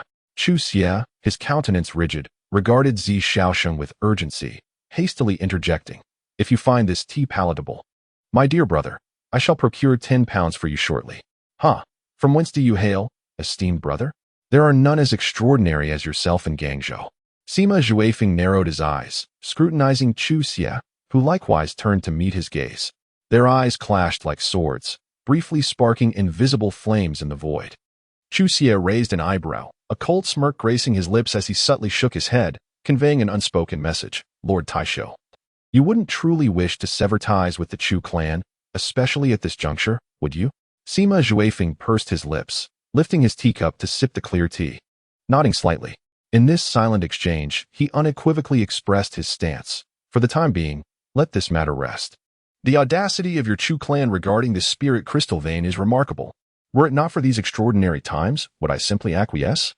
Both Sima Zhuifeng and Chu Tian shared a knowing smile, their eyes alight with intensity as they turned their attention to Zi Shaoxing.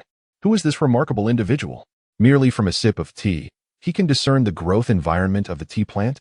Such a skill is not possessed by the ordinary man. Upon observing his attire and demeanor, along with the exquisite beauty of ant foam by his side and the imposing presence of the 6 guards standing nearby, it was evident that Zi Shaoxing hailed from a prominent family. However, Sima Zhuifeng and Chu Xie had never heard of a family of the Zi surname in the grand realm of Jin. Might this be an alias?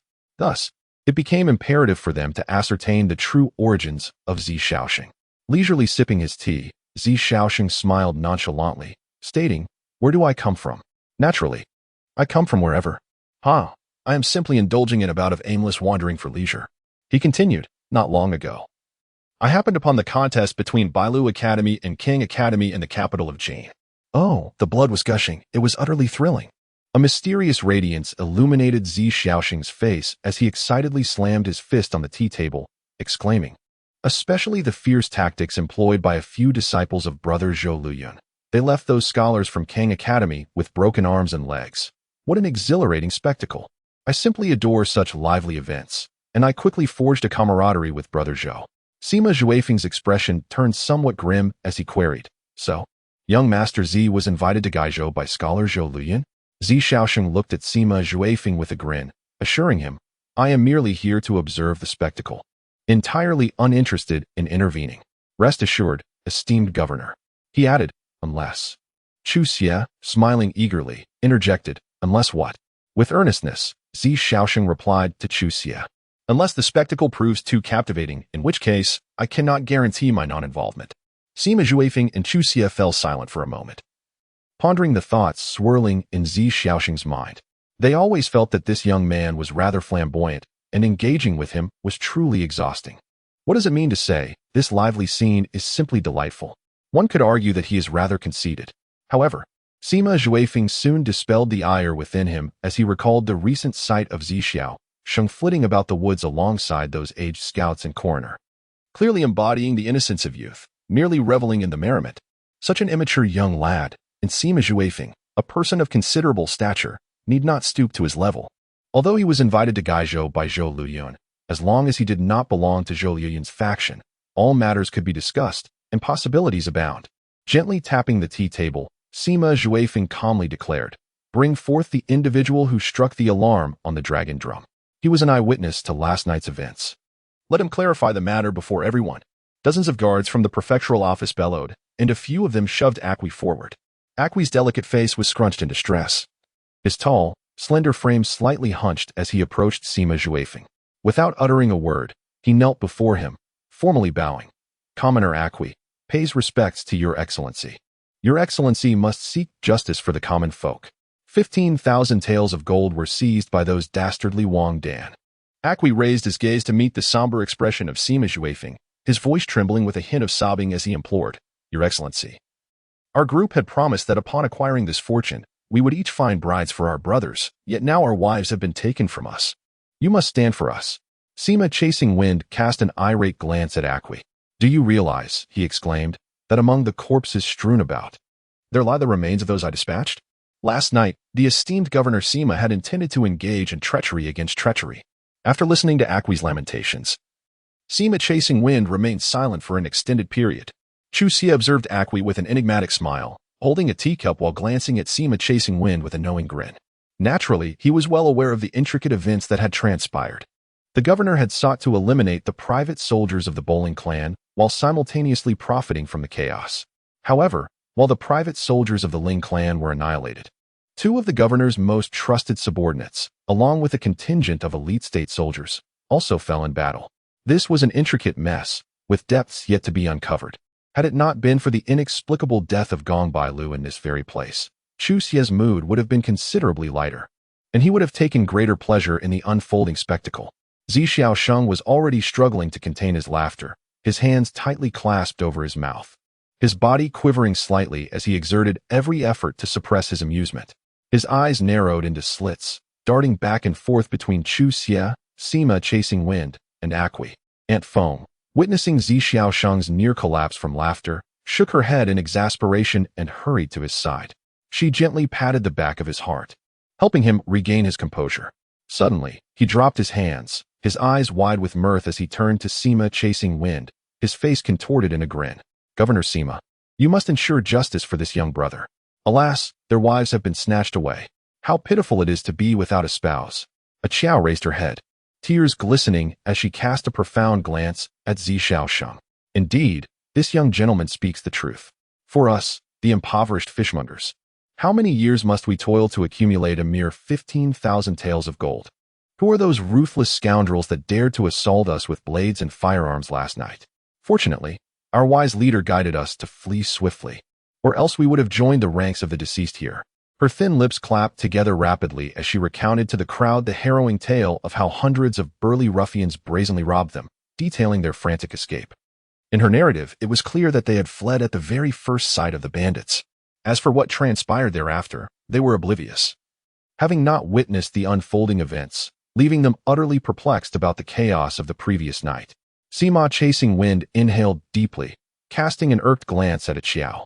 Was last night's incident truly complex? Not at all. Sima chasing wind had deployed the local militia with the intent to vanquish the private army of the Ling family, intending to send a stern warning to Zhou Luyun while simultaneously instilling fear in the affluent households of the region, cautioning them against any collusion with Zhou Luyun. In passing, Sima chasing wind hoped to seize a small fortune to offset the expenses of his governor's residence. Such a matter was hardly complicated. The true complexity arose from the involvement of unidentified individuals. The enigmatic figure, suspected to be of celestial monarch caliber, accompanied by an inexplicable armed entourage, annihilated the private army of the Ling family, the state troops under Governor Sima, and the guards dispatched by several affluent families, lured by greed. In addition, this presumed celestial monarch adeptly eliminated by Lu, a priest sent by the Chu family to gather intelligence. The crux of this case lies in locating that celestial monarch or, alternatively, one of his subordinates. The matter is rather straightforward. Among the 3 individuals gathered around this tea table, 2 are already aware of the underlying circumstances. However, neither Chu Tian nor Sima Zhufeng can, nor are they inclined to, disclose the truth they possess. After a prolonged contemplation, Sima Zhufeng gently gestured, admonishing Acqui, "This case shall be under my jurisdiction. It is clear and evident that this heinous crime was perpetrated by the notorious bandits of Zhensanzhou. The gold belonging to your family was likewise seized by this gang of marauders." Acqui blinked, his expression a blend of fear, astonishment, and disbelief, with tears shimmering in his eyes as he gazed at Sima Zhufeng. It seemed he was profoundly shocked and terrified by the revelation articulated by Sima Zhufeng. "As the governor of Gaizhou, I bear the responsibility of safeguarding the land and its people. The audacity of the Zhensanzhou bandits to invade Gaizhou and commit such a massacre will not be met with impunity." Sima Zhufeng rose to his feet, hands clasped behind his back, adopting an exceptionally imposing and furious demeanor. An inexplicable aura transformed into a heavy pressure that bore down upon everyone present. Aki seemed unable to withstand the oppressive aura emanating from Sima Zhufeng, collapsing onto the ground with his forehead pressed firmly against the earth. "My lord, what of our gold?" he implored. Sima Zhufeng cast a disdainful glance at Aki, akin to a celestial dragon soaring through the skies, looking down with revulsion upon a pile of refuse. "Once we have eradicated the formidable bandits of Zhensan Mountain and confiscated their ill-gotten gains, the gold that was taken from you shall be duly addressed." Aki lifted his head, ready to voice further protest, but was met with the heavy blows of several guards from the magistrate's office, who struck him relentlessly until his cries of despair echoed through the air, forcing him to flee in panic. The ignorant common folk were preoccupied with their trivial possessions, oblivious to the fact that the notorious bandits of Zhensanzhou had brazenly invaded Guangzhou. This, indeed, was the pressing matter at hand. Sima Zhufeng sighed deeply, a sound filled with compassion, before turning to Chu Tian with a solemn bow. "Young Master Chu, I fear that your cooperation will be essential in this investigation." Chu Tian toyed with the teacup in his hands, taking a considerable amount of time before he finally nodded in agreement. "As this pertains to the death of the palace's esteemed official, the Chu clan cannot remain indifferent."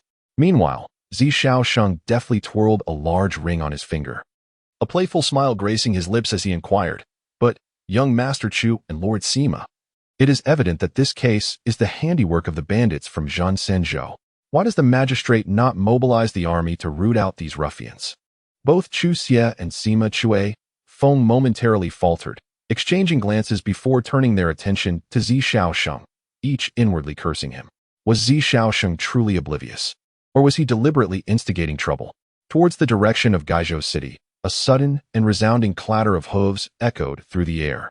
A multitude clad in somber black garb, draped in striking red cloaks, emerged from the shadows, their countenances grim as they galloped forth under the command of Zhou Luyun.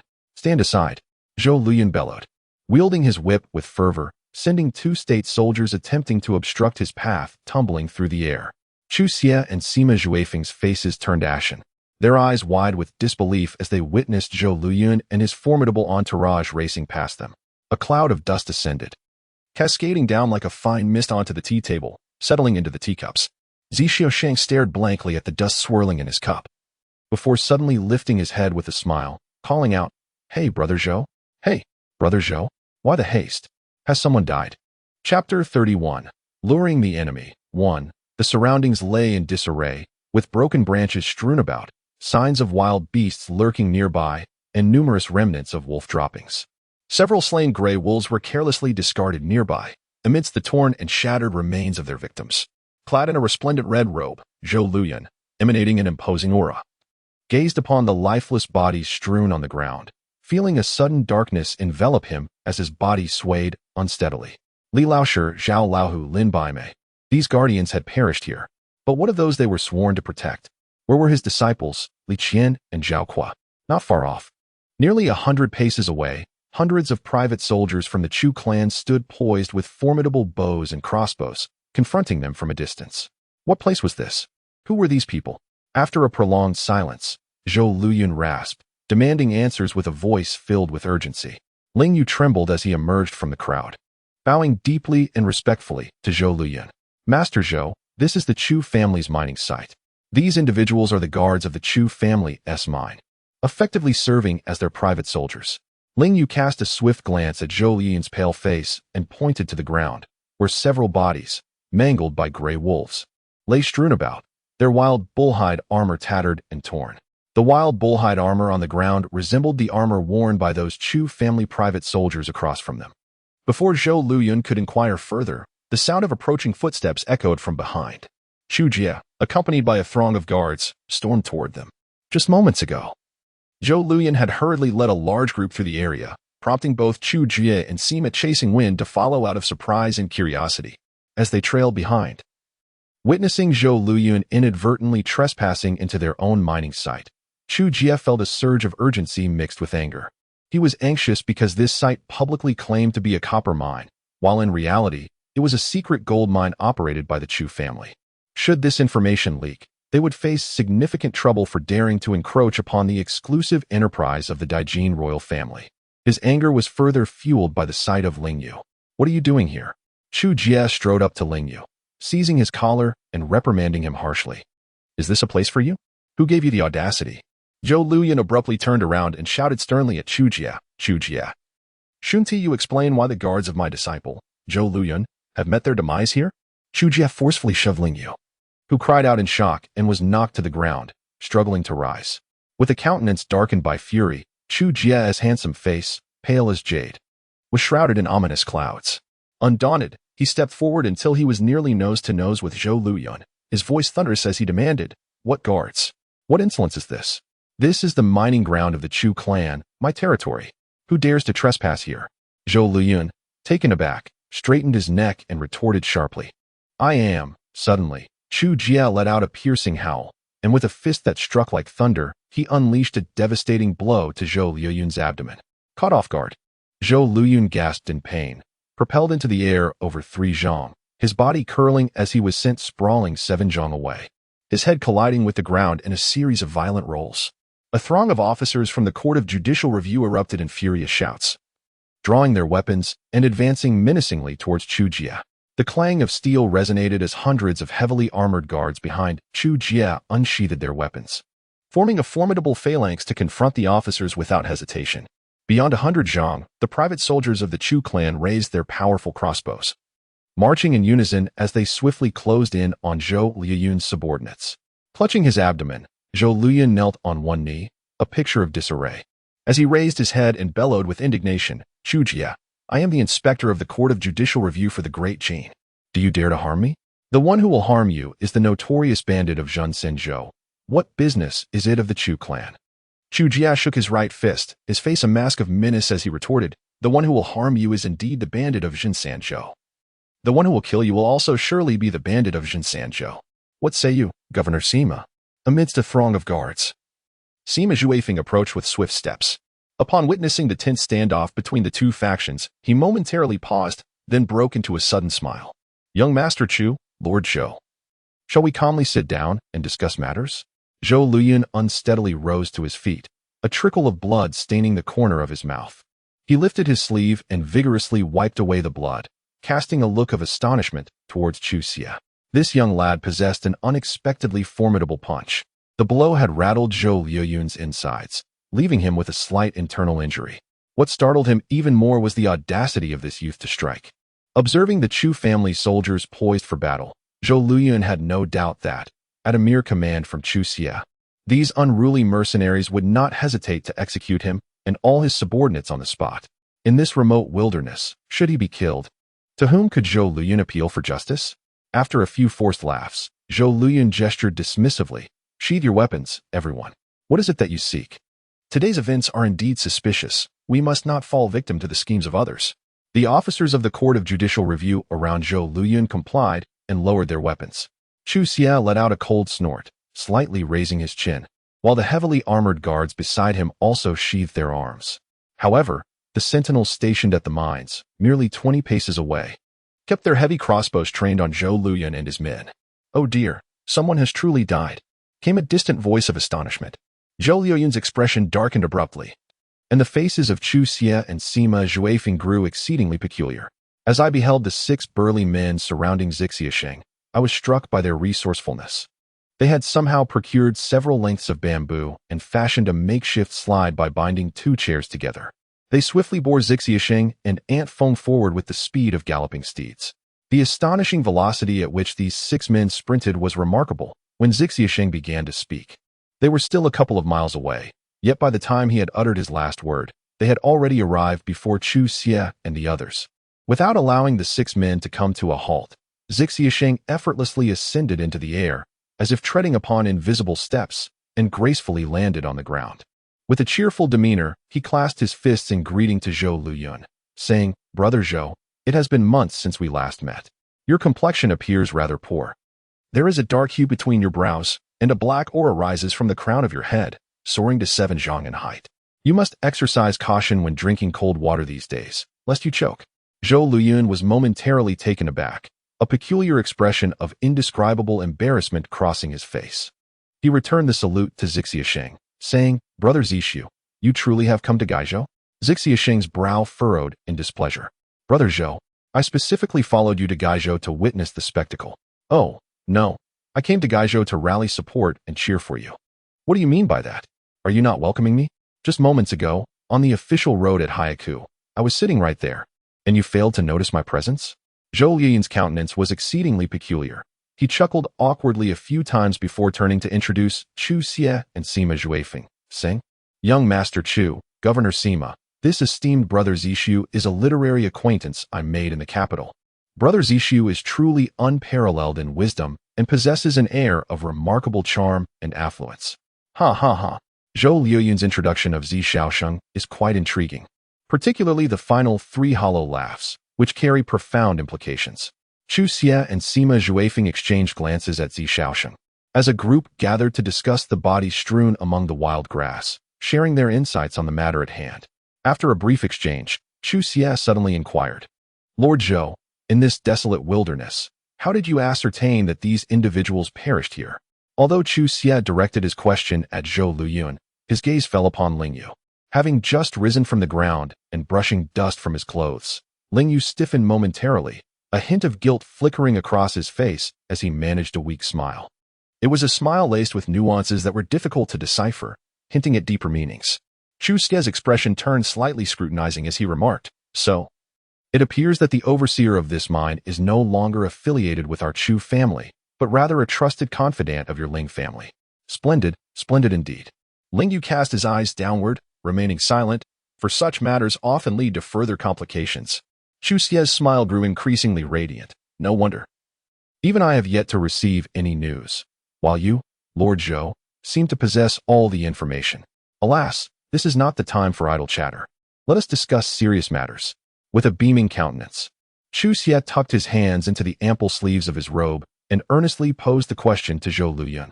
"Lord Zhou, Scholar Zhou, I'm merely curious about one thing. Why do your disciples' guards appear in the critical areas of our Chu family's mine?" With a soft sigh, Chu Tian pressed on.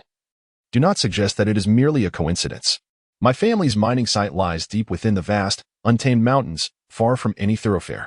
It is rare for anyone, even the locals of Gaizhou, hunters or herbalists, to stumble upon it by mere chance." Chu Tian inquired with earnestness. While Zhou Luyuan cast a glance at the vigilant guards of the Chu mining site, their heavy crossbows at the ready, and shook his head solemnly. "Young Master Chu, can you truly believe that I am utterly unaware of this matter?" Zhou Luyuan expressed his own perplexity. He had merely dispatched Li Qian, Zhao Qua, and others to eliminate Chu Tian and his cohorts. Lin Baimei and his companions must have acted clandestinely, stealthily following to provide protection for their young master. Yet, how could these fools have wandered to the vicinity of the Chu mining site? Moreover, the traces suggest a conflict erupted between them and the Chu's private soldiers, resulting in their demise at the hands of Chu's men. Zhou Luyuan's heart trembled. If Lin Baimei and the others had perished here, what of their young master, his disciple? Li Qian and Zhao Kuo were not only his disciples, but also the vital link between Zhou Luyuan and their respective families, the foundation of cooperation with those influential clans. Gritting his teeth, Zhou Luyuan struggled to articulate through clenched jaws. Why did they come here? Why did they clash with the Chu guards? I truly do not know. Do not understand. Chu Tian regarded Zhou Luyuan with suspicion, questioning whether he was genuinely ignorant, confused, or oblivious. His gaze shifted to Ling Yu, filled with distrust. Suddenly, Chu Tian broke into laughter, affectionately patting Ling Yu's shoulder. With a smile, he queried, "Ling Yu, who informed you of the situation? Bring him forth. How did he come to uncover what transpires here? We must ascertain the circumstances he encountered when he made this discovery." Chu Tian continued with a gentle smile. "This is the mining site of my family, a matter of great significance, and we cannot afford any oversight. Do you understand?" Standing nearby, Sima Chasing Wind observed the beaming Chu Tian and the dark countenance of Zhou Luyuan with an impassive expression. Were it not for his mastery of composure, Sima Chasing Wind would have burst into laughter. The thought that Zhou Luyuan's follower perished outside the Chu family's mine was utterly delightful. It was simply marvelous. Alas, the influence of the Bailu Academy, which supported Zhou Luyuan, was tremendous. He could not afford for Zhou Luyuan to meet his end in Gai Prefecture. Otherwise, Sima Chasing Wind would not have dissuaded Chu Tian. He would have eagerly urged him to give the order to reduce Zhou Luyuan to mincemeat for the wolves. Nevertheless, witnessing the mutual suspicion between Zhou Luyuan and Chu Tian was already an exquisite outcome. As the group engaged in a war of words, Zi Xiaosheng, brimming with enthusiasm, tiptoed through the blood-stained grass, darting in and out with childlike glee. He exclaimed in astonishment, akin to a child during the festive season. Sima Chasing Wind, Chu Tian, and Zhou Luyuan each commanded astute and capable tracking experts, who swiftly mobilized to scour the surrounding mountains and forests for dozens of miles, meticulously searching for any suspicious traces. Several miles away, Chu Tian perched upon a lush, leafy tree, observing with a cold gaze a heavily armored figure approaching, who bore two straight swords on his back and belonged to the Chu clan. Master Mouse stood on a slender branch, gently flicking his elongated tail. Chu Yi, commander of 1,000 private soldiers of the Chu clan, possesses the cultivation of the Earth Lord and has approximately 400 years of martial prowess. What could provoke him? Chu Tian nodded slightly and spoke softly. Hasn't Green Ant always sought to understand the reason behind the Chu clan's sudden allegiance to the Huai King? Becoming his strongest pawns overnight? Is this reason sufficient? Master Mouse flicked his tail and raised his head, taking a bite of a leaf above him. As he did so, his silvery fur swiftly transformed into a ghastly green, and his diminutive form seamlessly blended into the foliage, nearly vanishing from sight. The branch quivered as Master Mouse descended from the tree, darting toward Chu Ye's direction. Chu Tian took a deep breath and carefully extracted 3 golden-hued long hairs from the compartment of his leather bracer on his right arm. He placed the 3 hairs in his mouth and bit down with force. A violent, murky aura erupted from them, akin to a volcanic eruption, and a terrifying heat rapidly spread throughout Chu Tian's entire being. With a sizzle, a layer of golden fur, 2 inches thick, sprouted swiftly from his body, and his head slightly contorted, resembling the fierce visage of a tiger. In mere moments, Chu Tian had transformed into a bipedal, tiger-like creature. Silently, he descended the tree and stealthily made his way into the distant mountains and forests. Chu Yi was meticulously searching for any suspicious clues amidst the mountains, having already discovered several potential traces. Suddenly, the grass ahead rustled slightly, and he heard faint footsteps swiftly darting away. Startled at first, he then felt a surge of exhilaration as he broke into a run, hastening towards the source of the sound. In Chapter 32, Tiger Pounce 1, a myriad of chaotic events unfolded, consuming much of the day until the sun began its descent. Rays of light, varying in width, penetrated the thick canopy, casting a somber glow upon the dimly lit jungle, imbuing the wild forest with an air of solemnity and chill. Amidst the towering trees, Chu Yi, clad in heavy black armor, moved like a ghost through the underbrush. The weight of his armor posed no hindrance to his agility as he sped forward. It made not a single sound. He navigated around massive trunks, leaped over thickets, and soared across a ravine spanning 7 zhang, lifting the horned mask from his face. His expression twisted into a gleeful grin. Eagerly, he listened to the rustling of leaves a few dozen paces ahead, extending his long, crimson tongue to lick his nose with fervor. Ah, what splendid fortune! I've caught you now. There's no escape for you. You are mine. He chuckled to himself, reveling in the solitude of his pursuit. Chu Ye's tongue, long and slender, resembled that of a lizard, quivering slightly in the air as he quickened his pace even further. As Chu Yi hastened his pace, a layer of gray, chilling mist quietly emanated around him. Wherever he tread, the grass and shrubs in the forest became adorned with a delicate veil of white frost, and the towering trees, capable of being embraced by several individuals, suffered from bark that splintered and cracked under the cold. Thick sheets of bark peeled away, revealing the pale yellowish trunk beneath. After running for over a quarter of an hour, having traversed nearly 100 miles from the Chu family mine, he suddenly encountered a clearing within the forest, spanning several acres. At the center of this flat expanse lay a tree stump, charred to a crisp, with numerous blackened charcoal remnants strewn across the ground. Once, a magnificent ancient tree had thrived here, tragically struck by lightning, its trunk consumed by fire, leaving behind this overgrown patch of wild grass. The faint footsteps that had guided Chu Yi here faded into silence. He chuckled softly, unafraid, and boldly stepped into the clearing, drawing a straight blade into his grasp. With a twisted visage adorned by a manic grin, Chu Yi murmured, "No need to hide. Since fate has led me here, let us meet face to face." Emerging from behind a large tree was Chu Tian, his body adorned only by a few large leaves bound together with a slender vine, his yellow fur having grown to nearly half a foot in length.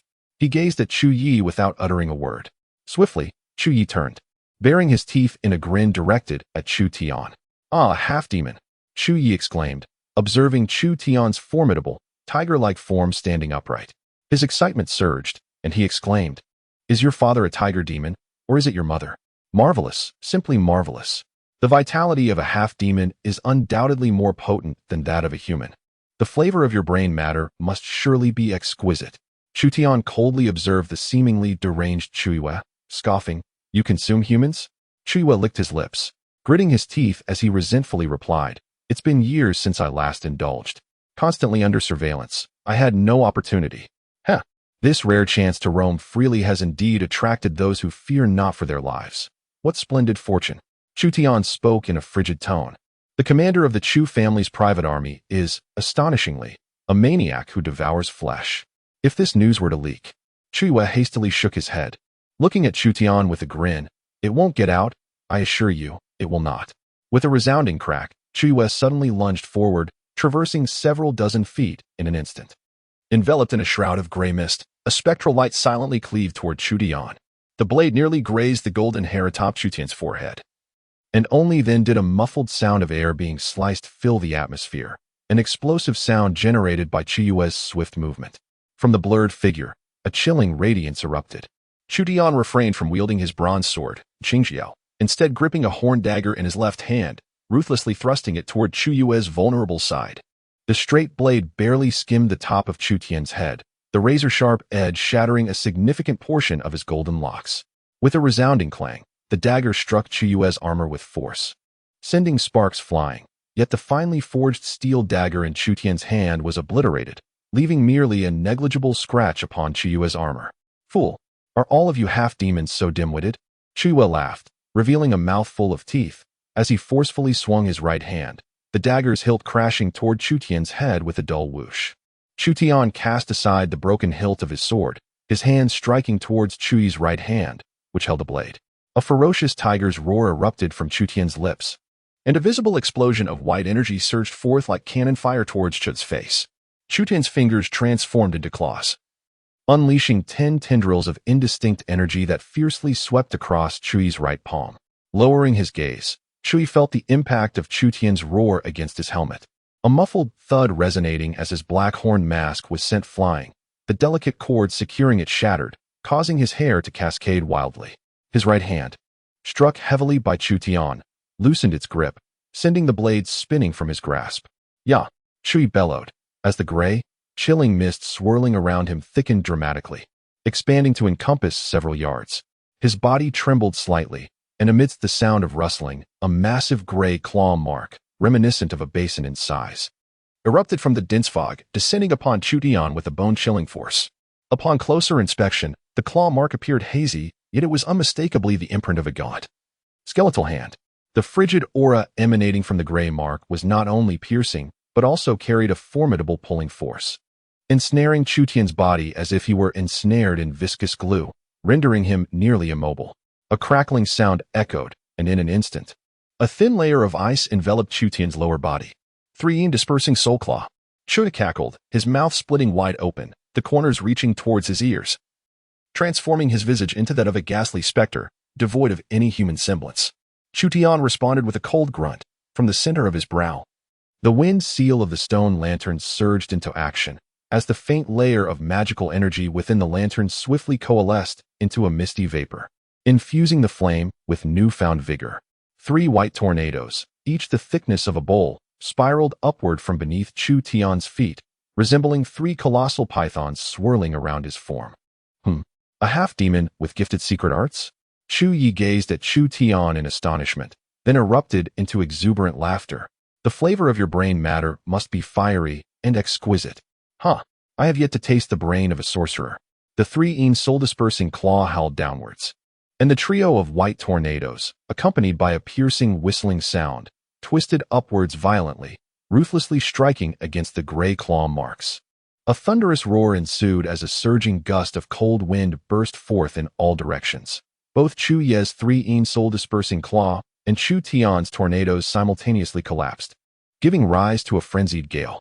Chu Tian staggered, swiftly retreating in the direction of the wind's force. Chu Yi cackled wildly, drawing another straight blade from his back. A flash of the blade sliced through the oncoming icy gust, as he lunged fiercely towards Chu Tian's heart, exclaiming, "Your brain matter, your blood, your marrow, your viscera, your sinews and flesh, all belong to me, mine." With his mouth agape, Chu Ye's large teeth elongated and sharpened in a grotesque manner, gleaming coldly like the fangs of a greedy old jackal. "Consuming your brain matter and your flesh will surely elevate my cultivation by at least 30%. Chu Tian retreated with utmost urgency, his mind buzzing incessantly, as 2 warm streams of blood suddenly trickled from his nostrils. Chu Ye's martial prowess surpassed his own by more than double, and his magical power was far beyond Chu Tian's. The 3 whirlwinds and the 3 scatter soul claws engaged in a devastating confrontation, resulting in mutual destruction. The overwhelming force was absorbed entirely by Chu Tian. The divine lamp within his mind, the wind seal, dimmed significantly, and all magical energy within it was depleted. Sitting beneath the stone lamp, Chu Tian resembled a nebulous soul formed from mist, fracturing and dispersing into a dim cloud of vapor enveloping the vicinity of the lamp. His brain throbbed with excruciating pain, and dazzling golden stars danced before his eyes as thick black fog expanded relentlessly. Had it not been for the ample martial essence still coursing within him, he would have collapsed to the ground long ago. Chu Ye's strength surpassed his wildest imagination. This individual's prowess was certainly not merely the 400 years of martial essence recorded in the Chu family archives. Retreating, he took large steps back, feeling a sense of stagnation in his chest and a trickle of blood flowing from his nostrils. As he opened his mouth, another copious stream of blood sprayed forth. With a glinting blade, the cold mist swirling around Chu Yi cleaved through the blood that Chu Tian had expelled, the tip of the knife nearly piercing his heart. "You are mine," Chu Yi exclaimed, his eyes narrowing into slits, 2 points of ghastly green light igniting within the depths of his pupils, turning his entire irises into a chilling, merciless pale green. "You are mine," Chu Tian retorted with a smile, clenching his teeth fiercely. Among the 3 golden strands of hair caught between his teeth, one suddenly ignited, a pale golden flame surging forth with a ferocious, untamed, chaotic, and unrestrained aura that filled his mouth. Chu Tian's head became semi-transparent. Through the flesh and bone of his skull, one could witness a tumultuous golden flame burning fiercely within. The flame surged suddenly down his throat, transforming his flesh into a translucent state, through which the path of the golden inferno could be distinctly discerned. It resembled a volcano erupting within his abdomen. Chu Tian bared his teeth at Chu Yi, his body adorned with bristling yellow fur that stood erect. A constant buzzing resonated around him, as the tension in his yellow fur pulsated gently, emitting a sound akin to steel needles. The golden fury within him coursed rapidly along his meridians, filling every conduit of his body in the blink of an eye. The pain. Chu Tian let out a ferocious roar, his flesh and blood swelling suddenly, more than doubling in size. The sound of cracking filled the air, and under the onslaught of a formidable force, his height surged by over a foot. Chu Yi gazed at Chu Tian in shock, exclaiming, "All the chaos in Gaizhou City these past few days has been your doing. You have a celestial master behind you. Or perhaps a celestial secret practitioner. You have invoked the life-giving artifact he bestowed upon you." "Silence. I am in agony," Chu Tian howled, his mouth agape as golden flames erupted from all 7 orifices, his yellow fur extending to over 3 feet, rendering him a veritable ball of fur. With a mighty roar, he stomped his feet onto the ground. The earth trembled violently, erupting into a pit several feet wide and over 3 yards deep, sending countless stones and dirt flying. Chu Tian bent down, akin to a true tiger, and lunged forward with ferocity. Amidst the resonant clangor, Chu Tian's nails extended over half a foot, glistening with a faint golden sword aura. This luminous aura surged forth, piercing the void with unmatched sharpness, and fiercely aimed at Chu Yi. With a thunderous impact, Chu Tian struck Chu Yi's abdomen like a cannonball. Chu Yi let out a pained cry, his eyes nearly leaping from their sockets. With Chu Tian pressing against him, both bodies lifted off the ground, hurtling backward with considerable force. Chu Yi, in a fit of rage, vociferously cursed, exerting all his strength to pound on Chu Tian's back. Chu Tian's golden hair stood on end, imbued with a terrifying power that rendered them harder and sharper than steel needles. As Chu Yi's fist struck against the golden hairs, his palms became riddled with wounds, blood droplets spraying forth incessantly. With sheer force, Chu Tian propelled Chu Yi backward for over 20 yards, crashing into a massive ancient tree. A resounding crack echoed as the tree splintered in 2, debris scattering several yards away. Chu Yi suffered a heavy blow to his back, spewing forth a mouthful of blood. The hue a chilling gray-green, accompanied by an ominous coldness. Chu Tian's fists fell like hammers upon Chu Yi's abdomen, the resonant thud echoing relentlessly. After enduring just 3 blows from Chu Tian, Chu Yi's vital core was reduced to mere rubble, the martial essence within him dissipating abruptly. Blood gushed from his mouth as his frenzied attacks on Chu Tian dwindled, his fists powerless, falling to his sides. "Get away, die." Chu Yin bore the excruciating pain radiating from his dantian, his eyes widening in shock as a gray mist rapidly enveloped the surroundings. Within the hazy shroud, 6 claws of the 3-Yin scatter soul simultaneously coalesced into form. This strike had drained Chu Yin of all his magical energy, with his dantian destroyed. He was devoid of any means to retaliate. It was a dire choice: either vanquish Chu Tian or become a mere victim, helpless on the butcher's block. Chu Tian erupted into laughter, a primal ferocity emanating from him as a blazing, fierce flame surged forth, materializing into a colossal golden tiger's head, approximately 10 feet in diameter, hovering menacingly above him. The tangible visage of the tiger opened its maw, unleashing a deep, resonant roar that reverberated across the landscape. The golden flames swept over the expanse, obliterating the gray mist and the 6 claws of the 3-yin scatter soul in a single stroke. Grasping Chu Tian by the neck, he forcefully slammed him to the ground. Panting and sneering, "Now, you belong to me. You cannot escape." Chapter 33. Events from 18 years ago. 1. Outside the Chusher mine, Chuxi, Zhou Luyan, and Sima Zhuifeng, accompanied by their respective subordinates, stood in stark contrast, forming 3 distinct factions that faced one another from a distance. Each individual's demeanor was remarkably composed, akin to the crystalline waters of a frozen stream in winter, devoid of any discernible expression. None could fathom their thoughts. Only xianxia, trailing behind the elder scouts, seasoned coroner, and the offerings of the Chusher clan, flitted about the underbrush, examining corpses and surveying the traces of battle, engrossed in his tasks. Silence enveloped the crowd, broken only by xianxia's occasional exclamations of astonishment, which seemed to amplify his spirited delight. Occasionally, this fellow would wander off to the side, either plucking a few poisonous mushrooms with glee to present to Aunt Maple trailing behind him, or suddenly uprooting large chunks of earth to seize trembling mountain mice, playfully lifting them for amusement. Whenever he stumbled upon something novel, his exclamations were nothing short of thunderous, causing the seasoned scouts and coroner to furrow their brows in irritation, wishing they could silence him with a rag. As the sun began to decline in the west, a faint mist rose within the mountains, casting a sudden shadow over the forest, while an inexplicable chill quietly enveloped everyone's hearts. Chu Tian commanded the overseer of the mine to produce an abundance of torches, which were then planted around the woodland. These torches, designed specifically for mines, emitted a brilliant and intense light, illuminating the forest with a dazzling whiteness. Suddenly, a heavily armored man beside Chu Tian furrowed his brow, leaning in to whisper a few words into his ear. Chu Tian was momentarily taken aback. Then a peculiar smile crept across his face. He glanced at Zhou Luyan and Sima Zhuifeng, who sat at a distance, and with a gentle wave of his hand, the armored man nodded in understanding. After signaling discreetly, 10 similarly clad warriors followed him as they slipped away from the group, vanishing into the forest like phantoms. Meanwhile, as they chased after a squirrel startled beyond measure, Xiaoxing suddenly noticed the departing warriors, chuckling softly as he pointed. The frightened squirrel, as if bewitched, darted straight towards the direction where the men had gone. Breathless and irate, Xiao raised his sleeve to wipe away the imagined sweat from his brow, exclaiming loudly, "Do not flee. Today, I shall surely catch you and toss you into the pot.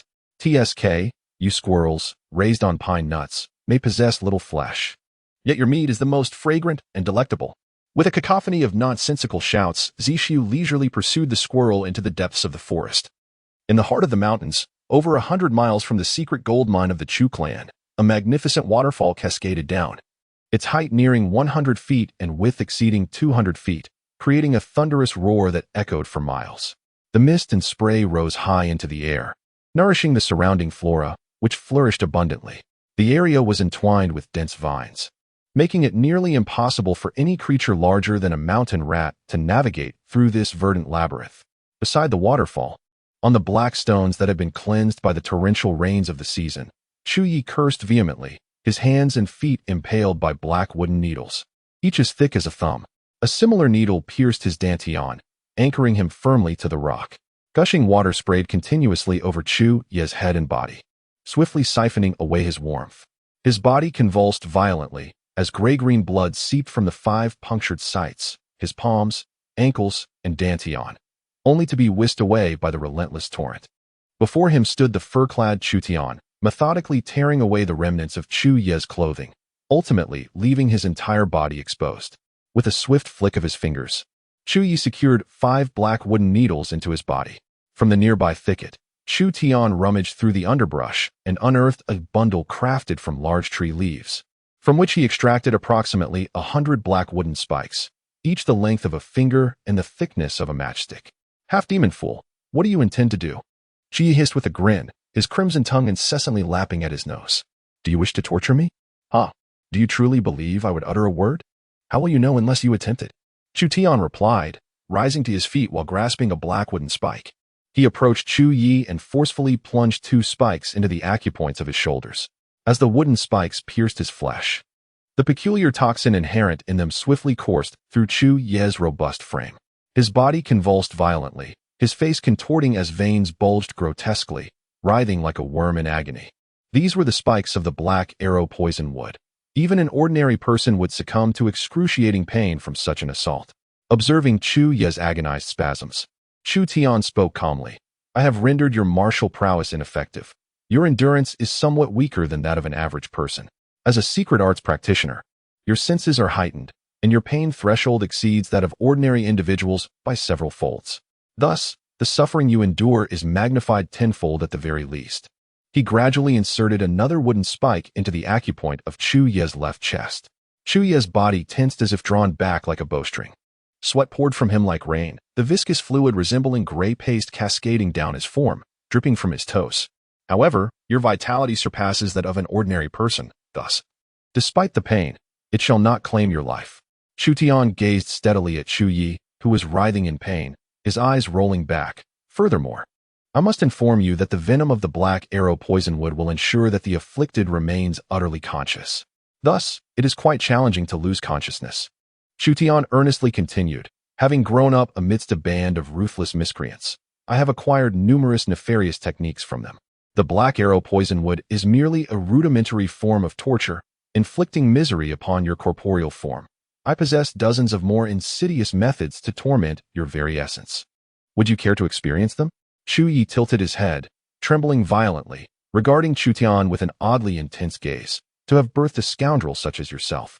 Those old ruffians must certainly be no paragons of virtue, correct? He gestured towards the nearby waterfall, cascading with a thunderous roar, and remarked with a grin. Especially with the frigid spray it generates, the cold will induce spasms in your body, amplifying the agony inflicted by the black arrow poison wood. Why persist in this torment? After a moment of silence, Ji gritted his teeth and sneered, What is it that you wish to uncover? Chu Tian remained composed. Observing the pale green hue of Chu Ye's eyes, which had morphed into two blazing, ghastly green fireballs, a faint luminescence seeping from his eye sockets. Chu, too, gazed silently at Chu Tian, and even his convulsions appeared to subside somewhat. Their gazes locked, as if two invisible spears collided in the air. Suddenly, Chu Yi smiled. Your eyes are remarkably clear and pure. You must be quite young, am I right? I shall remember the visage of your eyes. Chu Tian nodded with a smile, and a wooden thorn gently pierced into Chu Yi's right chest. Chu Yi's body jolted violently, torrents of sweat erupted from him, and the veins on his neck twisted and bulged grotesquely. His eyes suddenly filled with blood vessels, his body convulsed uncontrollably, and his throat emitted a series of choking sounds. Yet no voice escaped. Thus, I wish to inquire about the events of a decade ago. Chu Tian pressed his right hand against Chu Yi's heart, feeling the frantic rhythm of his pulse, pinning him firmly against the rocky ground. 10 years ago, significant occurrences transpired within the Chu clan. Chu Tian gazed coldly into Chu Yi's faintly glowing green eyes and scoffed. Did many events really unfold within the Chu clan a decade ago? I am quite unaware. My inquiry is straightforward. Why did the Chu clan suddenly align themselves with Prince Huai 10 years ago? Chu Yi froze momentarily, staring incredulously at Chu Tian, gasping for breath as he chuckled coldly. Is that all you wish to know? Chu Tian regarded him with a stern expression. Isn't this matter of utmost importance? Could it be that you possess knowledge of greater significance? Chu Yi blinked, then laughed. Let me take a guess at your identity. Chu Tian fixed his gaze unwaveringly on Chu Yi's eyes. What is there to guess? I am merely a half-demon. Chu Yi shook his head repeatedly, chuckling softly. A mere half-demon? How could you possess the protective talisman of a heavenly master? Your origins are far from simple, and your methods of interrogation carry a familiar flavor. TSK. You must be from the court of the great Jin dynasty, but which faction do you belong to? Chu Tian gently shook his head, raising a wooden stake. Enough with the trivialities. My identity is of little consequence. Tell me, why has the Chu family allied itself with Prince Huai? More importantly, it's not just that the Chu family has chosen to side with him. They have also slain General Jiang Kuei. Chu Ye's gaze flickered, a peculiar glimmer passing through his eyes.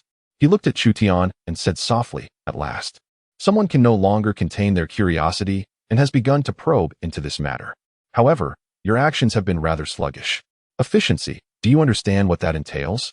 He let out a series of mocking chuckles, shaking his head as he continued. Has Jiang Kuei's bones not been drumming for a decade? A decade. And only now do you begin your investigation. What am I to make of this? We were once family. My position may indeed surpass yours by several ranks. It is not mere boasting. I genuinely look down upon you fledglings. Heh. Chu Tian thrust the wooden stake into Chu Ye's left eye, piercing his eyeball, nearly penetrating his brain. The excruciating poison surged within Chu Ye's head, causing him to lose consciousness entirely, his body convulsing violently as he cried out in agony.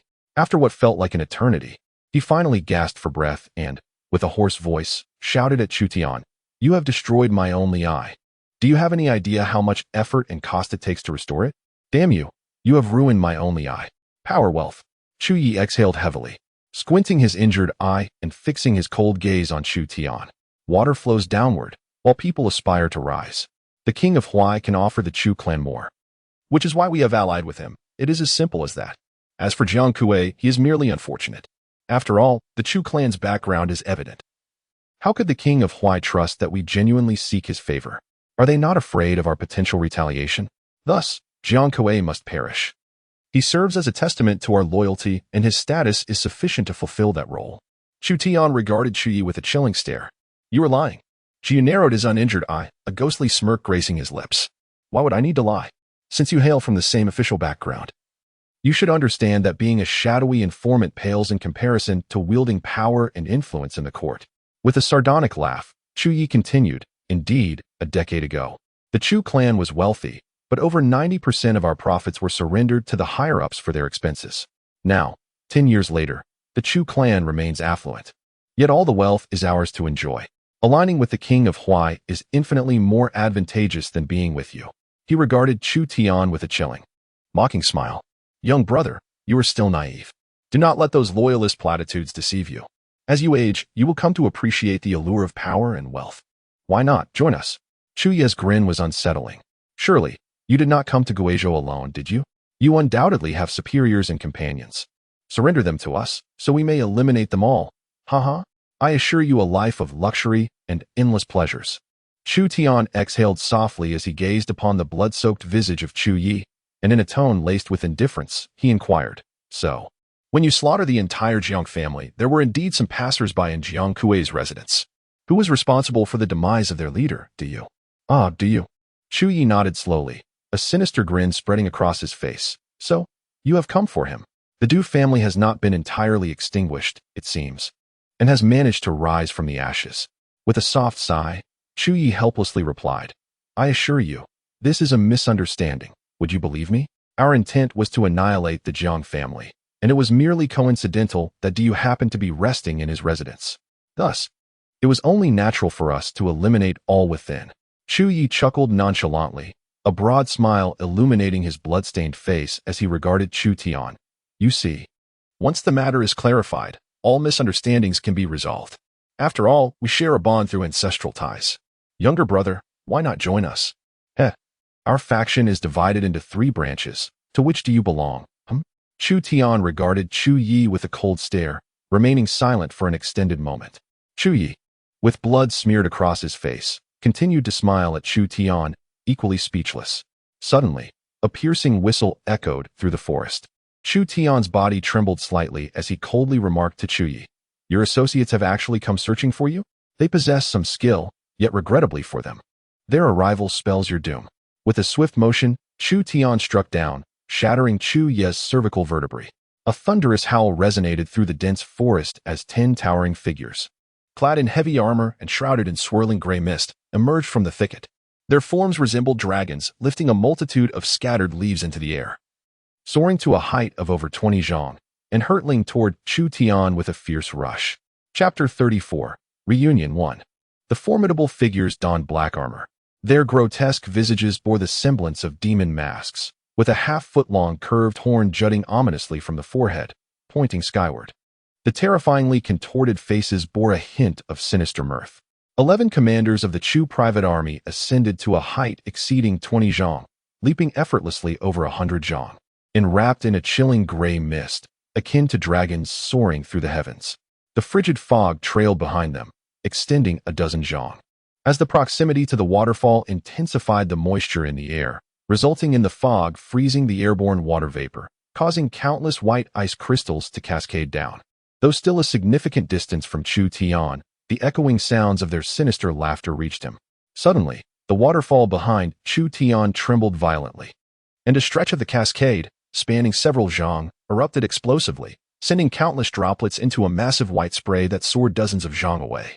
The Chu commanders laughed heartily from afar, their power evident in the display. Ha ha ha, Chu Tian responded with a resonant and prolonged laughter. As golden flames of fury surged wildly within him, causing his stature to rise by about another foot. The rolling sound waves transformed into a deep tiger's roar, colliding with the laughter of the 11 Chu commanders. Distinctly visible to the naked eye, ripples of distortion appeared in the air, merely 7 or 8 zhang before Chu Tian. His laughter collided violently with that of his opponent, sending low, muffled sounds reverberating through the air, akin to the rumble of thunder. A gust of wind howled past. As a commander of the Chu clan's private army plummeted from the heights, crashing heavily about 7 or 8 yards before Chu Tian. Old 7, a Chu clan general. Casting a disdainful glance at Chu Yi, who was pinned to the rocks by wooden needles, turned his gaze to Chu Tian. You truly strike with ferocity, young man. What you just did to Old 7, we shall repay you tenfold. Chu Tian chuckled softly, slightly bending his body as an overwhelming, chaotic heat emanated from within him. The fiery wrath that had manifested as golden hair had already extinguished, yet the essence of the vast majority of its power lingered inside him. An unimaginable reservoir of strength surged through every cell of his being, as Chu Tian silently channeled the secret techniques he had cultivated since childhood. He felt as though he had transformed into a ravenous tiger, greedily consuming the essence of the heavens and earth that flowed through the air. The bone-chilling spiritual essence penetrated through his pores, swiftly merging with the golden currents racing through his meridians, instantly becoming part of his martial prowess, harmonizing with his martial essence. This sensation was akin to having a formidable master imparting profound knowledge upon him, a delightful experience that compelled Chu Tian to emit deep, resonant roars, his mouth releasing waves of primal, heated breath. Repay you? Chu Tian's posture grew increasingly hunched, his hands nearly brushing the ground as he spoke in a low, eerie chuckle. You're welcome. I sincerely do not wish for your repayment. Moreover, I shall bestow upon you even more than you could ever fathom. Just as the Chu clan general opened his mouth, a sinister grin spread across his face. He took a formidable step forward, causing the solid mountain rock beneath him to erupt into a 3-foot-wide pit. His body surged forth like an arrow released in fury, hurtling towards Chu Tian. With a resonant hum, as the general charged, he drew his sword from his waist. Amidst the gray mist, a flickering light akin to ghostly flames shimmered, unleashing dozens of sword beams that emitted a wailing cry, akin to the lament of spirits, as they hurtled towards Chu Tian. Chu Tian felt a surge of heat enveloping him, each hair on his body standing erect like a prickly yellow orb. Suddenly, he sprang into action, accompanied by several yellow afterimages, boldly confronting his opponent. His fingers transformed into claws, unleashing a series of fierce strikes that sliced through the air, fearlessly meeting the onslaught of the enemy's sword. The clash produced a cacophony of resounding echoes. Chu Tian's arms trembled violently as he faced the relentless, chilling sword energy that assailed him, compelling him to retreat continuously. This adversary was even more formidable than Chu Yi, possessing an exceptionally terrifying martial prowess. Had it not been for the secret method that summoned the power of the golden hair remaining within him, swiftly absorbing the essence of heaven and earth to enhance his own martial cultivation and temporarily augmenting his formidable combat strength, Chu Tian had no doubt that after just a few encounters, his arms would have surely succumbed. A faint golden light shimmered over his arms as the chilling sword energy that surged into his body gradually dissipated amidst the torrent of warmth within. Chu Tian moved with the ferocity of a tiger, launching left and right strikes, his arms sweeping in rapid succession, unleashing waves of energy shaped like tiger claws that fell like petals upon his adversary's longsword, igniting brilliant sparks. With a resounding roar, he slashed fiercely with his left hand, drawing forth a spray of blood from his opponent's ribs. Simultaneously, his right hand flicked, sending forth 2 silent, black poisonous wood arrows that struck unerringly into the enemy's eye sockets. A wretched howl erupted as the arrows pierced through the eyeballs, plunging the Chu clan leader into darkness. Searing pain engulfing him, prompting him to abandon Chu Tian and stagger backward in a daze. With a deep, resonant tiger's roar, Chu Tian lunged forward, seizing his opponent's head and twisting with all his might, the sound of snapping bones resounding continuously, nearly tearing the head from its body. Discarding the lifeless foe, he beckoned the remaining 10 Chu clan leaders with a casual gesture. Shall we continue? What a ruthless young man. The 10 leaders appeared unfazed by the demise of their companion. One stepped forward, discarding the scabbard of his sword onto the ground and flinging his helmet aside with vigor. Adjusting his nearly 9-foot-tall, imposing frame, this Chu clan leader clenched his fists and smirked coldly at Chu Tian. Come, let us engage in a contest of fists and feet. Huh, I shall crush every bone in your body, one by one. With a fierce shout, the Chu clan leader charged toward Chu Tian, his fists swinging, 2 indistinct gray wolf heads materializing upon his knuckles. A distance of 5 or 6 zhang from Chu Tian, a figure swung his fists, unleashing 2 wolf heads wreathed in a gray mist, which spiraled rapidly toward Chu Tian's chest. Surrounding Chu Tian was a faint shimmer of golden light, his chest rising and falling with urgency. In that moment, he resembled a formidable tiger curled up in the forest, the deep, resonant breaths akin to thunder reverberating within him. The rhythmic inhalations stirred his very core, causing the energy of the heavens and earth to surge into him, merging increasingly efficiently with Chu Tian's martial essence.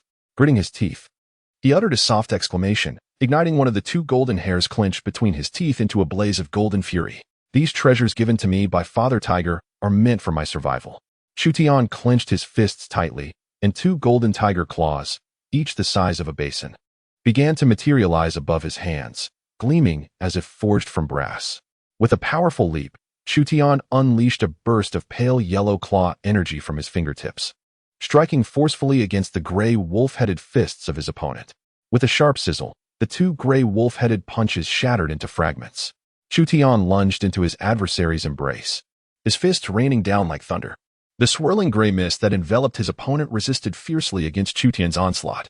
Yet, within a mere 3 strikes, Chu Tian shattered the protective gray fog, rendering his opponent's armor into rubble, and subsequently, he pierced through the chest with a powerful blow. A torrent of icy, greenish-gray blood erupted forth as Chu Tian's fist tore through his foe, emerging from behind him. I am deeply intrigued. Are you truly human, or some otherworldly entities? With a swift kick, Chu Tian sent his frigid and rigid adversary flying, a cold smile gracing his lips as he regarded the remaining 9 generals of the Chu clan. In unison, the 9 generals let out a fierce roar and lunged towards Chu Tian. A gray, icy mist coalesced into a swirling mass. Countless gray claw marks flitting through the fog, accompanied by piercing howls that descended upon Chu Tian with ferocity. They unleashed the same 3 dispersing soul claw technique that Chu had just employed, dozens of claw marks dancing through the air, saturating the atmosphere with a biting chill.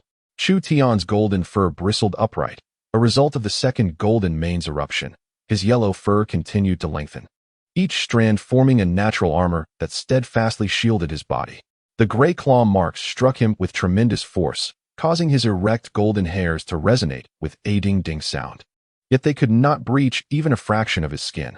The frigid currents assailed Chu Tian, but were rendered inconsequential by the seething warmth surging within him. Within a mere 5 paces, blood was spilled. As Chu Tian and the 9 Chu clan generals engaged in a stalemate, he found himself gradually forced backward, retreating from the smooth boulders by the waterfall into the surrounding thickets of the forest. Suddenly, he released a sharp whistle, and the 8-sided sword, the xianxia, transformed into a glimmering arc of cold light, soaring from the underbrush scarcely 3 feet behind him, landing impeccably in Chu Tian's grasp. As Chu Tian moved forward, backward, sideways, and diagonally, he executed the same simple 5 steps.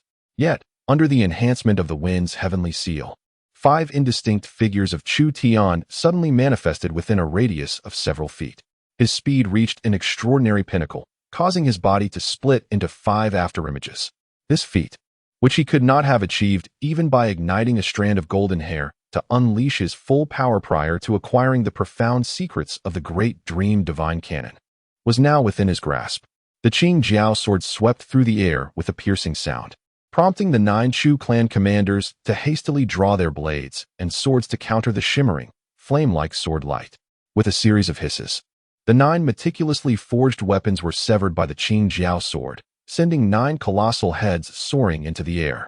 9 columns of gray-green blood erupted, shooting up to heights of 7 or 8 feet, resembling 9 fountains thrusting forth before Chu Tian, with a thunderous roar directed towards the heavens. The golden flames of wrath within him rapidly diminished, while the essence of heaven and earth continuously surged from the atmosphere, flowing swiftly into Chu Tian's body. He appeared as a diminutive black hole, voraciously consuming the dense essence of the natural world within the forest. Above his head, a small whirlwind emerged, approximately a foot in height, from which glimmering, visible droplets of essence cascaded like a miniature waterfall, perpetually pouring into Chu Tian's being. Had it not been for the great dream divine cannons unblocking and fortifying of Chu Tian's meridians, he would have surely burst asunder, succumbing to a catastrophic explosion of his own energy had he dared to employ the secret technique associated with the golden hair in such a manner. Over the past few years, Chu Tian had utilized several strands of golden hair, but each time he invoked the secret method, leveraging the refined power contained within. The efficiency paled in comparison to what he experienced today, barely reaching even 1% of its current potency. The golden retriever ultimately harnessed the essence of potent power that surged through its entire being, manifesting in a mere fraction of a second. A wave of warmth enveloped it, transforming into a plume of white mist that ascended to a height of 7 or 8 zhang. Chu Tian's skin flushed crimson, as if smeared with a layer of blood, while his chest heaved rapidly, emitting deep, resonant roars akin to a tiger's growl. With each resonant growl that reverberated, ripples of grayish-white energy erupted around him, accompanied by faint explosive sounds that propelled outward for several zhang, causing the surrounding grass to sway and uprooting some shallowly rooted shrubs. After a full quarter of an hour, Chu Tian gradually lowered his hands to his sides, and the peculiar phenomena surrounding him slowly dissipated. The surging warmth within him ultimately coalesced in his dantian. With his hands pressed against his abdomen, he assessed his internal state and could not help but break into a satisfied grin, thanks to 2 strands of fur from the tiger father. His martial essence had doubled in potency. Initially, Chu Tian possessed a martial essence of 180 years, barely qualifying as a minor adept at the Earthmaster level. With his newfound strength, now boasting 360 years of martial essence, Chu Tian's prowess had risen to match that of the esteemed scions of families such as Li Qian and Zhao Qua, placing him among the elite within the realm of Earthmasters. However, it was crucial to remember that this enhancement had come at the cost of the Tiger Father's exhaustive effort, with the precious strands of his life force being utilized for survival in dire straits. Such resources should not be squandered. Chu Tian cautiously extracted the remaining strand of golden fur from between his teeth, winding it around his finger. "Ah, your mouth is sprouting fur? Quite peculiar indeed." A melodious and clear voice suddenly emanated from behind, and considering the speaker's position, they were no more than 3 paces away from Chu Tian. Startled, Chu Tian felt a chill run down his spine. He swiftly turned around, executing a backflip and retreating 18 steps. A purple figure flitted past, accompanied by a cold, fragrant breeze that enveloped him. The figure almost drew near to Chu Tian, prompting him to hastily retreat another 18 steps. Despite his attempts to alter his steps in various ways, he found himself unable to elude this mysterious silhouette. "You have committed murder." Chu Tian resolved himself and steadied his stance, ready to unsheath his sword and confront this person in a battle to the death. However, the figure, like a specter, retreated 3 steps, precisely evading the reach of Chu Tian's blade. Fixing his gaze, Chu Tian beheld the enigmatic xianxia, who stood with hands clasped behind his back, a cryptic smile gracing his lips as he regarded him from a distance of 8 feet. "You seem to harbor a guilty conscience. Are you intent on silencing me?" This seemed awry. With a smile, xianxia's eyes flickered over Chu Tian, who was now draped in yellow fur. "Yesterday evening, as you departed the city, you appeared somewhat presentable. How is it that you now resemble a scruffy yellow cat?" A sudden heaviness descended upon Chu Tian's heart. He recognized xianxia. Yet, how could this individual, whom he had only glimpsed at the city gate the previous evening, possibly recognize him? "Brother, you have mistaken me for someone else," Chu Tian exclaimed, pointing at his own nose, exerting every ounce of seriousness and gravity in his tone as he addressed xianxia. "I was born and raised in the mountains, and this is but the first time I have encountered a living soul. How could you possibly know me?" With his hands clasped behind his back, xianxia scrutinized the sword in Chu Tian's right hand, slowly shaking his head and muttering, "What nonsense! Do you take me for a fool? Though your face is adorned with yellow hair and your features have altered somewhat, you are indeed Chu Tian, the one implicated in the grievous case of the stolen gold and the heavy casualties among the beggar state troops, aren't you?" Chu Tian's heart sank further. He squinted, gazing intently into xianxia's unusually spirited eyes, and replied earnestly, "Brother, One may indulge in reckless feasting, but words must not be spoken carelessly. Who is Chu Tian? What case of stolen gold are you referring to? With a sudden, gleeful chuckle, Xianxia transformed into an ethereal violet shadow, lunging towards Chu Tian. In response, Chu Tian let out a long howl, the sword in his hand abruptly igniting into a 2-foot radius of azure flames. The shimmering azure light soared gracefully, silently splitting the air at a height of 10 feet. Countless agile beams of azure sword light erupted from the flames, enveloping a space of several yards in silence. Cracked scales kill. Chu Tian's martial essence surged as he unleashed this sword technique, resulting in hundreds of beams of sword light simultaneously bursting forth, expending a full 60% of his martial essence. This was the outcome of his cultivation having doubled just a quarter of an hour prior. He would not have possessed sufficient power to execute such a move. Ha ha, the purple mist envelopes all. Xianxia chuckled softly, seemingly oblivious to the hundreds of sword beams descending upon him.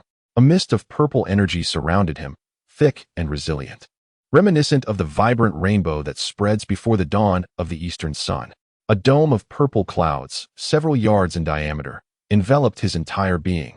As the azure sword beams fell upon this purple cloud, vanishing into the depths like pebbles dropped into an abyssal swamp, utterly and silently disappearing.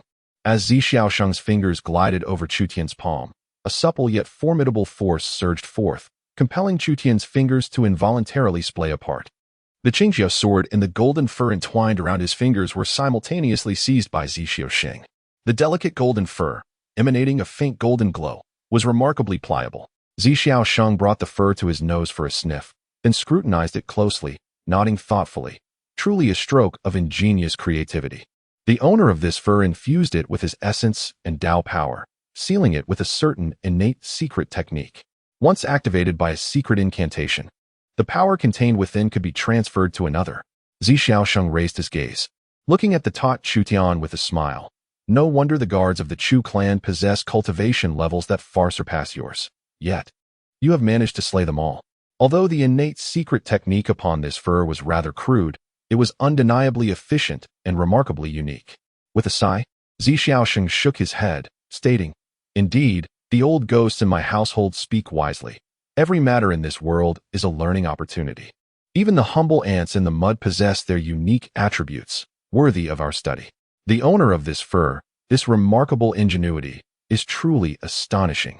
Chu Tian regarded Xianxia with a profound gaze, sensing immense danger emanating from him, yet feeling no hint of threat. This was an unfathomably terrifying individual. Yet he bore no malice towards Chu Tian. Shaking off the slight numbness from his right palm, Chu Tian made a gesture. Several dozen yards away, hidden among the reeds, the Mouse Elder's eyes flashed with a fierce glint as he cast a deep, scrutinizing glance at Xianxia. In the eyes of the Rat Lord, a malevolent intent surged. However, Xianxia remained utterly oblivious. The Rat Lord skillfully concealed his presence, akin to a phantom that had never existed, quietly observing Xianxia amidst the underbrush. Beside her stood 6 towering guardians, resembling iron sentinels, silently rooted beneath the trees, exuding not a trace of their own energy. These protective treasures were bestowed upon me by my elders, fearing my untimely demise. Chu Tian glanced at Xianxia and continued earnestly, "This life-saving hair is not easily condensed. My elder had to indulge excessively for over a month to barely forge a root. Now, I have little left, so I implore you, my friend, to handle it with care and not to damage it. Just a root hair. I return it to you." Xianxia flicked her fingers, and the ethereal golden hair transformed into a streak of golden light, swiftly descending before Chu Tian and delicately landing in his hand. "This sword is remarkable," Xianxia exclaimed as she grasped the blade and swung it lightly, scrutinizing the area near the hilt where 2 ancient characters, carved in the script of insects and fish, were inscribed. "Qingjiao? Is this the name of the sword?" The short blade measured 2 feet 5 inches in length and weighed nearly 1,000 pounds. Indeed, it was a fine weapon. Chu Tian's lips twitched as he smiled and remarked, "The Qingjiao sword has an extraordinary origin. I obtained it from the hidden treasury within the ancient mausoleum of the former Qin dynasty during my explorations. It is not only exceedingly heavy, but also possesses remarkable spirit, capable of slicing through gold and jade with utmost sharpness. This is my life-saving instrument. Given your noble background, I presume you would not find the Qingjiao to your taste?" Xianxia raised the Qingjiao sword, directing its blade towards his single, while positioning the hilt towards the crimson sun, now hanging over the western mountain peak. He scrutinized it meticulously against the sunlight. After a brief interval, akin to the time it takes to brew a cup of tea, Xianxia nodded in approval. What a splendid sword! Truly remarkable! Who would have imagined that in this desolate land, one could encounter such a treasure? This sword, I dare say, is not merely an artifact of ancient Qin as you suggested. Its origins likely predate ancient Qin by millennia. Chu Tian forced a smile, gazing at the Qingjiao sword, and spoke in a low voice. This sword is my treasured protection. I kindly ask you to return it. Xianxia cast a sidelong glance at Chu Tian, casually tossing the Qingjiao sword towards him. The sword spun through the air, landing gracefully in Chu Tian's grasp. As he felt the familiar weight of the blade, a sigh of relief escaped him, and he smiled, cupping his hands in gratitude. Thank you, dear friend. Xianxia waved his hand dismissively, casting a disdainful glance at Chu Tian. I initially intended to share with you the profound mysteries contained within this sword, but given your miserly demeanor, I shall refrain from doing so. You may ponder its secrets at your own pace. Xianxia's demeanor was rather petty. The day was drawing to a close, and the forest harbored many dangers. There were elders awaiting his return at home. Dear friend, perhaps our paths will cross again, Chu Tian said, unwilling to engage further. He clasped his hands in farewell and turned to depart. Suddenly, Ziying flashed by, her smile enchanting as she swiftly positioned herself before Chu Tian, blocking his path. No need to rush, no need to rush. What is the hurry? Xianxia regarded Chu Tian with great interest, chuckling as he remarked, I have observed your hair, and I have also scrutinized your sword. However, the matter remains unresolved. The gold was plundered, the state soldiers suffered grievous losses, and the private troops of the Ling family were utterly annihilated. This incident has thrown the entire city of Gaizhou into chaos. You were behind it, were you not? A thief crying stop thief. Xianxia's eyes sparkled with mischief as he pointed at Chu Tian and laughed. You are the thief, crying stop thief. Haha, you may deceive others, but how could you possibly deceive me? Chu Tian's heart skipped a beat. Over Xianxia's shoulder, he glimpsed Aunt Feng and the 6 towering men standing in the distance amidst the woods. Aunt Feng resembled a peony blooming in the forest, resplendent and captivating, exuding an air of serene beauty that did not evoke much sense of threat. However, the 6 imposing figures before him felt utterly inhuman. Each glance at them sent a wave of discomfort coursing through him, instilling a deep-seated dread. Xianxia was indeed a formidable opponent. Clearing his throat softly, Chu Tian regarded Xianxia's peculiar smile, and a flurry of thoughts raced through his mind. Ultimately, he nodded in agreement. As you say, I did slay Li Shaoling, Zhao Heihu, and those elite state soldiers as well as the private army of the Ling family. But do you think I was in the wrong? They sought to steal my gold and eliminate me. Thus my actions in killing them were entirely justified. Those who wish to take a life are often met with death themselves. My actions were entirely reasonable. Chu Tian's fingers gently caressed the smooth, icy blade of the Qingjiao sword. It seemed to bear a semblance of truth. Xianxia was momentarily taken aback, thoughtfully contemplating Chu Tian's words before earnestly nodding. Throughout my journey from the grand capital of Dajin to the city of Gaizhou, I encountered countless bandits who sought to rob me, yet all were met with demise. Indeed, your actions in this matter are entirely justifiable and beyond reproach. Without waiting for a response from Chu Tian, Xianxia gestured towards the lifeless bodies of the Chu family's private military leaders strewn across the ground. But tell me, why did you choose to slay these individuals? They are esteemed generals of the Chu family, the wealthiest in Gaizhou. Surely, they pose no threat of robbery to you? Chu Tian remained silent, lost in thought, observing Chu Tian's reticence. Xianxia pondered for a moment before a playful smile crossed his face. Chu Tian, do not mistake my inquiry for an interrogation. I am simply driven by curiosity, pure, unadulterated curiosity. You see, it is rather peculiar to find someone who once appeared somewhat respectable amidst the deep mountains and dense forests, now adopting such a bizarre persona and committing acts of violence. Might you enlighten me as to the reason behind this transformation? Chu Tian gazed at Xianxia in silence. Was this fellow merely putting on an act, or was he genuinely a curious soul? After a moment of reflection, Chu Tian clasped his fists and offered a wry smile. May I ask your esteemed name, the origin of your lineage, and the sect you belong to? Is there perhaps a connection between you and the Chu family? Xianxia chuckled merrily, mimicking Chu Tian's earlier gesture with a bow. As for my name, I shall refrain from disclosing it. You may simply call me Xiang. Regarding my origins and lineage, rest assured, I have no ties to the Chu family, nor do I have any association with Zhou Luyun. And I am not acquainted with your Sima Taishou. With a beaming smile, Zixu gazed at Chu Tian and declared, I have come to Gaizhou merely to observe the spectacle. Rest assured, I shall not entangle myself with anyone in your heart. All I seek is a reasonable explanation. Tell me, why have you chosen to slay these members of the Chu clan here? He then suddenly tilted his head, pointing towards the Chu mines with a grin. Ah, how swiftly they arrive. Do you hear their frantic cries? Reinforcements from the Chu clan are on their way, 20 miles out. Chu Tian sighed in resignation, gesturing into the distance as he replied, let us first evade the Chu reinforcements. Then I shall elucidate the matter to young Master Zixiao. Today is not the right occasion to confront them. Zixia remained silent for a moment before nodding deeply, suddenly transforming into a purple shadow that darted towards the direction indicated by Chu Tian. Chu Tian glanced at the lifeless body of the Chu general sprawled on the ground, a peculiar smile creeping onto his lips. With a swift motion, he followed closely behind Zixiao. The two raced ahead, with Aunt Feng and her 6 guards trailing them at a distance of over 100 paces. Behind Aunt Feng, Lord Shushu stealthily followed. As they sprinted deeper into the mountains, after several miles, Chu Tian suddenly heard a series of furious, resonant howls emanating from the vicinity of a waterfall. Let us halt here. We must not squander time. Speak quickly. Why do you trouble the Chu clan? Zixiao stopped and regarded Chu Tian with keen curiosity. The events in Gaizhou are indeed intriguing. Please clarify for me. Chu Tian gazed helplessly at Xianxia, pondering for a moment before inquiring. Is it true that you have no connections to any faction within the Great Jin Court?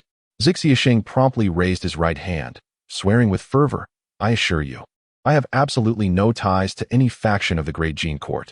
If I am lying, may all my relatives, save for my dear mother, suffer excruciatingly and perish, their souls forever wandering without peace. Chu Tian's face twitched violently, a look of resignation etched upon it as he regarded Xianxia. Xianxia chuckled awkwardly, dryly stating, Is my oath not sincere enough? Come now, speak quickly. Indeed, Xianxia's oath bore a certain sincerity, and it was undeniably severe and venomous. Chu Tian let out a bitter smile. Nodding in resignation, I am called Chu Tian, the head of the fish stall at the Baimang River Fish Market in Gaizhou. My true identity is... Xianxia quickly interrupted. Let me guess, no need to rush. Do you harbor a grudge against the Chu family? Since you share the surname Chu, could it be that you are related to them? Chu Tian's face contorted sharply, and he dryly replied. The Chu family of Gaizhou has been passed down for 10 generations without branches. This is common knowledge among the locals. The Chu family has no relatives. Apart from the trio of Chu Yi, Chu Feng, and Chu Xia, all others bearing the surname are merely their family's long-standing servants. Xianxia, do you truly wish to hear my tale? Xianxia eagerly nodded, his eyes sparkling as he smiled at Chu Tian. Yes, I am all ears, I want to interrupt. Please continue, hurry. Chu Tian cast an exasperated glare at the obstinate Xianxia, akin to a stubborn piece of gum. In a dry tone, he began. I hail from the orphan streets of Minzhou. A decade ago, I was taken in by a charitable establishment newly opened in Minzhou, which falls under the jurisdiction of the Grand Prison Monastery of the Great Jin. Taking a deep breath, Chu Tian continued in a solemn voice, Surely, young Master Zixiao has heard of the Grand Prison Monastery.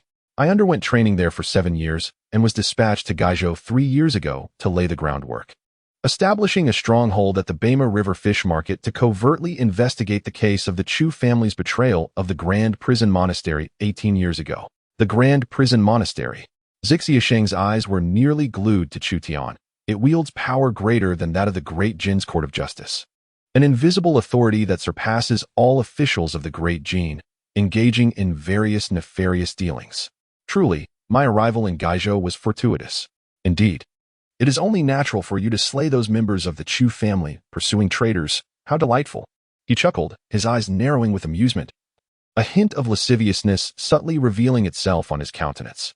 In the distance, a series of howls echoed, as nearly 100 members of the Chu family's private army, clad in black heavy armor, charged forth like rabid dogs, suddenly emerging from behind a cluster of rocky outcrops. Chapter 36. Let blades and bullets clash. 1. Half of the sun was obscured by the western mountains, casting the forest into deeper shadows. The terrain was intricate, with dense foliage, and a thick fog lingered among the trees.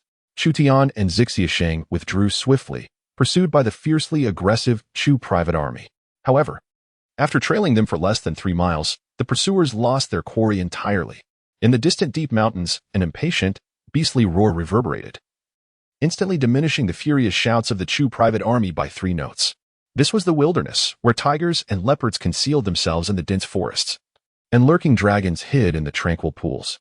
Who could tell if their roars might provoke some inexplicable, formidable entity, compelling it to emerge from its lair and unleash a massacre? Chu Yi, pinned against the rocky hillside, was released, and 5 wooden needles were extracted. Chu Xia donned a pair of thin snakeskin gloves, carefully examining the foul-smelling black needles. Amidst the piercing shrieks, the 5 needles, each over 2 feet long, were hurled effortlessly by Chu Xia, striking a towering ancient tree several dozen yards away. It was an aged sandalwood tree, thick enough for several people to embrace it, having endured thousands of years. The dense, heavy sandalwood was nearly more resilient than ordinary wrought iron. A terrifying crack echoed as the wooden needles easily penetrated the ancient wood, creating 5 transparent holes the size of water barrels in the trunk. With such a forceful impact, the ancient tree emitted a resounding crack, collapsing a substantial portion of its trunk, which in turn crushed several nearby large trees. With such effortless might, Chu Xia's prowess surpassed that of Chu Yi and the others by more than 2 or 3 levels. A large group of soldiers from the Chu private army, clad in black heavy armor and bearing twisted, grim expressions, responded in unison and strode back along the path they had come. Among them, a towering figure, nearly 10 feet tall with an enormous frame, yet emaciated to the point of resembling a skeleton, removed his helmet and bent down to scrutinize the 9 Chu generals, whose heads had been severed by Chu Tian's sword. In the verdant depths of emerald eyes, a flicker of ethereal light danced, resembling the visage of a skull. The formidable leader of the Chu private army, Chu Tian, slightly shook his head and murmured, "These 9 are beyond salvation. Their soul cores have utterly disintegrated. There is no hope left. The weapon that felled them possesses a soul-breaking effect, indicative of a powerful ancient relic. It is highly probable that it is a remnant of the ancient Qin dynasty's Lutian's secret pavilion." Despite his towering stature, Chu Tian's voice was piercing, akin to the sound of 2 slender wires being pulled and scraped against each other, inflicting acute pain upon the ears. As he spoke, the water surface of the deep pool beneath the waterfall, some dozen yards away, erupted with countless droplets, propelled by the resonance of his voice. Soaring over a foot into the air, the Lutian's secret pavilion? Chu Xian narrowed his eyes. Could it be remnants of the ancient Qin? He intoned a secret incantation in a low voice, causing the 9 cold, rigid corpses, now cloaked in a delicate layer of ice, to convulse violently. The flesh of the corpses transformed into a faint gray-green hue, taking on a semi-transparent quality reminiscent of crystal. Through this translucent layer, one could discern 9 peculiar, grayish humanoid forms faintly visible within the bodies. "Go forth, return to the heavens and the earth," Chu Tian softly chanted. Simultaneously, the hundreds of Chu private soldiers nearby lowered their weapons, knelt upon one knee, and bowed deeply, their heads lowered in reverence. The incessant sound of cracking echoed as the thin ice covering 9 corpses shattered. From within these bodies, peculiar figures, emaciated and shrouded in a grayish hue, suddenly transformed into a swirling mass of chilling mist, which erupted audibly from their pores. 9 columns of gray vapor, each as wide as a bowl, shot skyward, only to vanish without a trace when the evening mountain breeze swept through them. As the thin ice dissipated, the inexplicable, menacing aura that lingered around the corpses evaporated entirely. Its timing unknown. Chu Tian gazed down at the 9 bodies, letting out a heavy, disdainful snort before striding over to the side of Chu Yi and another Chu clan general who had been slain by Chu Tian's fist. He crouched beside the 2, lightly touching their foreheads with his fingers, a chilling smile momentarily gracing his skeletal visage. "Little heir, little Qi, still have hope. Brothers, come forth," Chu Tian commanded softly. With a clap of his hands, a dense, gray mist erupted from his fingertips, lifting the 2 corpses. Hundreds of Chu clan soldiers raised their heads, their eyes suddenly transforming into a dark green hue. They raised their hands, their bodies trembling slightly as tendrils of gray mist continuously streamed from their fingertips, coalescing into a thick fog that enveloped the bodies. Chu Ye's neck had been shattered by Chu Tian's palm, while the other Chu general had been pierced through the chest by a powerful blow. Such grievous injuries would have spelled certain doom for any ordinary individual. As tendrils of gray mist incessantly infiltrated their bodies, numerous protrusions of varying sizes on Chu Ye's neck writhed violently, the fractured vertebrae grinding against one another, producing a raspy sound, astonishingly reorganizing and healing at an accelerated pace. Meanwhile, on the chest of another Chu clan general, countless granulation tissues sprouted from the edges of his wound, intertwining and weaving together, swiftly mending the injury to perfection. Damn it. They had come to investigate the massacre of the Jiang family 18 years ago. Chu Yi suddenly opened his eyes, two beams of dark green light shooting forth from his pupils, extending over 3 feet. He leaped up and landed firmly on the ground, gasping for breath. Chu Yi hoarsely exclaimed. At the Jiang residence back then, there was the prison inspector Du Yu, who took refuge with his men, and we annihilated them all. These individuals have come for Du Yu. Damn it. Weren't the Du family left with only a few orphans and widows after that? Chu Tian scoffed. Jiang Kuei? Intriguing. The Du family? Damn. How many are there? Ji paused briefly and declared loudly, the only being I encountered was a half-demon, likely a tiger demon. After I was killed, my soul core fell into slumber, leaving me oblivious to the happenings in the outside world. Whether there are others remains to be inquired from the innkeeper. As the wound on his chest completed its healing, the innkeeper, feeling a violent surge in his chest, suddenly gasped and opened his eyes wide. Several miles away, a rugged cliff loomed, adorned with hundreds of trees such as pines and cypresses. Chu Tian stood with his arms crossed, observing the movements of xianxia and the others from a distance. Upon his head, Chu Tian donned an eccentric helmet crafted entirely from a single fox pelt, its elongated fur cascading from the back of his head down to his ankles. The pristine white fur enveloped a significant portion of his body, rendering him reminiscent of a spectral white fox spirit striding upright. A peculiar, faint fragrance enveloped Chu Tian, obscuring his presence entirely, causing the light around him to exhibit subtle distortions. A delicate, almost imperceptible mist swirled about him, rendering it nearly impossible for an ordinary person to perceive his presence even from mere arm's length atop the great tree. With this peculiar fox fur mask adorning his visage, Chu Tian unabashedly scrutinized xianxia and the private army of the Chu clan surrounding him, interspersing his observations with low, chilling laughter. Even his laughter was distorted and muffled by the extraordinary powers emanating from the fox pelt, rendering it inaudible beyond a mere 3 feet. They are no mere mortals. These soldiers of the Chu clan, they are not human. Chu Tian clenched his fists tightly. Master Mouse, do you think we ought to express our gratitude to Zhou Liyan? Were it not for his machinations, how would we have had the opportunity to lure Chu Xia out from the stronghold of the Chu clan, or to eliminate his close bodyguards?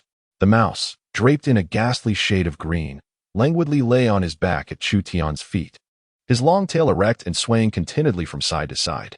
Should we inform that girl Green Ant now? The mouse tilted his head, casting a sidelong glance at the multitude of Chu Xia's men.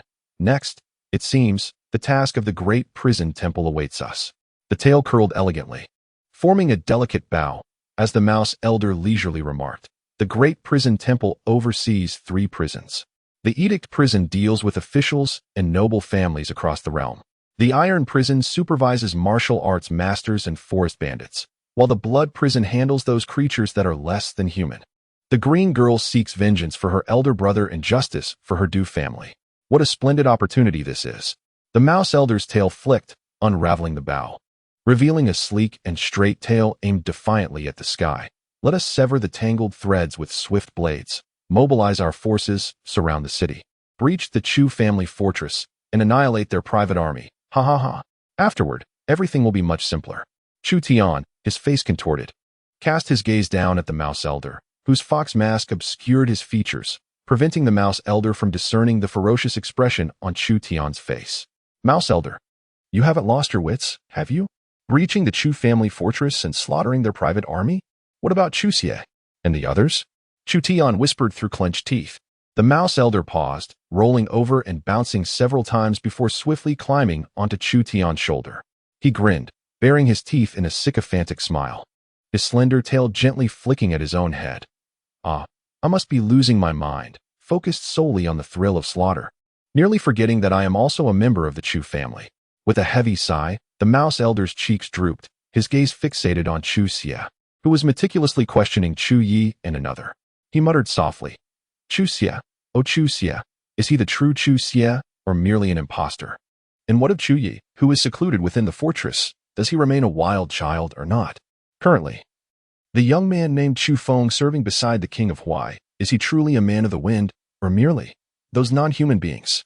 Moreover, Chu Tian let out a low hum. Damn it. Master Shu tilted his head and sighed deeply. Chu Xia mentioned that his mother perished during childbirth. Is she truly dead? Or does she still live? Shaking his head, Master Shu forced a bitter smile. 3 years have passed, and we have uncovered no news from within the Chu family fortress. Prior to your arrival, for a full decade, Green Girl mobilized countless resources yet found not a shred of useful information. Master Shu turned his head to gaze at Chu Tian. Are we keeping this from her? Chu Tian straightened his chest and laughed heartily. Indeed. We are keeping it from her.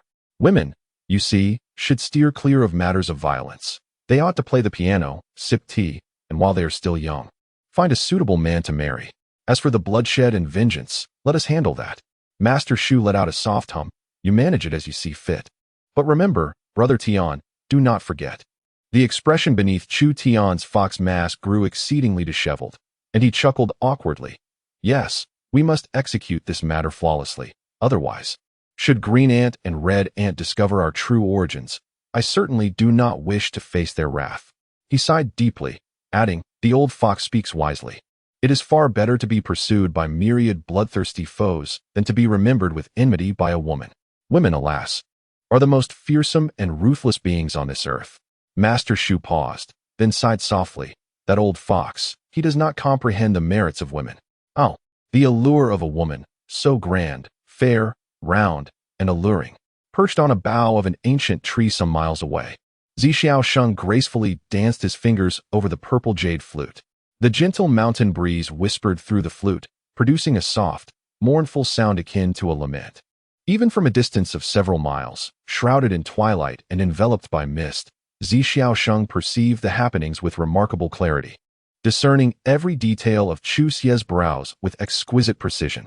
Aunt Feng, how intriguing this is. The revelry of this place truly surpasses any I have witnessed. Xianxia's laughter narrowed his eyes into slits, pondering how at home, amid stagnant waters, such vibrant festivities were but a distant dream. Initially, he believed this to be a struggle for power between the affluent forces represented by Zhou Luyun and the noble families of Sima Zhuifeng, with the Chu clan embroiled in a clash between local tyrants and those from afar.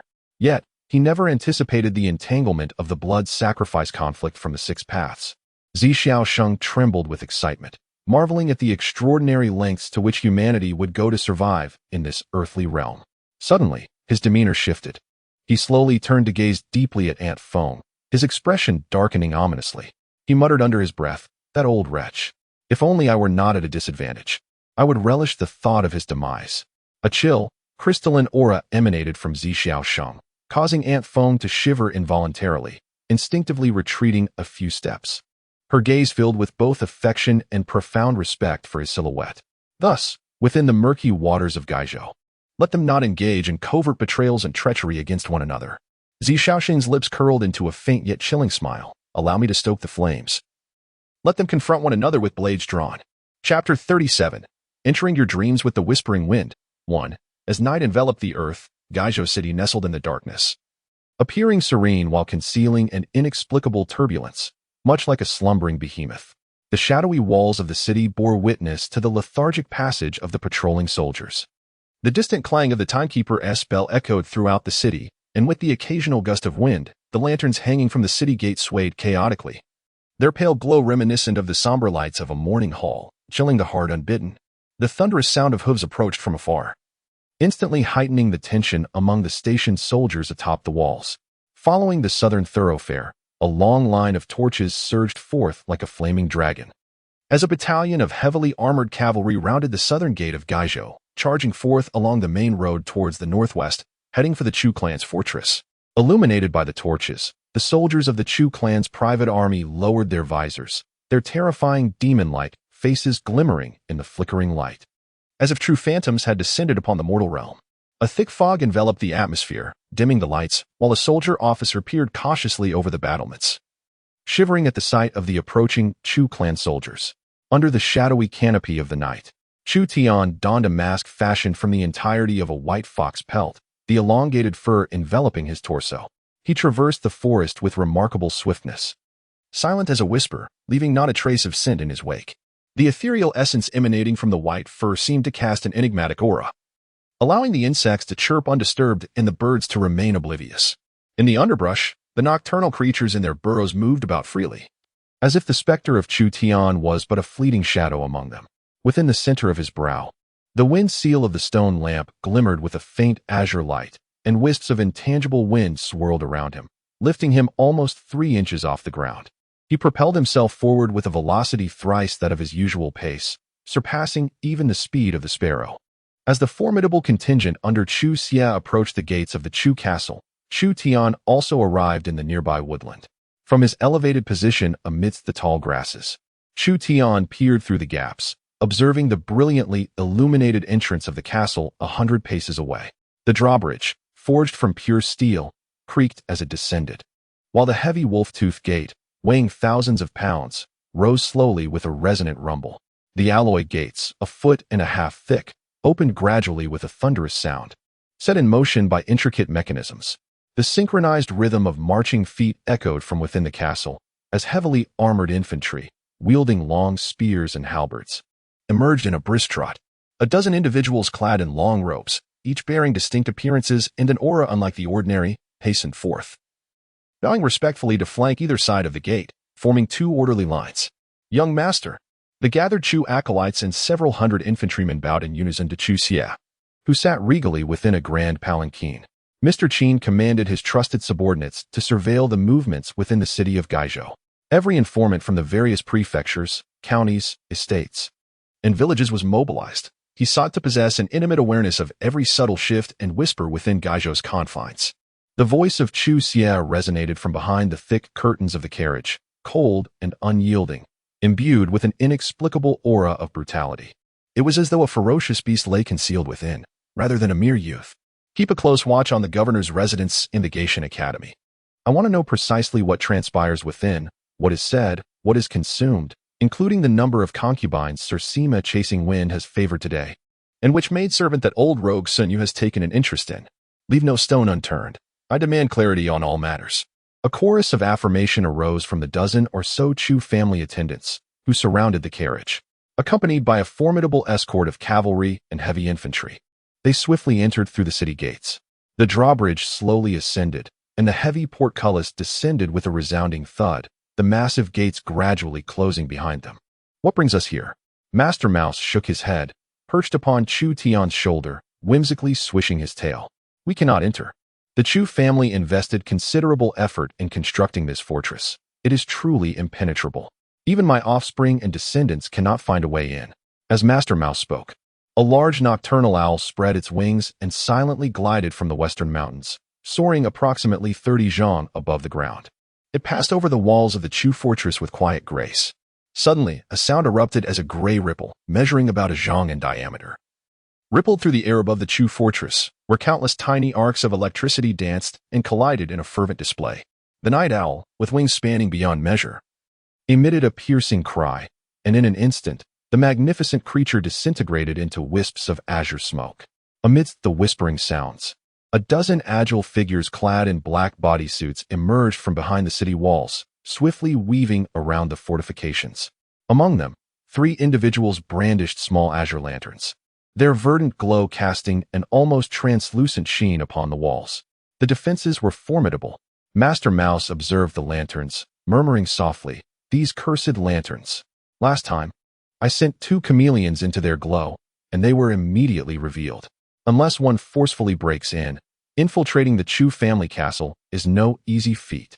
Yet, I am still inclined to try." Chu Tian furrowed his brow and replied softly, "Perhaps I have a solution." Master Mouse flicked his tail and cocked his head at Chu Tian, non-committally nodding. "Well, give it a try. If we are discovered, it matters not. Should they pursue us, we can lead them to the Beggar's Academy. What a splendid opportunity that would be." Chu Tian chuckled quietly, retreating stealthily a few steps before gradually distancing himself from the Chu family castle. He silently counted, calculating the distance between himself and the fortress. After a while, he found himself deep within the mountains, over 5 miles from the castle walls, settling beneath an ancient tree to form a nest of grass and sitting cross-legged. The Mouse Elder lay quietly upon Chu Tian's shoulder, his crimson eyes shimmering in the darkness. Many ferocious beasts that roamed the night, such as wolves and tigers, along with several venomous snakes slithering about, inexplicably trembled and instinctively veered away from the grass nest where Chu Tian resided, even from over 100 yards away. For 3 years, Chu Tian had yearned to uncover the secrets of the Chu castle. However, the heavily fortified fortress was impenetrable to outsiders, and the Mouse Elder had suffered untold losses of his kin in attempts to infiltrate it. Strangely fortunate was Chu Tian, who had acquired an unusual inheritance containing a secret technique that he could employ even in the realm of the Whispering Winds. Eager to test it, he hoped this technique would finally resolve the greatest dilemma he had faced over the past 3 years. With his hands crossed over his chest, Chu Tian's breathing became notably drawn out and delicate. In the jungle, an enigmatic aura quietly expanded, ensnaring all creatures within 100 yards, bugs, small beasts, birds, and even earthworms in the soil, into the deepest of slumbers. Suddenly, the Mouse Elder's silvery fur bristled, and a look of sheer horror and ferocity crossed his tiny face. He stood upright, leaping onto Chu Tian's head, surveying his surroundings. His small eyes emitted 2 crimson beams of light, extending a full foot in distance, creating an intimidating presence. Who dares conspire against the Mouse Elder? This wretched little brat? In the blink of an eye, the Mouse Elder discerned the source of the peculiar aura. He abruptly lowered his head, his little mouth agape, revealing a tiny tongue as he gazed at Chu Tian in disbelief. What manner of strange technique is this? What could possibly cause the esteemed Mouse Elder to feel such trepidation? Curiously, where's the ancestral little pillow of the Chu family? The Mouse Elder is intimately acquainted with Chu Tian, having nurtured him from infancy with utmost care.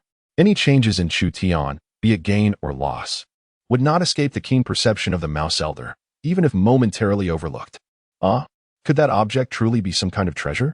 The Mouse Elder decided to perch atop Chu Tian's head, tilting his head as he muttered softly to himself. Young lad, it is no wonder you have suddenly become a master of secret arts. He chuckled to himself, reveling in the knowledge that he alone possessed this secret, scheming on how to ensnare that old fox and the aged yellow cat. Oh dear, how might I devise a betting scheme that would lead them astray? The crimson light in his eyes dimmed as his long tail coiled up, clenched between his teeth, while he gnawed on it with his prominent teeth. His body shuddering with delight, occasionally erupting into strange laughter, clearly reveling in his own cunning. The night breeze gently caressed Chu Tian's soul, sending a shiver coursing through him. The chill was profound, as if he were wandering through a wintry expanse, feeling the biting cold envelop him. Yet, there were wisps of ethereal wind swirling around him, shielding him from the encroaching chill of the night. Although he felt intensely cold, his movements remained unobstructed. With a mere thought, Chu Tian's body surged forward with remarkable swiftness. Silently, several delicate blades of grass quivered slightly beneath him, and in the blink of an eye, Chu Tian had glided over 5 miles. Arriving at the outer walls of the Chu family castle, the naked eye could not discern the details, yet the soul of Chu Tian, with its ethereal vision, beheld the grand Chu estate enveloped within a grayish-white haze. Within this shroud, countless gray arcs of electricity danced in chaotic harmony, rendering even a speck of dust incapable of breaching the tightly woven electric net. A flicker of trepidation stirred within Chu Tian at the sight of this ominous barrier. Nonetheless, a profound sense of confidence and courage inexplicably blossomed within his heart. Instinct warned him of the perilous nature of the gray veil, yet his intuition whispered that he could disregard it. Regardless of the formidable power it may possess, it would inflict no harm upon him. Quietly, Chu Tian advanced a few steps until the gray haze loomed less than a foot before him. Observing the thick layer of the barrier, teeming with erratic gray lightning, he hesitated for a moment before cautiously extending his arm. A faint amalgamation of golden and red light surged forth from within him, allowing his arm to penetrate the veil unscathed. As the myriad gray arcs approached his limb, they instinctively veered away, carefully avoiding him. Exhilaration surged through Chu Tian's heart. With a sudden burst of resolve, he propelled himself forward and seamlessly infiltrated the Chu estate. Amidst the lush greenery, houses stood in layered arrangement, gardens sprawled, and courtyards flourished. On the wide, immaculate stone pathways, bands of armored Chu soldiers patrolled with vigilant watchfulness, while silent, formidable hounds prowled through the shadows, ever poised to strike at any intruder. Chu Tian gracefully alighted upon a towering pine tree, his toes delicately poised on the slenderest branch at its pinnacle, gazing out upon the vast expanse of the Chushi castle. The name Chushi stirred an inexplicable emotion within him. Shaking his head, he murmured solemnly, "Let us see if this secret method proves effective. With so many individuals within the Chushi castle, there surely must be at least one dreamer among them." The silent recitation invoked a mysterious force, revealing beams of varying intensities and hues within Chu Tian's vision. These radiant lights manifested in a spectrum of colors: red, orange, yellow, green, cyan, blue, and violet. Powerful orbs of light spanned 100 feet, blazing fiercely like miniature suns, while weaker orbs, no larger than a fist, flickered dimly, resembling lamps nearing exhaustion.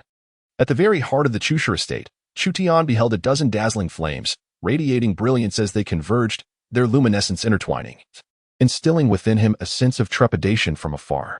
Moreover, each orb harbored peculiar phenomena at its core. Some erupted with fiery flames, others concealed glaciers of snow-capped peaks, while yet others were dominated by howling whirlwinds, and some crackled with surging thunderbolts and flashes of lightning.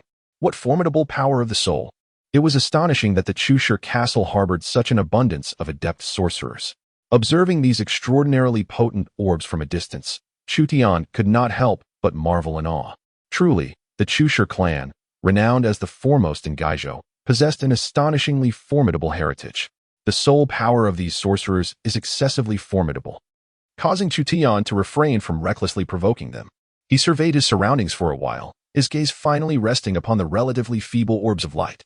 Naturally, among these diminutive orbs, his primary targets were those situated in closer proximity to the castle's core. After meticulous selection, Chu Tian pinpointed an orb approximately the size of a water tank, its hue a pale azure, shrouded in a delicate mist of the same color. Continuous streams of azure light, resembling fluttering ribbons, erupted from the orb, swirling swiftly in all directions. This was it.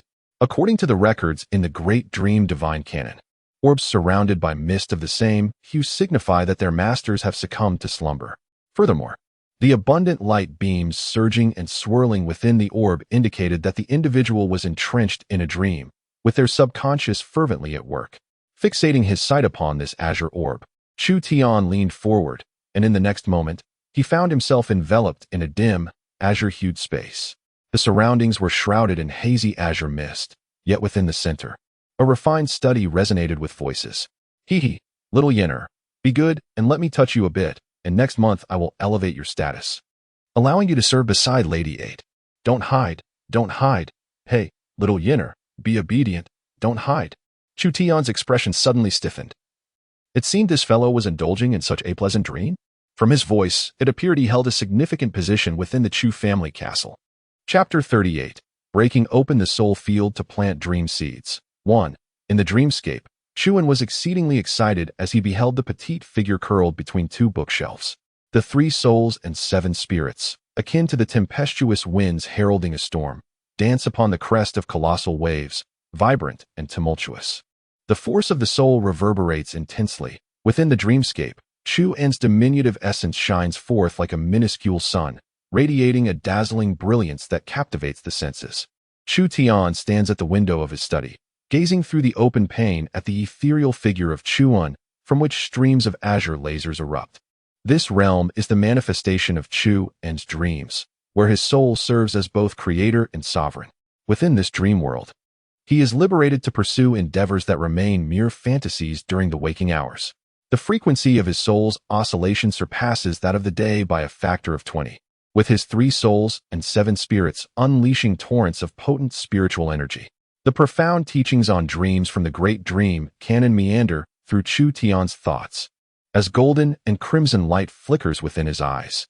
In his perception, the study fades away, and the forms of Chuan and the young girl disintegrate, leaving only the pulsating azure luminescence.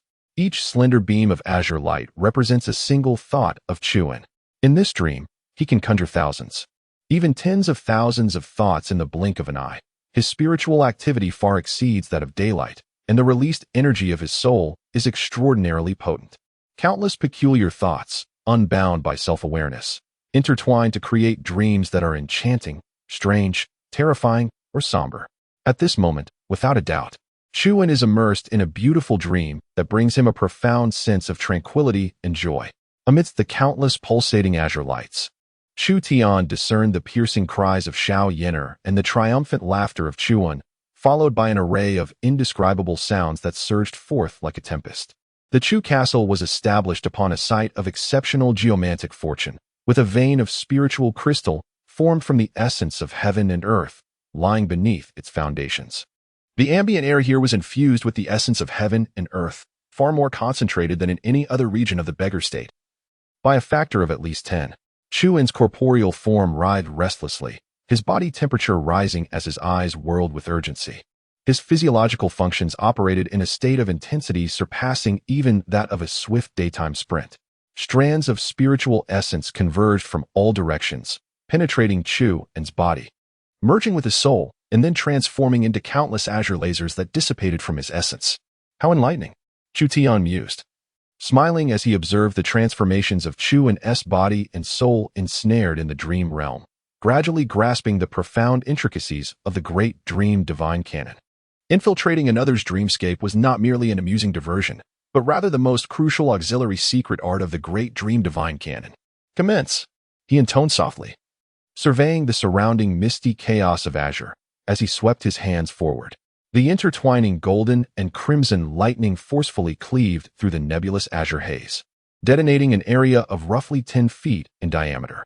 The azure mist sank downwards, coalescing into a small patch of land that shimmered with azure spiritual light.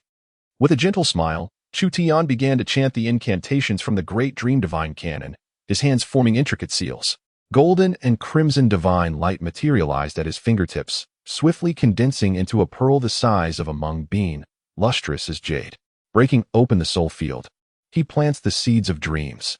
With a gentle utterance, Chu Tian's fingertips, entwined with a faint mist, release a golden red pearl that falls heavily upon a small patch of land shimmering with azure spiritual light.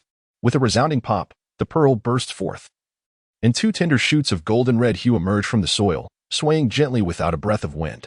The diminutive sprouts possess remarkably extensive root systems with countless filaments, finer than a hair and 1,000,000 times smaller, rapidly climbing and intertwining, enveloping the azure land in a secure embrace. In the realm of reality, Chu Tian, reclining upon his couch, breathes deeply and powerfully, with threads of earthly spiritual essence continuously penetrating his being, merging with his soul. Within the azure orb of his spirit, no rays of light escape. With each flick of his fingers, thousands of thoughts blossom within him, transforming into droplets of azure light that silently cascade onto the newly sprouted shoots. The tiny sprouts sway gently, visibly growing in stature. Chu Tian stands at the edge of the soul field, quietly observing the 2 tender shoots, his heart filled with profound insights. The human soul is extraordinarily enigmatic. Even the most foolish among us, when dreaming, experiences intense fluctuations in their soul, which instinctively absorb the essence of the heavens and earth, crafting myriad wondrous dreams. The great dream canon, by breaking open the soul field to sow the seeds of dreams, establishes a remarkable, intangible expanse within the infiltrated soul, planting dreams uniquely belonging to Chu Tian, absorbing the dissipated energies to nourish and empower these seeds, awaiting the day when Chu Tian will reap the harvest.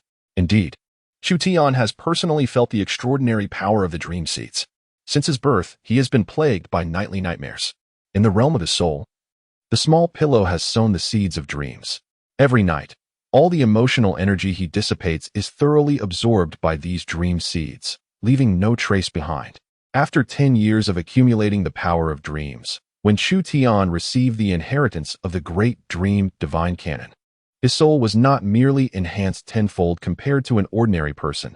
This power coalesced into the stone lamp required for cultivating the great dream divine canon, directly transforming his body. He evolved from an individual with merely commendable martial aptitude into the coveted heavenly martial body that countless warriors yearn for. This is the extraordinary power of dream seeds. The collective force of a decade's nightmares can achieve such miraculous feats. Moreover, throughout these 10 years, Chu Tian matured from an infant into a youth. The soul power of infants and children pales in comparison to that of adults, rendering the strength his dream seeds could harness during his first 12 years exceedingly limited. Thus, The power he has gathered from 10 years of nightmares has enabled him to undergo a remarkable metamorphosis, transcending the ordinary. You are the first. Chu Tian gazed at the shimmering azure spirit light of his soul realm, a satisfied smile gracing his face. In the midst of azure, the triumphant roars of Chu echoed, interspersed with his hoarse insults and the piercing cries and desperate moans of xianxia. Chu's emotional fluctuations were intense. The more tumultuous his emotions within the dream, the stronger the communion between his soul and the essence of heaven and earth. Consequently, the essence absorbed by his soul intensified over time. A cascade of tiny azure light rained down from the heavens, perpetually descending upon the delicate sprouts in the soul field. Within mere breaths, a third tender shoot emerged between the two diminutive sprouts, further extending the roots within the soul field. With a wave of his hand, Chu Tian stirred the surrounding azure mist, which trembled violently, causing the recently shattered dream to coalesce once more before him. In a quaint study, flanked by 2 rows of bookshelves, the robust Chu pressed down upon the petite xianxia, his breath coming in frantic bursts. Be good, call out louder.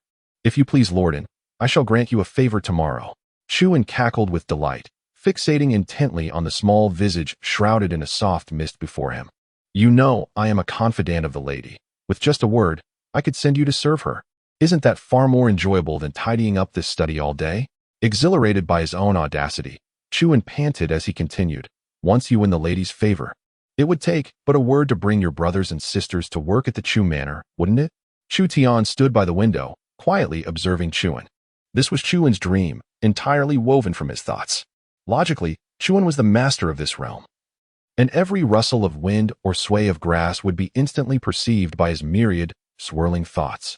Yet, Chu Tian appeared as a divine entity, aloof and surveying the mortal realm from above, while Chu, the lord of this dream, remained oblivious to his presence. What a splendid dream it was. However, one could argue that such a delightful fantasy was rather too generous for a character like him. Chu Tian squinted his eyes and nodded with a smile. Pondering, the more intense the emotional fluctuations in dreams, the greater the efficiency with which the soul absorbs the essence of the universe. Consequently, the emotional power harvested by the soul's field is significantly amplified. Let us experiment with this. With a gentle flourish of his hands, Chu Tian began to sift through the memories of Chu from the moment of his birth. In the daylight, each individual's psyche is shackled by self-awareness, leading them to refrain from contemplating certain matters or articulating particular thoughts, as they instinctively erect numerous defenses within their hearts. However, in dreams, the ordinary person's mind stands utterly unguarded.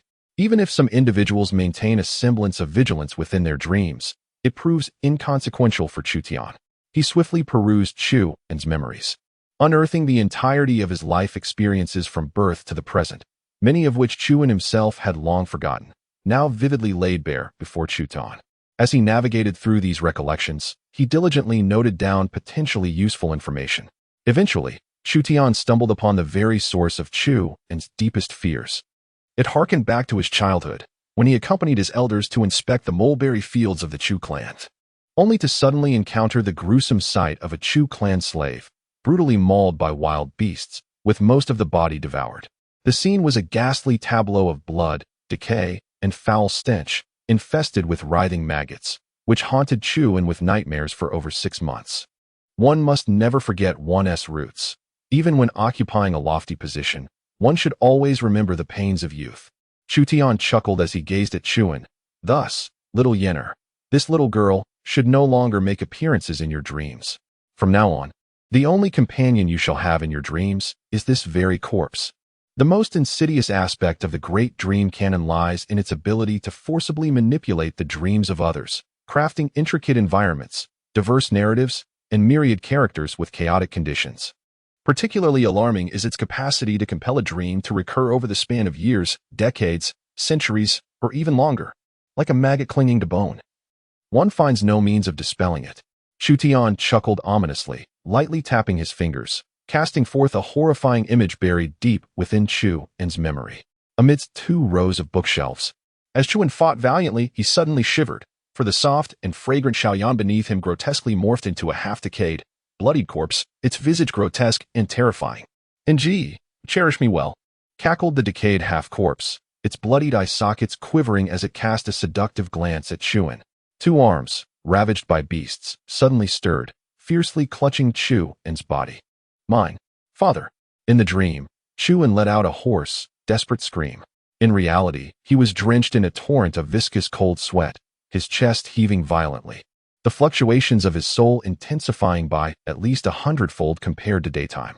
Streams of ethereal essence, imperceptible to ordinary senses, surged into his being like a tidal wave, rapidly filling his soul and transforming into millions of bewildering thoughts swirling in his mind.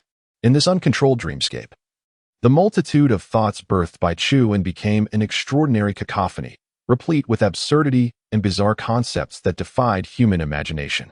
The tumultuous emotions of love and desire surged through Chuan's mind like a tsunami, transforming the once serene landscape of his soul into a cascade of blue torrents crashing down upon him, heavily descending upon three tender seedlings of dreams. These delicate sprouts appeared to be bottomless pits, effortlessly engulfing the vast blue waterfall that raged above them. The rotting corpse clung tightly to Chuan, who continued to wail and scream in terror, his cries echoing through the air. "Enjoy it well," Chu Tian chuckled, beckoning as the myriad leaves of the dream seedlings danced lightly into the air, swiftly merging into his being. Chu Tian extricated himself from Chuan's dream, swiftly infiltrating the next target's slumber. One after another, within a mere hour, Chu Tian penetrated the dreams of hundreds belonging to the Chu clan, and suddenly, a joyful smile spread across his face. He had caught a big fish. Chapter 39. The Invitation to the Dragon Gate Feast. 1. Invisible to the naked eye. A spirit lunged towards the seated body on the ground, causing the grass within a radius of several meters to tremble slightly. In the vicinity, insects and small creatures like birds, which had been in a deep slumber, awakened simultaneously from the sweetest of dreams. The birds began to chirp merrily, flapping their wings as they soared into the sky. A few small beasts burst forth from their nests, joyfully shaking their bodies. Beneath the earth, earthworms and insects moved with glee, the worms burrowing deeper while the insects hopped about. Suddenly, the surrounding mountains and forests within 100 meters brimmed with vibrant life. Though invisible to the naked eye, anyone with even a modestly sensitive perception could discern the stark contrast between this forest and the neighboring woodlands. The other forests appeared drab and gray, while this small patch of woodland was vibrant and lush, exuding a delightful vitality of emerald green. The birds, small creatures, and insects lived in a dreamless slumber, their souls tranquil as ancient wells, infused with the essence of heaven and earth, without a trace of leakage. Their bodies and spirits experienced a profound enhancement, yet without any depletion. Thus, they acutely sensed a newfound strength coursing through them, their spirits invigorated and ethereal. In a state of unparalleled well-being, a peculiar and enchanting force surged forth from the diminutive beings within a 100-foot radius, silently merging with Chu Tian's soul. Chu Tian felt the presence of this force, as well as its integration into his very essence. However, he did not intuitively perceive any tangible benefits from it. His martial prowess remained unaltered by this extraordinary energy, and his magical power showed no sign of fortification.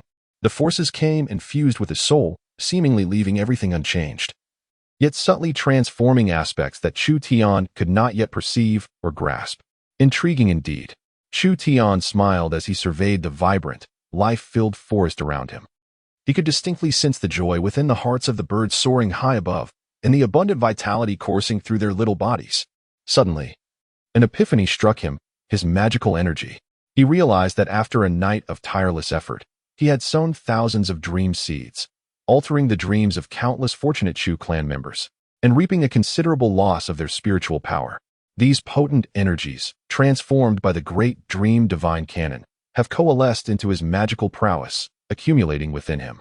Focusing inward, Chu Tian's soul circled the diminutive stone lamp. The once dull lamp now bore a subtle sheen, appearing slightly more attractive than when it first came into his possession.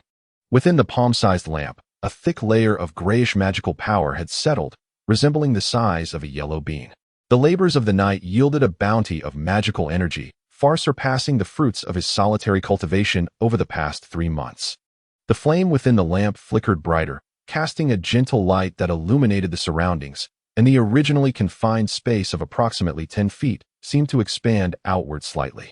Chu Tian's soul solidified a tad more, Though still shrouded in a misty vapor, the features of his face became clearer, with his sword-like eyebrows discernible. With a slight provocation of the wind seal atop the lamp, tendrils of ethereal breeze swirled around him, extending the previously limited range of this gentle wind from 3 yards to 3 yards and 6 inches. In essence, during combat, Chu Tian's ability to perceive his surroundings had markedly increased.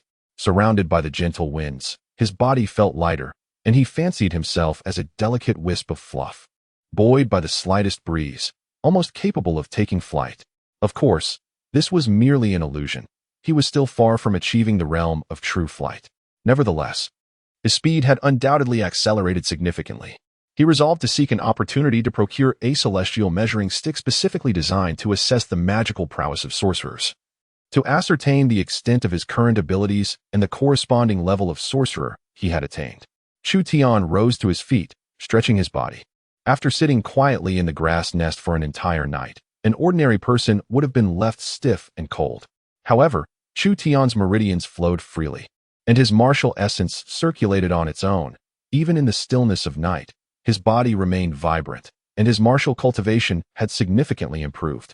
Perched atop Chu Tian's head, Master Mouse shook his tail, vigorously rubbing his whiskers with his tiny paws. Leaning forward, half of his body dangled over Chu Tian's forehead as he squeaked in a high-pitched voice, "Regardless of what mischief you engaged in last night, be cautious henceforth." After all the commotion, did anything transpire? Casting a glance around, Chu Tian lifted Master Mouse and settled him on his left shoulder. He removed the white fox fur mask from his head, carefully rolling it up and offering it to Master Mouse. With a gaping mouth, a stream of silvery energy erupted from him, enveloping the fox fur roll, which was several times larger than his own body. In a flash of silver light, the massive fur roll was swallowed whole. Master Mouse shook his body and flicked his tail. "Now speak, did you truly manage to infiltrate?" He glanced towards the direction of the Chu family castle. "Indeed, I have acquired an astonishing legacy." Chu Tian intended to share the details of the Great Dream Divine Classic with Master Mouse.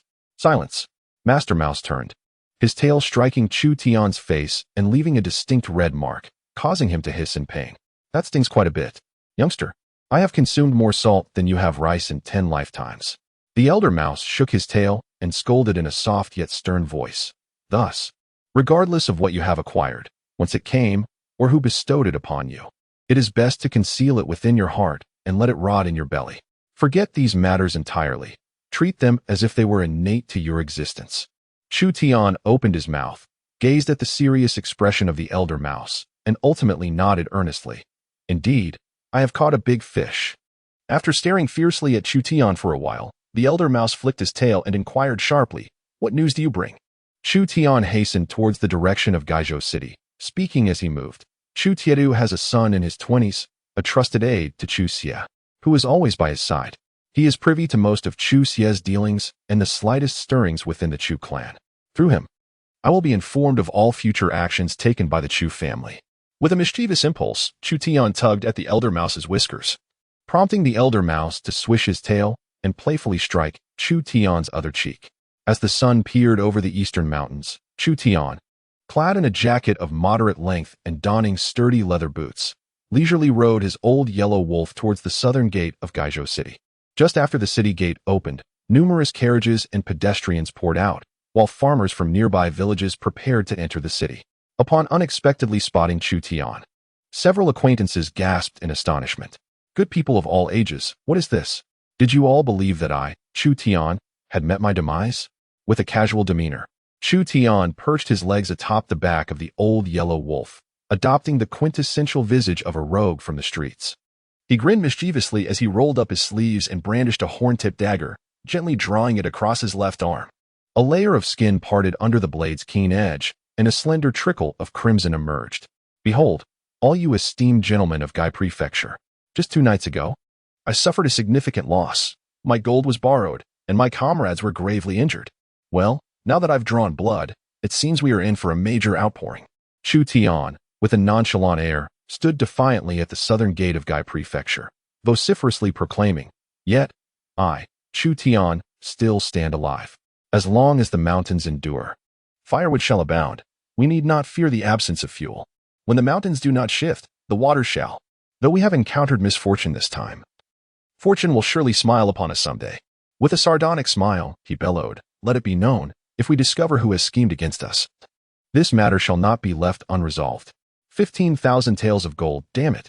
In just a few words, Chu Tian vividly portrayed the countenance of a streetwise rogue, putting aside grandiose claims of vengeance as he patted the old yellow wolf's head and strode into the city of Gai Prefecture amidst a myriad of curious and perplexed gazes. Suddenly, a few idlers shouted with enthusiasm, "Hero Chu Tian." Among the lowest ranks of society, Chu Tian was regarded as a man of courage and action, however. To those of slightly higher status, possessing some connections and influence, he appeared nothing more than a fool unaware of his own peril. The state militia has suffered significant casualties, and the Ling family has also endured great losses. What is even more alarming is the death of a devotee from the Chu family. When one contemplates the ramifications, it becomes evident that the responsibility ultimately lies with Chu Tian, the architect of this calamity. If he does not flee promptly, the further he distances himself, the better. Yet, astonishingly, he brazenly entered Gaizhou City early in the morning, audaciously boasting at the city gates.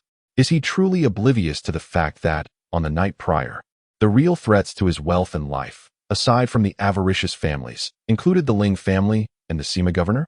Moreover, from the perspective of those at the highest echelons of power in Gaizhou, Chu Tian is, without question, a marked man. The inexplicable disappearance of Li Qian, Zhao Kuo, and 6 other scions from prominent families, coupled with the demise of their guards outside the Chu family's mining site, has irrevocably entangled the Chu family in this chaos.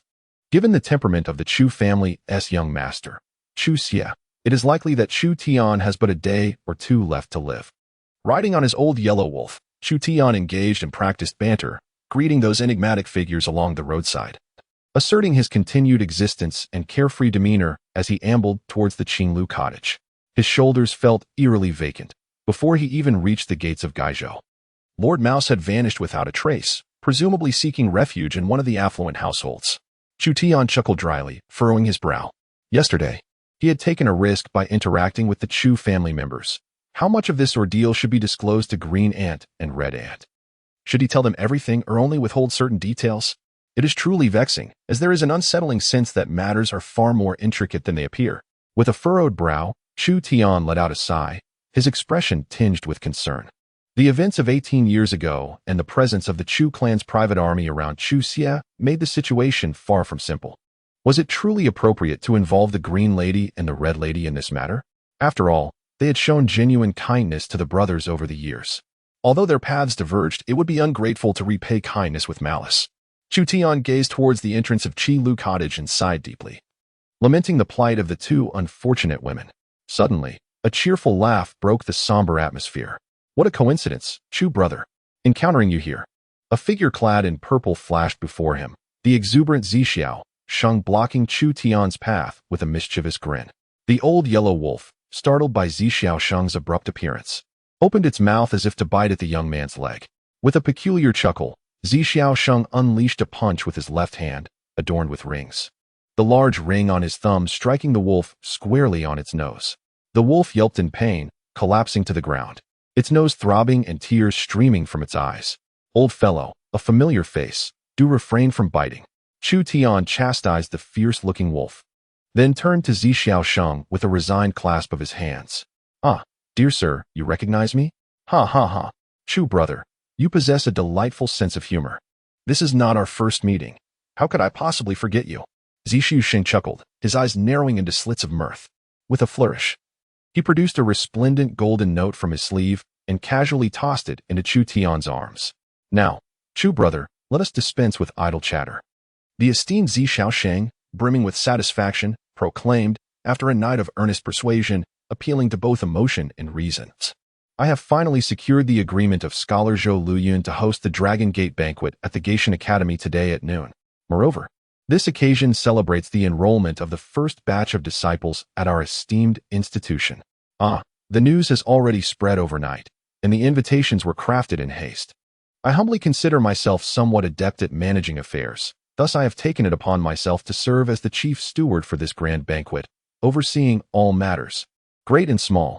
With a cheerful demeanor, Zixiao Sheng addressed Chu Tian, young Master Chu. You possess remarkable talent and wisdom.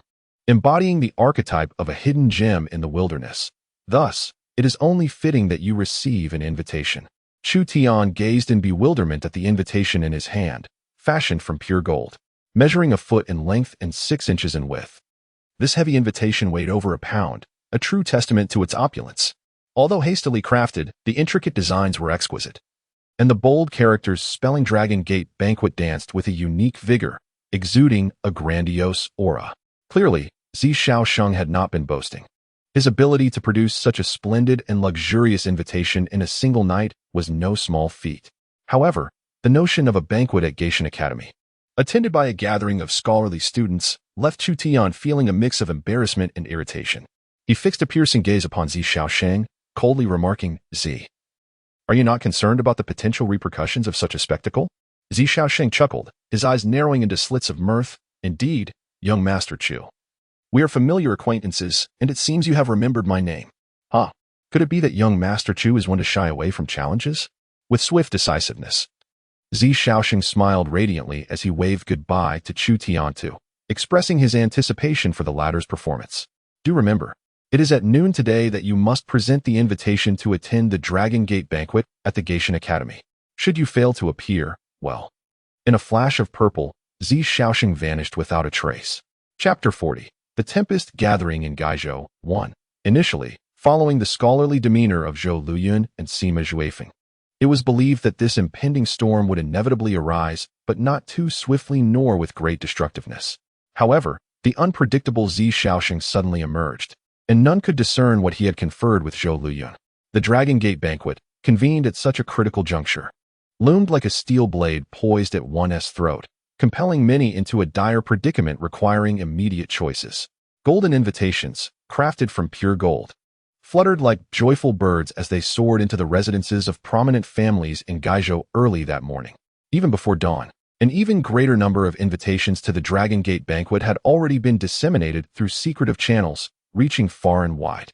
The influential families of Gaizhou, the esteemed clans of Minzhou, the affluent households of Mangzhou, as well as officials from various states, prefectures, and counties, along with commanding generals, were all ensnared by xianxia's extensive outreach. According to rumors circulating from the Xianxia Academy, had it not been for the resolute stand of scholars Zhou Luyun and Sun Yu, xianxia might have even gone so far as to prepare an invitation specifically for the notorious leader of the three-state bandits. Zhou Luyun positioned his long sword against his neck, while Sun Yu aligned his forehead with the corner of a stone table. The two engaged in a heated argument with xianxia for a full quarter of an hour, before the latter reluctantly abandoned the idea of inviting the notorious bandit from the 3 prefectures to the Longmen banquet. As the sun reached its zenith, countless fishermen at the Bema River's fishery were cheerfully bargaining with the purchasing agents of various households. Suddenly, from the direction of the Bema River's mouth, where it converges with the Grand Dragon River, a deep, resonant roar erupted. Waves as high as half a foot surged across the river's surface, crashing against the banks. In the southeastern expanse, vast plumes of mist soared over 100 feet high, and amidst the low rumble, columns of water shot straight up, transforming into cascades of splashing droplets. Through the dense fog, 3 colossal beasts, entirely cloaked in a grayish-brown hue, emerged from the water, their massive heads partially visible, jaws clenching thick ropes as they swiftly swam towards the cargo dock of Gaizhou City, 3 miles downstream from the fish market. What magnificent 3-headed river oxen! An elderly fisherman, aged between 70 and 80, climbed atop the bamboo pole protruding from the bow of his boat, shielding his eyes with his palm as he gazed towards the rising mist. Exclaiming in astonishment, "River oxen! These creatures, resembling hippos yet adorned with the formidable head of a bull, are unique aquatic beasts of the vast wilderness of the Great River. Typically gentle in nature, these river oxen possess immense strength and remarkable size. Some rare variants even wield the mystical ability to manipulate water currents, effortlessly traversing the most treacherous rivers. Their astonishing speed allows the finest among them to cover thousands of miles in mere hours, sustaining such velocity for days and nights on end. Before me, 3 massive river oxen stretched over 10 zhang in length, standing out as particularly robust specimens among their kind. Their horns, adorned with a lustrous dark green hue, periodically expelled voluminous sprays of mist, indicating their awakened affinity for water manipulation. Gripped between their mouths was a thick cable, approximately a foot in diameter, as they swam swiftly. A considerable distance behind them, a magnificent houseboat surged forward like a small mountain, creating towering white waves that crashed melodiously as they were drawn along by the three river oxen. This grand vessel, towering 5 zhang high and extending over 30 zhang in length, bore 2 crimson identification plaques at its bow. The left plaque displayed the words Governor of Minzhou in gilded script, executed in the meticulous style currently favored in the Great Jin. Conversely, the right plaque showcased an imposing character, its strokes reminiscent of a blade strike, rendered in an ancient and weighty seal script, the character Zhu. This was the flagship of Lord Zhu Jie, the governor of Minzhou. What significant event could prompt such a display? Merely a few li away, as the sun dispersed the mist over the river's surface, the 2 plaques at the vessel's bow appeared even more prominent, allowing fishermen at the nearby market to discern the inscriptions clearly. The relationship between Governor Zhu Jie and our own governor is quite strained, a young fisherman murmured. It is said that when our Sima governor first assumed his post and passed through Minzhou, Governor Zhu hosted a banquet, only to be publicly rebuked by our Sima governor for being unlearned and cruel to the common folk. Hush! Several more seasoned fishermen nearby quickly admonished him. The 3-headed river oxen gradually reduced their pace, and under the guidance of the sailors aboard, the magnificent vessel slowly approached the merchant dock of Gaizhou City. A gilded gangway was extended to the dock, and Zhu Jie, the governor of Minzhou, donned in a crimson long robe and simply adorned with a jade hairpin, descended from the ship, leisurely taking measured steps.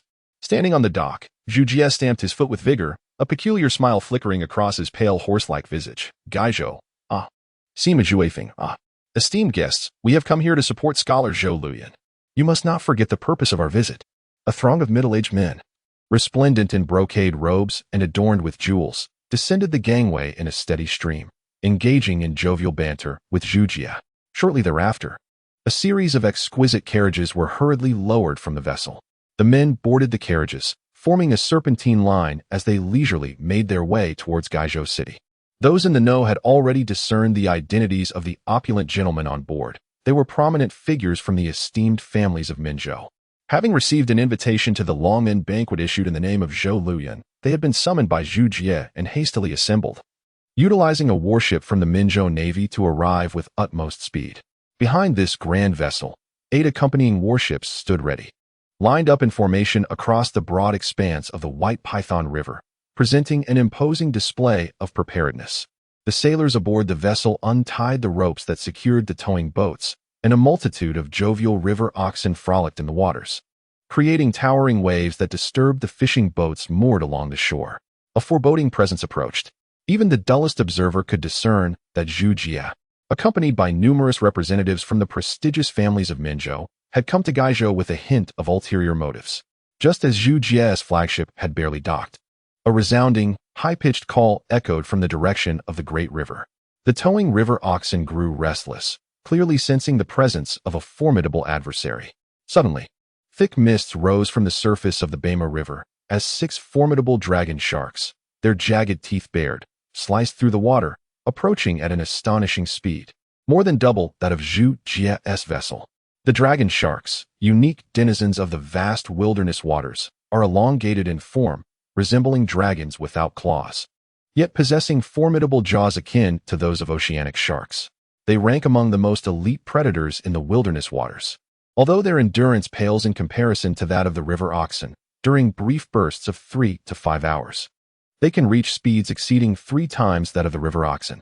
The 6 dragon sharks surged forth, their accompanying tower ship marked with 2 distinctive emblems, Governor of Mangzhou and Imo. The esteemed Lord Imo, Governor of Mangzhou, had arrived. Their display was indeed impressive. With a full 30 escorting ships in tow, at the fish market dock, fishermen climbed the towering trees by the riverbank, gazing into the distance while loudly calling out.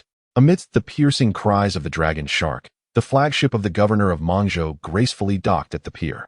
Clad in a flowing azure robe and wielding a vine staff, the venerable governor Mou, with his silver hair and beard that exuded an ethereal grace, cautiously descended the gangway with the assistance of 2 handmaidens. Pausing on the dock to catch his breath, Mou squinted his small, triangular eyes, his left hand instinctively resting upon the delicate waist of one of his attendants. Esteemed guests, the Dragon Gate feast, a grand golden-scaled carp over a zhang long. Splendid, splendid, splendid. Indeed, this time, The arrival is most fortuitous. After a series of heavy coughs, Moyu's left hand slid down slightly, his murky gaze swirling as he leisurely spoke. Zhou Luyun, the learned scholar from the White Egret Academy. Splendid, splendid, splendid. Having uttered a few cryptic remarks, Moyu fell silent and stepped into a carriage, which, surrounded by dozens of guards, swiftly made its way towards Gaizhou City. Like the fleet from Minzhou, the 30 warships accompanying Moyu did not dock, instead aligning themselves neatly across the surface of the Beima River. At the fish market dock of Beima River, the crowd had yet to recover from the astonishment of the arrivals of the governors from Minzhou and Mangzhou when the air was filled with the vibrant calls of birds.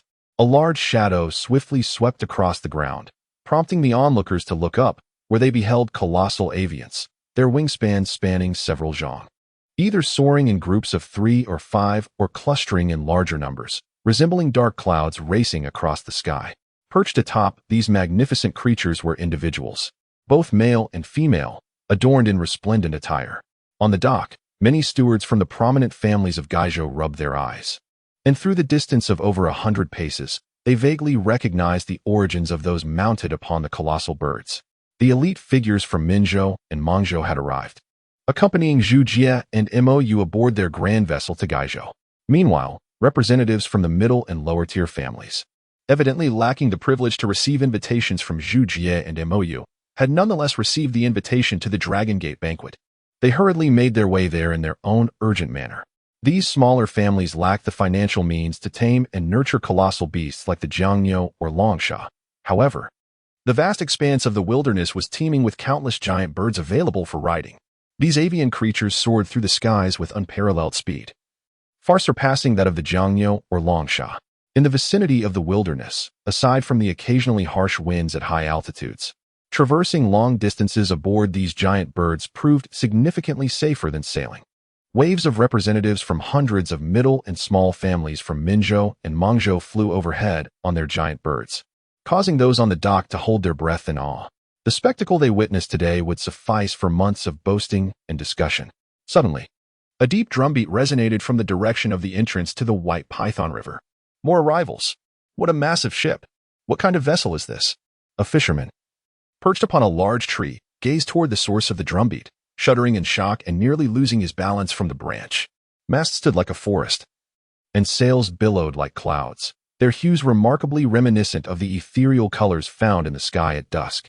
Each sail bore enormous, glistening symbols. While the river's breeze was gentle, yet, these colossal sails filled with air of their own accord, propelling the grand vessels upstream against the current. Originally, the warships of Minzhou and Mangzhou, formidable maritime vessels, were considered among the finest in the vast wilderness, towering 5 zhang and extending over 30 zhang in length, sufficient to traverse the great rivers of this untamed expanse. However, in comparison to the behemoth ships sailing alongside them, resembling mountains in stature, the warships from the 2 states suddenly appeared diminished. 10 colossal vessels formed a line, their prows rising over 10 zhang, adorned with grotesque carvings of fearsome beast heads, the significance of which remained a mystery. From their mouths and eyes, thick smoke and brilliant light continuously erupted, instilling a sense of dread in onlookers. The nearly 100 zhang long hulls were constructed of pitch-black steel plates, riveted together, their surfaces etched with an array of bizarre markings. Occasionally, strange streams of light would race along these markings, swiftly flowing from the bow to the stern. The lined-up giant ships loomed like mountains, parting the turbulent waves as they surged upstream, compelling the warships of Minzhou and Mangzhou to hastily retreat, unwilling to obstruct the path of these titanic vessels. Despite their swift evasions, the waves stirred by the gigantic ships still rocked their vessels violently, with spray even splashing onto their decks. As far as the eye could see, a multitude of armored giants extended nearly 100 miles, with at least 300 ships of various sizes. Many of these colossal vessels bore immense war drums at their prows, where bare-chested warriors wielded drumsticks, leaping with fervor beside the drums, their resounding beats echoing for miles. Yesterday, the 6 young lords from noble families, Li Qian and Zhao Kuo among them, were slain by Chu Tian. Their surnames indeed correspond to these 6 esteemed lineages. These colossal ships hailed from the heart of the Great Qin. They represent the formidable alliance of various clans who have forged a pact with Zhou Luyun, offering their aid. Whether by mere coincidence or divine providence, a mere 2 hours before the Dragon Gate banquet, A united fleet from 32 affluent families of the Great Jin made its grand entrance into Gaizhou, arriving at the merchant wharf just 30 miles from the city. The first batch of 10 massive vessels brazenly docked at the wharf, one of which ruthlessly collided with a loading bridge, reducing it to splinters. Steel-plated gangways extended from the open holds of the ships, and a throng of armored private soldiers from the clan surged forth in an orderly manner. The sound of flags flapping echoed as one family banner after another rose high, billowing fiercely in the morning breeze. Chapter 41. The War of a Dog 1. A troop hastily approached, and at the forefront, atop a unicorn steed, sat a rotund figure exceeding 8 feet in height and nearly 9 feet in girth. His body resembling snowflakes of pure white flesh. Those familiar with him gasped in astonishment. Ah, it is Ling Shou, the chief steward of the Ling clan. What brings him here in person? Unlike Ling Fu, who perished at Tiger Tooth Pass 2 days prior, Ling Shou is the true steward of the Ling family. Managing all internal and external affairs, his authority second only to the current head of the clan. Such an individual rarely graces ordinary eyes unless a matter of utmost importance arises. Though Lin Shou's form had grown threefold in girth compared to Ling Fu, he moved with remarkable agility, racing to the merchant dock accompanied by a throng of guards. Before his mount could come to a halt, Lin Shou ascended with the grace of a dandelion caught in the wind, silently sweeping across a distance of over 20 zhang, landing lightly on the ground. 10 colossal ships rested against the shore, from which a battalion of expressionless, armored mercenaries emerged from the cabins. At the sound of a commanding voice, they formed into precise 100-man formations on the dock. The resonant sound of their footsteps echoed as each formation solidified, promptly marching in unison towards the open space ahead. One after another, the 100-man squads advanced in a thunderous cadence, the atmosphere on the dock charged with an unmistakable aura of menace. As dusk began to rise to heights of over 10 zhang, a dozen middle-aged men, clad in brocade robes and exuding an air of unspoken arrogance, yet tempered by a hint of caution in their demeanor, descended from several of the great ships. They hastened to stand before Lin Shou. With great effort, Lin Shou inclined his body slightly, offering a respectful bow to the assembly, and produced a handwritten letter from his sleeve, extending it towards them. Esteemed stewards, he began. This is a personal missive from Scholar Zhou. He is currently preoccupied with the Dragon Gate banquet and is unable to attend. Enclosed are the detailed accounts of recent events. The 6 young nobles, I fear, may have met with misfortune. Lin Shou's gaze flickered, his emotions a complex tapestry as he regarded those before him. They were the stewards of the 6 prominent families, Li Qian, Zhao Kuo, and others, who commanded their familial fleets, having traversed great distances to reach Gaizhou, all in an effort to assist Zhou Luyun in his endeavors there. Having endured a relentless journey for over half a year, braving the wind and rain, they were on the verge of reaching Gaizhou when they unexpectedly received a message from a spiritual bird. It revealed that the young master, to whom the 6 families had pledged allegiance under Zhou Luyun, had mysteriously vanished. While it was termed a disappearance, Zhou Luyun candidly informed them that the guards of Li Qian and his companions had met a gruesome fate near the Chu family's mine, strongly suggesting that Li Qian and the others had likely encountered misfortune. However, Zhou Luyun cautioned them in his correspondence that the Chu family held significant sway in Gaizhou, unless they could procure irrefutable evidence proving that the Chus were responsible for the harm inflicted upon Li Qian and his companions. They must refrain from recklessly provoking a confrontation with the Chu family. As a throng of mercenaries emerged from the ship's hold, ladders extended from other compartments, and numerous bare-chested sailors and porters could be heard loudly chanting as they transported carts filled with provisions and bundles of mysterious goods wrapped tightly in oilcloth, although the oilcloth obscured their contents. The heavy metallic clattering emanating from the packages piled upon the dock made it evident that they contained an assortment of formidable weaponry and armaments.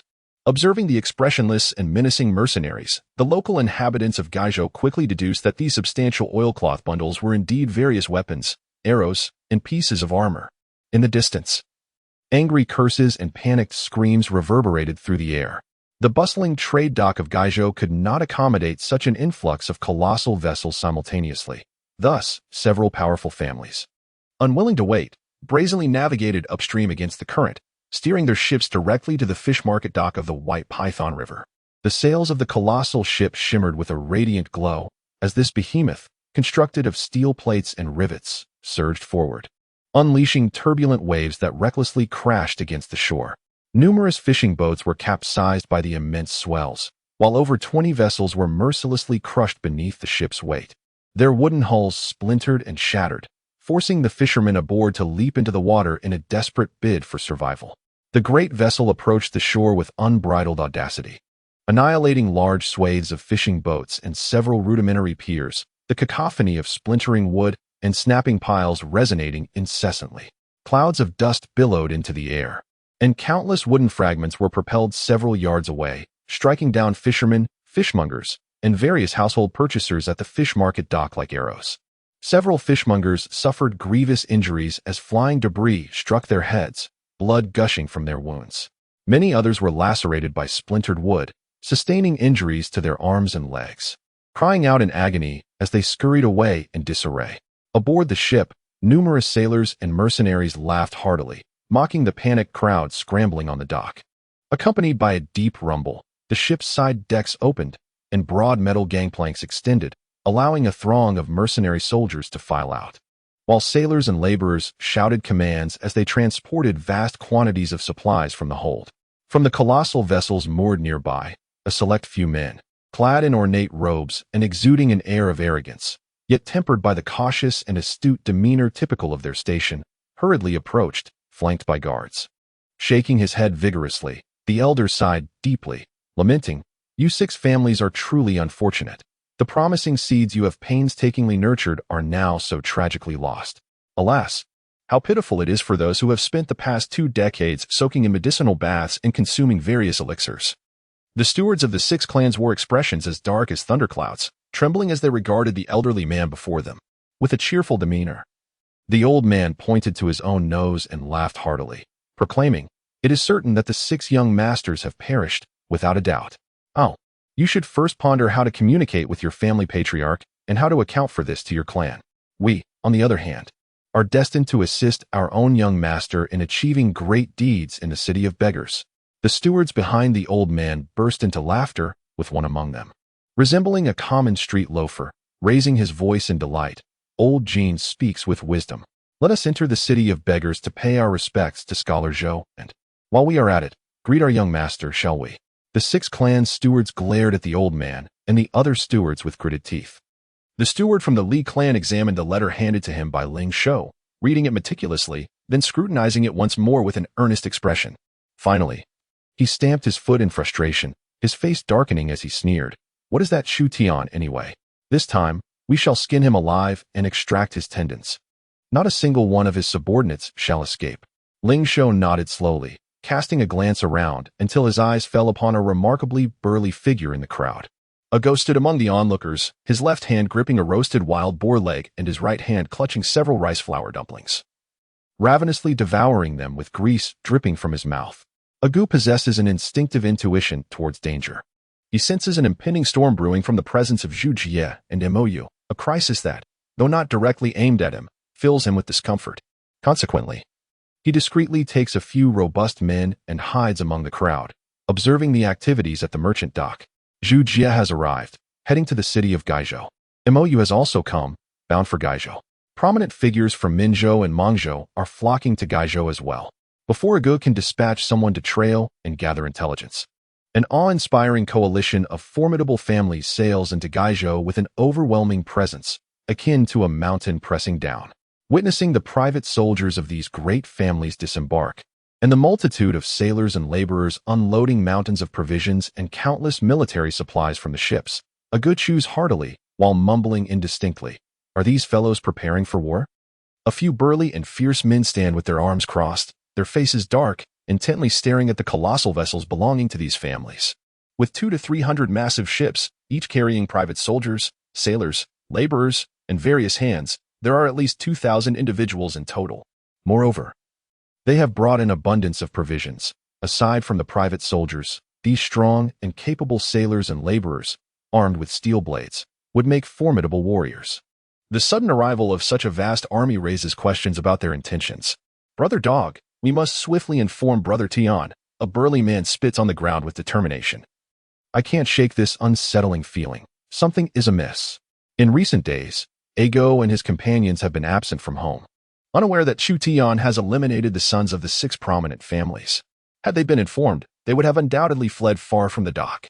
It is precisely due to their ignorance that Ling Shou, after exchanging a few murmurs with the stewards of the 6 families, noticed Ago amidst the mocking laughter of the stewards from the other families.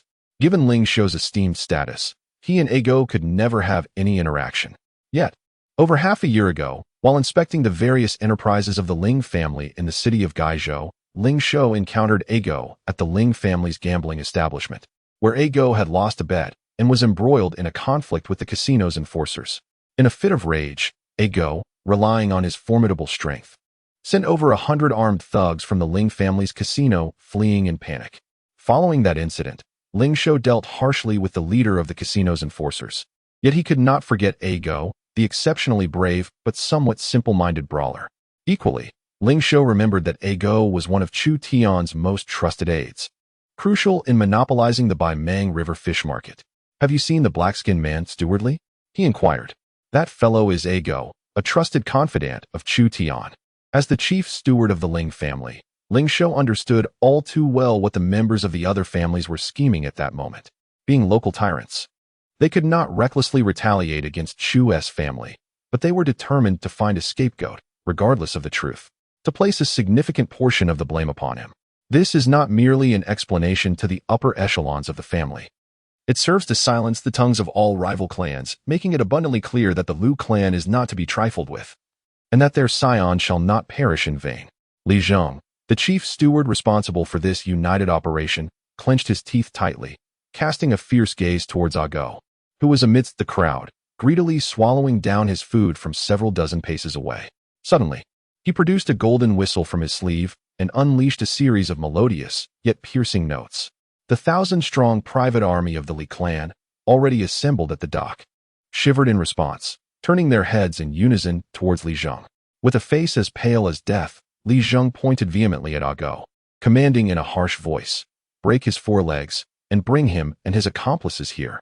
The well-trained soldiers of the Li clan roared in unison, and 1,000-man squads abruptly dispersed into a formation resembling migrating geese, swiftly converging towards Ago's location. The multitude of dockworkers, porters, and the various attendants from nearby tea-houses and taverns, upon witnessing this, gasped in horror, turning tail and fleeing for their lives. They were mere common folk, who would dare to confront the merciless private army of a powerful clan. Ago, along with a few burly men by his side, stood momentarily stunned.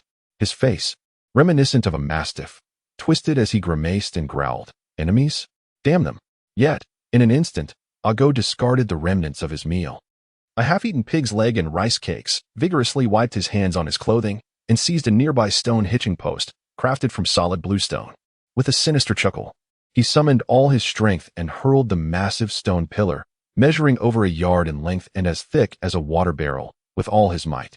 A haunting sound echoed as the azure stone pillar whirled violently, producing a dull, piercing wind that soared over 30 zhang.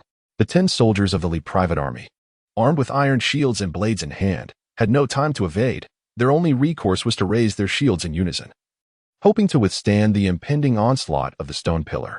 The pillar struck with tremendous force, warping and shattering the 10 steel shields, as each of the soldiers was struck squarely in the chest. In an instant, their upper bodies erupted in a mist of blood, shattered by the sheer might of the projectile. The stone pillar continued its trajectory, sending dozens of soldiers scrambling in terror, and claimed the lives of 7 more before crashing heavily to the ground, exploding into countless fist-sized fragments. The debris scattered in all directions, accompanied by chilling wails of agony. On that grim scene, over 30 Li soldiers were engulfed by the flying stones, their iron armor buckling under the relentless assault, bones splintering and sinews tearing. Several soldiers suffered broken ribs, gasping blood as they collapsed, staring into the abyss. Even before any formal engagement had occurred, the might of Agu had rendered half of 100-strong Li battalion powerless. Li Zheng stood in stunned disbelief. His face flushed crimson as he sensed the silent derision of the stewards from prominent families surrounding him, mocking the inadequacy of the Li private army. "Kill them. Show no mercy. Leave no survivors. Kill, kill, kill." Li Zheng shrieked in desperation. "Are you all dead? Captains of each squad, advance and slay them." In the ranks of the Li family's private army, formidable centurions and even commanders of thousands surged forth, boldly advancing towards Agu. Chapter 42. The Gathering. 1. The wheels glistened, and the sound of neighing horses filled the air. On the grand avenue leading to the Beggar's Mountain Academy, elegantly adorned carriages flowed like a majestic dragon. Perched languidly upon a small mound by the roadside was Chu Tian, reclining against the earthbound figure of the old yellow wolf. Each carriage bore the family crest, intricately engraved with surnames in ancient script. In a mere half-hour, Chu Tian witnessed the carriages of the Ling family from Gaizhou pass by, followed by those of the Qian, Zhang, Mu, and Tai families, among other renowned clans. The representatives of these illustrious families displayed vibrant complexions and spirited demeanors, their eyes shimmering with an indescribable hope. In addition to the powerful clans of Gaizhou, Chu Tian also encountered officials from various prefectures and counties, who hastened to attend. Unlike the representatives of the esteemed families, the faces of these officials bore a far more complex and somber expression. Before long, a crimson banner billowed in the wind, heralding the approach of Sima Zhuifeng's carriage. Old Yellow, it's time for us to depart as well. The Dragon Gate feast awaits, and its delicacies are not to be missed. After giving the old wolf's neck a gentle rub, Chu Tian mounted, and the old yellow wolf let out a long howl, springing forward with nimble steps towards the Beggar's Mountain Academy. At the front gate of the academy, a throng of disciples clad in snowy white greeted the guests attending the Dragon Gate feast with grace and courtesy, their smiles warm and inviting. One distinguished guest after another emerged from their carriages, presenting their invitations to the academy disciples responsible for reception. Both parties exchanged courteous bows and greetings, and the esteemed guests were ushered into the academy. Chu Tian rode his old wolf steed to the entrance of the academy, dismounted with a carefree leap, and handed over his invitation to a nearby esteemed disciple. I am Chu Tian from the Beima River Fish Market in the Beggar State. The disciple, taken aback, read aloud the contents of the invitation, his astonishment evident as he glanced at Chu Tian, his expression quite disordered. This was the disciple acceptance ceremony of Zhou Luyun, a grand event at the Gaishan Academy. The least privileged among the guests entitled to attend the Dragon Gate banquet were landowners possessing thousands of acres, along with substantial other properties, hailing from wealthy families with fortunes that had been passed down for more than 3 generations. How could a mere fishmonger like Chu Tian, the leader of ruffians from the marketplace, possibly receive an invitation? My friend, could it be that my invitation is a forgery? If so, I shall take my leave. Chu Tian grinned and began to walk away. He truly had no desire to partake in this trivial Dragon Gate banquet, as he sensed that a significant upheaval was imminent. He felt that Xiaosheng was merely causing chaos, wishing for the world to descend into turmoil. Zhou Luyan, too, had lost his senses, being persuaded by Xiaosheng. Brother Chu Tian, please wait. The disciple in charge of the reception, having overheard the exchange, hurriedly ran a few steps to intercept the departing Chu Tian. This esteemed sanctuary of erudition and refinement, the Kaishan Academy, hardly lends itself to addressing its members by such plebeian terms as Chief Chu. The disciple instinctively yearned to address Chu Tian as Sir, yet swiftly dismissed the notion, recognizing the absurdity of bestowing such a title upon a mere fishmonger. Other honorifics, such as Master, Teacher, or Senior, were equally unsuitable for one of Chu Tian's humble station. Consequently, the Academy member opted for a decidedly more informal appellation, Brother Chu. Brother Chu, you are a distinguished guest personally invited by Master Zhou himself. How can you possibly depart? Pray, come in, come in. A prime spot awaits you within. With solicitous fervor, the Academy disciple grasped Chu Tian's sleeve, ushering him through the Academy gates with a blend of persuasion and gentle force. Old Yellow Wolf, wagging its tail with an air of self-importance, sauntered in Chu Tian's wake. Several Academy members attempted to intercept the creature, but Old Yellow Wolf bared its fangs and emitted a low growl, causing the scholars to recoil in trepidation and grant it passage. Unhindered, Old Yellow Wolf trailed Chu Tian into the academy, proceeding along the central path to the Plum Snow Spirit Pavilion. The pavilion's doors had been entirely removed, save for the supporting pillars, seamlessly merging the grand hall with the exterior plaza. Within the hall, over 300 long tables were arranged, each accompanied by a soft cushion for kneeling. These coveted seats were reserved for the most esteemed guests of the assembly. On the surrounding plaza, thousands of long tables were meticulously arrayed.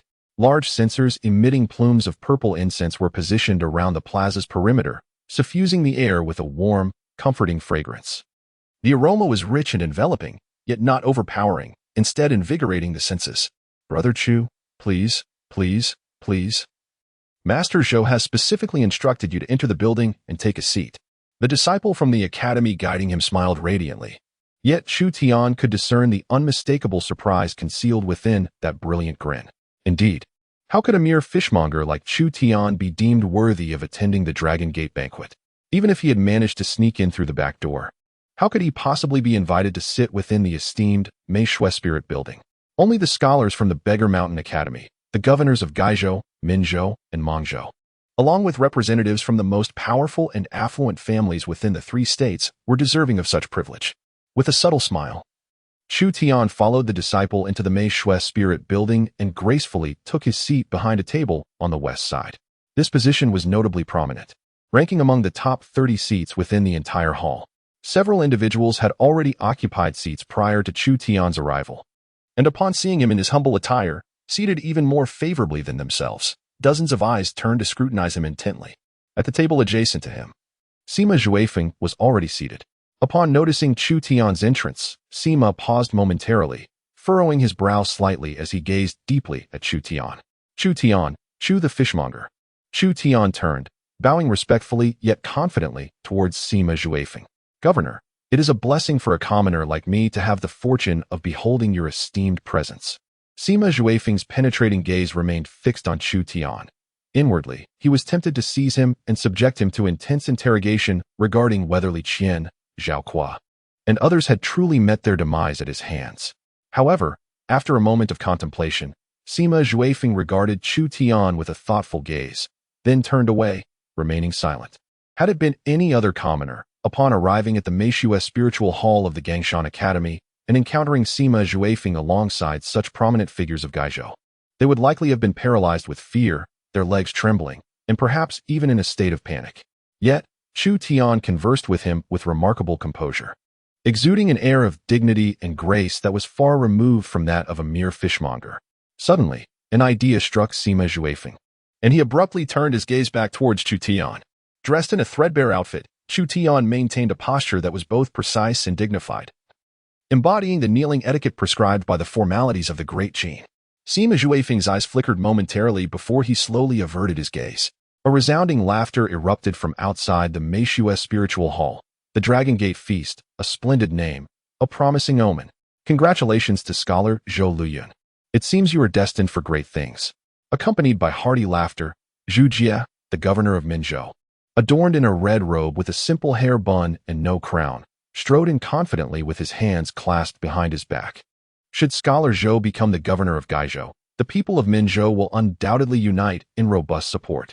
Zhu Jie, with a visage flushed with mirth, approached Sima Zhuifeng with the swiftness of a tempest, exclaiming heartily, "Sima, do you not agree with this reasoning?" Sima Zhuifeng, lifting his gaze to meet Zhu Jie's, responded coldly, "The position of the governor of Gaizhou is conferred by the Son of Heaven." Suddenly, Zhu Jie pointed a finger at Sima Zhuifeng's face, his voice rising in admonition. "The governorship bestowed by the Son of Heaven, if it leads to the suffering of the populace and widespread discontent, shall be forfeited should the local elders unite in petition." With a sneer, Zhu Jie continued, "As long as the elders of Gaizhou jointly appeal to the Son of Heaven, we, the citizens of Minzhou, shall certainly endorse their plea, ensuring your expulsion from our lands." Sitting nearby, Chu Tian observed the fierce confrontation between Zhu Jie and Sima Zhuifeng, utterly captivated by the spectacle. Zhu Jie had boldly unveiled the clandestine machinations hidden beneath the veil of propriety. It was common knowledge that Zhou Luyun sought to usurp Sima Zhuifeng's governorship. However, with the powerful Sima clan backing him, Sima's position remained as steadfast as a mountain, provided he did not err gravely. Thus, while tension simmered between Zhou Luyun and Sima Zhuifeng, their conflict had thus far remained veiled in secrecy, avoiding a public rupture. Yet, Zhu Jie's audacious declaration of an alliance with Zhou Luyun to oust Sima Zhuifeng laid bare the underlying strife, leaving no room for further covert skirmishes. They could no longer afford the luxury of subterfuge. They were compelled to roll up their sleeves and engage in open conflict. Sima Zhuifeng gradually rose to his feet, his stature a head taller than Zhu Jie, and his countenance far more handsome than Zhu Jie's equine visage. His gaze, like frigid stars, pierced through Zhu Jie as he uttered in a chilling tone, "Zhu Jie, do you intend to provoke my Sima family?" Zhu Jie chuckled, then sidled up to Sima Zhuifeng's ear and whispered with a sly grin, "My Zhu family holds no fear of your Sima family. This time, I shall ensure your departure. And the swifter and more ignominious, the better. Do you know why? Sima Zhuifeng's eyes narrowed slightly as he cast a sidelong glance at Zhu Jie. Chu Tian's eyes widened in astonishment. The scions of the Sima and Zhu families, engaging in a rivalry fueled by jealousy in the capital of the great Jin dynasty, even to the point of fracturing bones. How intriguing. The Sima and Zhu families, both founding aristocratic houses of the great Jin, accustomed to lives of opulence and grandeur. Should Sima Zhuifeng and Zhu Jie truly engage in a feud, the spectacle would be quite a sight to behold. Such juvenile antics. Sima Zhuifeng frowned, regarding Zhu Jie with a frosty gaze. Zhu Jie, beholding your rabid demeanor, one would hardly believe you to be the esteemed governor of a prefecture. Within the grand hall of Plum Snow Spirit Tower, the representatives of prominent clans from Kai and Min prefectures watched the two men with a mixture of trepidation and excitement. Though Zhu Jie's words were spoken softly, close to Sima Zhuifeng's ear, the clan representatives present in the hall were, at the very least, martial arts experts of the Earthmaster level or higher. Their senses were acute, and they had clearly overheard Zhu Jie's words. They all hoped that the two would engage in a fierce confrontation. Should animosity erupt between the governors of Gai Province and Min Province, affording these prominent families an opportunity to capitalize on the ensuing chaos, Zhu Jie emitted a peculiar chuckle. Abruptly, he expectorated, directing a mouthful of saliva towards Sima Zhuifeng's countenance. A flush of crimson momentarily graced Sima Zhuifeng's face. Chu Tian, seated a considerable distance away, detected a subtle warmth on his skin as a wave of heat emanated from Sima Zhuifeng's visage, causing Zhu Jie's spittle to dissipate into a wisp of vapor before it could reach its intended target. Sima Zhuifeng responded with a gentle smile, maintaining his composure. Under the scrutiny of onlookers, Sima Zhuifeng, a member of the esteemed Sima 8 Jun, had no inclination to engage in a fracas with Zhu Jie. Zhu Jie, himself of noble lineage, differed from Sima Zhuifeng in that Sima Zhuifeng had voluntarily ventured to Gai Province to achieve distinction, whereas Zhu Jie was an unadulterated mad dog. Notorious throughout the Jin capital, his eccentricity was so pronounced that his own family, the Zhu clan, could no longer tolerate his presence and had summarily dispatched him to the desolate backwater of Min Province. Sima Zhuifeng could not bring himself to engage in a public altercation with such a deranged individual. Zhu Jie, with his hands clasped behind his back, proceeded to scrutinize the assembly within the grand hall of the Plum Snow Spirit Pavilion. The representatives of the Min Province families, having accompanied him by ship, were self-evident. Among the representatives of the Gai Province families, with the exception of Chu Jie, the young master of the Chu clan, the representatives of the Ling clan and others greeted Zhu Jie with deferential nods. As Sima Zhuifeng's sworn adversary, Zhu Jie was, in effect, a potential ally to the Ling clan and their ilk. After surveying the room, Zhu Jie's gaze abruptly fixated upon Chu Tian. He gazed upon Chu Tian's drab robe, then shifted his attention to the sturdy attire beneath, and finally to the horned dagger sheathed at his waist. His eyes widened, growing rounder with disbelief. Suddenly, Zhu Jie let out a shrill scream as if he had stumbled upon a pile of dung at a grand banquet. Where did this filthy lackey come from? You imbeciles! Are you blind? How could you allow such a base wretch to infiltrate the Dragon Gate feast? Bring him out, break his legs, drag him away, kill him. Yes, kill him. But do not do it here. Take him outside the academy gates first. Zhu Jie raged, his voice hoarse and frantic. What kind of place is this? This is the Guai Mountain Academy, built by scholar Sun Yu. Such elegance, such nobility, how can these sordid creatures be allowed entry? Where are the gatekeepers of Guai Mountain Academy? Come out at once and kneel outside. Are you blind? Are you fools? Or are both your parents half-demons, resulting in such stupidity that you let this filth in? Zhu Jie hurled invectives without restraint, and within the Mei Shui Spirit Pavilion, the representatives of several prominent families suddenly wore expressions of profound discontent.